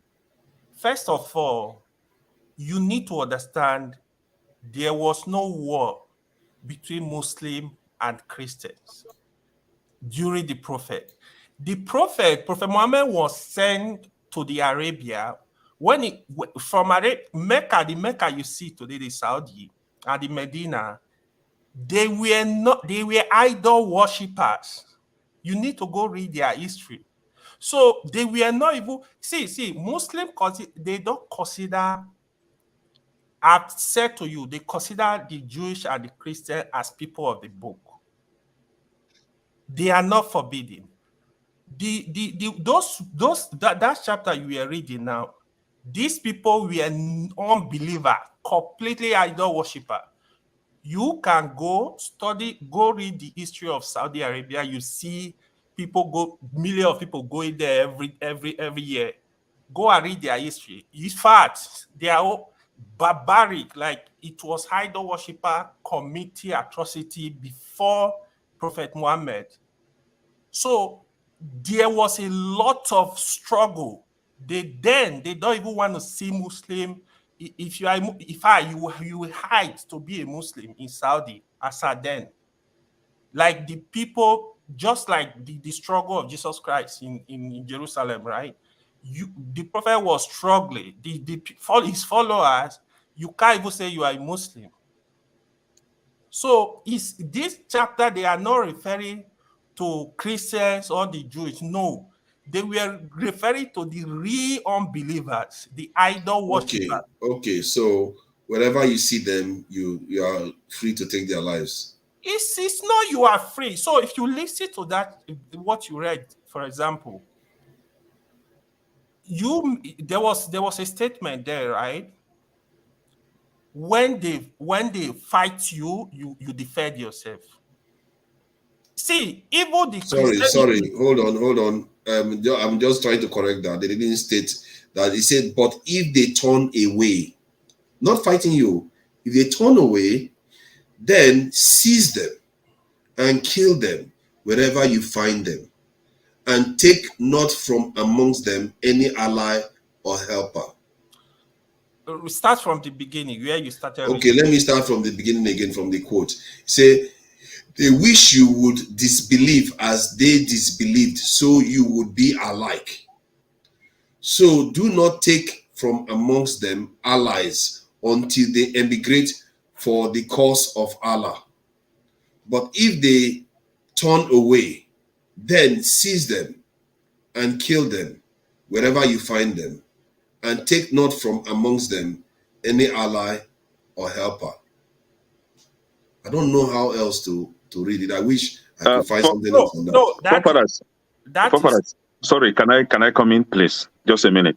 Go ahead. I came in because of something that I observed while I was on the background. See, AY, I think it would have been nice if you had allowed Augustine to finish what he was trying to say. You interjected Augustine without actually understanding what Augustine. Hold on. You see, you want to do the same. You see, you want to no. There was nothing to be corrected. See, don't worry. AY, you get your turn too. AY, you get your turn. AY, you are doing the same thing again. Let's not start arguing with each other. In my place, right? There's a saying that says that let's respect this topic. It's a very sensitive topic for a lot of people. There's a saying that like when you talk too much, right? People see you. Sorry, I'm not referring to you. I'm just trying to recite a saying in my place. When you talk too much, people begin to see you like a drunkard, right? This is it. The topic yesterday was discussed, and I remember vividly what Augustine said on this platform. I can actually go back and track what Augustine said and posted it here. I was the one that made the, you know, my position, I don't hide it, right? But Augustine came here yesterday and criticized kind of or rebuke those, you know, trying to bring in religious, a kind of big, you know, bigotry. I've never, maybe you are the only one that know Augustine to be one that is someone that attack your religion. No, Augustine has never for once attacked anybody's religion. I don't know Augustine. I only met him on this platform. But for you to interject him and also begin to portray a kind of narrative that he has never stood for is uncalled for. This is very, very wrong. No. Hold on. When see, you called, AY, you will talk. When you are making your comment, right? You called my name, you mentioned me several times, right? You even gave us a definition of kitman. Please, forefathers is here. Forefathers can help us search for definition of kitman in Quran. And not only that, search for definition of takia in Quran. These are two words that are used interchangeably. Either you say takia or kitman. And this is exactly AY. This is exactly what you are playing out here. It is okay. AY, and I'm coming now. It is okay for Christians, before you even go far, I don't align with any of this. It is okay for Christians to accept any doctrine that is found in Christianity that is not kind of acceptable in today's generation, or any kind of doctrine that is against humanity. It is okay for Christians to accept that.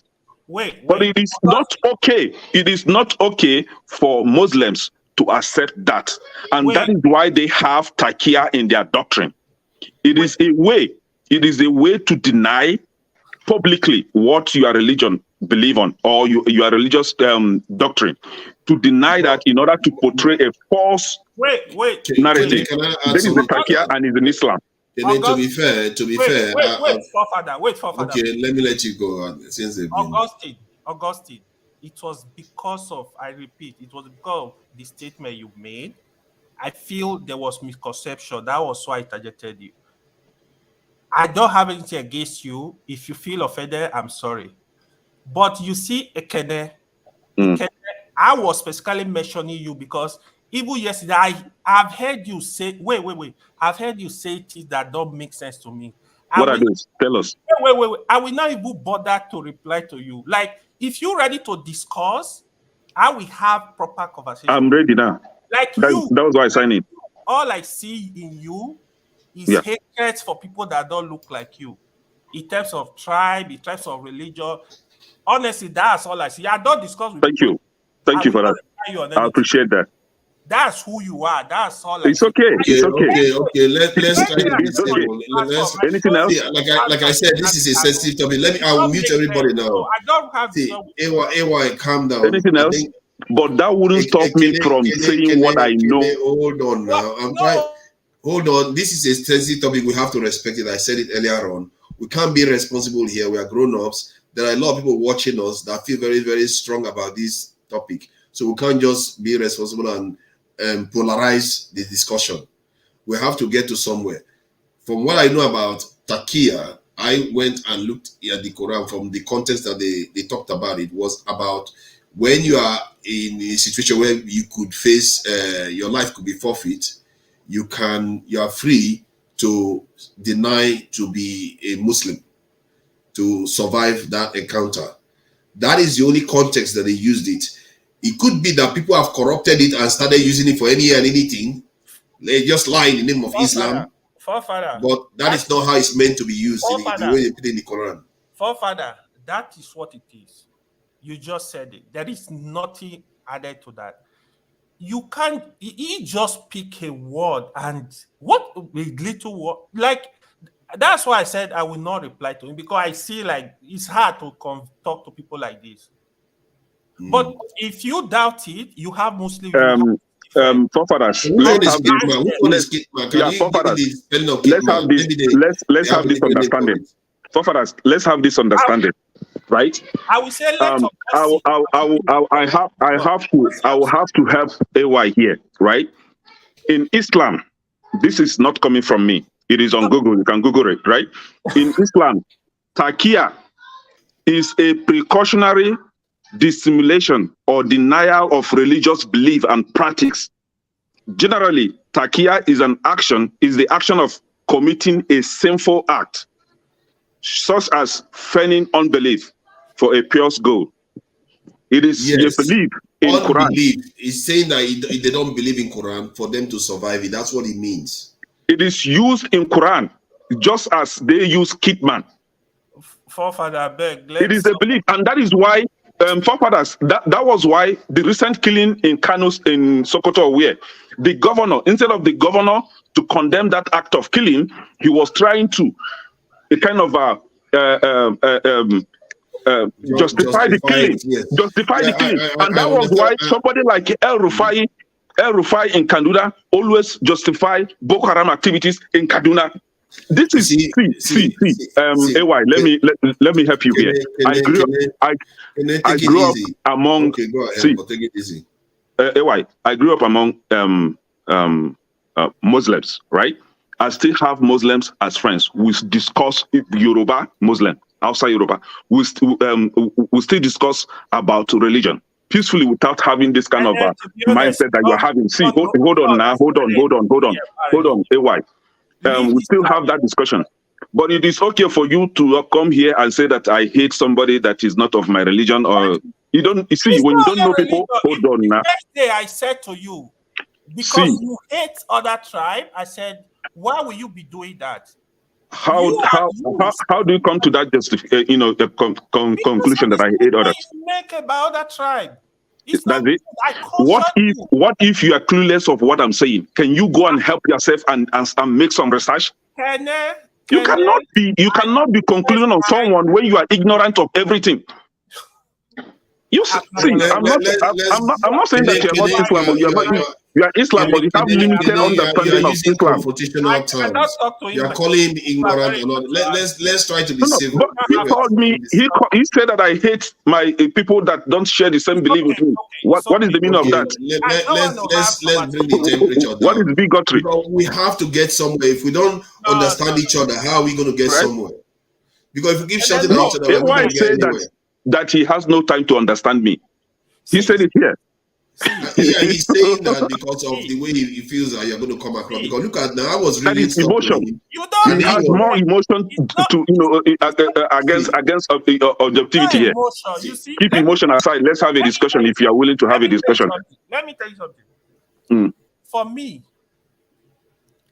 some of my best friends, if I have issue now, the first person I will call, my closest friend, one of my closest friends is from the East, is from Anambra. No, what if I now tell you, why? Based on what you just define me with, what if I just say that you hate Igbos and you hate Christianity? How will you feel? Well, people listen to us. No, here. How will you feel now? You can say that, now you get your mouth, but people listen to us speak. I'm not, I said it. What if I say it? How will you feel? How will I feel? Yes. I will not feel bad because I know. Okay, that's fine. It's okay. Like continue. It's okay. You can say it. I will not feel anything. Continue. But AY though, just to be fair to Augustine, when Augustine said that it is okay, because that was his first comment, which even I thought, okay, that seems a little bit trying to stir the nest. When he said in Islam you are allowed to kill infidels, that is his general trust. Am I mistaken, Augustine? Now I said some people hold the belief. Some people. Okay, that you're allowed to. That was in Islam. Actually, that was right. But that is my concern. And that is my concern that this comment that I'm reading here, it seems to be highlighting that maybe there is some credibility to that. This is why, from AY, from your explanation, maybe you may want to take a second look at it. Your own explanation is actually saying it is true, saying those people were actually pagans, so it's okay. So what I'm trying to tell you, right? What I'm trying to tell you, this thing, this is not something you just understand, right? I was trying to explain to you, like, during the time of the prophet, the kingdom was, if I were you, I would read the history of Saudi. I see what was going on there, right? See, there are a lot of things you see in the Quran that you cannot do now. For example, you can't go to war now. I said, oh, you want to go? No. You need to understand the context of these messages. It's not you apply it the way you see it from the surface. Who is an infidel? Who is an infidel? That's the first question you ask yourself now. Anyone that doesn't, you just said it. Is a barbarian remember, and a pagan. You said it yourself. Remember, you gave us a definition of Kitman as wisdom. See, you are very wrong on that. Let's understand ourselves. This is what I just find out. Forefathers, right? I typed, do Islam believe in Takia? And this is what it's saying. It says, Takia is of fundamental importance to Islam. Practically every Islamic sect agrees to it and practices it. This is what I'm not the one saying this. So the information is open. But Kene, did I not just make clear to you that there is nothing technically wrong with Takia? They are saying that you are allowed. Sorry, AY, let me make this clear to Kene so that we don't go back to it again. They are saying that in Islam, the way it is put in the document, in the Quran, I mean, that it says that you are allowed to say that you are not a Muslim when saying it will result in you losing your life. That is not the end. That is the only context in the Quran. That is the context in which you understand it. In everything, forefathers see, in everything they do, provided lying. Forefathers, provided lying, deceit will make them assume the position of power in perpetuity. No. That is what it is. Okay, hold on. Can hold on now. Understand? See, you are not trying to us to. Let's talk about this. See, those people that I want to delay, I want to separate two things. I want to separate two things. Have you been to Quranic school before? Have you been to Quranic school? This does not require Quran. This is just common sense. That's what I want to try to. It's not about common sense. Have you been taught by Islamic teacher? I just let you make your point. The point I'm trying to make is that you have to separate between what is in the Quran from what the followers practice. So people in the Bible, the people are actually having gay marriages now in Christianity, but the Bible stated that. No, the Bible didn't state that. There are things that are happening in this world that is not part of the document itself. Is that not common sense? That's what I'm trying to let you understand, that in the Quran itself, the context that they put it is when your life is at stake. If people corrupted it and start using it for every single thing to acquire power and all the rest, that's a totally different thing. But the point I was making here today was about this one, that the original statement that Augustine made, which I must still say, AY hasn't explained it to me, because if anything, he actually confirmed it by saying those people, if they are like pagans, it's okay. How can it be okay to just seek them out, kill them, and do all those things? I never said it's okay. I said it was that time. During the time of the prophet, you have a lot of pagans. It was idol worshippers in Mecca. It was different. See, if you read the history, the prophet had to move out of his own city, Mecca, and leave because of this crisis to different city completely. So it was not because these people were not Christian, they were not Jewish. The city the prophet was living, they had Jewish, they have Christians that were doing business, that were living peacefully. You can't even touch them. So if you don't open your mind to ask questions, to learn, it's just like how a Canadian piece things from Google and you say them. Like, come on, man. Evil science, will you pick it from Google like that? No. No. In science, you can actually pick it from Google. You can make research through Google. No, you are wrong on this. You can make research through Google. Okay. That's why Google is there. From Google. You can make your research through Google. I don't know what you are heading to. I just said to you, for example. Yeah. For example, forefathers. You counter everything, but you can't provide us with what you think is the right answer. See, you are very ignorant on this topic. The challenge I have is when it is about me, I wouldn't be open to hear conversation. My premise was open. I didn't quote Bible.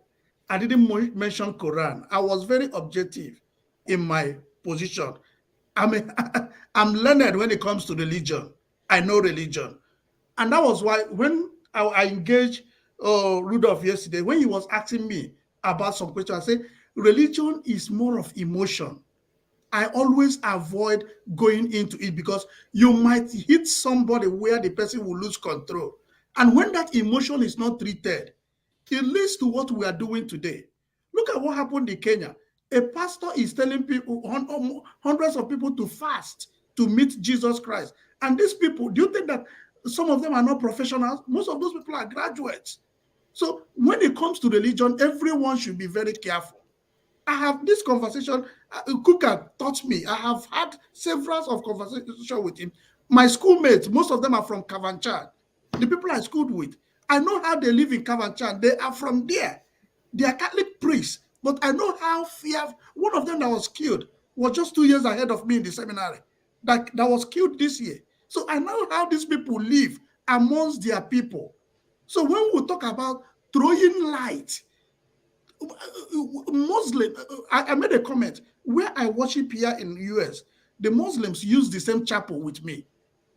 You cannot do it in Nigeria. So what we want to do is throw light to these things. Nobody is hating anybody. So the point I'm trying to go there is that you want to tell me that those innocent students that killed Deborah, they were misled by pastors or preachers of Muslim or Muslim preachers. So you want to tell me that if you don't say something about it, you won't be able to hold those people that are giving them wrong doctrines to you can't hold them accountable to the life of these kids they are destroying. This is where I was going Augusta, sorry, let me come in. You've actually answered that question. You said religion, there's a lot of emotion that come with religion. It's very true. I also make that statement. See, when people make this kind of decision because, somebody did something, you go and just start killing. So I can tell you, people that killed the people, the Deborah you're talking about, some people don't even know what happened. They actually said, he said this about the prophet, and they start killing him. Were you there when he said it? What did he actually say? That's why I was telling you, most of this stuff, their emotion. It doesn't mean anybody is putting it to them. Kill, go and kill. When they send this, kill. That's what. I think it's not like it doesn't stop at emotion, because if you do one thing and nobody told you, you make them pay for it. But some people cover up for them and they get away with what they are doing, and they don't even hide it. They openly execute people publicly, and they cold, and it's not like emotion. They planned it.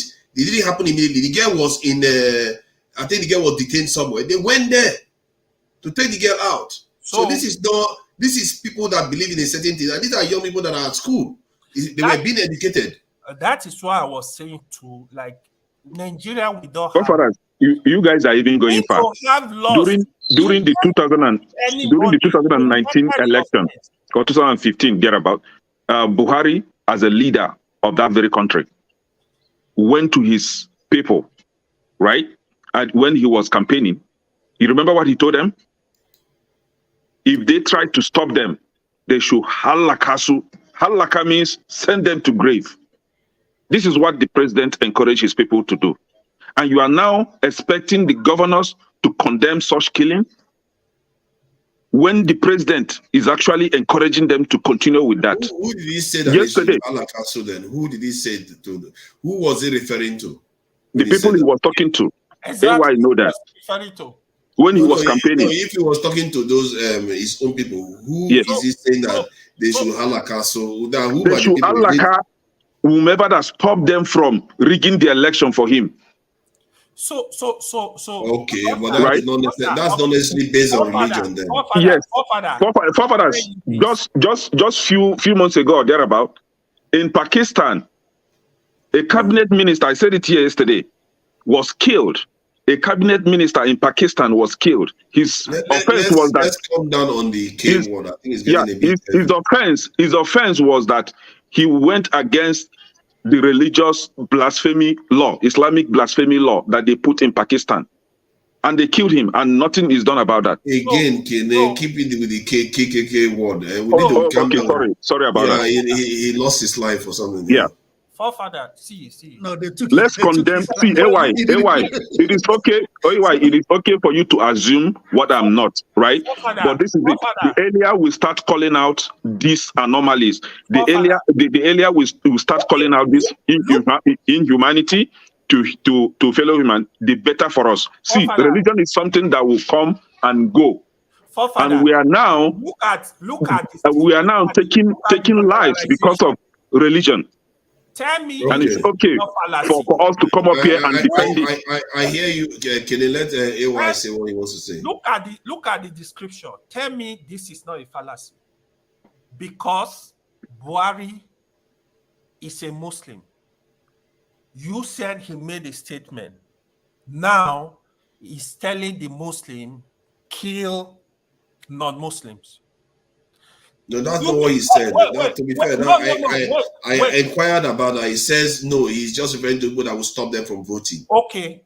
Now, there is one thing here. You see, even the religion we discuss here, let's say Islam, for example. Some people, some tribe, they mix religion and tribe. You can't, because majority of Hausas did not, they are Muslims, you can't do religion brush to pet them, all of them. Some people might just be acting based on their tribe, based on their own thing, not based on religion. So this is the misconception. It's just like you said, majority of people. Are you saying that some of those people that attack the lady and the man, they make the acting based on tribe? Yeah. No, not those people. It's the Buhari that they are specific about. Oh, the Buhari one doesn't have it. I don't think he has that. Forefathers, I have a question. Please go ahead. We have never discussed religion today. Remember that what we've been discussing is jungle justice. Now I have a question. What are the jungle justice history in Nigeria? Let's sift it out. This is the only way we can go about it. What are the jungle justice we've had in Nigeria? I know of marketplace stealing. We also know about what they did with some women, witchcraft, and people accused of witchcraft, killing their husbands and all kinds of stuff. Sorry. When you call witchcraft, remember that Nigeria have not acknowledged witchcraft as a religion. In some part of the world, they see them as a religious practice. Remember that in Nigeria, they've never termed it a religious practice. I worked in Delta State. When I was in Delta State, a son brought out his mother in the marketplace and said the mother is bewitching the children. They lynched that woman in front of the marketplace. Unbelievable. So, in Ogwash, in Delta State, I worked there. It happened. So now we have mentioned, market stealing. We've mentioned this witchcraft. Which other one do we have in Nigeria? Somebody should help us. Religious. So when we come to religion, have you heard about Christians lynching anybody because of Christian religion? No, never.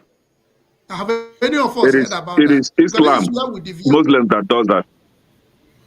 Let's call it what it is. You see where my point came from. This is the topic we were discussing, not religion. And this is where I was making emphasis from.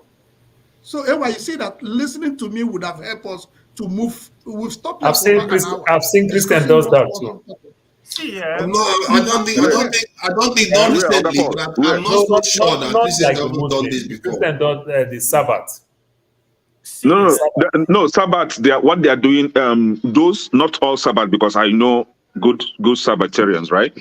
Those are like I don't want to call them juju men, right? But they are just practicing whatever they are not Sabbath. They are just Sorry, like Kene, we have. let me ask Kene something now. Kene and Augustine. Please, Yeah, go Somebody ahead. go to the southeast now, the heart of most of the Christian faith in Nigeria, and start talking about Christ and saying some weird stuff about him being like maybe a pedophile or whatever. Start saying this sort of thing at the heart of the Christian congregation and stuff like that, or where a lot of devout Christians are. You could run a risk if you do that. Say that kind of stuff. There's a group in Aba. They started the Church of Satan. Nothing happened to them. Yeah, but you saw what Dr. Damiji said. That he wrote a book where he said why he was disappointed with Jesus, and boom, a lot of negative stuff came at him. Forefathers, I know of religious intolerance, right? When it comes to the southeast, for example, let me use southeast because of what you asked. Take somebody like Father Mbaka, for example, right? If you go to Father Mbaka's page, his own fan page, and criticize Father Mbaka, his followers are going to attack you online, not with machete, not with arms, online. If you go to that guy is in Southwest, like Brother Ezeoke, for example, on his page and criticize him, his followers are going to attack you. They are not going to take your life, right? Now, when you come to Southeast, generally, if you call yourself a Christian or a pastor, it is okay for you to practice whatever you want to practice, but immediately they confirm that you are taking lives. That will be your end that day. The community will round you up, either get rid of you completely. We call it ostracizing. They will send you out completely, or they will deal just however they want to deal with you. They will do that, and it entails that in my place we don't condone taking of lives. We don't condone that kind of religious deceit or whatever you call it. Okay, go ahead. Yeah. However, just like Augustine asks about where jungle justice happened in Southeast, for example, if you steal and they say onyori, criminal, they will round you up. And believe me, in these modern days now, we have begun to kick against that. You don't give jungle justice to anyone. Rather, take that person to police station. For example, there's this. And another one is this. They call them the caste group. We call them Oru, right? Osu. Thank you. That has been abolished in the Southeast because this is inhumanity to human. We have stood up and said no. This is not going to take place in our land. And I want AY, this is my position, but AY is misunderstanding me. I want AY and his people to begin to kick against any religious belief or any form of practice that is against humanity. Let's begin to do that. Why I say that religion will come and go is... Pardon me? So... What do you say? You said you want me to... Don't use the word your people. It's wrong to use the word your people. The forefather taught me that. Now, wait. He said my people. Yeah, he said it. Now, yeah, people are saying now. You understood the context. I think you understood the context. And then I need to tell you something. Okay. The world have over 2 billion Muslims. Okay. You are not smarter than them. You are not more intelligent than them. I'm not Muslim either.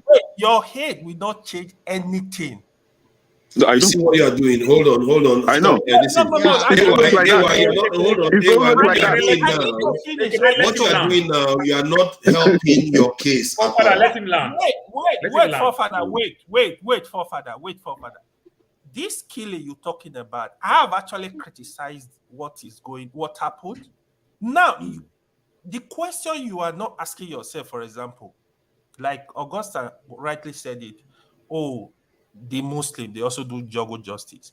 When you say the Southwest is over 50% Muslims. How many? It's not true. Stop quoting numbers. Stop it. It's not true. So what do you think it's not true. of Muslims.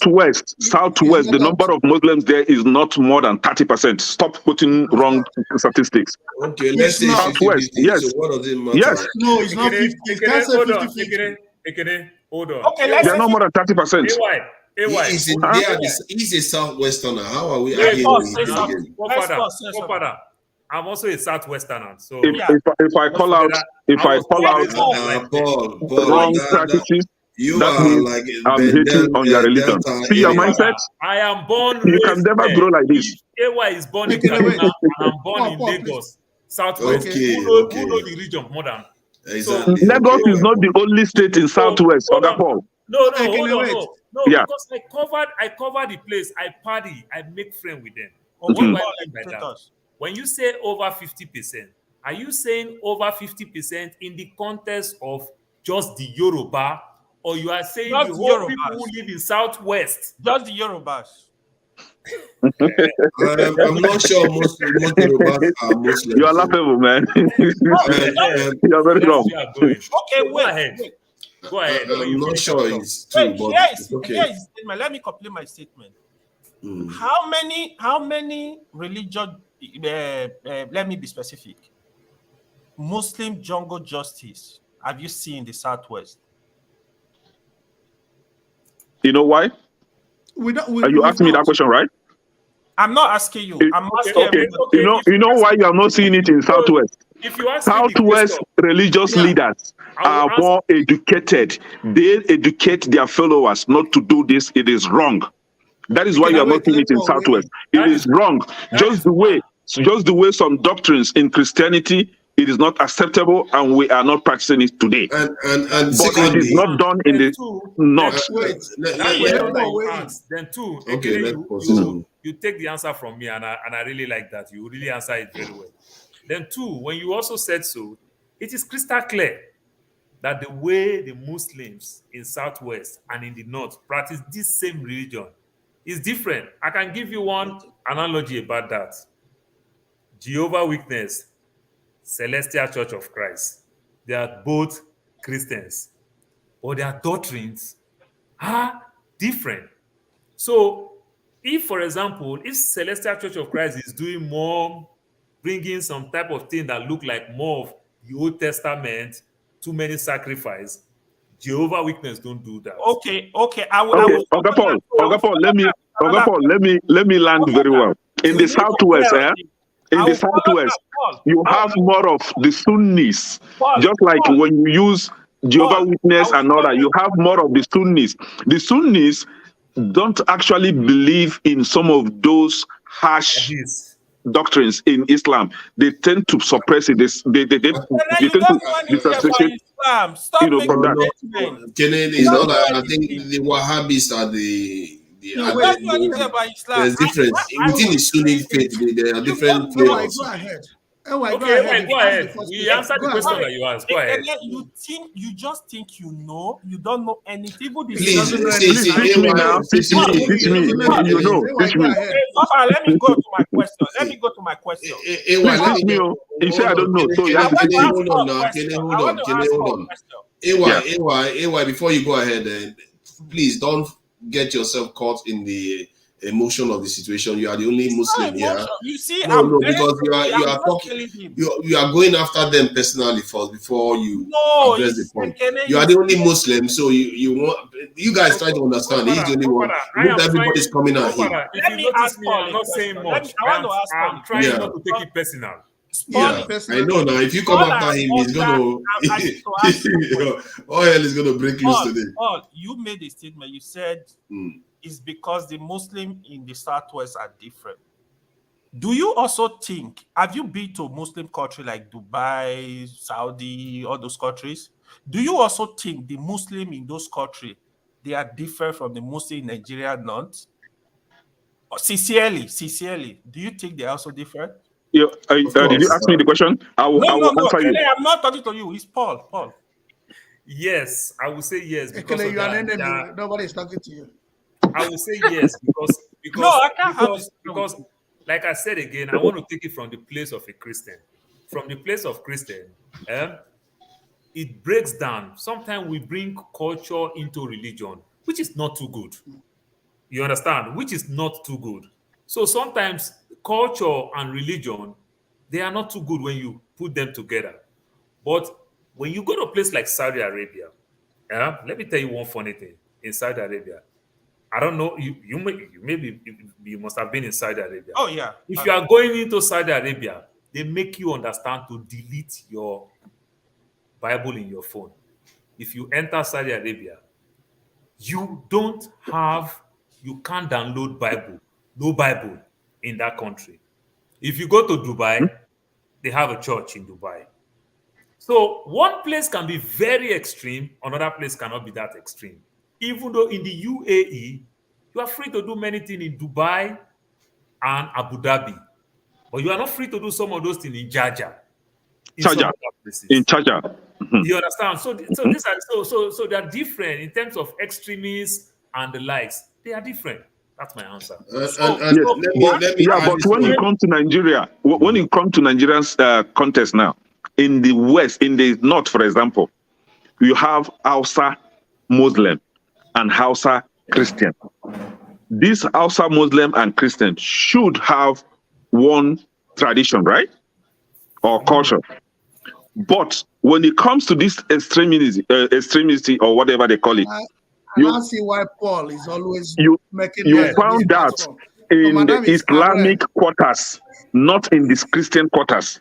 So it has nothing to do with tradition in the North. It has everything to do with religious belief.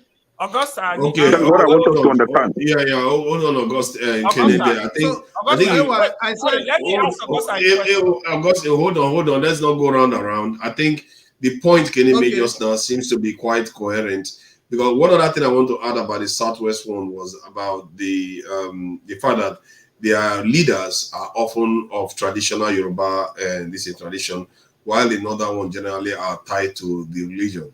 You see what I mean? So that too could inform the way they practice the Islam within that society.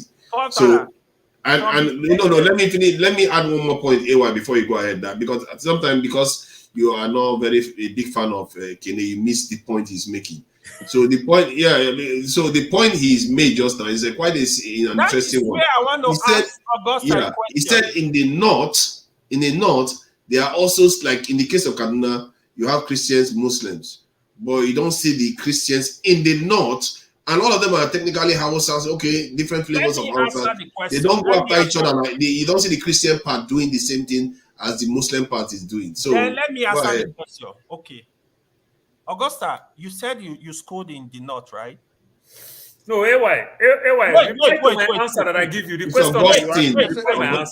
Wait. Augusta, you schooled in the north? Augustine is the female. Augusta is the female. Okay. Of sorry. It's all right. That's why I kept correcting you.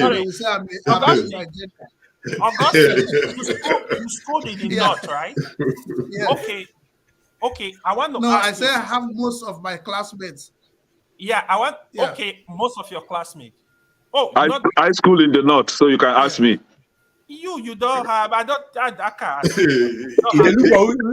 Wait, respond to my answers. Wait, I needed a Christian, a Christian that is subjective, that have lived in the north.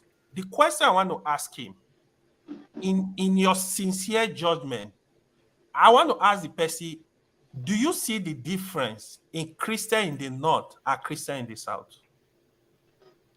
I swear to God, I put to you, there is a big difference in the way they approach issue in the north. Go and confirm this. There is a difference. You don't answer our question. Then which means you call them Christians in the north and Christians in the south. So which means Muslims in the north is not doing something right. Because of that's why I'm pulling that question. AY, come on. You are on any other topic, you are very, very sharp.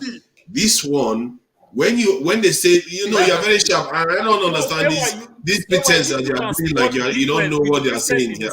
You know exactly what they are saying. How come you can't spot difference between Islam in the north and Islam in and the south. in the southwest. So you don't see the same action happening in the southwest, but you see it in the up north. Because it takes a lot to be a Christian in the north.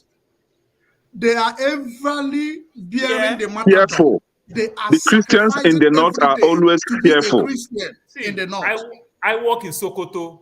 I used to go to Sokoto during Hajj when I was working in the L. I'm a very skinny guy. I am tall. I look like Mala. Very well. You understand? I used to go to Sokoto. If you are a Christian in that region, you are what I call an extremist. You understand? Because many of us as a Christian in the north, you are what I call Ogboni, a secret society. You they hide them. You don't even want to let people to know. Because automatically you have put yourself, you understand, in a bad spot. You understand? So you say you are going to family meeting, now as fellowship they go do. You understand? This is how tense it can be. So for a Christian to be known, like for example now, like Azam Kuka now, you understand? He's somebody like an That's extremist. what I wanted to ask. You understand? He's considered somebody like an extremist. But And Asakuka for him to have be lived in considered to Sokoto be for an more than extremist, 40 years. the same level again, some other Islam again, Muslims, who hate him so much, which means he don't even care. But some of us that care that your mama go call you, tell you, say, my pikin, be careful, be careful, be careful. So you understand? So you hide it. You get my point now. So, but AY, you get the point they are all pointing at, and do you acknowledge it? Yeah, see, I will acknowledge some things. Listen, wait. This topic, we're never ready to discuss. I will give you an example. Let me give you an example. Let me give you a typical example. See, no. Okay, you've been asking question. Now I want you to answer this question too. Let me answer the question. That's the question I want to answer. Can you just give me? Let me answer the question. Let me answer the question. Let me answer the question. He said he wanted to give us an example. But what I see with religion, you see all this religion, they are all the same. Correct. What I see here is what I see with religion. When a particular religion dominates an area, and the other religion will struggle to come in. The people from Southeast here that are discussing, do you know this the fight the Muslims are passing through in the Southeast? It's a lie. No, AY, come. AY is a lie. See, in the southeast, for example, Christians, Christianity. You have to let him talk. It's a lie. Let him make his case. He hasn't made his case yet. Now wait. I grew up in the south, right? For example, I'll give you an example. I attended University of Benin. So when I just repeat what you were saying, go back and continue what you're saying about the southeast, the Muslims in the southeast. Complete it. I made the statement. There is the southeast, the Igbos. There is a lot of discrimination. I'm against the Muslims, but the thing is, I don't, because the population of the Christian in the southeast is massive. You struggle in those environments. You might deny it. You that is talking, you know it's true. AY, let me educate you this. AY, see, AY, listen. Let me finish. I'm from Southeast. Let me help you here. Let me help you. Hold on. Let me help you here. When you come to Southeast, that is not even like somebody that is not. Hold on now, AY. Christianity. AY. Hold on now. We're not ready to discuss this issue. Christianity in Southeast, Christianity and Islam are not the only religion in the Southeast. We have Christianity, we have traditional believers, and we have Islam in the Southeast. Hold on now. Yeah, let me finish. In the Southeast, I have never seen where Christianity tried to subjugate Islam in the Southeast. I have never seen where Christianity tried to subjugate any religion. Hold on. You are not ready for this discussion. Let me give you an example. You said something. Can I finish? Let me give you an example. Can I finish? It is only in the Southeast. Hold on. I want to throw this challenge to AY. It is only in the Southeast, a state governor, which I don't even agree with, and I'm against that. A state governor in the southeast used the state fund, the state money, to build mosques for the Muslims. It is only in the southeast that has been done. Now tell me, where in the north have you ever seen a Muslim governor use the state fund to build church in the north? The current vice president, he built churches in Go so, that is why he's obedient. Let me address this. That is why he's obedient. Even for Obi, for example, I have a friend that is at another denomination of Christians that criticize Peter Obi what he did with Catholic religion in Anambra State. I have a friend. What was that? He's not a Muslim. He's from other you're jumping so many things. That criticize changing so many things. We have a Anambra. Wait, go ahead. You see, in conversation, I like us to be on a line. To answer you the question about the Muslim in the southeast, outside the southeasterners that lived in the north, and through their living in the north, they became Muslim and came back to the southeast. And the northerners and the westerners that are in the southeast that are Muslim, the rest you see, 95% of self-acclaimed Muslims in the southeast are political Muslims. Let me tell you why they are political Muslims. Because they get state percentage of federal money to go to Mecca.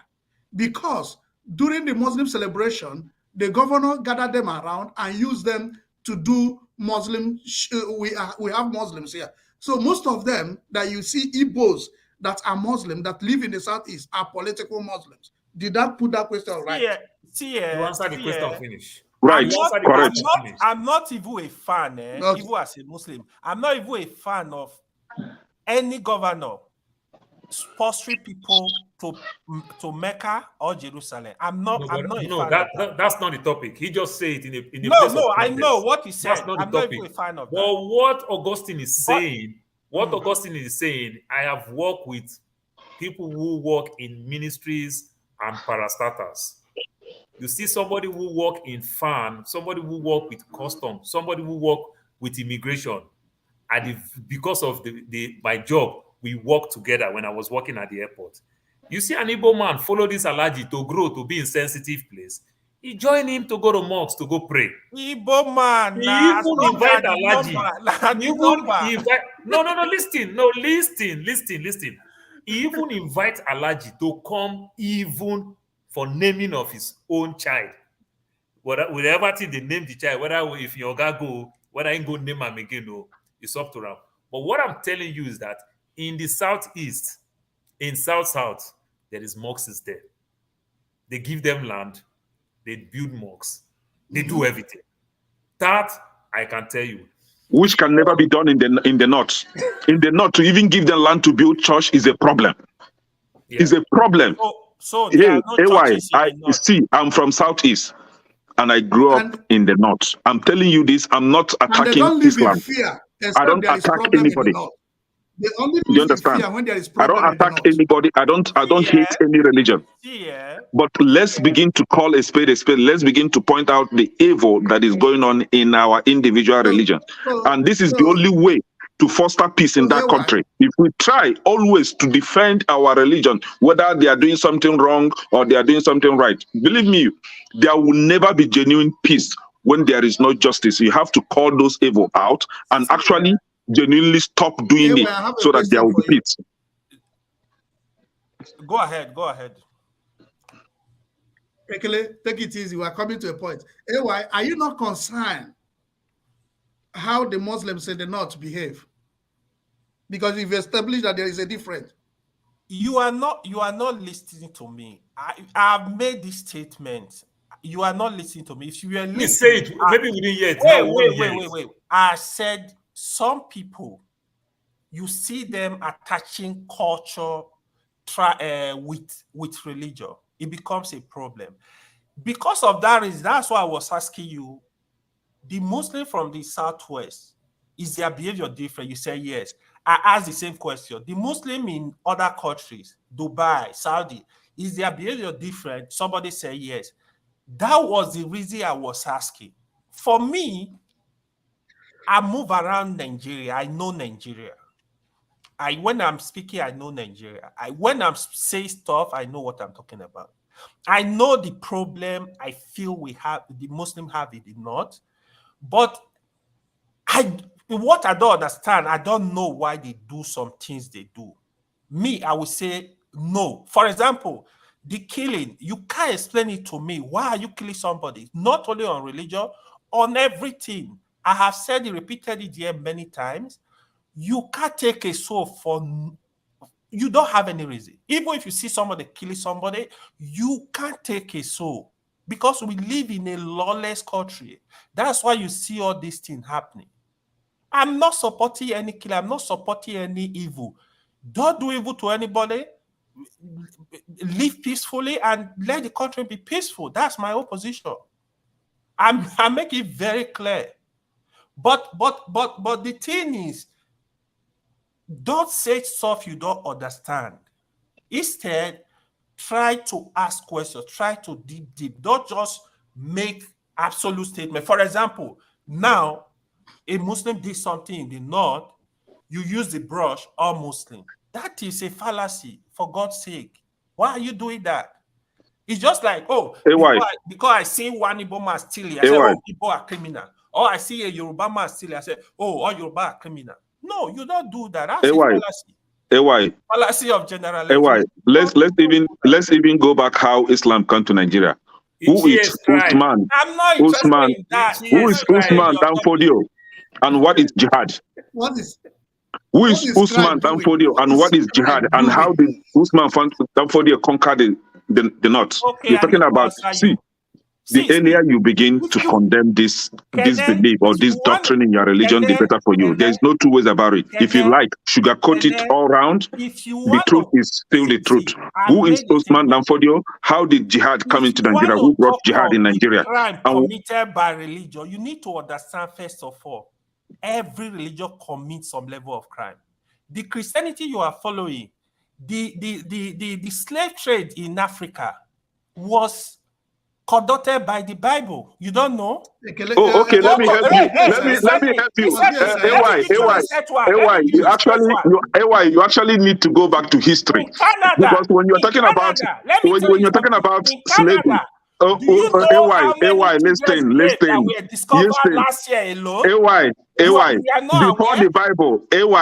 Before the Bible, right? Actually, those people that brought Islam were the first people that transacted slavery with Quran. The same people that brought Islam were the first people that traded slavery with Quran. Yeah, the Arabs. Let me educate you on that. You need to go back to history. You're the one that. Let's calm down. Don't play that card. I will educate you on that. I don't know your level of education. I've attained the highest level of education. Hold on. Now that we have Kene, come on now. Kene, calm down. No, he's asking my level. Hold on. Now that we have two Kene surrounding Augustine, hold on. Yeah. We have one Kene on the left, we have one Kene on the right, and now it's complete. Exactly. Don't let this slide. He asked for my level of education. I want to educate him now. I want to tell him my level of education. No, you don't need to tell him. You know your education. Leave it. Kene is too ignorant and he's aggressive. You're going to speak. Just hold on. You're going to speak. See, Kene, I think you went outside the scope where we were talking. You started going inside the religion. If you look at no, he was the one that dragged us there. He dragged us there, so I wanted to help him. From the religion. You have to try to separate the practices from the people that are practicing the religion. He was the one that was going that far, so I wanted to help him with that. What's in the Quran? I mean, right? The people that are practicing. What I find is that so a lot of people practice things that are not even in the Quran. Just like a lot of Christians are doing, churches now are doing gay marriage and all the rest, but even if it's not in the Bible. So we have to understand that we have to learn to separate them. We're talking about taking of human life here. We're not talking about moral, other moral vices. We're talking about taking of... coming to it then? No, he was talking the about missionaries culture. brought. No, he was talking about culture, and I've explained this before. In the southwest, you have Muslims, but you rarely hear or see where Yeah, but later on, he went after Usman and Fodio. That had nothing to do with culture. He went hold after on now, Usman and Fodio. forefathers. You will never or hardly hear where the Yoruba Muslims take someone's life. But when you come to the north, where you have, I said this before here, where you have Hausas, among the Hausas, you have the Christian and you have the Muslim. But why is it that these are the people that share similar or same culture? But why is it that those of the Islam takes life and the Christians don't? So my point there is, it has nothing to do with their culture there. Just as when you come to the southwest, they don't do that. Now, my reference to Usman Danfodio, is the fundamental teaching that he brought in the north, which is jihad. The fundamental teaching that Usman Fodio brought to the Muslims in the north, not the Christians in the north, the Muslims in the north, which is jihad. Yeah. Hold on. That was where I mentioned him. Okay, good. So let me just address the point. See, when Usman and Fodio came to Nigeria, can I say something? Augustine, can I finish talking, please? Let me just say my piece. I let Kene say something. Suddenly you are interrupting me now. Let's try to be civil here. When Usman and Fodio came to Nigeria, they said before now, Usman, the northern Muslims, the practice of Islam they were practicing was not this stringent. That it wasn't this what they call it conservative. That it changed. A northerner was the one saying it here. So it's not the same. The Islam that was here before is not the same as the one that they are practicing now. And so that's something we need to clear. And remember, the Yorubas experienced the wave of the Osman and Fodio system, but yet they are slightly different. You see what I mean? So let's not try to blank. We shouldn't even be going that far. Forefathers, the Usman and Fodio style of Islam was more brutal than what we have today. Let's call it what it is. It's more brutal than what it is today. We don't know that. And that was why, and that was why states like. See, forefathers, if we really want to go back to history, let's educate this AY here now. We've gone to that. See, I know the story of Usman and Fodio, and I hold on now. I know that he didn't start the problem that started during that period. He wasn't the one that triggered it. They triggered it themselves. The others, people were triggering it, and people, they what they call the Talakawas and all the different groups started gathering around him, and they went and did what they did. See, sometimes things happen. It's not necessarily because. Do you know about Metasine? The story of Metasine? No, I don't know about that. What we had then in northern Nigeria was more brutal than what we are having today. And that is why we are still pressing for more education so that we settle down the taking of life. If it was that brutal, there will be no Christian in the north at all. You cannot see the hunger. Yeah, I think Kene, you are going way deeper now. You are saying something else. You don't expect me to talk like Sorry, Kene, no. This guy cannot. Forefathers, he cannot be using the regulatory terms on me, and you keep muting me. I have to address him. He cannot be using the. You are talking more than everybody. He cannot be using the everybody. You are talking more than everybody. You know that. He has to go. He's talking more than everybody. He just wants to cause an argument. Listen, you have to wait there. When you calm down, you come back in. You can't just keep talking over people continuously. Kenny, welcome. Thank you for your patience. As you can see, this is why I wanted this topic. The moment I left for a moment, Kenny went ballistic and started going after AY and brought Usman and Fodio and brought up everything. No, you don't say that. It's not. The moment I left, I was watching. That's what I wanted. I was watching it here. No, I was watching it here. Not telling what I was here to see. I saw what he was doing. No, I saw it. It's not. I made a comment that led to that. Okay, what was the comment? What was the comment? Hold on. What was the comment? What's the comment? You would have asked us. Okay, I'm asking now. Okay, you ask the question. Okay, let me now tell you. you ready to? So, he said. AY talk about Christian brought colonial era, slavery through Christianity, and Kene tried to correct him that the Islam were the one that did it first. You understand? No, you were talking about slavery. Yes. First. I remember that, and before that, Usman Danfodio has already been in the picture. You see, that is the thing you didn't acknowledge. That is what he was already talking about Usman Danfodio before then. Exactly.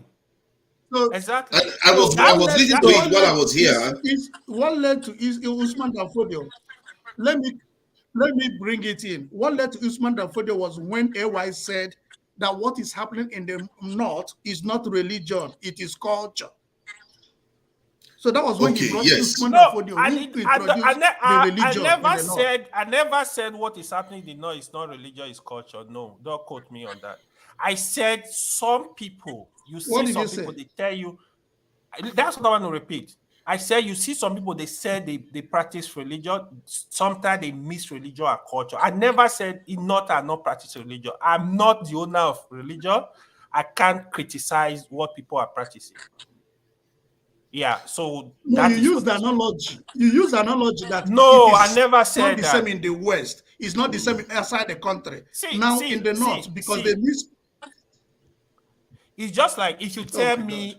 So what you are putting in my mouth, you are telling me the Southwest practice better religion. I did not know. I don't agree. I don't subscribe to not better religion. In terms of that killing, the Southwest is doing something better in that aspect. Yes, agree. It's like you asking me that Jehovah Witness and Celestial, which one is more better Christian?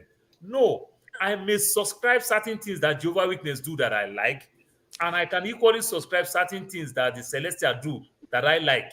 For example, my mother can I talk? My father is a Jehovah Witness. Let them finish, my please. default from Jehovah Witness, it made my mother still learn how to read. My mother see the importance of Jehovah Witness, that if you go Jehovah Witness at age 70, first thing first, they'll teach you how to read and write. You understand? So there are things you want to pick from one aspect and the other, but we can't condemn everything. But what brought all these things that we are saying is that we start this thing by mob, lynching. That is, we didn't start, this topic is not topic about religion at all. You understand? So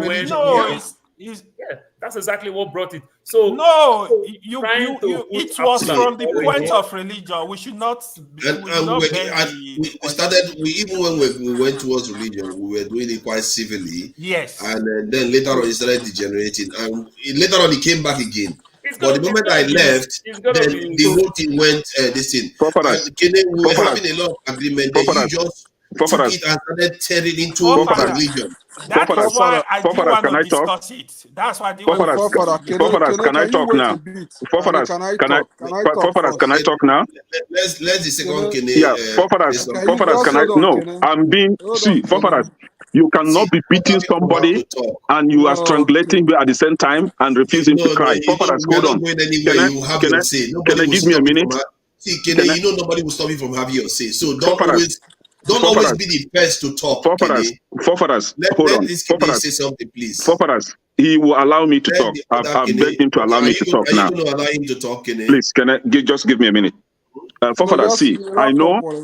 Yeah, I know when it comes to this platform, especially.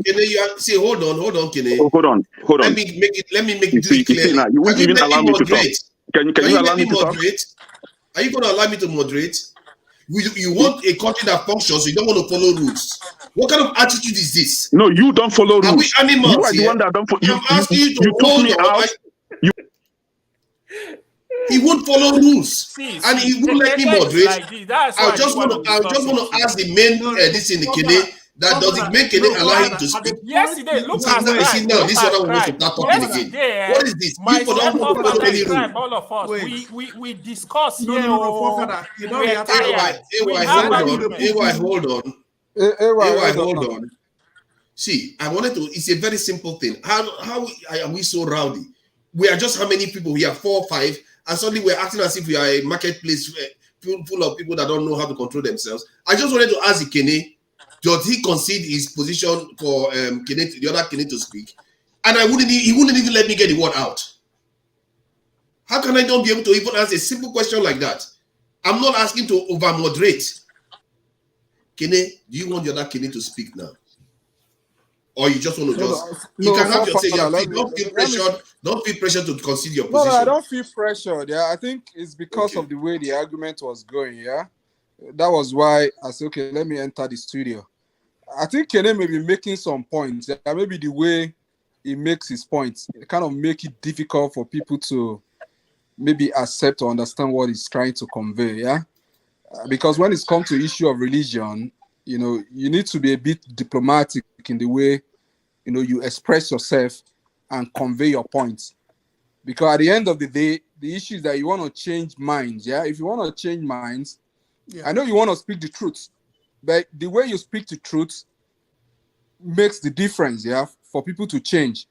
I mean, this thing is something maybe that has been enshrined for generations. Yeah, you know, you just saying we are not ready to learn the truth, not ready to learn the truth. That will not change the truth. Yeah, you know, it's through discussion and be a bit diplomatic in expressing ourselves, in letting maybe AY see your points or some other people see your points.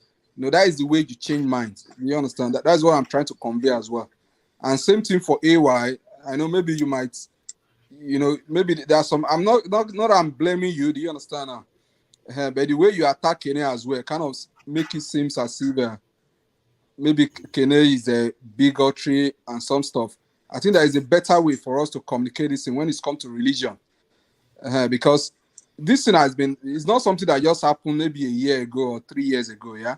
So for you to change mind, we need to kind of a bit step back, you know, and do it in a civil way so that, you know, we can take a point and say, okay, this is the way we can go forward. And AY can also come to a point and like a middle ground and say, okay, what do we do going forward? I think that should be the approach we should be approaching it from. Yeah, that is why I come to the studio. Yeah, man, I really appreciate your way of talking. And let me just address the elder Kene, the first Kene, that, you know, you might think that I don't understand where you're coming from. The way you feel towards religion is how I feel about our security and our safety. And sometimes I come across the way you are coming across. I understand your passion. But you, like this Kene said just now, you have to talk to people the way they can hear you. Because I think AY is open to listening to, he acknowledges some points. But when you come across as you are just attacking the religion just like that, then you are going to have everybody put their walls up and everybody just go back to their own tents. That is not going to help anybody. So let's try to keep it civil, please. You know, we are grown-ups here. Our children may be watching us tomorrow, next tomorrow. Please, Kene, you can go ahead. Okay, before I can say something, can I just add a sentence? Go ahead, Augustine. Yeah, go ahead. I want you to check on this. You, Pansat, and Ekene, you have the same tonality. And once that tonality comes up, it looks as if it's aggressive or passion. So three of you should watch it. And I want you also, being a moderator, if somebody is aggressive, I will appeal with you, remove the person before becoming aggressive. Because if you, at the center of being aggressive, you remove the person, it looks as if you're disrespecting the person. But like the last time you removed him, you would have removed him before talking. Because the moment you started talking at a point, your voice went high and you removed him. It will look as if you lost control at that point. That just, this is just friendship discussion. Yeah. Okay. I don't want you to respond. Okay. You know, you have to try to think about when you. I appreciate everybody's comment here, but if we remember, just before I joined in, AY had me as his point of discussion. Kennedy's, Kennedat, Kennedy's, and that was actually what triggered me to join. And immediately I joined, I wanted to contribute on the discussion and to also explain to AY what we discussed yesterday.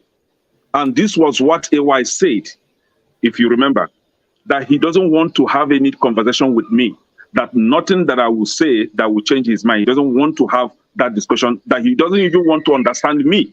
He said it here. That was the first comment he made against me.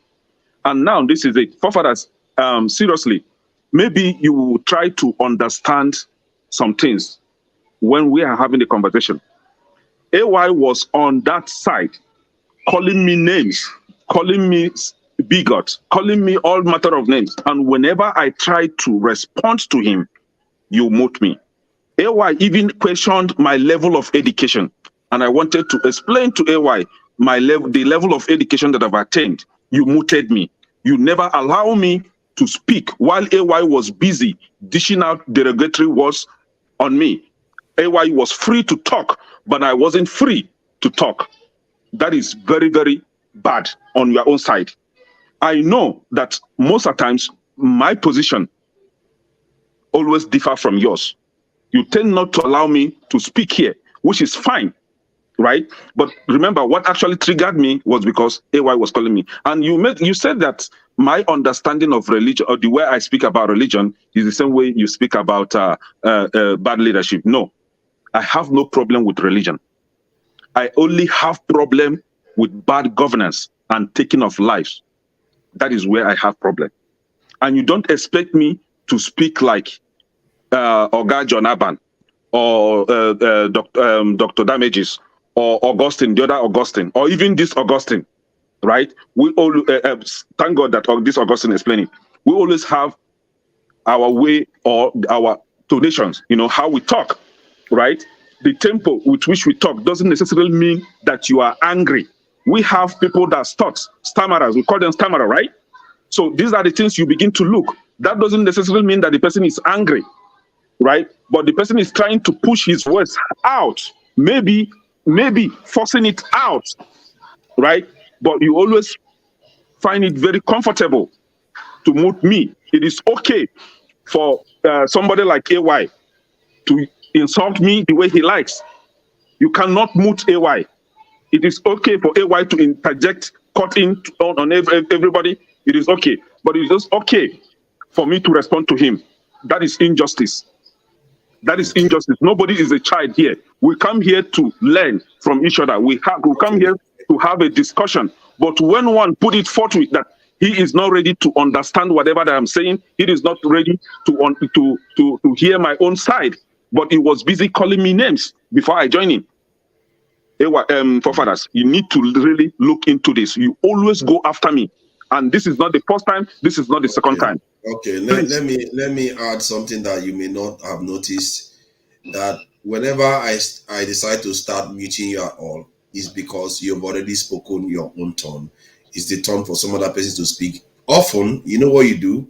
You insist on coming back and interjecting. That is what tends to happen. That's why I try to stop you. And it's very difficult to contain you when you feel like the person is saying something you want to interject and reply to. You refuse. You forget that you just spoke because you were speaking about Osman Ampoli and all the rest of it.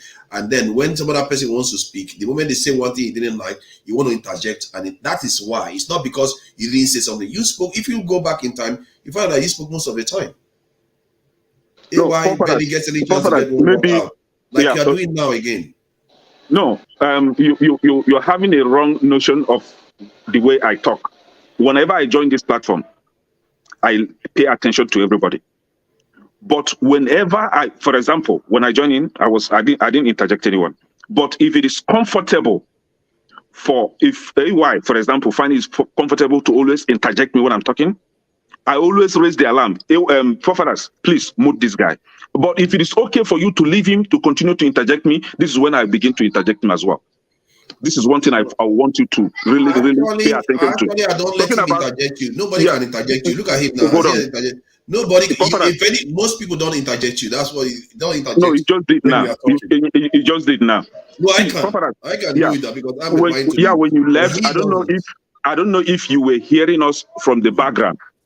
Why I mentioned Usman Danfodio, and I was trying to even explain to you why I mentioned Usman Danfodio. You removed me from the conversation. That is very wrong. He was talking then, and you refused because he said that you have to talk. you see again, see, forefathers, see, AY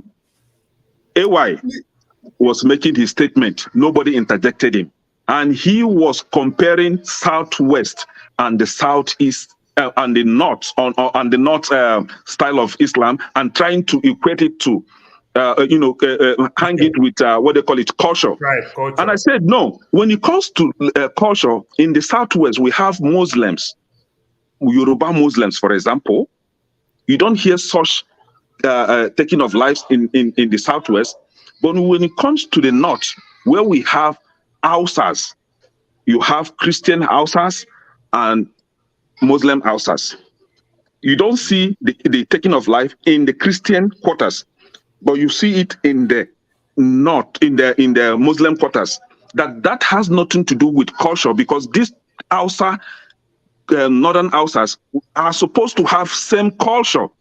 But where the problem is the founder of that religion in that North, which is the Ottoman Danfodio. And I asked him a question. And I asked him a question. Who is Ottoman Danfodio? How did he come to the North? And what is jihad? That was the question I asked him. You want to go back to the tropes that we know that we use in Nigeria a lot. So what was wrong? What was wrong in asking that question? He just spoke for how many minutes? But the moment you talk, he wants to interject. And he wants to take over the panel, and he tells that you are the one dictating him. No, you just finished what you were saying. I wanted to say something, and the next minute I want to start saying something, you want to say something over me. When he made the point about these same Hausa people having different religions act differently in terms of the way they treat non-believers or people that offend their religions. After he finished saying that, what did I say? I even went back to magnify the point that you made this point that AY needed to address it. Even AY went on to acknowledge it. Even that was not enough. You still went on. Then you went to Usman Danfodio and brought Usman Danfodio in and started ratcheting up the discussion the moment I left this place. That's what you did. And when people try to address a point, whenever you say something that is accurate, I even take it and amplify it. But it's I'm against you. If we cannot move on, I'll simply leave. It's not rational. It's not being rational about this, because when he says something correct, I always amplify it. When he says I'm going after him. Forefather, AY has been patient all this while. Forefather, there is an anarchy, and the anarchy, if you want to hear me the truth, it started between you and Ikene. Because you yourself too, you are also the same problem too. Plus yourself too, Forefather. You also I'm the moderator. There's a bit of a difference here. Yes, I yes, have a yes. point. But if you also want to moderate and let people just land, or give them minutes. No, I am allowed to stop people from talking when they don't allow other people to talk. What are you talking about?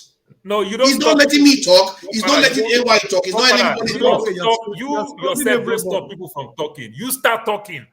No, I wasn't talking. I wasn't making any point. I was telling him to wait. I know when I'm arguing. You see what people are doing here. No, hold on. You see what people are doing here. This is what happens in our country. We want to create anarchy in the name of just we are all Bulgarian. It's nonsense. This is what we are doing. We are going to rewind this video and to play it here so we see what happened. What kind of nonsense is this? I want some other person to talk. This guy won't let me talk, and when I have a go at him, they say, "Oh, you don't want anybody to talk." Eh? So do you want me to do that? Do that. If you want to do that now. You're a moderator. You should choose. Father, I don't like this thing where they just attack the moderator because they feel they can attack the moderator anyhow. It's ridiculous. You can't keep doing this. That's why there's no order in our country, because anybody that they give office, we want to kill them. You don't want any order. Please, AY, go ahead, please. 2 minutes. So I want to make some point, right? So first of all, Kenneth, the reason I said I was not gonna discuss religion with you or argue with you on anything is because your disposition, the way I see, because what is different, right? When you try to know something, or you assume I just attack it, this is it. This no, like yesterday, Scribe is here. You know, we left here. We were the last people here yesterday with Forefather. Forefather, were you here? Was it you? I was here yesterday. Now we had very enlightening even conversation. the Biafra issue, I was asking him questions. We explained. Oh, I learned a lot of things from him. There are things you think you know. Some here is the phrase I usually use. I said, "What you think it is different from what it is." You might think you've never been to America. You've never been to America. You don't know how America is. But if you live in America, you know. So you yourself, Ikene, the first day I came to this platform, you argue with people. You stop people. You need to also check sincerely. I'm advising you sincerely. Go and check. You need to slow down. Nobody on this platform judge me of what's it called? Interjecting their statement. The only person I did today was Augustine because of what he said, and I sincerely apologize to him. So when you want to we are here to learn about each other, different ethnicity, what's it called, tribe, learning different religion, different. We can learn. We don't have to fight. This is my whole belief. This is my belief. Let's be peaceful. We have a moderator. Moderator needs to be respected. It's not your turn. Keep quiet. Be looking. When it's your turn, you ask questions. You discuss. When you finish, you keep quiet. I don't see any reason why we should be fighting. Hey, this one will not let. We see, even if you have different opinion about what I believe, it's fine. I will only try to correct you. Look, when Forefather was reading some verses in the Quran, I didn't want to actually go into that topic. I said, no, this is what it is. But when he brought out another, I said, okay, this is the context. I explained to him, say, oh yeah. He said, I'm not clear about this. I said, this is what it is. To me, I'm here to learn. I want to learn about people. I want to learn about everybody. But we should not be fighting, targeting, oh, we think we are superior, whatever we are doing. No, there is no need for all that. We can respect ourselves, we can be different and respect each other. It doesn't matter. That's me. Okay, thank you. Okay, yeah. AY, like I said here earlier, on this platform, we don't come here to fight. We come here to argue. What actually brings us here is to argue. We actually debate. In debate, you argue in debate. That is argument. But you can debate, you can have argument without being rude, without being condescending, without being insulting or trying to ridicule or insult, the other. We might disagree, but that shouldn't lead to being rude. AY, this is not the first time you are being rude to me. This is not the first time you use condescending words on me. I choose not to call you out on that.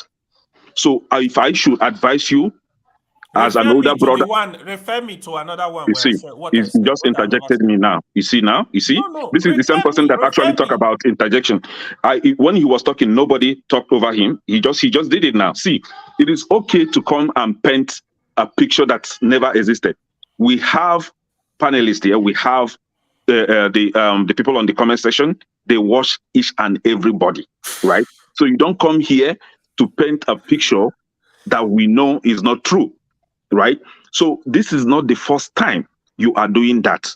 Before Forefathers removed me the first time, you were using rude words. You were actually insulting me in a polite way, invariably insulting me. But I choose not to address that. I choose to speak on the topic, and you keep doing that.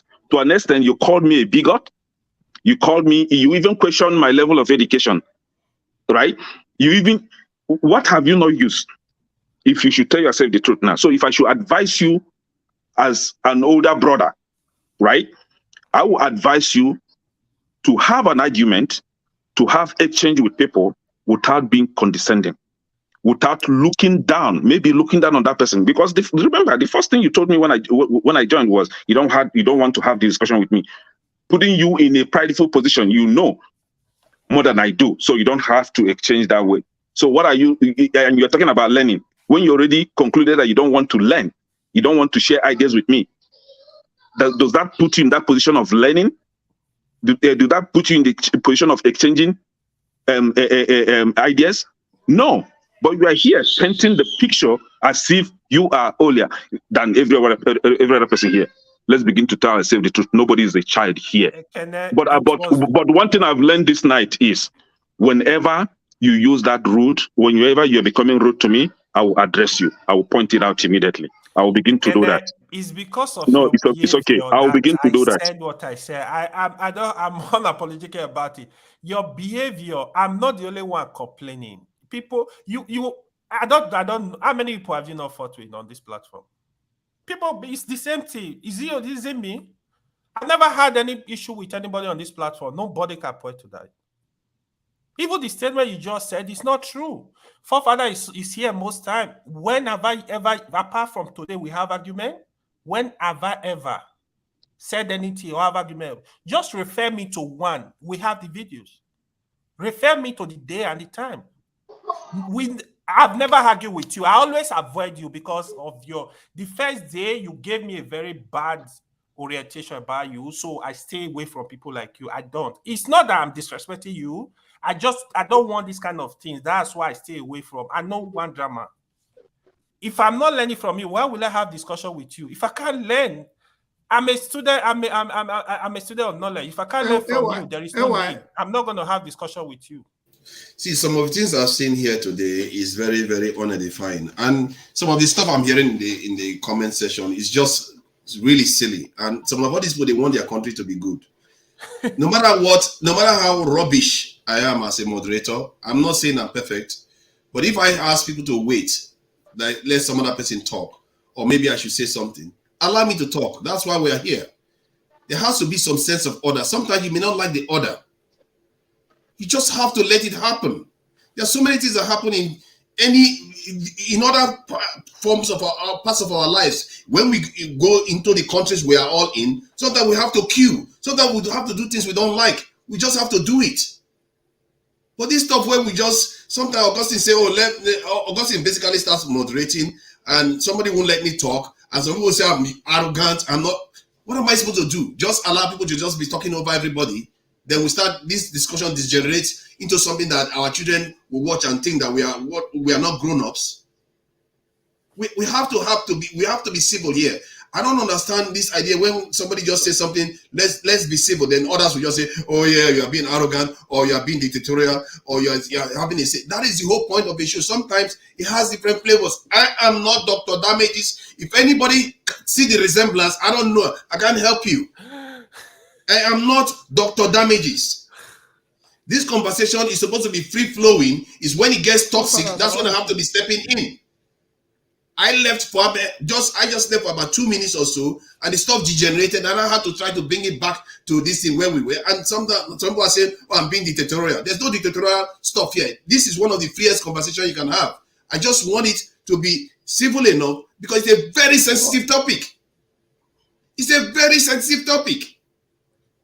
It's been driving our nation apart forever. Can I say something?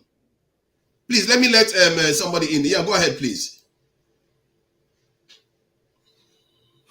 Yeah, so go ahead. I've just waited to address this, then I will go. When you talk, you should also know that you're talking with your fellow human beings and adults. When you read something at the comment section and you're yelling at us, it looks as if you are, because when people look at this, it is those on the platform you are talking to that in condescending manner. And the choice of words you use, thank God Masker was here. He is the only person that I used the word that everybody on the platform said, this is not the right way. And I apologize. So when you use words that looks as if you're talking to genius or kids, I'm not a secondary school student. When I am here, I'm here to put up a discussion. And if it is not favorable, you say it in a polite way. But when you come and you yell at us, it doesn't look decency in my own approach. And when you say I throw in to moderate, sometimes I give it in a smooth way. I don't hush people. So the way you've addressed us this evening is not It's not okay for me, but I'm leaving. So sorry. I have to go. Thank you. First of all, you are making it about us now instead of you to speak for yourself. Forefather, I have to come in and to some extent I will also Mr. Paul verily concur with what Austin said. The way you talk and you quick to say this is what destroy our country and everything. Well, you use the right English. You said our country. You don't say your. At least you didn't say your country. So which means you are also part of it and everything. But the way you talk, I watch this program and I listen. This is my house. I don't hide my house. It's a very big house. I have TV in my room. I have in my bathroom. I have speaker in my bathroom. I have everywhere. As I'm listening, I watch even my big screen on the TV and everything. I go back, I review and everything. I want to encourage you for you to go back between 9 hours, 30 minutes to this time that we stay. And you go listen and also take record of yourself too. You discover that you are part of the barbarians too. Yeah. They're talking millions. They're talking thousands. You are part of the barbarians too. You understand? Like you keep saying, you say it's sensitive, it's sensitive, it's sensitive. That's why I didn't say much. I ask questions and I don't want the question. I try as much as possible not to make my question personal so that AY will not feel that I'm talking to him being a Muslim. Because I also enjoy AY very well. He did not also talk to us for us not to feel that because we are Christian. And I like it. You understand? Yeah, I see the up and down. Yes, the thing will be tough. Like I read a book by Mehdi Nazan. He just released a book in CNBC. Yeah, it's a British guy that is in America. He said, win every argument. Go and read the book, Win Every Argument. You see how to find points. You know, when I find my point, sometimes I quick to write it down. You understand? I'll use my point. Sometimes I talk, I'll recall. Sometimes I am talking, but somebody interject me with something that, come on, this thing sounds sweet. I'll shut down so that let me hear what the person is saying. I don't need to shut the person down that because of the person want to interject me. But the way the person came in or comes in as at that time, what the person just said, I like the way the word is coming out from the person. I shut down and I start listening and everything. So, Forefather, you want to take it easy. Please, like they say, train the trainer. You might be the moderator. Maybe you that happen to be the moderator too. You also need training. You understand? So don't blame us. You know the beauty of this. I'm enjoying it because the argument now is not about the training and retraining. The sensitive topic is about me. Better that way than we are divided as a nation. At least you are united against hating me. That's fine. I prefer that than this discussion degenerate into where he was going. No, Forefather, I don't hate you. If I hate you, I look forward to just buy some paint so that I can help you. See, I've seen things. Believe in me, I've seen things while I'm online here. And I would rather people come at me than the topic gets out of control. Sorry. That's what happened. They came after me instead of me letting the topic get out of control. Sorry, Forefather, Paul, to be honest with you, when you have a moderator in a program, you need to respect a moderator. This is the honest truth. When moderator says stop, you stop. Even when Rudolph is here, once you ring the bell, you know your time is up. You got to respect the time. So the moderator, the job of the moderator is to coordinate and make sure there is peace, there is no crisis.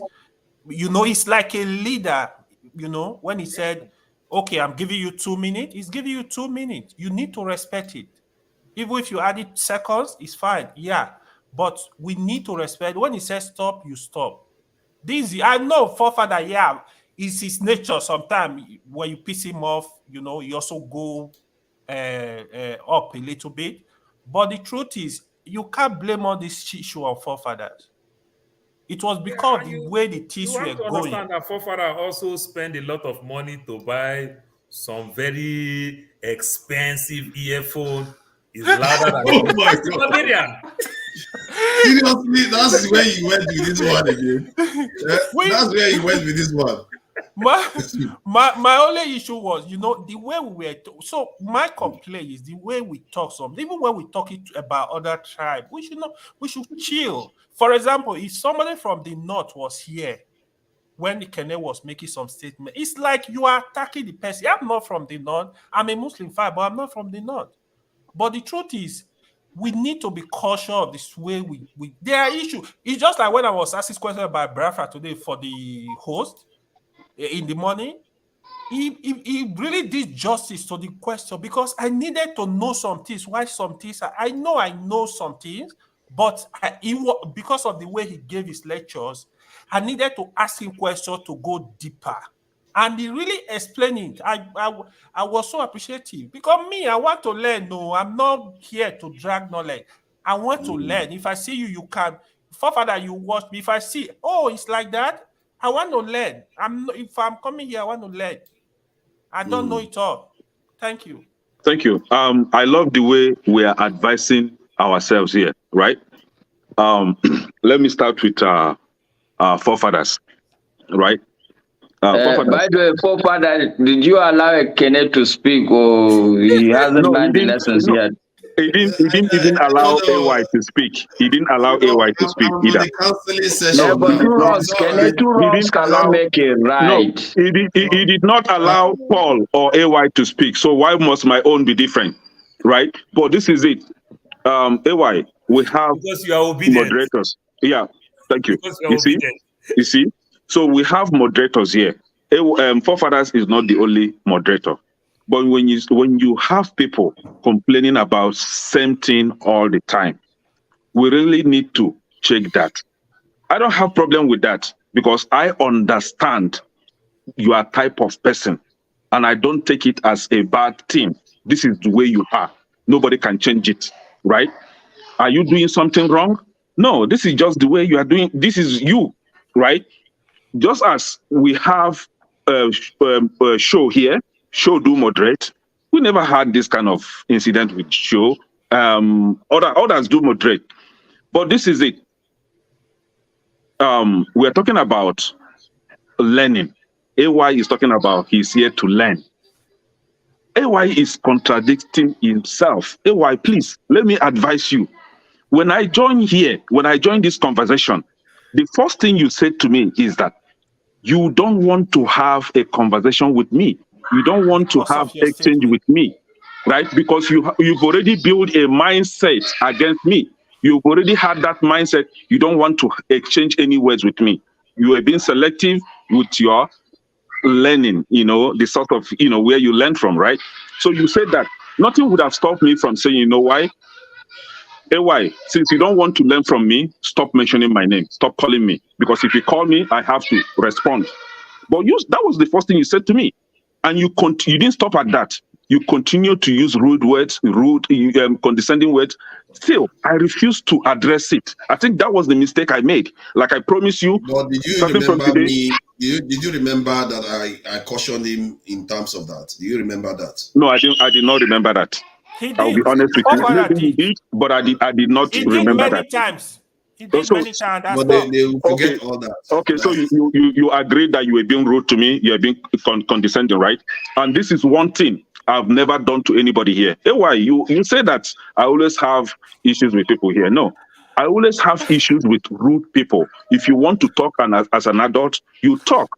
But when you want to insult me or insult, being derogatory, this is when I will respond to you. My position already is a problem to so many people. My position as someone that don't tolerate irresponsibility of governance. My position as somebody supporting Peter Obi. My position as somebody calling for secession. My position as somebody supporting what the IPOB are doing has already created that wall against me. I understand that, right? I understand that. But you don't cross that red line of insulting me on this platform. This is when I will have problem with you. But for AY, I particularly refuse to address you. But I think I've let it this night. Like I promised, whenever you come to that lane, I will have to stop you and address you. Thank you. Okay, thank you. As you can, let's allow Maska. Maska was here yesterday unfortunately, there was a lot of people in front, so he had to leave. I'm sure you've heard of you've seen some of the ruckus going on.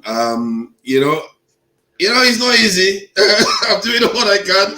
Sometimes this is why I don't want to be the moderator sometimes, because you see this type of stuff with our people. They make it very, very hard, and they are not used to people, especially a moderator. See, there are different styles. I've seen some people that claim that they are moderating. They spend 95% of the time talking. They don't moderate. There are different styles of presentation. People, it's not only one style. Some people don't think people forefathers. Yes. What I would say, actually, I joined. I was listening. I had no intention whatsoever to join the program. Mascot, forefather did not ask you to speak. Well, it's all right. It's all right. Let him Paul, he's been patient, to be fair to him. Paul. Okay, he ran away. Anyway, so forefathers, what I would say, I actually joined simply because I saw things were actually getting out of hand. Yeah. So I actually wanted to join in and make sure things are a bit under control, because number one, this is a live event. Exactly. That's one. Number two, this is a social media event. It's not like an NTA event where they can do the tape and keep it somewhere. If they like, for the rest of life, nobody will see it. This is something that is going to be in public domain.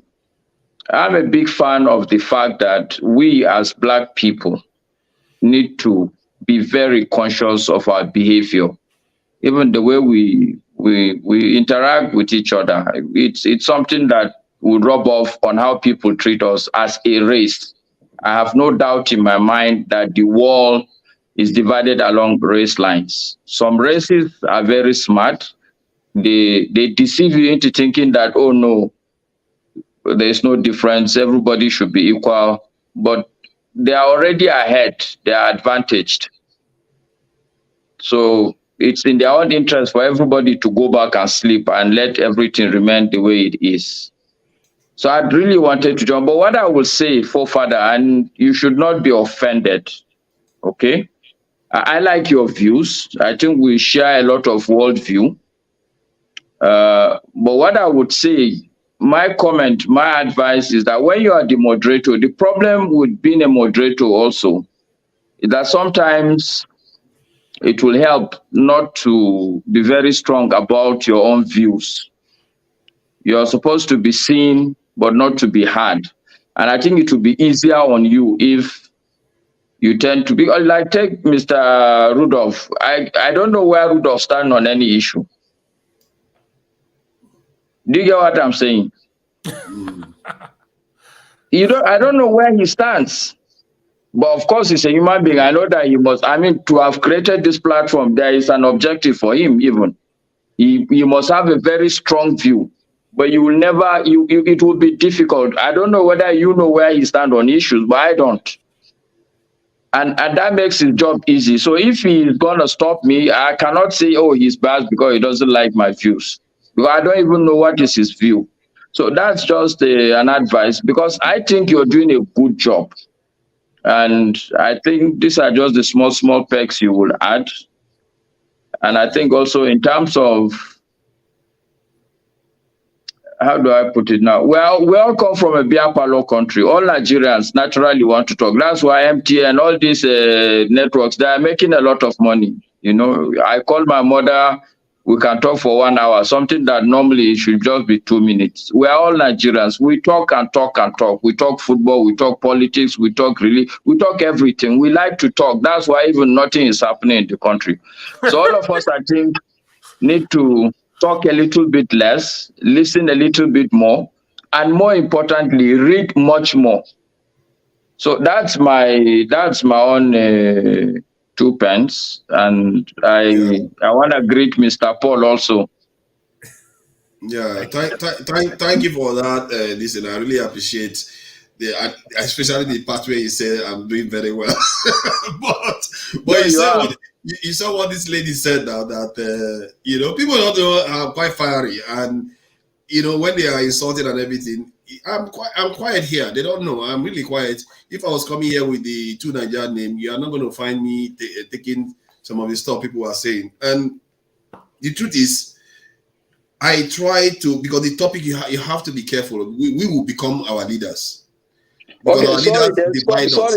sorry, Ekene. There's something I also wanted to advise that I forgot. Now that you reminded me, there are tools at your disposal as a moderator. I do appear on television shows. Most of the moderators, and I'm also a very fiery person when it comes to television present. People don't like my views. Moderators are always afraid when I'm on the show. So I know some of the things they do. You are talking, they go on a break. Yeah, that's the trick, isn't it?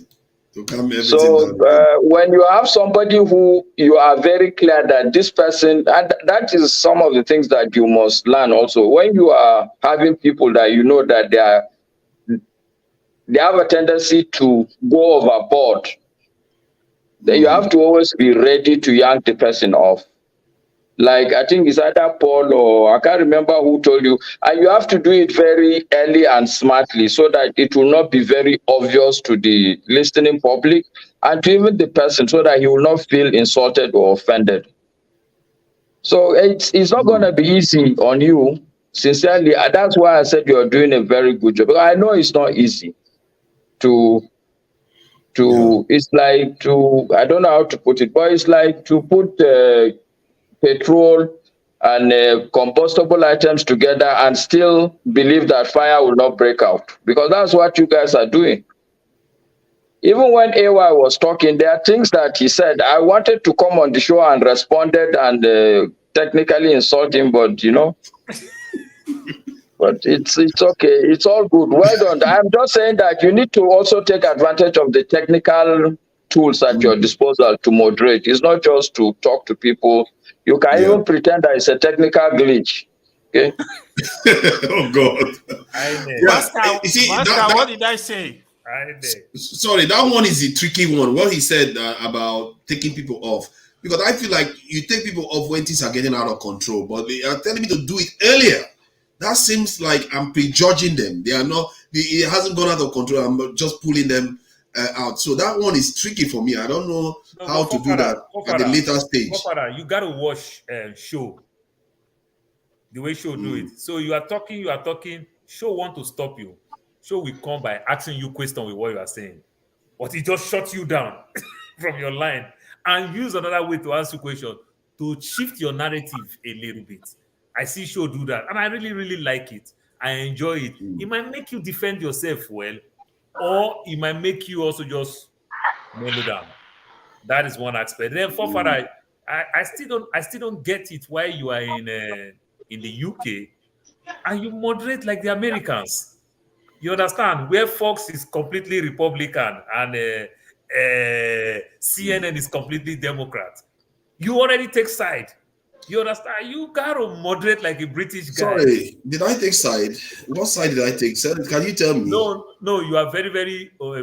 That's exactly what Master is trying to advise you. You also have your own answer. You understand? Don't have your own answer. Neither turn your own answer to like question. Don't let it be an answer like this is the answer. No, let it be a question. You understand?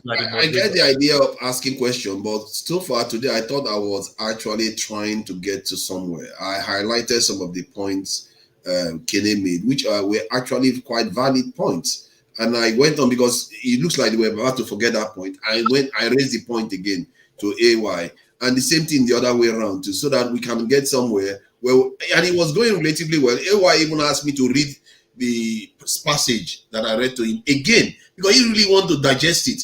But then the whole thing started degenerating to point finger and point finger. By the time he gets to that point, nothing we lose the light. Honestly, and that is what happened. I think to add to what Paul was trying to say, right? I think another way to actually bring down the tempo is as soon as you notice that the conversation has begun to degenerate to something else, right? You weigh in. Or when you see that maybe, for example, two people are having like exchange and the other is trying to be rude or trying to be insulting, you weigh in immediately, because knowing if you allow it to continue, the other person must surely respond and it will flame up. I think these are another way to calm it down. I'll play my Jeff Flashek. You know what? I'll find one video, one very, very relaxing video.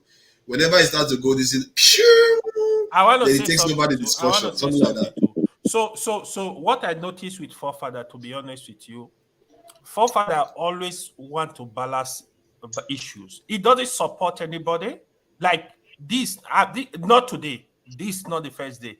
What he tried to do is sometimes you will say something, Forefather say, no, what's your proof? No, it's not like this. He's not supporting anybody, but he's just interested in what is right. Like maybe you make general statement about a people. We say, no, you can't say that. That's not correct. If once he doesn't support anybody. Yeah, but I know you guys have some point, but he doesn't support anybody. I've always seen him like try to be objective. Even yesterday, I noticed one thing, right? Some people were asking him, Forefather, where are you from? Are you from Southwest? Are you from Port Harcourt? Are you from here? Forefather said he don't want to answer. And I supported him internally. You know why? Because the moment they know it's from your east or it's from west or whatever, they gonna use that to assess his judgment. So that is what I noticed. Or they know they want to use that to assess your judgment. So the way he's dealing with issues sometimes, I actually personally like it. Like not supporting anybody, but he will just try to stand with what is right. This is what and we are not used to that. We are not used to that. This is what people, and we are not used to robust conversations. I've been you heard what the other lady said. We've been on channels where it's so hot. It's unbelievable. But yet in the end, everybody calms down and, just get on with it. We are not used to this sort of tight conversation because that's where the truth truly lies. And we just have to try to get to those points. And people are not used to it. I understand that, people in the chat, viewers, they are not used to this type of conversation. But if you look at it now, Kene is still here, AY is still here, and Paul is still here. Maybe Kene and AY, maybe they may not agree very well today, but they have exchanged ideas. Tomorrow, when they are talking to each other now, they will know where each other stand and they will go further. The only area I will ask Kene to, when he's talking, is that you have to, what I find with Kene is that he will he will use explosive language and combatant languages, but at the heart of it, it's actually generally a simple question he was trying to get to. He will say something very, very aggressive. How do you define aggression? I just really want to understand how you define aggression. What I mean aggression is if you wanted to say something like when you say that something about Northerners, the last time you said something about Northerners, whether they are being a little bit, you wanted to make one statement about Northerners. Then later on, you qualified it, and the way you qualified it made everything so benign then, because you said it's not all Northerners you are addressing. You are just saying the ones that are doing this. I think something about the leadership or something like that. Those are the ones you are addressing. That was when the whole point just completely died down. But the way you were talking about it before that time, I think you can remember the point we were making. I was making. The way you were talking about it before that time, it appears as if you are just attacking the entire North. You see what I mean? Yes, I remember that conversation vividly. But this is it. Whenever I'm discussing about Nigerian political leaders, because this is what actually concerns me, the irresponsible leaders, honestly, forefathers, I don't care where that person is coming from, whether you are the Southeast, Southwest, North, wherever, provided you are an irresponsible leader, right? Sometimes, like you said, I use explosive word. I really want to. Sometimes you see me, I will kind of pause, trying to get more explosive words to use to qualify them. Do you understand? Yeah. So those are, sometimes when I'm talking about them, I just wish that they are here listening to me, talking to, calling them names. That is where, when it comes to them, I really want to use those words that will be painful when is they fine, hear but it. When those, okay, then let me when just those, point this to you. The mistake is that when you miss the target, when you are targeting the entire North, the danger that poses is very, very serious. Forefathers, this is it. There is no way I will target the entire North. I have my reasons for that. That's not your intention. That's not your intention, and we know that. There is no way I will yet you are target. targeting them by your words until you qualify it. Ekene, what Fafara is telling you, like sometimes you make that mistake. We Yes, all do. it could be mistake. Like this specific one you just said now. I remember there was a day. Like it is the northern that is making the southeast not grow. No. That is a wrong notion about me. This is it. I live in the north, right? I don't only live in the north. I am an indigenous. You know how you have indigenous certificate, right? I have it as a northerner, right? Not only that, I have relations that are northerners today. They are gone forever. What I mean gone forever is the woman married Hausa and she has children for him, and then they become part of them. Seriously. So invariably I have Hausa. You know how you have the Lagos State Labour Party in Mother Igbo and Father Yoruba, right? I have them with Hausa. So there's no way, even to today, whenever they come to the north, like Anambra State, for example, when I mean Hausa Muslims, so they come to my house to greet my father. We have good relationship. In short, there was a day it was offline here. We're having a conversation with Paul about something. Paul, if you remember, and I was telling Paul that I do the same. It's a business, a kind of business, right? My partner, my main customer, is an Hausa Muslim. Do you understand? So there's no way I would generalize not. It's like me, calling innocent people names. I'm talking about the bad leaders there. Just as I call out the bad leaders in the southeast. If you know me too well, you know that I don't exonerate anybody. I don't spare anybody. Provided you're a bad leader, I call you names. Yes, I don't. So, for us, it's not me being combative or something. No, it's the way I feel. For example, you don't go. I don't know if you've been to General Hospital, government supposed owned hospital in Nigeria, to see the condition of sick people in the hospital. It makes me cry. So whenever I'm addressing this kind of issue, honestly, sometimes I feel like I can see these people one-on-one to really address them. What is really wrong? You are saying that we are different. When I told you that our passions, we are similar in that sense. That's why I try to understand you. From the last time, when you used to talk, I used to think that you had just one track mind. But when we had the last conversation where you qualified it, and I saw that sometimes you can come across as being very, very,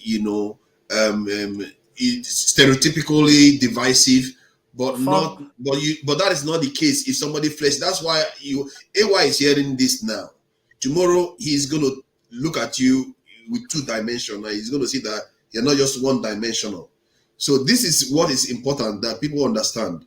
And if we don't let that come out sometimes, I used to think like that too, like AY, like you are just one track mind. You just come across saying one stuff like that. And that's why sometimes it's good for you to, for your own sake, to have that, use that two dimension when you're talking, be a bit more patient, clear it so that people understand where you're coming from. I think you are going to reach more people because some of your criticisms are actually accurate. They may agree with you even in the north, but when you don't make the effort to make it two-dimensional or add texture to it, they are going to mistake that you just hate all of them. And then the division starts, and people like AY will hear you and say, oh, you hate them. You saw what he was saying about you the moment he came in. They didn't like you in the first place. So that is where it's coming from. See, we have an understanding of that. I have a point. One thing I noticed on this platform too. See, for me, the fact that you hate somebody doesn't mean there is nothing good about them. Now, the politics that they are talking, Nigerian leaders. I have this statement. Like the first day I came on this platform, on first or second day, I said something about Tinubu. People say, "Oh, he supported Tinubu." By the time I make another incident, I was discussing about Tinubu. They say, "Oh, yeah, but he's against him now." Like I was just laughing in my mind. I'm not a follower of anybody. Me, I'm from Nigeria. So even the governors will criticize sometimes. I do say this. Some governors have done well, but there is room for improvement. But the fact that you hate the person, you don't want to listen to what he did, you say it's bad, it's evil, it's this. No. I'm not a fan of Wike. Everybody will tell you, in terms of infrastructure, Wike did well for his state. He didn't do well. Okay, wait. Let me just finish. If that is your opinion, wait. Somebody like Soludo, because Soludo had issue with Peter Obi, Soludo, everybody in Nigeria knows Soludo is is brilliant. He go and check Soludo record with CBN. He did very good. You give him some credit. But today he's a governor. People are not interested in what he want to do or what he's doing in Anambra because they hate him. A governor like El-Rufai, in terms of infrastructure, he tried. He did good in Kaduna. But on security, that's where I was having problem with El-Rufai. So some of these governors that have tried, let's give them some credit. When we are criticizing, we should also give credit to those that have done well. We know some dead governors in Nigeria that have done nothing. They are just dead, stealing our money. I'm not saying all of them are still, in my opinion, but at least some are still doing something.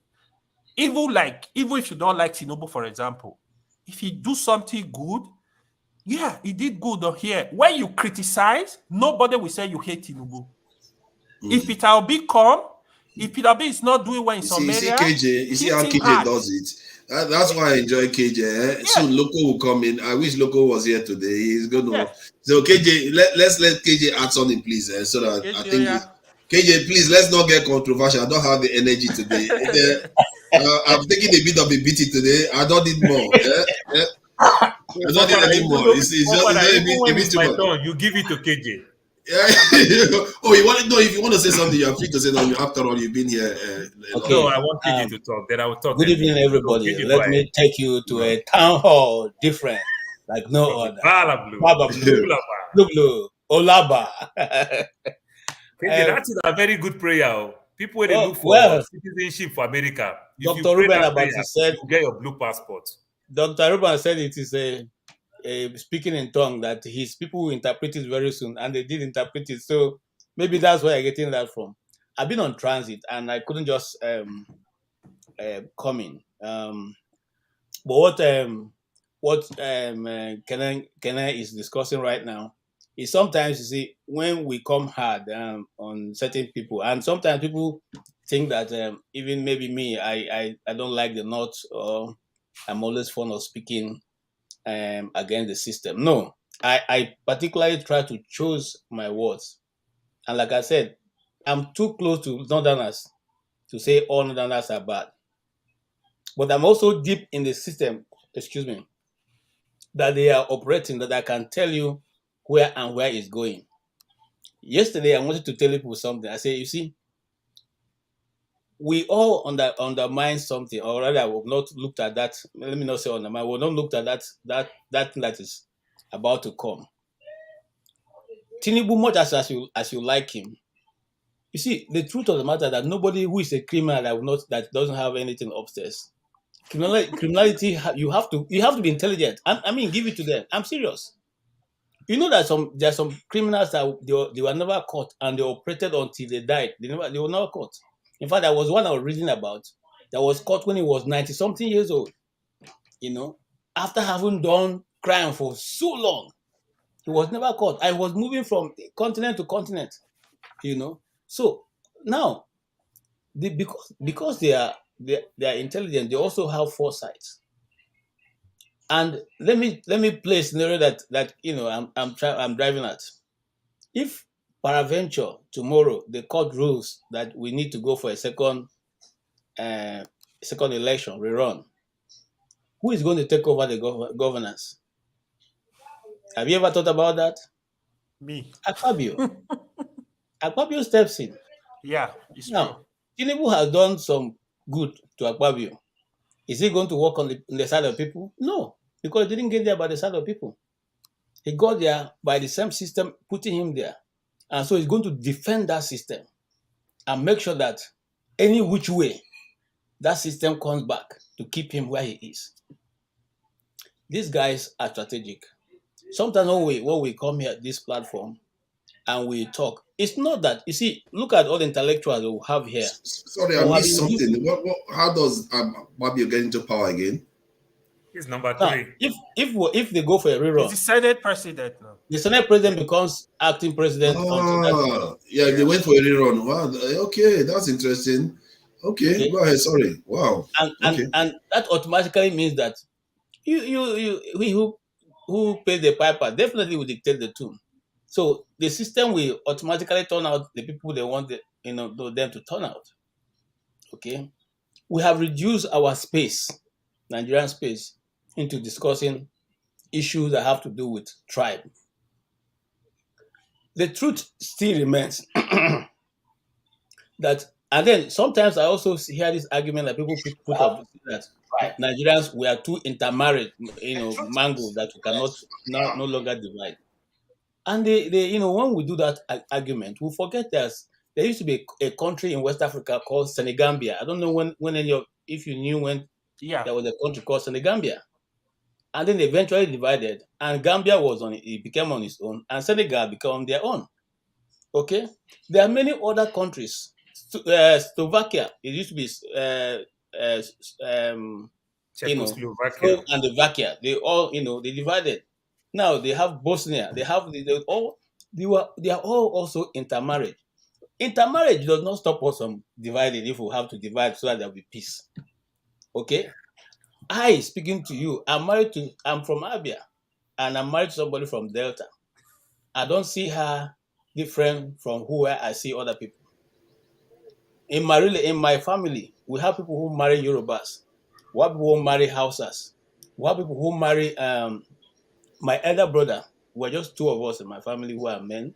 My elder brother is married to a Edo person. Me, I'm married to a Delta person. My brother is married to an Asian. Me, I'm married to a Shekiri. I don't know if you understand what I'm saying. I don't see them. I don't see my wife and I begin to think, is this one Igbo? No, you see, tribe doesn't even come to my head until maybe people begin to talk about it. And sometimes, we as Igbos, why do we even discuss with passion the Igbo situation? Because the narrative has been told for so long by other people. It is just now that we're beginning to tell our own story. Not a lot of people know our story. Not a lot of people have, in fact, know the intricacies of what happened.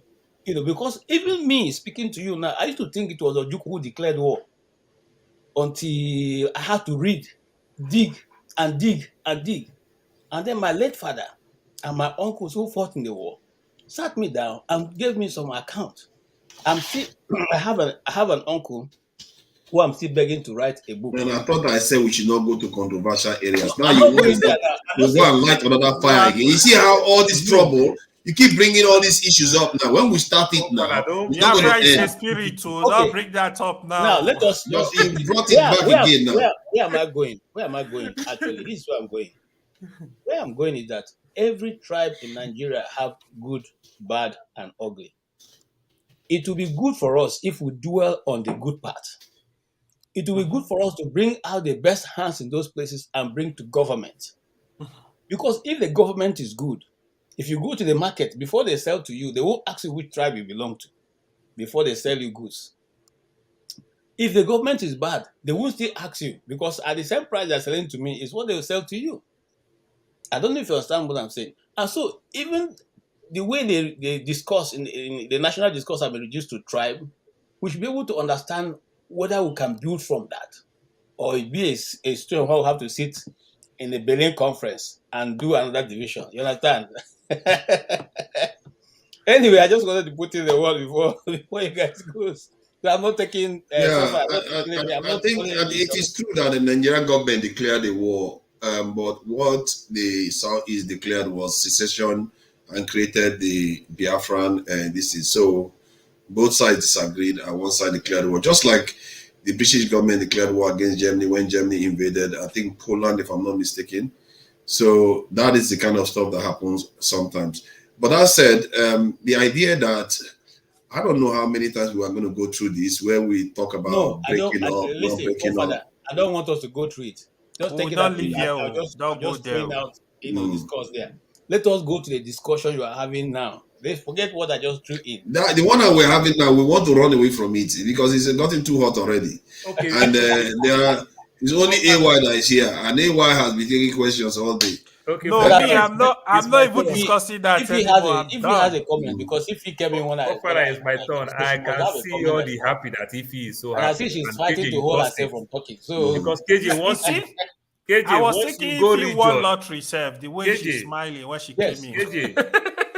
KJ, once you go region, if he share reach me, you just give Ify power.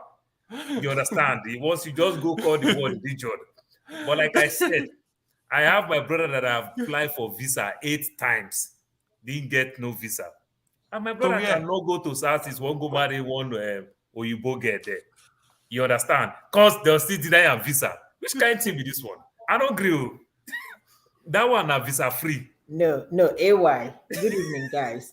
No, let's be honest. Paul, Ekene, KJ, let's be honest. Honestly speaking, joke apart.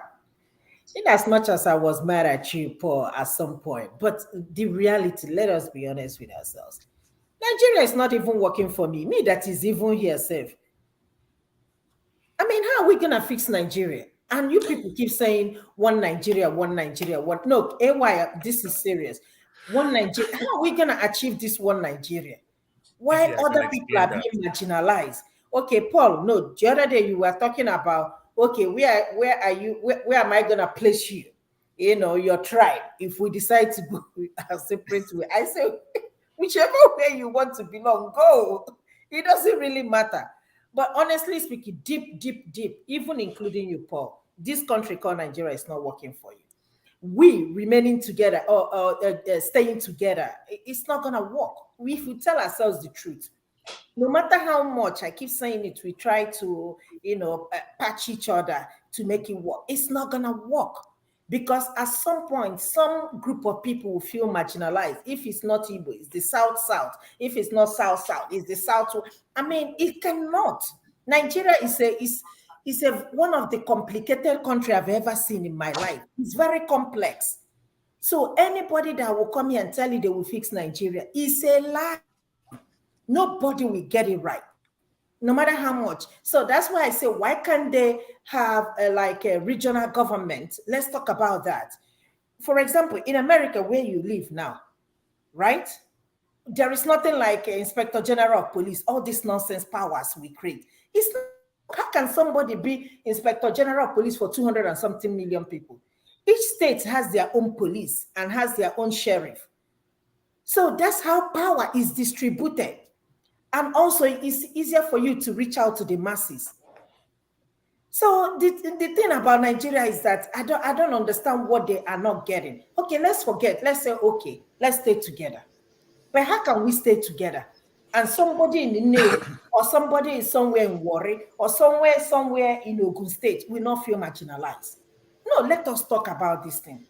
But if every state will have their own police, police force, do you know what that is gonna do?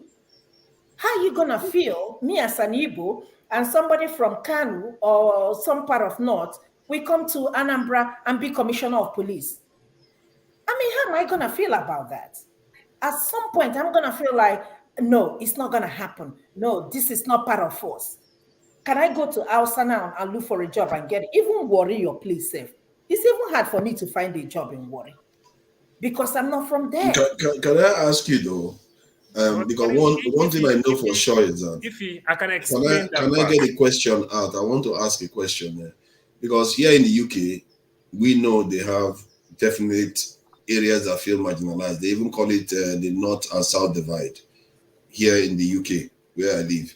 And in America, we know that the inner Bible Belt and all those inner states don't feel like the coastal regions are even part of the country. They feel like those who are heathens or whatever they want to call them. So nations have these peculiarities where you have divided people. In America, half of them want to break the country. In the Republicans, more than half of them believe in secession right now, as we speak in America.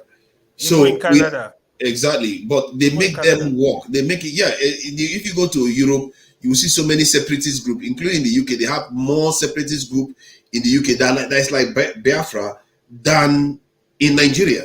Forefathers. So These that's countries the you are point. talking about. The point I'm trying to address. Hold on, now that's exactly why I'm getting They to. have The electricity. point I'm trying to address is that They have social amenities. we want to move to those areas. We want to solve those problems. Not why do we always jump to secession when we should be looking at solving this problem? We are wasting a lot of brain energy talking about secession when we should be dedicating it to solving this problem like other people did. Forefathers for 60-something years. When did we get our independence? If you have an answer, I have an answer. So for me, sorry, Kene. For me, what if he said it's making some sense? So, but me, here is my fear. Dividing Nigeria, I don't think it's a solution. Human beings, they are greedy. Like when you take cases of in history, countries that have been divided like that, the problem don't go away. Sudan recently, South Sudan, the moment they cut South Sudan off, you know why they were fighting? Because of the money that were coming from, they started killing themselves. And all of major, like South Sudan is like 90-something% Muslim. Recently, North Sudan is 90-something% Muslims. And South Sudan are Christian. Recently, North Sudan, what do you find? They killing themselves after the country has been divided. Why? Because of power, money, and everything. My fear about Nigeria is even when Nigeria is divided, there will be crisis. For me, the solution is restructuring. Like the point if he made now, for example, somebody from Maiduguri should not come to Edo State and be the commissioner of police. I agree. Let each state have their whole police. The one I fear is the military. We can't have multiple military in the country. It will cause war, real war. So we can have central military for the police, and let's just the leaders, they know this. Let's restructure the country. Each region or each state, whatever they want to do it, create your whole police, have your whole control your resources, give percentage to the federal, to help other states. They know the solution. They don't want to do it. One thing that Peter Obi used to say that I really like, how was he saying it? It's not gonna do like monthly allocation to state. Instead, it's gonna be what you can do. That is how they're gonna assess you, which was a good point. They know the solution, but they don't want to do it. But to me, dividing Nigeria, I fear it's not. I think that the way the government is doing it, this is it, right? Nobody is actually outrightly calling for secession, right? The alternate for secession actually come in because of the refusal of some people to do the right thing. And what is that right thing? My sister Ife here is talking about security. And thank God, forefathers always centered on security. Now, it is not just the police, where somebody from the Sokoto will come to Asaba to police people around when he doesn't know anything about Asaba. Shouldn't stop at that. How about having military on the streets of Southeast collecting money? If you refuse to give them money, they shoot you. Your life is gone. Is that how to operate a country? How about having a restructured country where each state would take control of its affairs? The refusal of these people to restructure the country is actually what is necessitating call for secession. Nobody wants to go, but if you want us to live as human beings, as normal human beings, can we put things in order? You said no, we can't put things in order, and you cannot go. And if you cry, they will arrest you and jail you and call you a terrorist. So they will beat you, refuse you to cry, and if you try to cry, they will arrest you and tag you a terrorist. And some of us will clap for them. Hey, yeah, he's a terrorist. And you think these people are going to be happy with that kind of treatment. Somebody is talking about Again, this Sorry. is where will come in now. Mm. I know I always talk the part that if he will say Paul is beyond that, that is true. You know, just trying to bring kind of calm things down. But another way around, the former president, before he left, he did something significant. Buhari. One of the things he did, the exclusive list of power. You understand? Buhari tried to change that. You know, so Buhari tried to change that now. So which means states now can generate their own power. Guess what? National Assembly. Nobody take Buhari. Nobody take Buhari to court. That no. The government control, the federal control power completely. Nobody take Buhari to court. So in essence of what I'm saying, just imagine if we now have one good leader that can pick so many things and say, let us take these things out of the exclusive list. You know, we have almost, I think like 52 or thereabout. You understand? Let us take these things out and let states go manage it again. Because if states cannot manage what is in their backyard, because federal will not allow them, and the state knows that if they go to court, the federal government going to win them one time. But if we have a good leader, that leader on his own will do it. You understand? That leader on his own will do it. That way it's going to help because I want to trickle this thing down a little bit. Why do I want to trickle it down? Look at all the states. All the governors are indigenous of their state, if not 90 to 95% of the governors are indigenous of their state. The people who handle the aim of affairs in their state, these are people who come from that state or live in that state for so long that it's somewhere that they see like it has become their own. How come the states are also not working? So there are so many things we want to factor together when we look things like that. But saying we should break away because of we are making case study of during the regional, you understand, in the 60s and everything. It worked because of what we are facing then and now. It's quite different. The British just got our independence. Things are just okay for us. We started using some of those things. Corruption is not that bad like it is. And even though the regional actually did very well, it wouldn't have been like that. For example, we from one part of the South, we even fought. That's how they got the Midwest state. Because we were complaining. Nothing was for us. We were complaining. Nothing was for us. They said everything. They built Cocoa House, the first TV station in Ibadan. They built the so-called Obafemi Awolowo University. They built the so-called University of Ibadan. There is nothing in the today Delta State and Edo State. This is how they fought before we even get the so-called Midwest state. And remember, there is a great man that fought for our independence, very young guy, Anthony Enahoro. You understand? They fought, but we didn't get anything. So sometimes we might think that regional government actually work. It didn't work. If we want to practice what we are practicing, maybe we want to practice it completely like the US is practicing it. What Ife is trying to say? Well, I'll concur to that. But if we still go back to regional, I can tell you, from one state to another state again, we're still going to oppress ourselves. People still going to use power connection to still hold that assembly in the region again. It will still be problem. But if we trickle that to state, from state to counties, to the so-called cities, the local government and everything, it's going to work. AY, one thing that makes me say Wike didn't work. So I just want to put all this together before I run. You might see Wike work a lot, but why did Wike work a lot? Guess what? All the local government projects, Wike take all the local government projects, take it to himself, and be commissioning something that does not belong to him. And we started giving him glory. The local government is supposed to be an independent government of its own.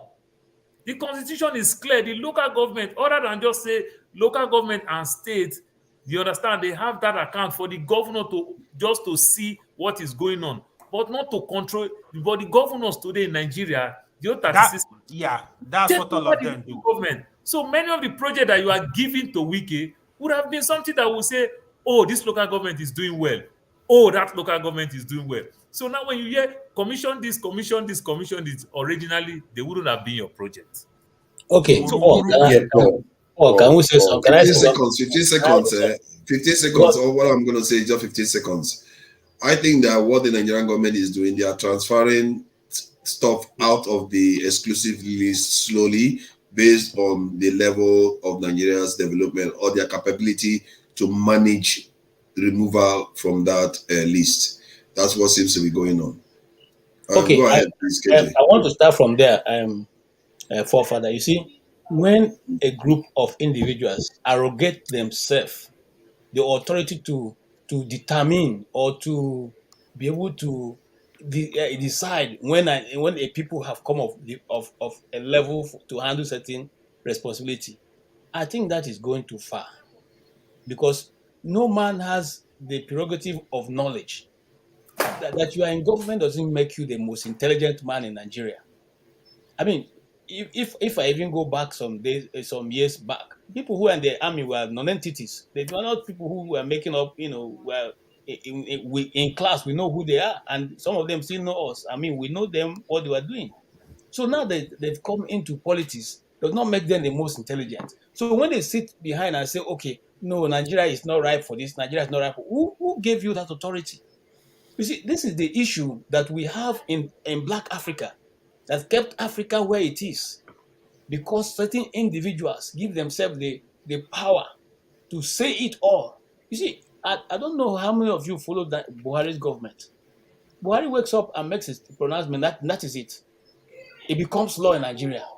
Everybody just hands up. The president have said, and I keep saying. So the president just said, if he just wakes up now and say, okay, we shouldn't be wearing shokoto again. We will no longer wear shokoto. People will just be not wearing shokoto because the president has said that. It is not law. There is a law that is governing the nation, and nobody wants to follow that law. That's the issue. Like one example I saw in Nigeria was their ban on drones in Nigeria. And when I asked the custom official why they banned it, I said, but they allow them in the US, and he said, but the UK government and the Western government, they can manage it. They have the technology and capability to manage it, but the Nigerian government don't. Hence why they put ban on all these things. See, and let me tell you, my point is that you have to try to see from their own point of view. Hold on. When the whole thing get out of control now, you are going to still blame them for it. You see, here is the situation. Here is the situation in Nigeria. And having practiced in Nigeria for a long time, I can say a lot of things about that. I fly drone. I used to fly drone in Abuja. Okay? Now, what is the reason where they were given? And this is not the first time government comes up with certain laws. In the UK and in the US, it's not everywhere that you're allowed to fly drones. There are places that are designated security areas. You don't fly drones there. Okay? Unless you want your drone to be seized or shut down. You don't fly. And then there's a particular level, that is grade of drones that you are allowed to fly in a community. Remember, this is what Abacha did when the cell phone first came out and Nokia was going to come to Nigeria. He stepped on it. He refused that cell phone should come to Nigeria. Because what was the reason? These people are going to use it now to be calling up and down. Communicate. We can no longer have control over communication. Why did they outlaw? I'm just telling you some secret that probably many of people don't know. Why they outlaw SM radios? SM. The military woke up and say, SM radio is what these small radical soldiers used to use to organize school. So let us make it